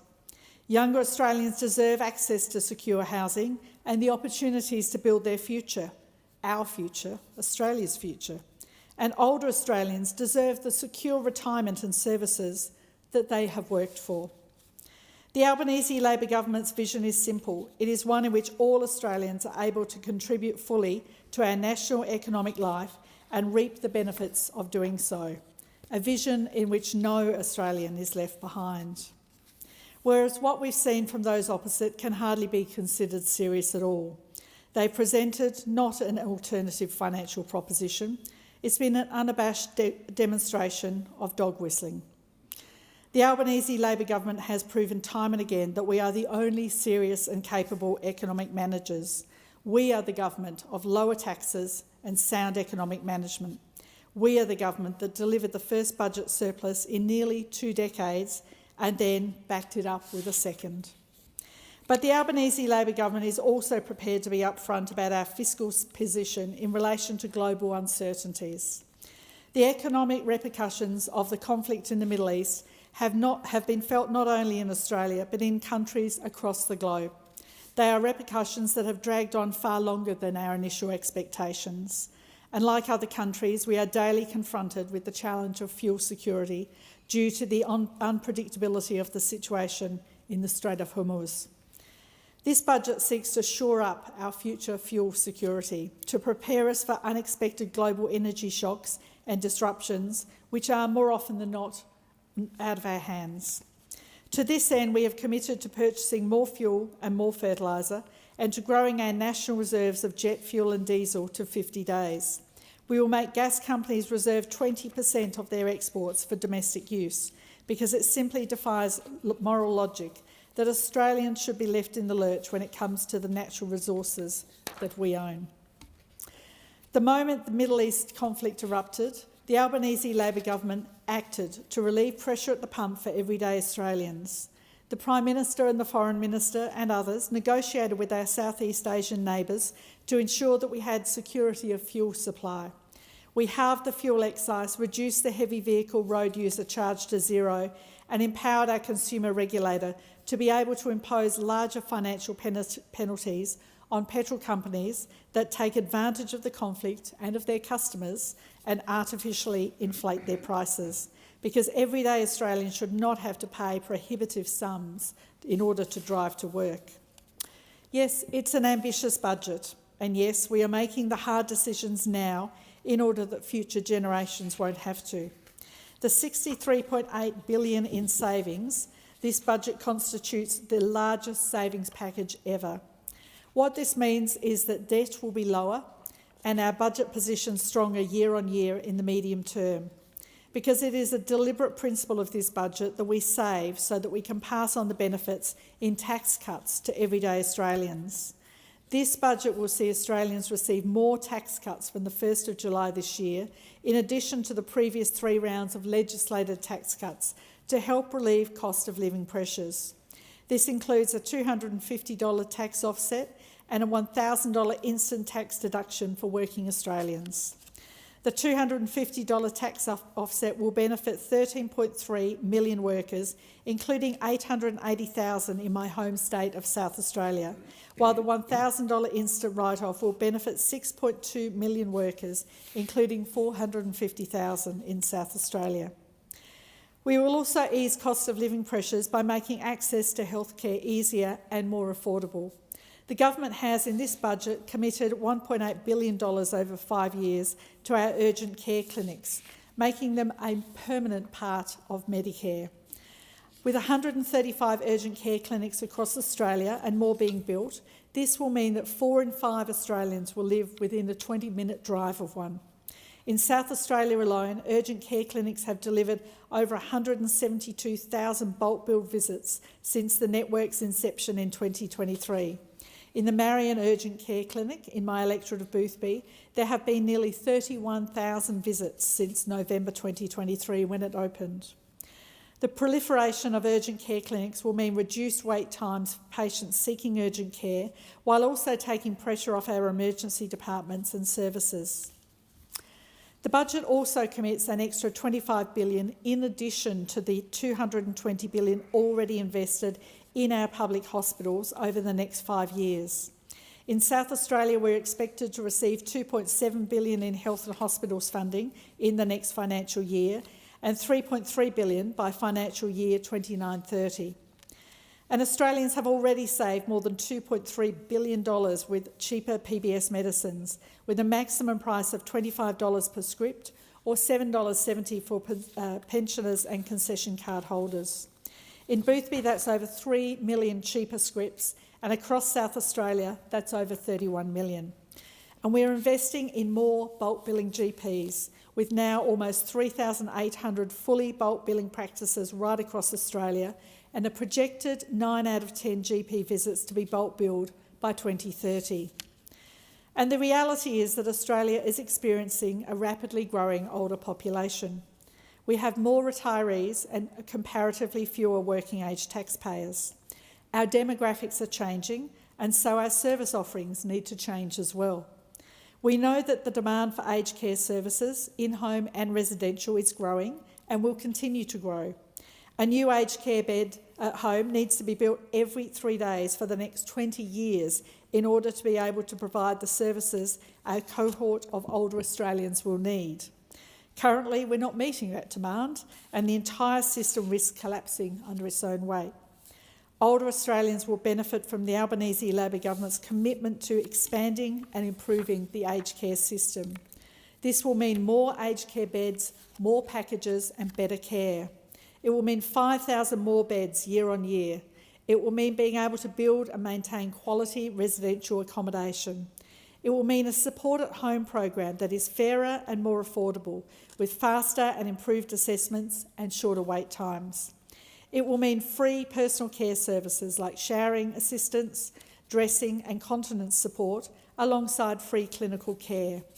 And it will mean an expansion of the end-of-life pathway to provide dignified care for older Australians in their final months. And it will mean 20 additional specialist dementia care program units and an expansion of the aged care dementia support program, and providing crucial transitional support for older Australians going from hospital into residential aged care. We have also made, unsurprisingly, housing a crucial plank of this budget. Home ownership is a key part of the Australian dream, but for the past 4 decades, this country has not built enough houses to keep up with demand. The tax settings that benefited investors over owner-occupiers drove housing prices up and up. In 1990, an average Australian home cost approximately 2.6 to 4 times the average wage. Now it's anywhere between 10 to 16 times the average wage, and utterly unaffordable. No wonder we hear from first home buyers and young people that they don't think they will ever own their own home. Well, that isn't good enough. And so in addition to all we have done in housing in the past 4 years, we're doing more. The government has announced in this budget a $2 billion investment in the enabling infrastructure that will unlock much-needed housing development. The Local Infrastructure Fund will assist local and state governments and utility companies in closing that last mile that has often posed a barrier to housing completion. It will mean that practical work can begin right away on water, roads and utilities, enabling an additional 65,000 new homes to be built over the next 10 years. In South Australia, local and state governments and utility providers will be eligible for more than $130 million in funding. We've already helped 250,000 first home buyers get into housing through the government's 5% deposit scheme, but we recognise that they continue to be inherently disadvantaged by a tax system that works against them. First home buyers, owner-occupiers, have been outcompeted in property purchases by investors who are subsidised by the taxpayer. The investor can pay more for a property knowing that any loss they will make will be compensated by the taxpayer. And that's not fair.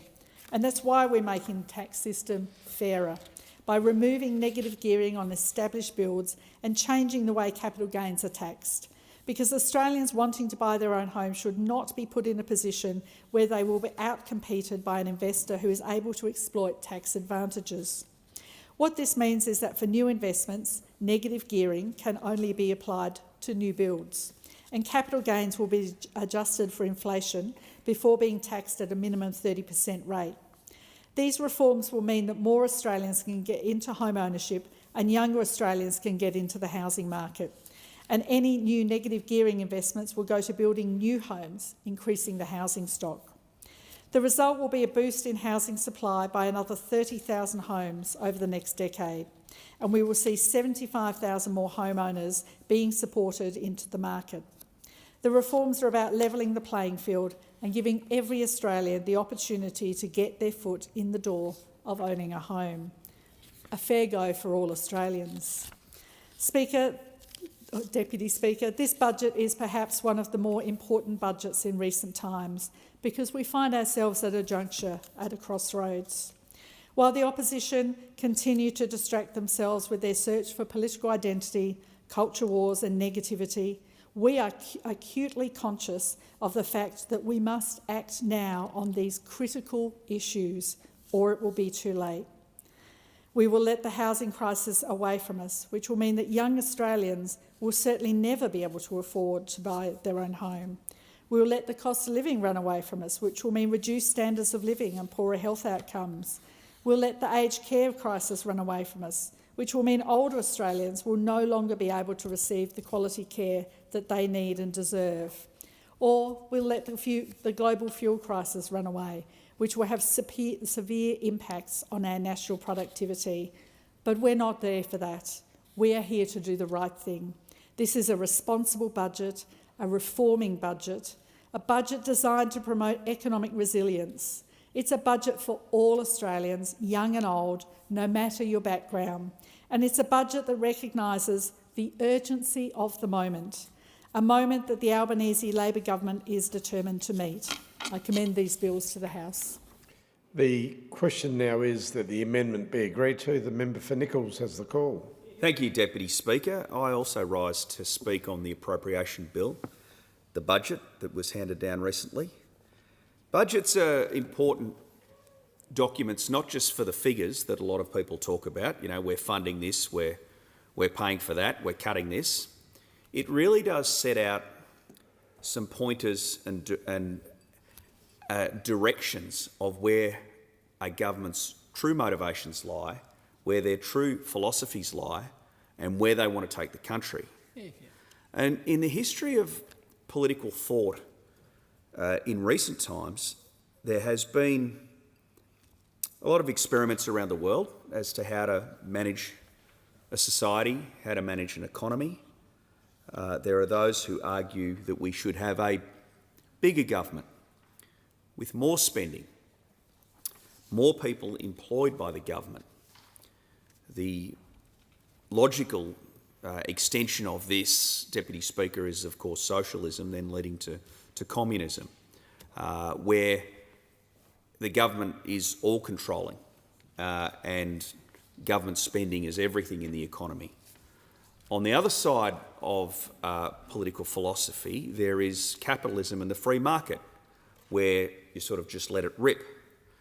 Now, those philosophies at the pure end of the scale are, of course, unworkable and unacceptable, and I think the examples of Eastern Europe in the 1970s and 1980s show what the ultimate impact of big government is. And the example in the United States, though great country with great innovation, shows what a free market that goes too far without a safety net can be. So we need to decide in Australia where are we going to settle in these ideas of how big the government should be, what kind of a society we should be, what do we take from socialism, what do we take from capitalism, and how do we set the place up to be really vibrant and dynamic. And the history of Australia in recent times is really interesting. I think you had a Whitlam government that was quite a left-wing government and wanted a lot of government control and everything. A Fraser government that rejected those ideas but didn't make the reforms that it should have made. And a Hawke and Keating government that perhaps rejected the old Labor ideology, which has come back, by the way, of big government, and tried to open Australia's economy up to something better, to the dynamism and the influence that a really strong and competitive global private enterprise can have. And Hawke and Keating understood that, and they understood that was the way to get Australia going. So here we have a budget that is taking us in a very different direction to Hawke Keating, expanding the size of government, making sure more people are involved in the government, whether they're employed by the government, and really making it difficult for private enterprise to get ahead. Now, I've said in this place, this budget contains some very significant changes to treatment in relation to capital gains tax and negative gearing particularly. There's also some changes to trusts. But in relation to CGT and negative gearing, these are big changes. I won't deny that. When big changes normally are proposed by a government, the courageous and decent thing to do is to seek a mandate by taking those changes to an election, as John Howard did in 1998. That's right. And Bill Shorten, to his great credit, did with similar changes that have happened now to the 2019 election. Now, Shorten lost the 2019 election, but he had the decency and the courage to take those changes to an election. That's true. This government did not do that. So I think changes are important, but how you make the changes and how you try and bring the Australian people along with you, and if you really believe that you can sell these changes and that they're a good thing for the Australians, don't sneak them in the middle of a term, something this big. Take them to an election and let's have a debate about it. That did not happen, Deputy Speaker. It did not happen. Now, in relation to the changes themselves, firstly, capital gains tax changes have gone over like a lead balloon because there's still a spirit, even though this government's trying to stamp it out, there is still a spirit of entrepreneurialism in this country. And it's incredibly well exhibited in my electorate of Nichols, where people have turned up from all parts of the world, often with nothing, and have used natural resources there, in our case, irrigation water, but also the fine soils, you know, the ability to grow fruit, the ability to process that fruit, the dairy industry, and all of the ancillary businesses that strike up. When someone has a successful industry, all these private enterprise businesses strike up to service. Now, the change to capital gains tax is the government saying, if you take a risk and if you're successful, we are going to tax you more as a result of being successful. Now, there's a couple of problems with that. Firstly, it cruels aspiration. People might not be as willing to take a risk. But worse, the people who have a great idea and the inclination to take a risk with that great idea and set up a business, you know what they're going to do? They're going to go to another country. We've already got the New Zealand Finance Minister saying, hey, Aussie entrepreneurs, come over here. That's not a good thing for a neighbouring country to be saying after a budget. It's basically saying, your government is going to tax you for your success and your risk, and we are not, because we want your ideas, we want your creativity, and we want your appetite for entrepreneurialism.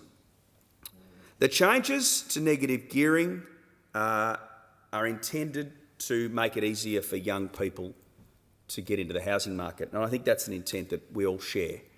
That intent is best served by making sure that we improve supply of houses.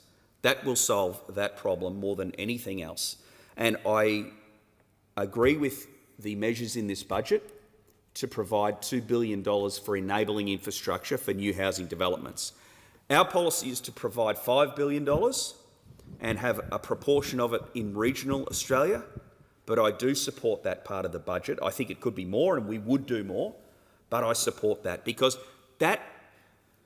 when you go out and actually talk to housing developers, builders, people who are putting, people who go in and once a council zones a paddock, takes it away from being agricultural or industrial and says we're zoning it residential, the time and money that it takes to get to the point where someone can actually pour a slab and build a house is too long, too hard, too expensive.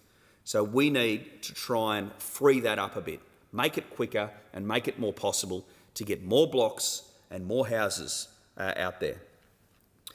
The treatment of trusts, a lot of those opposite and a lot of the ministers are having trouble explaining how that works, and I too am having trouble explaining to some of my constituents about how the treatment of testamentary discretionary trusts works and whether it will be taxed or whether it won't be. I think the government needs to go back to the drawing board and have a look at that. There's a lot of talk in this government, in the post sort of, in the wash-up of this budget about intergenerational equality. And I think what sort of Australia, what sort of a budget bottom line and what sort of a tax system we leave to our future Australians is the real test of intergenerational equality. And I worry about the Australia that we're leaving them. We are leaving them with a tax system that doesn't reward them in the way that it should. The government's very fond of saying they're going to give working Australians some sort of a tax back, which is not much money in the scheme of things. And that tax that they get back, that money that they get back, is going to be eaten up in this insidious problem that we have had in the Australian tax system for years called bracket creep. So as inflation rises, you go to your employer, or hopefully your employer comes to you and says, as CPI is rising, your wages need to rise to deal with the cost of living. That wage increase pushes you into a tax bracket, and the government, while sort of saying we're giving you a tax cut, with the other hand, they grab it back. Now, this has been a problem with the Australian taxation system for a long time, because it's meant that as people become more senior, as they try to work a bit harder and earn that more money, that the money just gets grabbed back by the government. And until a few days ago, I haven't seen anyone with the courage to seriously do something about it, until the Leader of the Opposition got up and announced what the changes around indexing tax brackets to inflation will be. It's courageous, it's bold, and I think once we get out there and explain it to the Australian people that it's their money and you don't want the government grabbing it back because you had the temerity to become more senior, work harder and get a higher wage, I think that they'll respond very positively towards that. There's some regional impacts to this budget too, Deputy Speaker, that do make a big difference to what will be the productivity of Australia. The cuts from the Inland Rail project are incredibly regrettable. That was a nation-building project, should be a nation-building project, has great environmental benefit, great productivity benefit, was going to spring businesses up all across the extent of it, but to end it at Parkes and not take it through to Queensland is very disappointing. There's significant cuts to infrastructure spending and from the national water grid, just even smaller things like the $191 million cut from pest and diseases and regional trade and drought funding, and $21.4 million cut from regional communications funding. This is all very regrettable. I do give credit where it's due, and after more than a year of us trying to highlight the lack of funding in key regional grant programs, the new rounds of growing regions and stronger communities have been funded, and I support the government in that. For too long, councils and community organisations have been starved of any opportunity to even apply for funding, so I welcome that. Deputy Speaker, there's never been a clearer outline of competing visions for Australia's future. On one hand, you've got a bigger government where more people are employed by the public service, where more people are reliant on the government for their funding, where the government is in people's lives more than it has ever been, and all of the cruelling of economic opportunity and private enterprise that causes, or you've got a different vision, one that the pioneers who got off boats at the Port of Melbourne in the late 1940s and said, where do I want to go? I want to go to Shepparton, which is in the Nichols electorate, because that's where opportunity exists. You can go up there and if you work hard, you can get ahead, you can make something because it's private enterprise. There's no government jobs up there. But gee, if you get out and work hard on a farm, in 5 years you'll own your own farm.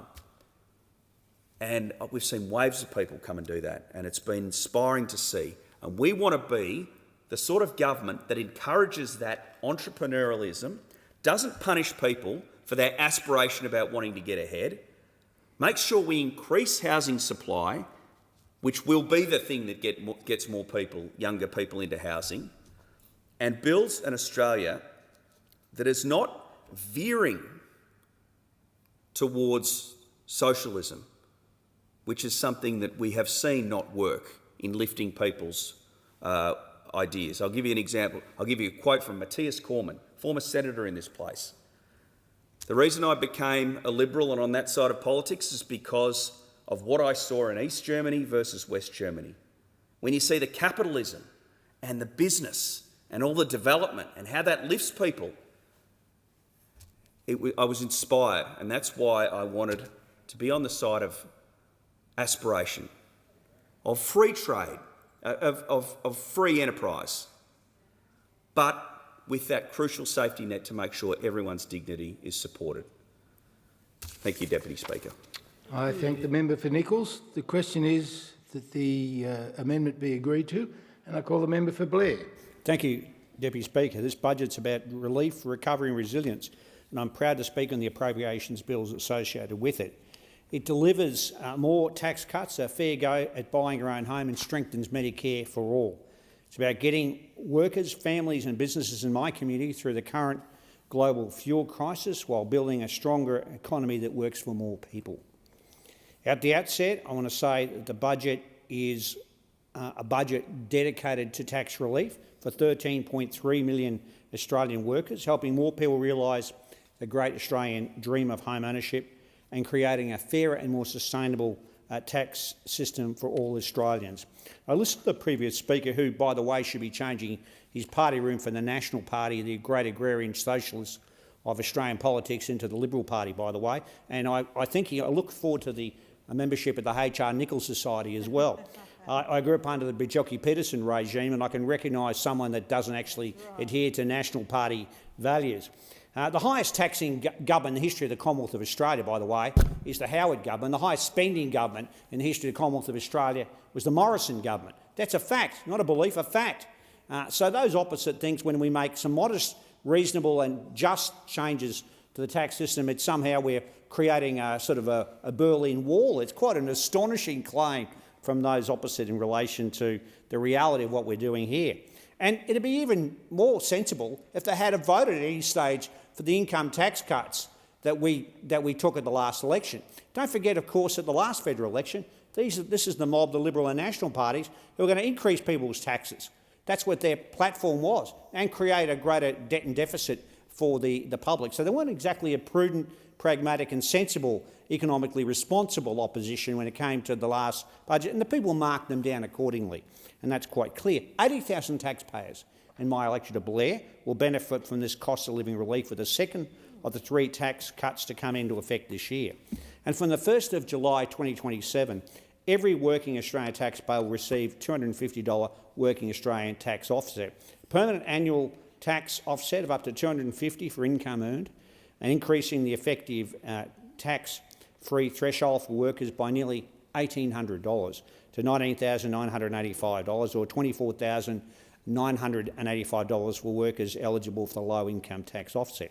This is the largest permanent increase in the effective tax-free threshold since 2012-13 under the Gillard Labor government, and it's a big win for workers in my electorate. And I'm going to be very interested in how the Liberal and National Party people opposite vote in relation to that particular bill when it comes into the chamber, having opposed income tax in the last parliament, having gone to election opposing income tax cuts as well. So we've also introduced a $1,000 instant tax deduction for work-related expenses to offset employment income. This automatic deduction will make tax time simpler and deliver more cost of living relief from 2026-2027. This will benefit 6.2 million workers with an average tax saving of $205. We've already cut income taxes 5 times since coming to government, a record that those opposite cannot make, having served nearly 10 years on the Treasury benches. And the combined effect of all of this, on top of the government's existing tax cuts and instant deduction, is an average worker in Blair could benefit by almost $3,000 by 2028. Not having experienced that, and will not have experienced that if the coalition had won the last election. The 2026 budget also includes important tax relief for small businesses, the backbone of my community across Ipswich, the Somerset region and the Corona Downs area. The government will make the $20,000 instant asset write-off for small businesses permanent per asset to support greater business investment and productivity. The budget's focused on helping households, businesses and farmers in Blair to get through the disruption caused by the conflict in the Middle East. Deputy Speaker, we've already slashed the fuel excise, which is flowing through to local motorists at the Bowser to save their money when they fill up. And something that was reported to me, I discussed with people at the Willowbank Area Group just last Monday night. Now we're investing to buy more fuel and fertiliser and keep more here with a $10 billion Australian fuel security and resilience package, which will help Ipswich and Somerset region keep moving. And again, I received feedback, positive feedback, about that at the Ipswich show where I was for 3 days and the S show last Saturday. With an interest in electric vehicles up in Blair as a result of the global fuel crisis, we want to encourage the take-up of EVs. We've introduced some pretty sensible changes, I think, to the fringe benefit tax exemption for EVs to deliver fairer and more financially sustainable tax incentives. And on top of this, there's a 20% domestic gas reservation scheme, which will secure more gas supply and put downward pressure on gas prices for local residents and businesses. And when we talk about energy costs, who can ever forget those opposite voting against energy bill relief? Now, I want to commend also the Australian Workers' Union and Stacey Chanel and the Australian Workers' Union, particularly the Queensland branch and across the country, for their strong advocacy in relation to that gas reservation scheme. They took it to regional conferences, to state conferences and to national conferences of the Labor Party and pushed this. And I want to commend them, the AWU, for the work they've done in relation to this. This is a good outcome, can I say, for the people in my electorate. We've seen reforms to the petroleum resource rent tax, which will see an uptick and has seen an uptick in tax revenue from offshore gas projects in the budget. It's a pretty uncertain world, but we're preparing for future energy shocks, as I've said. We're focusing on helping people in particular and get an opportunity to get ahead.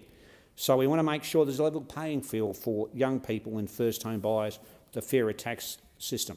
We're reforming how capital gains tax and negative gearing work to help 75,000 extra home owners into the market for the very first time.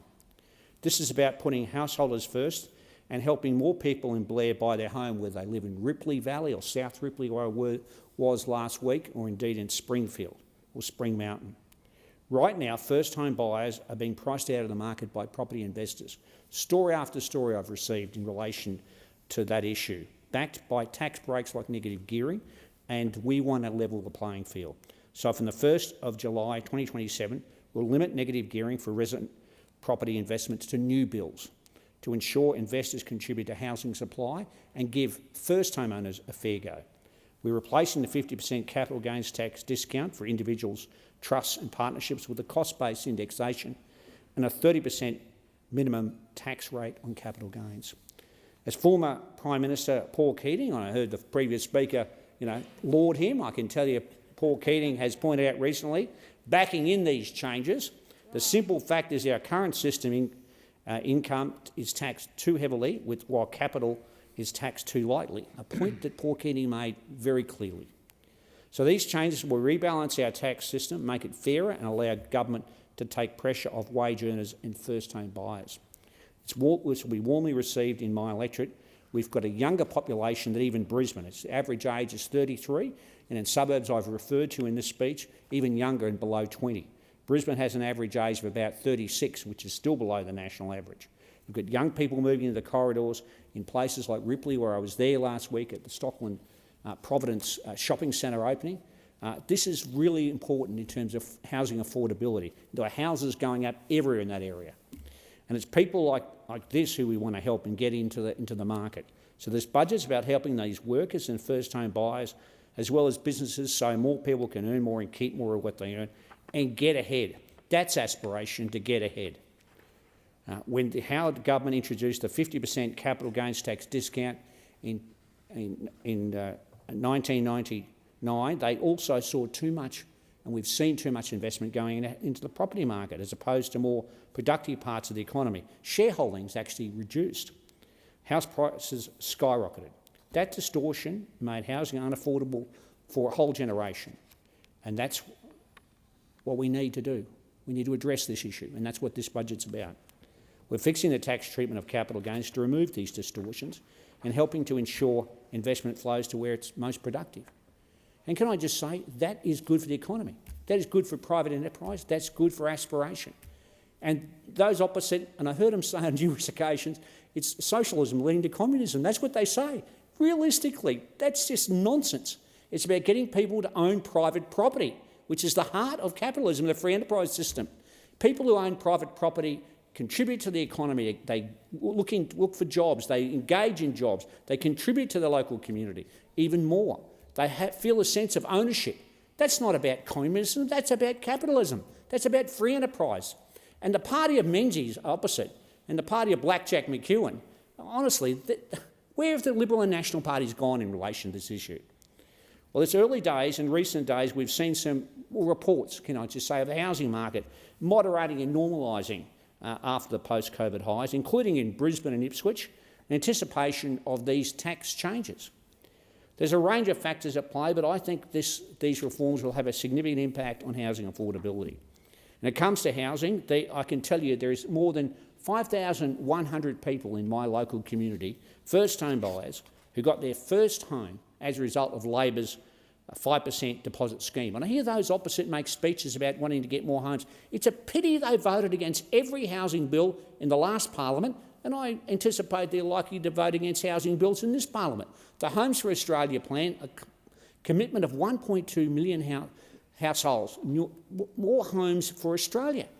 And those opposite, who couldn't even find a housing minister for most of their term, voting against that sort of legislation, and then applauding, for example, in my home state of Queensland, when we do a deal with the Christopherly government for 51,000 more homes across fast-growing areas like Yarrabilba and other places in south-east Queensland, and 20,000 being geared for first-home buyers.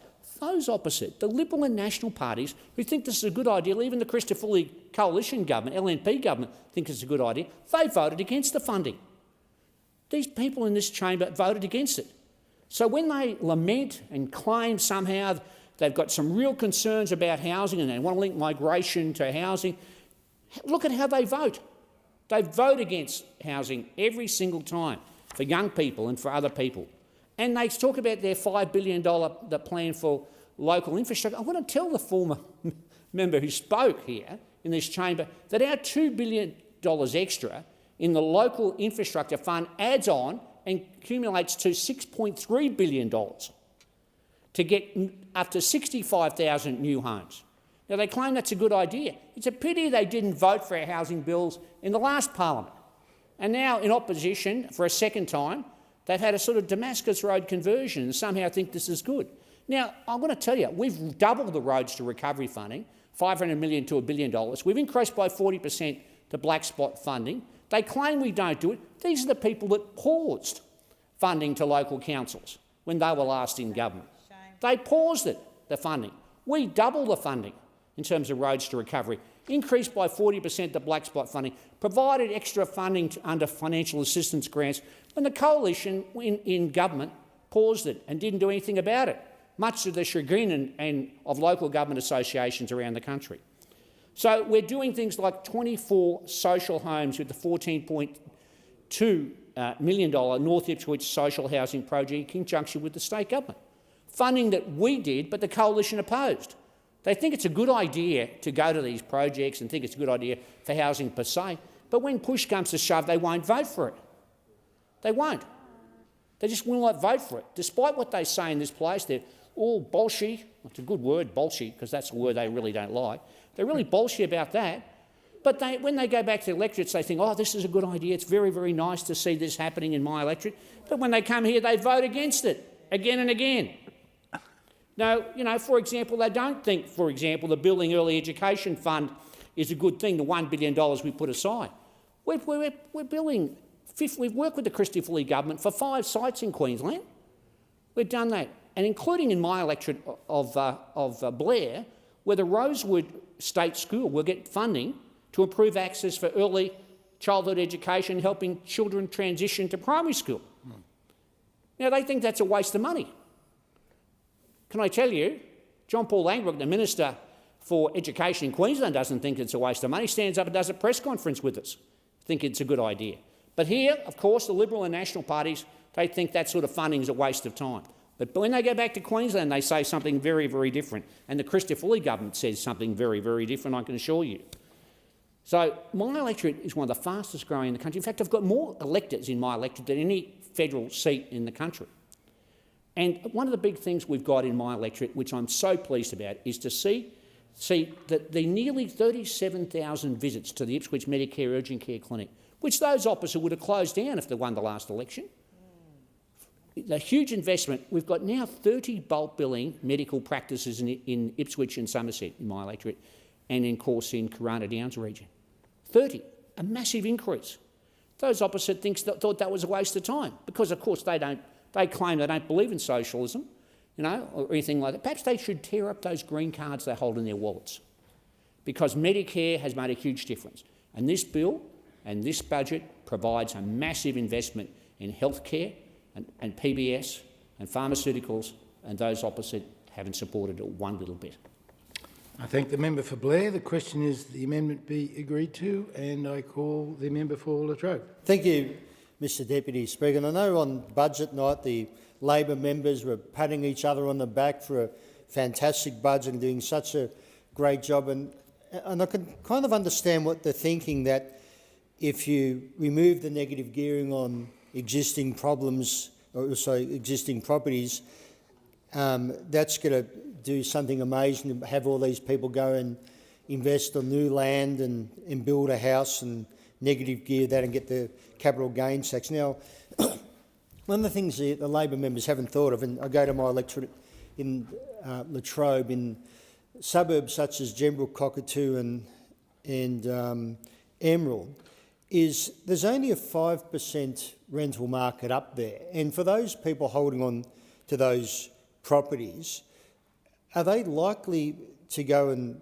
sell that property and go and try to reinvest down in, say, Clyde North or new growth corridors in Pakenham? The simple answer is no. They're either going to hold on to the properties, and if they do sell, well, it's obviously not going to be an investor come in there and help assist the rental market up there. So in those little areas up there I mentioned, there's going to be a lot less rentals. Then we go down to the south of the electorate, and when I say the property developers, and we're talking about hundreds of acres of land, or it could be 30 acres of land, that's not mum and dad and first home buyers getting in there. That's actually property investors and developers going in there. So you're going to have a property investor going up against a new home owner. I just can't see what Labor is proposing is actually going to work.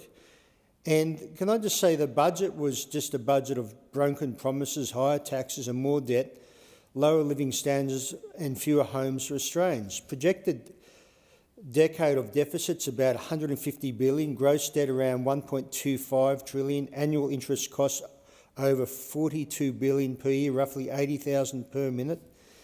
Higher taxes announced, about $50 billion in total, including $15 billion from personal income tax. Government spending at its highest level in 40 years outside the pandemic. Estimate, and this is in their own Labor's own budget papers, 35,000 fewer homes being built. And one of the biggest things, and members of Parliament, it's always tough when you get saying you've broken a promise and you got to deliver this. And what the Prime Minister did, he's just made every member of Parliament look bad, but obviously himself in particular and the Labor members.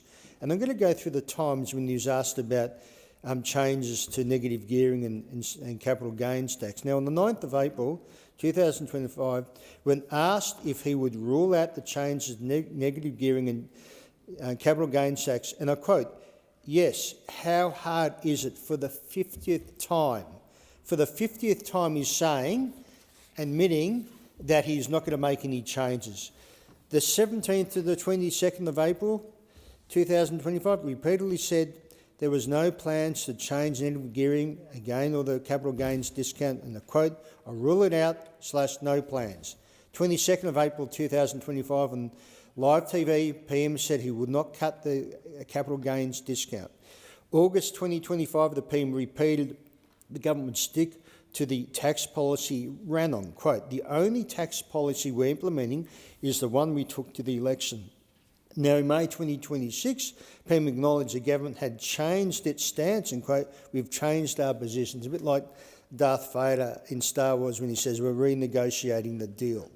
But the only thing is this, so many people went to that election knowing that if the PM, his word is his bond, that they would be voting for the same capital gains, the same negative gearing, and also when it comes to trust. And discretionary trust are going to be hit really hard. From July 1, 2028, the budget proposes a 30% minimum tax on discretionary trust. Trust income is usually distributed to beneficiaries who pay tax on their own rates. Under Labor, the trust itself would pay 30% tax on its income first, as it goes in before distribution. Less money would be available to distribute to family members and heirs. Trustees and families may need to restructure ownership, incurring legal, accounting and stamp duty costs. Can I say the ones who are really winning on this at the moment, it's the accountants.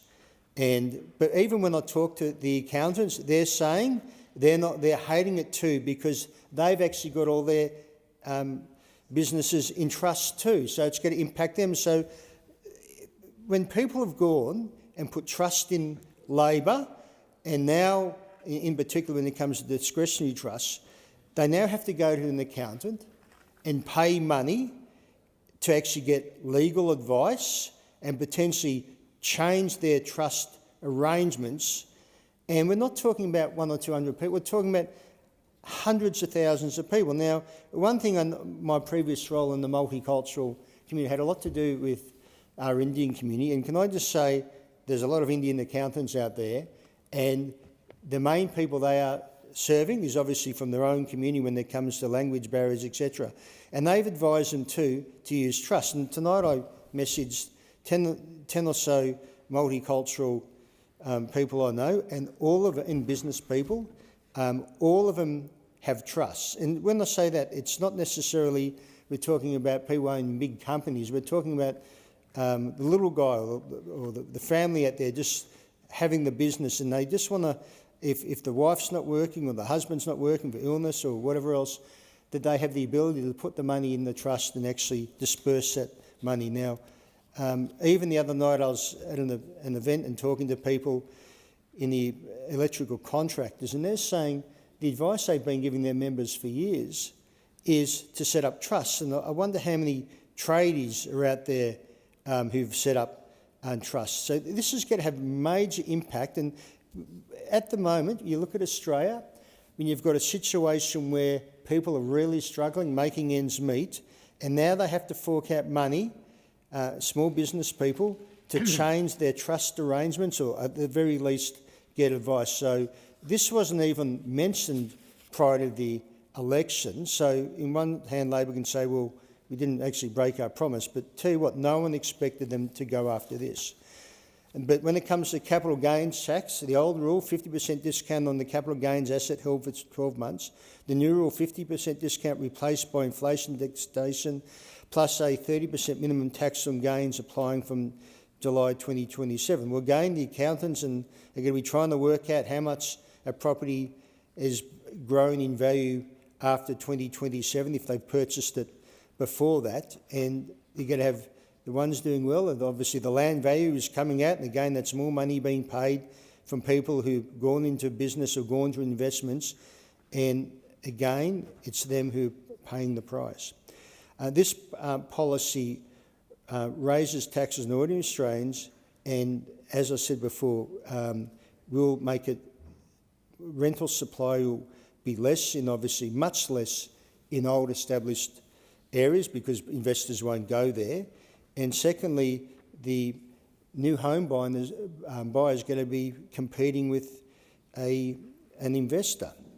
Sellers will often pay more tax under the new rule than under the old 50% discount, which is obvious. Not just big investors, small landlords, retirees and long-term owners will face higher tax. Well, these could be people who've actually planned this 20 years ago for their retirement. Now they're going to be hit. And the higher taxes reduces take-home profits when the property is sold. Some investors may sell or stop buying established homes, and again, as I said before, shrinking the rental market. Because if you're a property investor, you're really going to go and buy an existing home when you could be actually going out and buying a new home, negative gearing, and also getting a capital gains benefit. That's where they're going to be going. But at the same time, they're going to be competing against the first homeowner. Fewer rentals and fewer listings will push up rents. People who are on capital gains from retirement may get less income and less security. The new rules add complexity, require more accounting, valuations and, of course, paperwork. Replacing a 50% discount with indexation plus a 30% minimum means many sellers, especially low-rate taxpayers and owners of long-held assets, will pay more tax, get less after tax and face harder retirement and succession planning. Now, remember, Paul Keating tried all this and it didn't work and they had to bring it back after 2 years. That was when it comes to negative gearing. And from July 2027, negative gearing will only apply to newly built homes. For properties bought after cut-off, the rental losses can reduce your wages. They can only be used against further rental income or capital gains. Small landlords who buy existing homes are the ones most affected. Some landlords may sell up. It could mean fewer rentals and higher rents.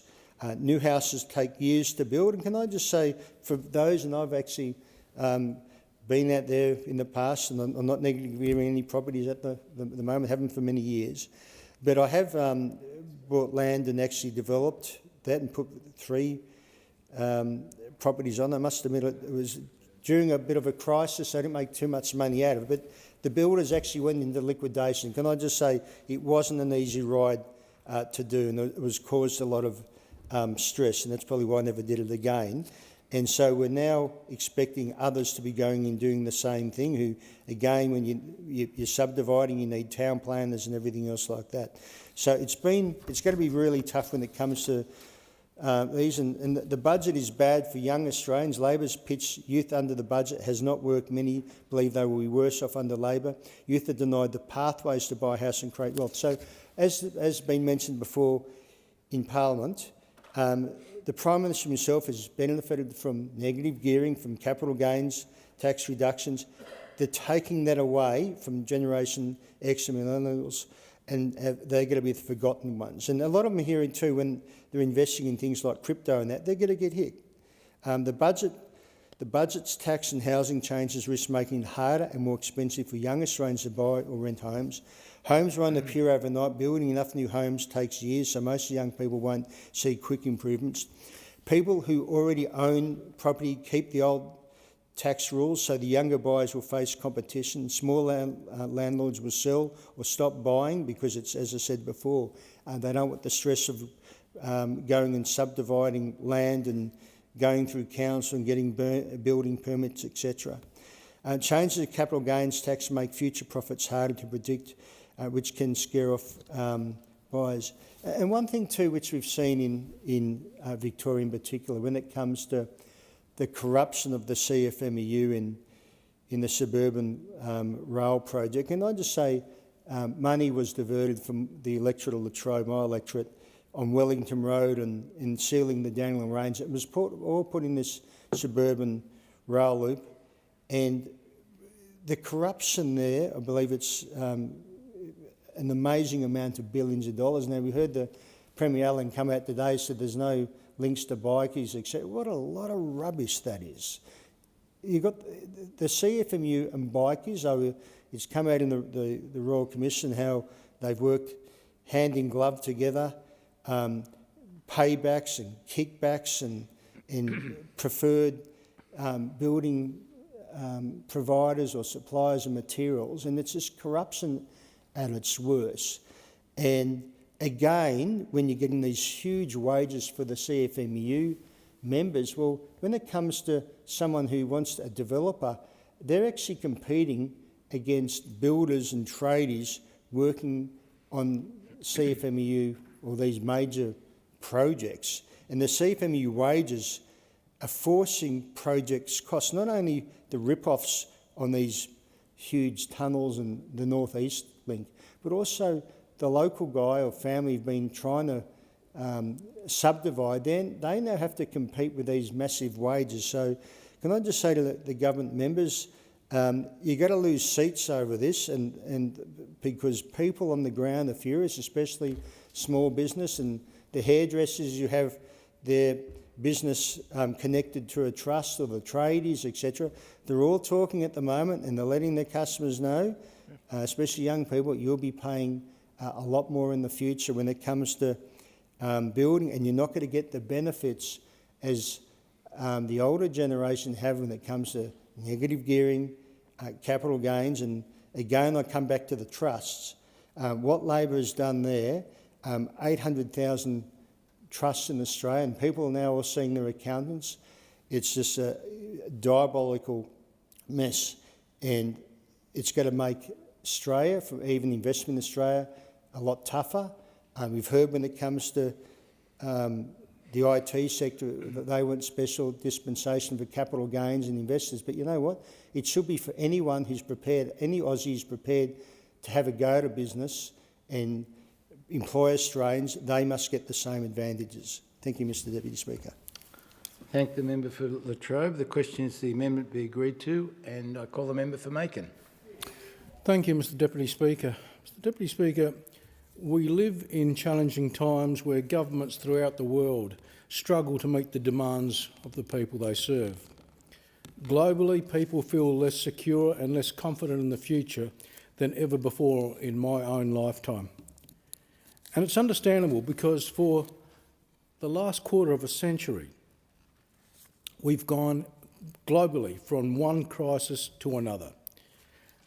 Beginning with the Twin Towers bombing in the USA in 2001, then the subsequent wars in the Middle East, the global financial crisis of 2007, 2008 through to about 2009, the subsequent rise of ISIS.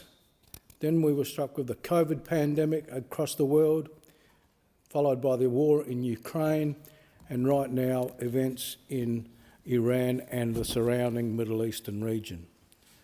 All of these are on top of the frequent and destructive natural disasters that we seem to now have on a fairly regular basis. The rising tide of human displacement, the rapid change in technology, and the frequent change of governments across the world also add to why it is absolutely clear that stability and confidence into the future has never been worse. Right now, right throughout the world, cost of living is the dominant issue facing most people. And that's understandable, because at the end of the day, it's all about individual survival in the here and now. And whilst that is happening, and I understand that the focus is on cost of living, issues such as climate change and environmental degradation, corporate greed, and internal human conflicts in so many other countries are largely being neglected. It is within this context that the Albanese government's 26-27 budget was framed. That is, within a world of instability, uncertainty and insecurity.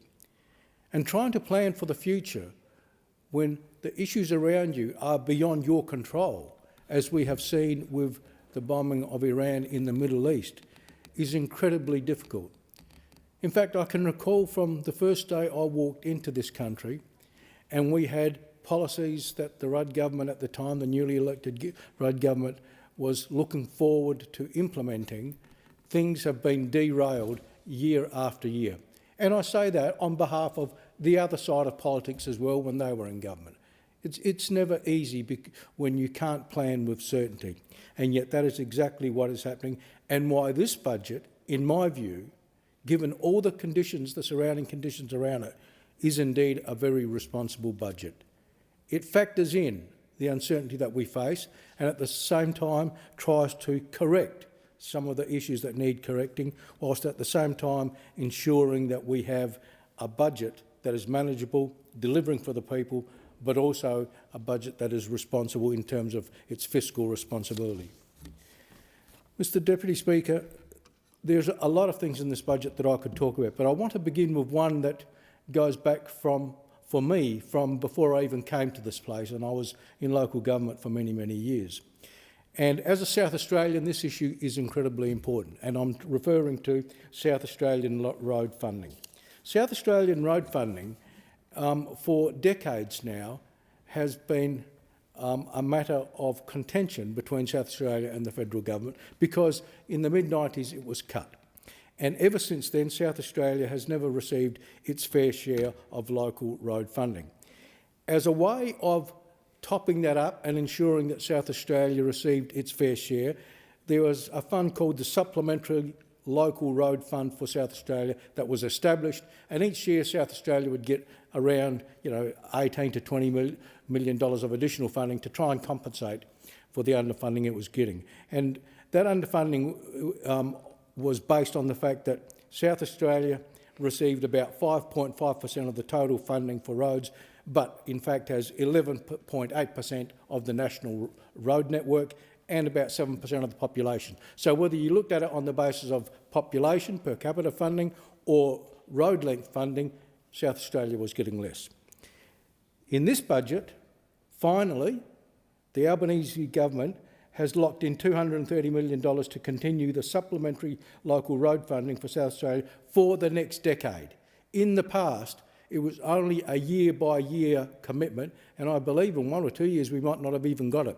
I stand to be corrected on that, but it was a year-by-year commitment, which never allowed the South Australian local government authorities to plan with confidence in the future, because they didn't know until the very last minute whether that funding was going to be made available.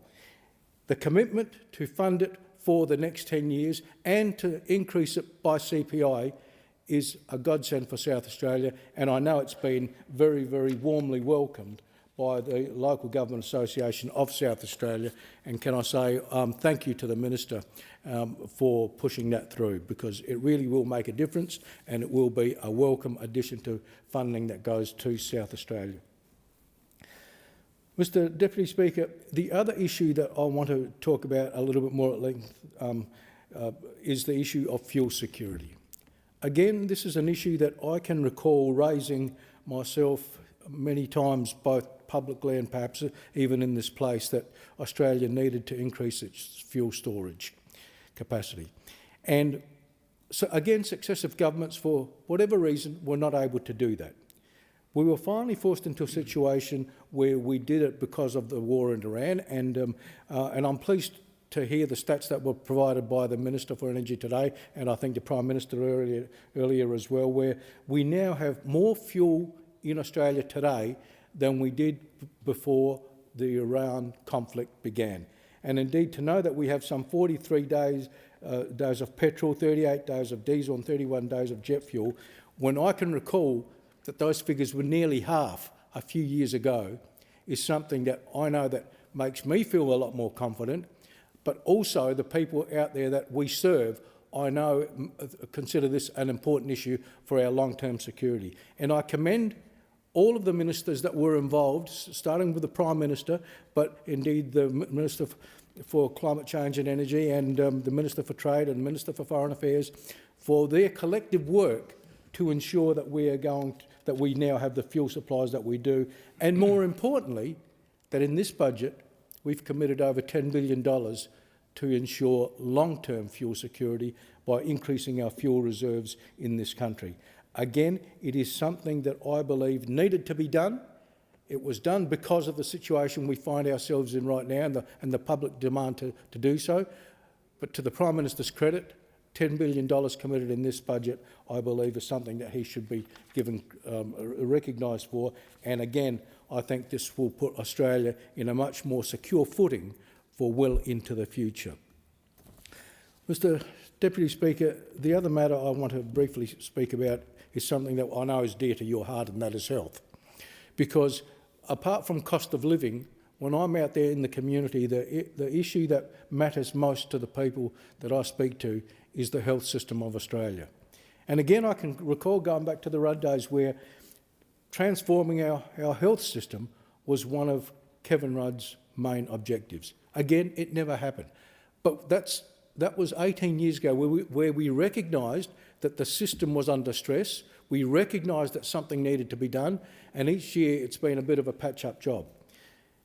The Albanese government, and with Minister Mark Butler as the Health Minister, has, I believe, began the road to transforming our health system in this country, and I believe it is making a difference. Beginning with increasing the bulk billing payments for doctors, we are seeing a huge increase in the number of surgeries right across the country that are now bulk billing. That not only saves people money, but what it does is it ensures that people who cannot afford to go to a doctor will now do so, rather than allowing themselves to become even more ill because they avoid going to a doctor because they couldn't afford it. And so therefore, it's actually in the long term, I believe, a cost savings, because when they become real ill, then they have to end up in a hospital, perhaps get surgery or whatever the case is. Whereas if you can treat the issue before you get to that stage, then it's better for the person, but it's also better for the country as a whole. But in addition to that, we've seen the urgent Medicare the Medicare urgent care clinics across Australia. And I believe we've now opened 136, with one more to go. That's 137 that'll be out there serving just about every part of Australia. Those urgent care clinics are taking pressure off the casualty department of our hospitals. People are going to them, and I know that for a fact, because I know people that have actually had the choice of going to the local hospital or to an urgent care clinic, and chose the urgent care clinic for their medical need. And it is making a difference at a time that our hospitals also need a bit of relief and support in terms of taking the pressure off them. So again, we're seeing that we are getting less people being forced to go to the hospital, we're getting more services out there, less cost to patients, and that's a good thing. On top of that, we know that the Medicare urgent care clinics are going to be secured with a $1.8 billion funding that secures them well into the future, and there will be an additional $25 billion of Commonwealth funding for our public hospitals. Again, this is all about making the health system much better into the future, and I believe that we are seeing the changes right now, but we'll be able to see an even better system as we move forward. Mr Deputy Speaker, there is of course a number of other matters that, with the time I've got left, I will just briefly touch on. The issue of taxation is one that's been debated, and both here within this place and throughout the community. And again, I say this, I accept that families are indeed struggling with cost of living pressures. But no government has done more to increase wages for the working people of this country than has the Albanese government. We've committed to 3 tax cuts. We've committed to making the instant asset write-off permanent for small businesses. We've committed to the instant tax deduction of $1,000 for workers, and we've also now included the $250 working Australians tax offset. All of those measures together matter. And I understand that the total package and savings that the average wage earner... Finish in quiet, please. I understand that the total savings to workers at the end of the 3 tax cuts that we're providing could be as high as $2,800 for a worker. Of course, people might still be struggling, but it's making a difference, and this government recognises that people are indeed struggling with cost of living and taking whatever actions necessary to try and assist, whether it's through the health system savings or whether it's through the taxation systems that we have in place. And yes, there has been some criticism of some of the tax changes that we are making, but again, it's all about trying to make a system much fairer and much more equitable. And the last issue I will touch on in the brief 2 minutes I have left is the issue of housing. Again, for the last 3 or 4 years, since the Albanese government was first elected in 2022, there's been this constant and ongoing debate about housing. The Albanese government has committed some $47 billion towards housing, to building houses in this country. There's a whole range of different methods, whether it's shared equity, whether it's low deposits, whether it's investing in new infrastructure, whether it's getting the councils and the states to work together to ensure that approvals are fast-tracked and so on.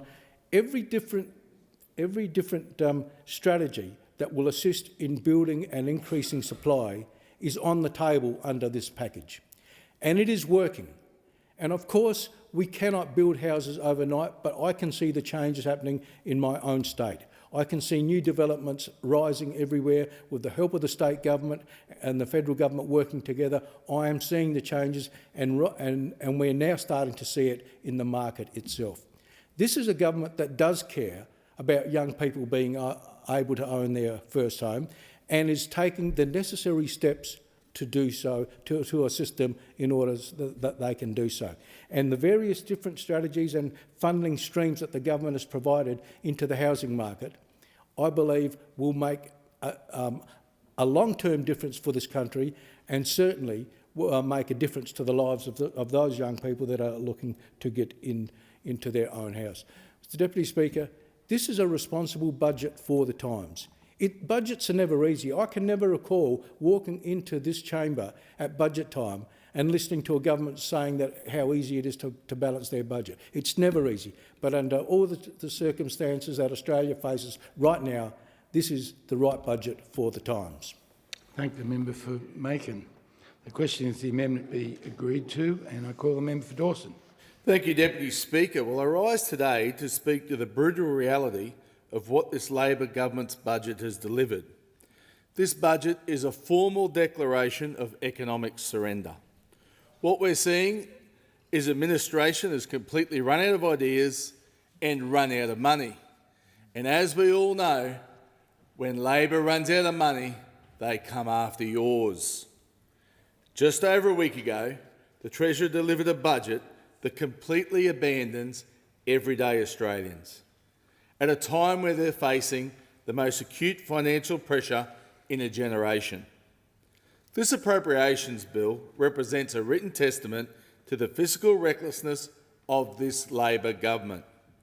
Every single week, I hear from families, small business owners, farmers and manufacturers across my electorate of Dawson. They tell me the same thing, that they are financially drowning.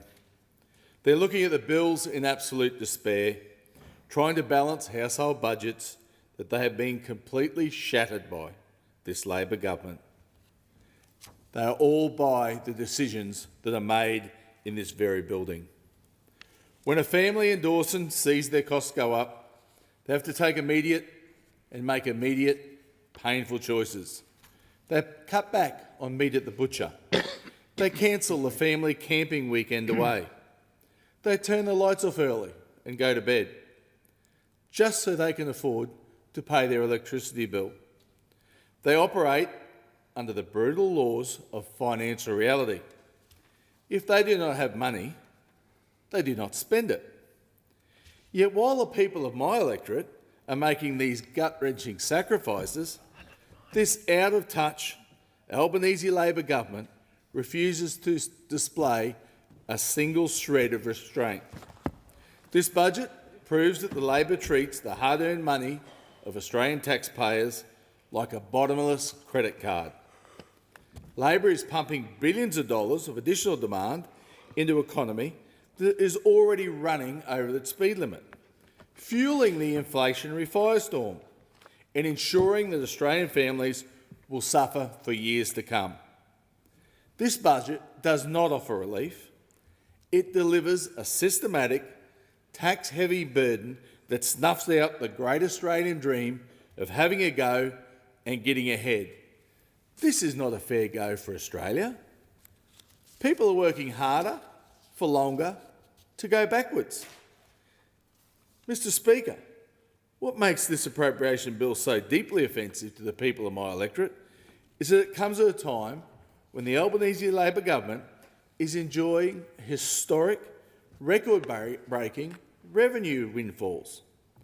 Let us be entirely clear about where the money is coming from. It is not coming from the clever ideas of economists sitting in Canberra offices. It is being dragged out of the ground by the hard-working resources and agricultural sector in regional Queensland. It being 7:30 p.m, I propose the question that the House do now adjourn and I give the call to the honourable member for Parks. Well, thank you, Speaker.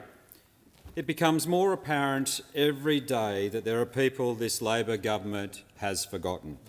Across the country, people are more anxious, more stressed and more worried about how they're going to pay their bills. They are worried and they are tired of being consistently disincentivised to save, to invest, to start a small business and to buy a home. Among the people who feel forgotten are older people and regional people. And if you're both older and you live in a regional area, then you're in serious trouble, Speaker. Anyone with an elderly friend or a relative in a regional area who needs care is fully aware of this. At the Dubbo show on the weekend, I asked people to list their main concerns. And I've never seen more engagement at an event such as this one, with more than 550 people who just wanted to be heard. The number one issue was cost of living, and that's no surprise to anyone in this House, I'm sure, if they've been talking to their communities. The second issue was the axing of the Inland Rail north of Parkes, and this is having devastating impacts on many regional communities. And the third was aged care. And we've heard a lot in this place of talk about hospital beds and bed availability, but I'd like to talk this evening not about beds, but about people. Our older generation are a generation who have done so much for this country and have helped to build it. They have worked hard, they've volunteered, they've raised their families and now deserve a measure of care and of respect. Many of them have saved all of their lives, never having any idea of just how expensive a loaf of bread or a tank of fuel would soon be. Let me tell you a little bit more about what's happening to these people. A Warren community member with early onset dementia who has dedicated more than 40 years of service to the Warren Hospital has been waiting in Dubbo-based hospital for an aged care bed since the middle of September last year. Her family have asked that she be transferred back to Warren, the community in which is her home. That's more than 5 months waiting in a hospital just for the appropriate care. Also in Dubbo, a grandson has written to tell me of his grandmother, who has had several falls in the last month and will have to wait another 6 to 9 months for an assessment for care. In the meantime, she's been denied a mobility scooter and charged $900 for the assessment.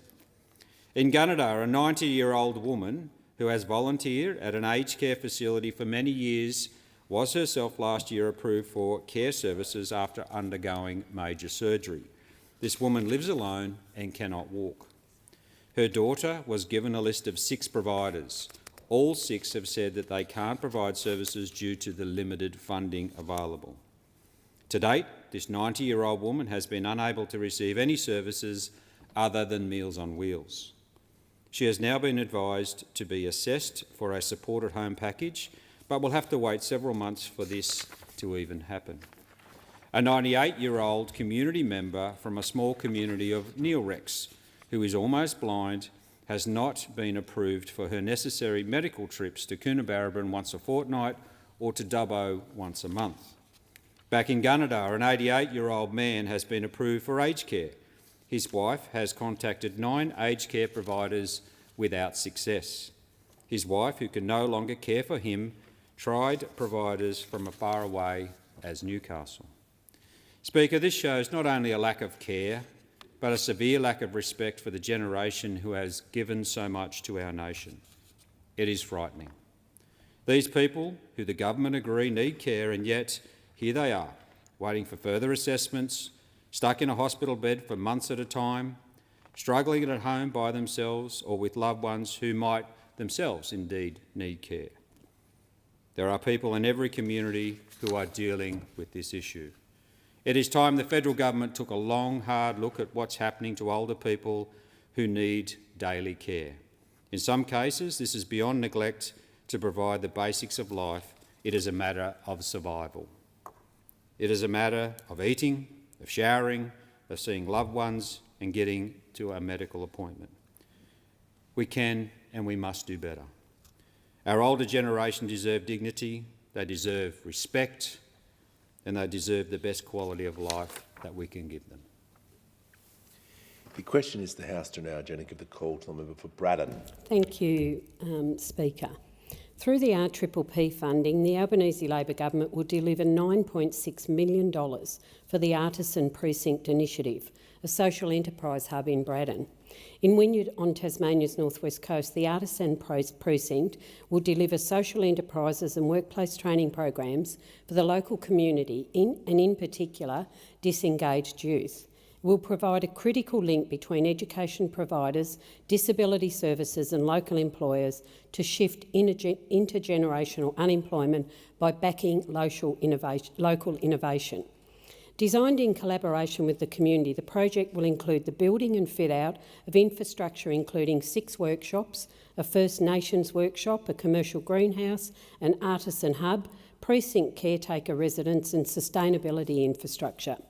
When I met with the proponents to tell them their application was successful, they were overwhelmed. Tears were nearly shed.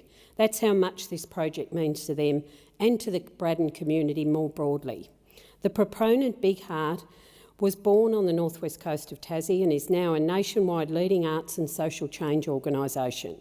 They've been working with the Braddon community for 35 years, including close involvement with local high schools. Big Art was motivated to find new ways of developing with disadvantage following the closure of the Burnie pulp mill. Those job losses had a huge effect on the local community at the time. They're focused on designing and delivering transformative projects which address complex social issues. They aim to drive generational change. Braddon has long been a hub for creatives, and this project continues our strong industrial heritage.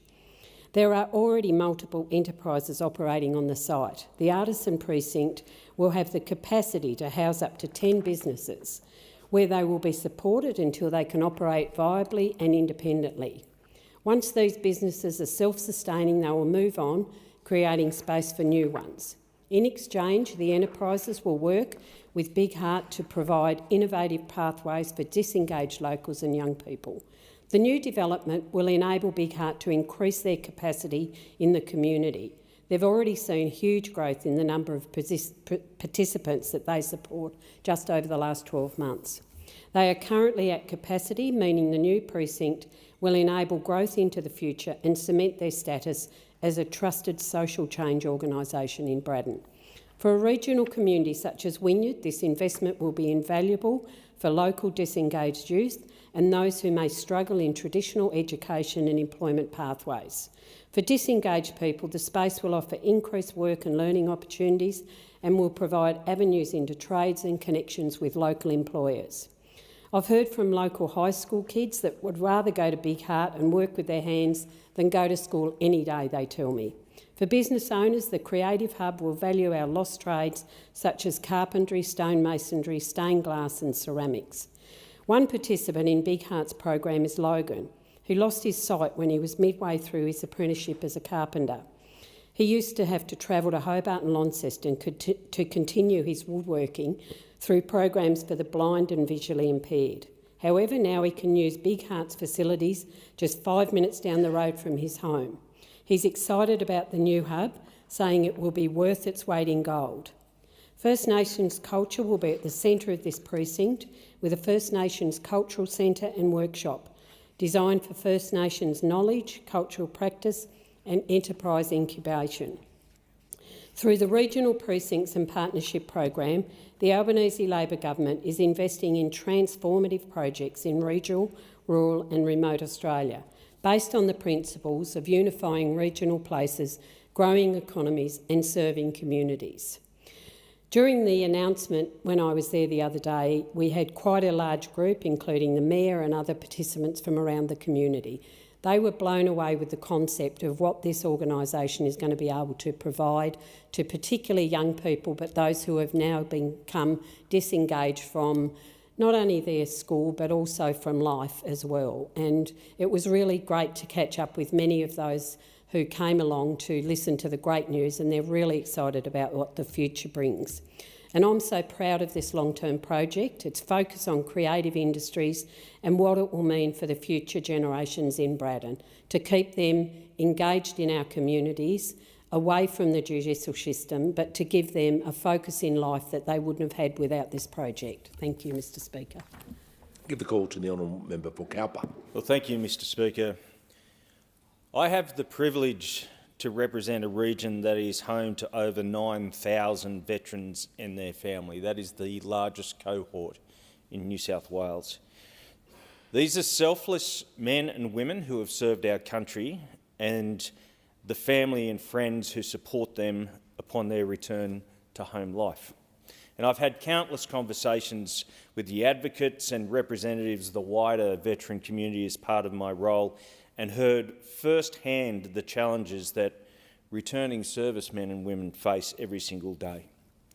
And they are the lack of access to appropriate care, the need for centralised services in locations closer to home, the physical and psychological barriers that deter those in need for asking for help, and the eventual toll that the lack of appropriate government services can have not just on the veterans but on their loved ones too. And I don't discriminate between parties. We have failed for many, many years. But I've heard time and time again that to give our veteran community the best chance of recovery and health rehabilitation into civilian life, we need to remove as many barriers as we possibly can. Sadly, and unsurprisingly, it's no surprise that my inbox is filling up with pleas for help to stop this government from imposing yet another barrier on a community that deserves more from its government. Labor has proposed a $5,000 cap, or I'm going to use the word ration, on veteran allied health services from 1 July 2027. A ration that will apply to physiotherapy, psychology, exercise physiology and occupational therapy. The most basic levels of care for our veteran community to manage pain, recover from injury, deal with trauma and be able to function day to day while rebuilding their lives. This single flick of a pen has left thousands of my constituents in limbo, wondering if their care or their loved ones will be able to continue to access and afford the care they desperately need. Veterans like Dick Braithwaite and his son Nick. Dick wrote this to me in the aftermath of the ration announcement, and I quote, "My concern is for our twin sons who have recently been medically retired from their special forces roles in the Army. Our son Nick is of particular concern to us in terms of his long-term physical health. He has 14 titanium plates holding his face together after being involved in a near-fatal accident while training at Shoalwater Bay in 2011. Nick also has identified back, leg and shoulder problems as a result of the accident. Despite this, he went on to serve his country in both Afghanistan and Iraq after his initial 7-month physical recovery. The Albanese government needs to be made aware of the risk to the long-term health of veterans like my son. Did we not learn anything from the Royal Commission into Veteran Suicide that recommended we look after our veterans community so much better than we have in the past? Did we not learn anything from the Royal Commission into Veteran Suicide that recommended we look after our veteran community so much better than we have in the past? Now, I appreciate that the Minister for Veterans Affairs stated, Mr Speaker, in recent days, DVA will fund allied health services above the $5,000 cap where there is a valid clinical need. And while that sounds positive, I have to ask, how will that process work? What are the definitions of valid clinical needs? How can veterans apply for their claims to be reconsidered once they've hit their ration? How will DVA assess their claims? How long will the process take? While veterans are waiting for determination, will they be unable to access care if they cannot afford the out-of-pocket access costs? Every Australian knows that taxpayer dollars should be allocated to the area and projects that best enhance our nation's chance at a prosperous future. And our veteran community have personally fought on our behalf, and we need to return that favour.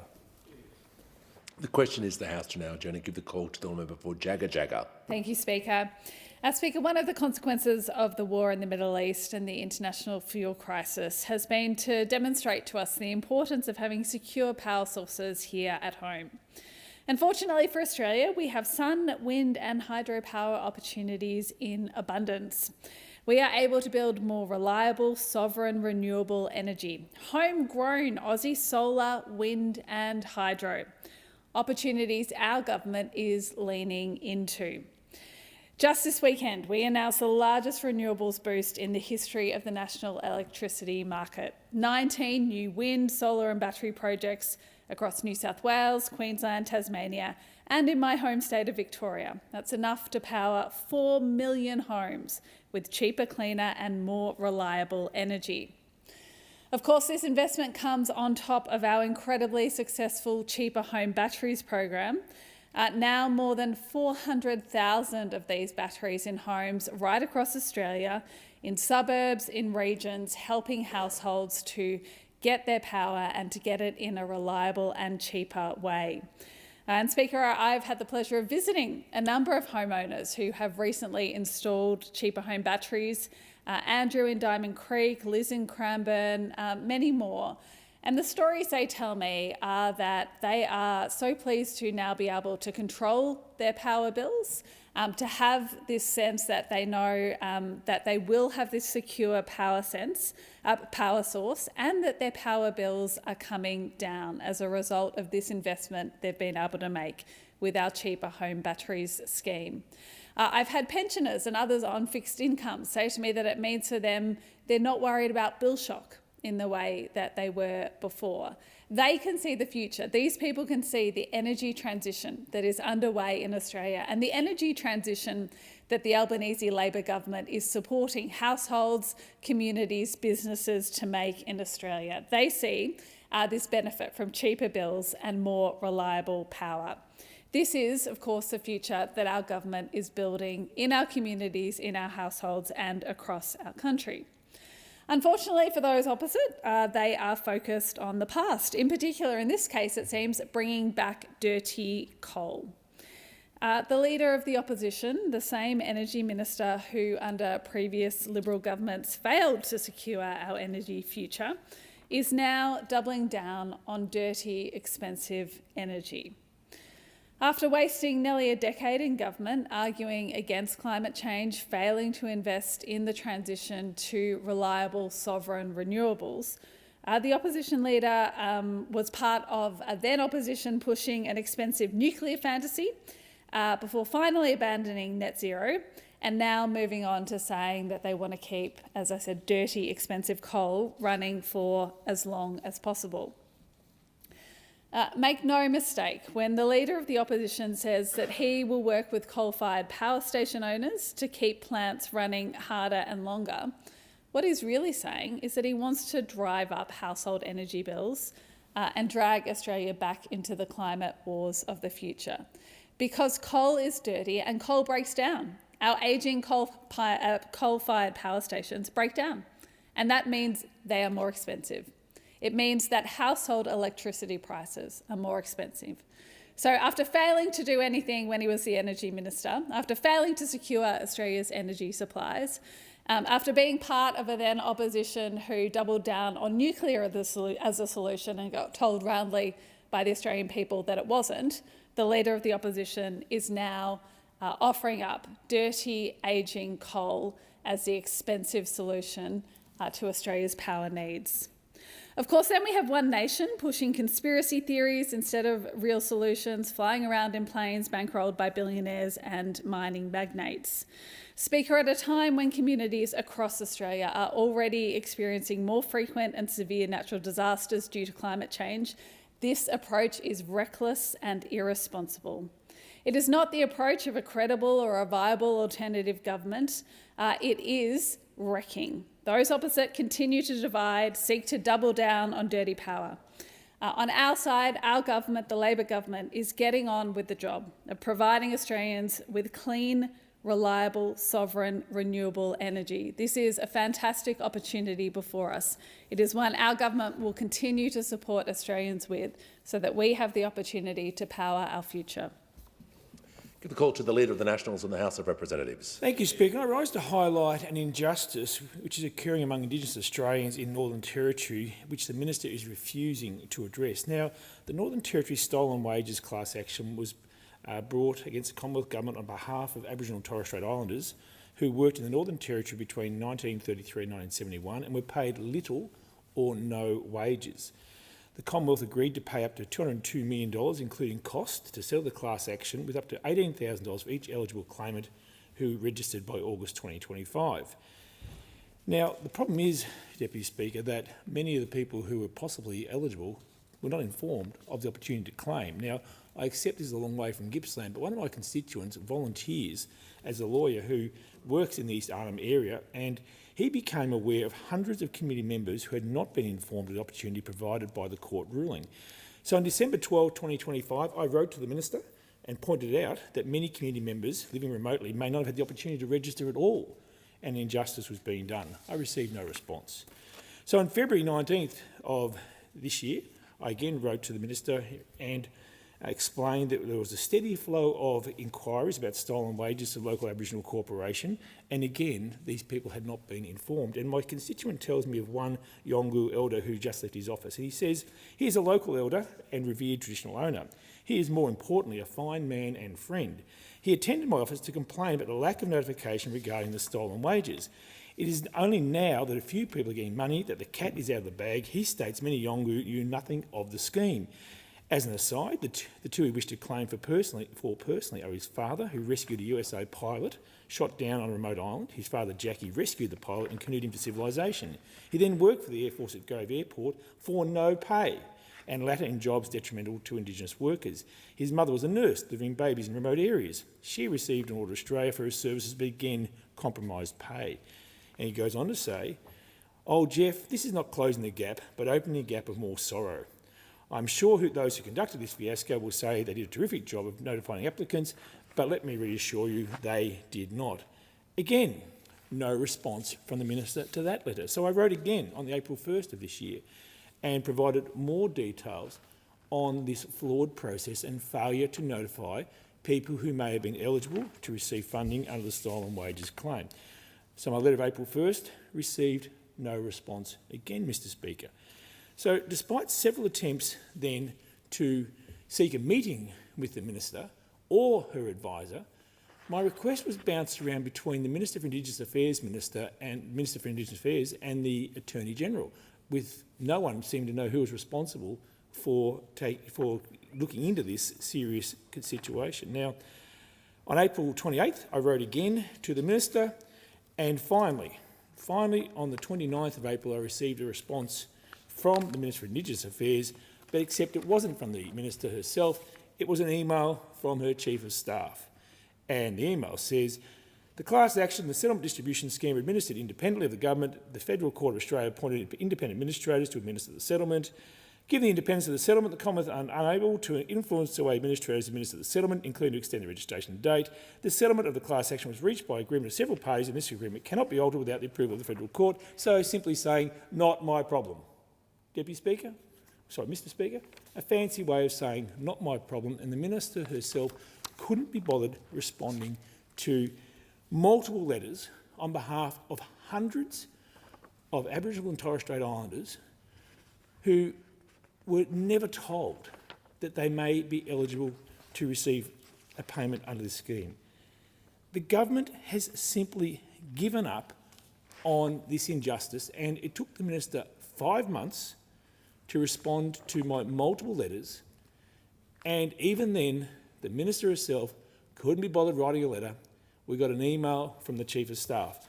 So, Mr Speaker, I urge the Minister, please listen to the people on the ground and help them find a way to fix this injustice. If you can't fix it, at least try. At least try. At least speak to the Aboriginal corporation on the ground and understand that there are hundreds of people now who were never informed of their capacity to seek a payment under this scheme. And what frustrates me the most, Mr Speaker, is this media release from the Minister on September 6, 2024, where she wrote, "It is my hope that the settlement will bring closure to many First Nations people impacted by these Commonwealth laws." The Minister was happy to bask in the glory with a media release, welcoming the court ruling, but not prepared to do the hard work and address this injustice which has been presented to her on multiple times. The question is the House to now agenda. Give a call to the member for Macquarie. Thank you, Speaker. I want to speak about one of the most effective tools we have to improve learning outcomes, student behaviour, wellbeing and engagement. I'm talking about music education in our primary schools. This isn't music education as an optional extra squeezed in after the real subjects are done. More than 30 years of neuroscience research shows that music education strengthens the same neural networks involved in language, reading and mathematics. Think about it. What makes music learning unique is that it engages auditory processing, memory, motor coordination, attention, emotional regulation and social cooperation all at the same time. Research shared with me by Dr. Anita Collins found that students involved in structured music learning demonstrated a 19% improvement in self-regulation, a 50% increase in cooperation, and a 55% increase in the student's sense of connectedness. An environment where students are self-regulating, cooperating and connected is an ideal learning space. The literacy and numeracy outcomes are just as striking. Students engaged in music learning demonstrated a 60% improvement in being able to distinguish different sounds and showed 70% greater persistence with reading tasks.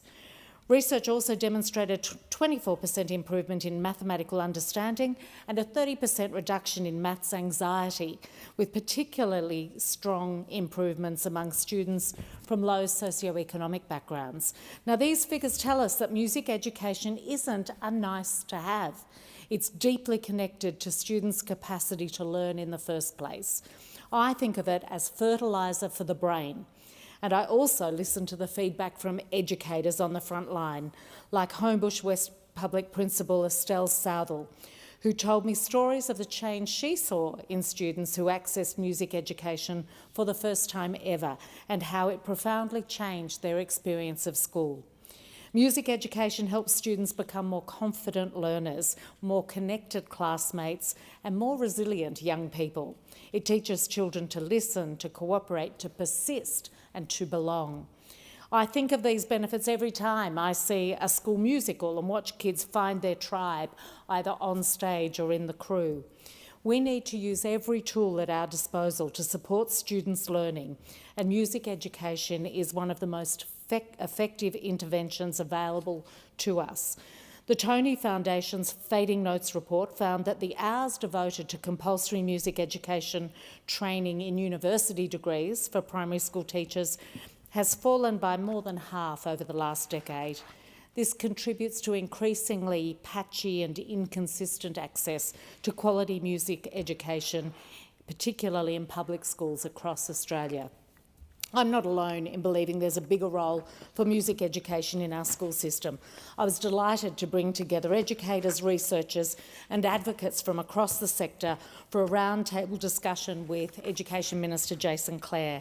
Along with Dr Anita Collins, the Tony Foundation, Principal Southall, I was joined by representatives from the Song Room, the Australian Children's Music Foundation, Music Aviva, the Australian Youth Orchestra, the National Advocates for Arts Education, the Australian Society for Music Education, the Australian Secondary Principals Association and the Australian National Academy of Music. I thank them for sharing their expertise and passion for what music education can do for students across Australia, and I thank Minister Clare for his thoughtful engagement with this important conversation. As Special Envoy for the Arts, I'll continue advocating for better access because quality music education for Australian students has benefits that are too valuable to pass up.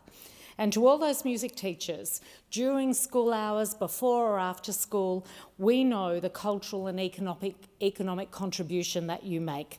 Creative Australia's recent baseline report found that the music education sector contributes about $1.5 billion in direct economic value each year. But I really want to thank you for how you help young brains operate even better. Deputy Speaker, it's already been a busy year for New South Wales SES Blue Mountains members, responding to more than 760 calls for assistance, including 18 search and rescue operations. So I was delighted that we turned the sod on the new SES Blue Mountains West Unit headquarters, which I contributed $1.1 million to as part of my 2022 election. I look forward to seeing it completed. It being 8 p.m, the House stands adjourned until 12 noon tomorrow.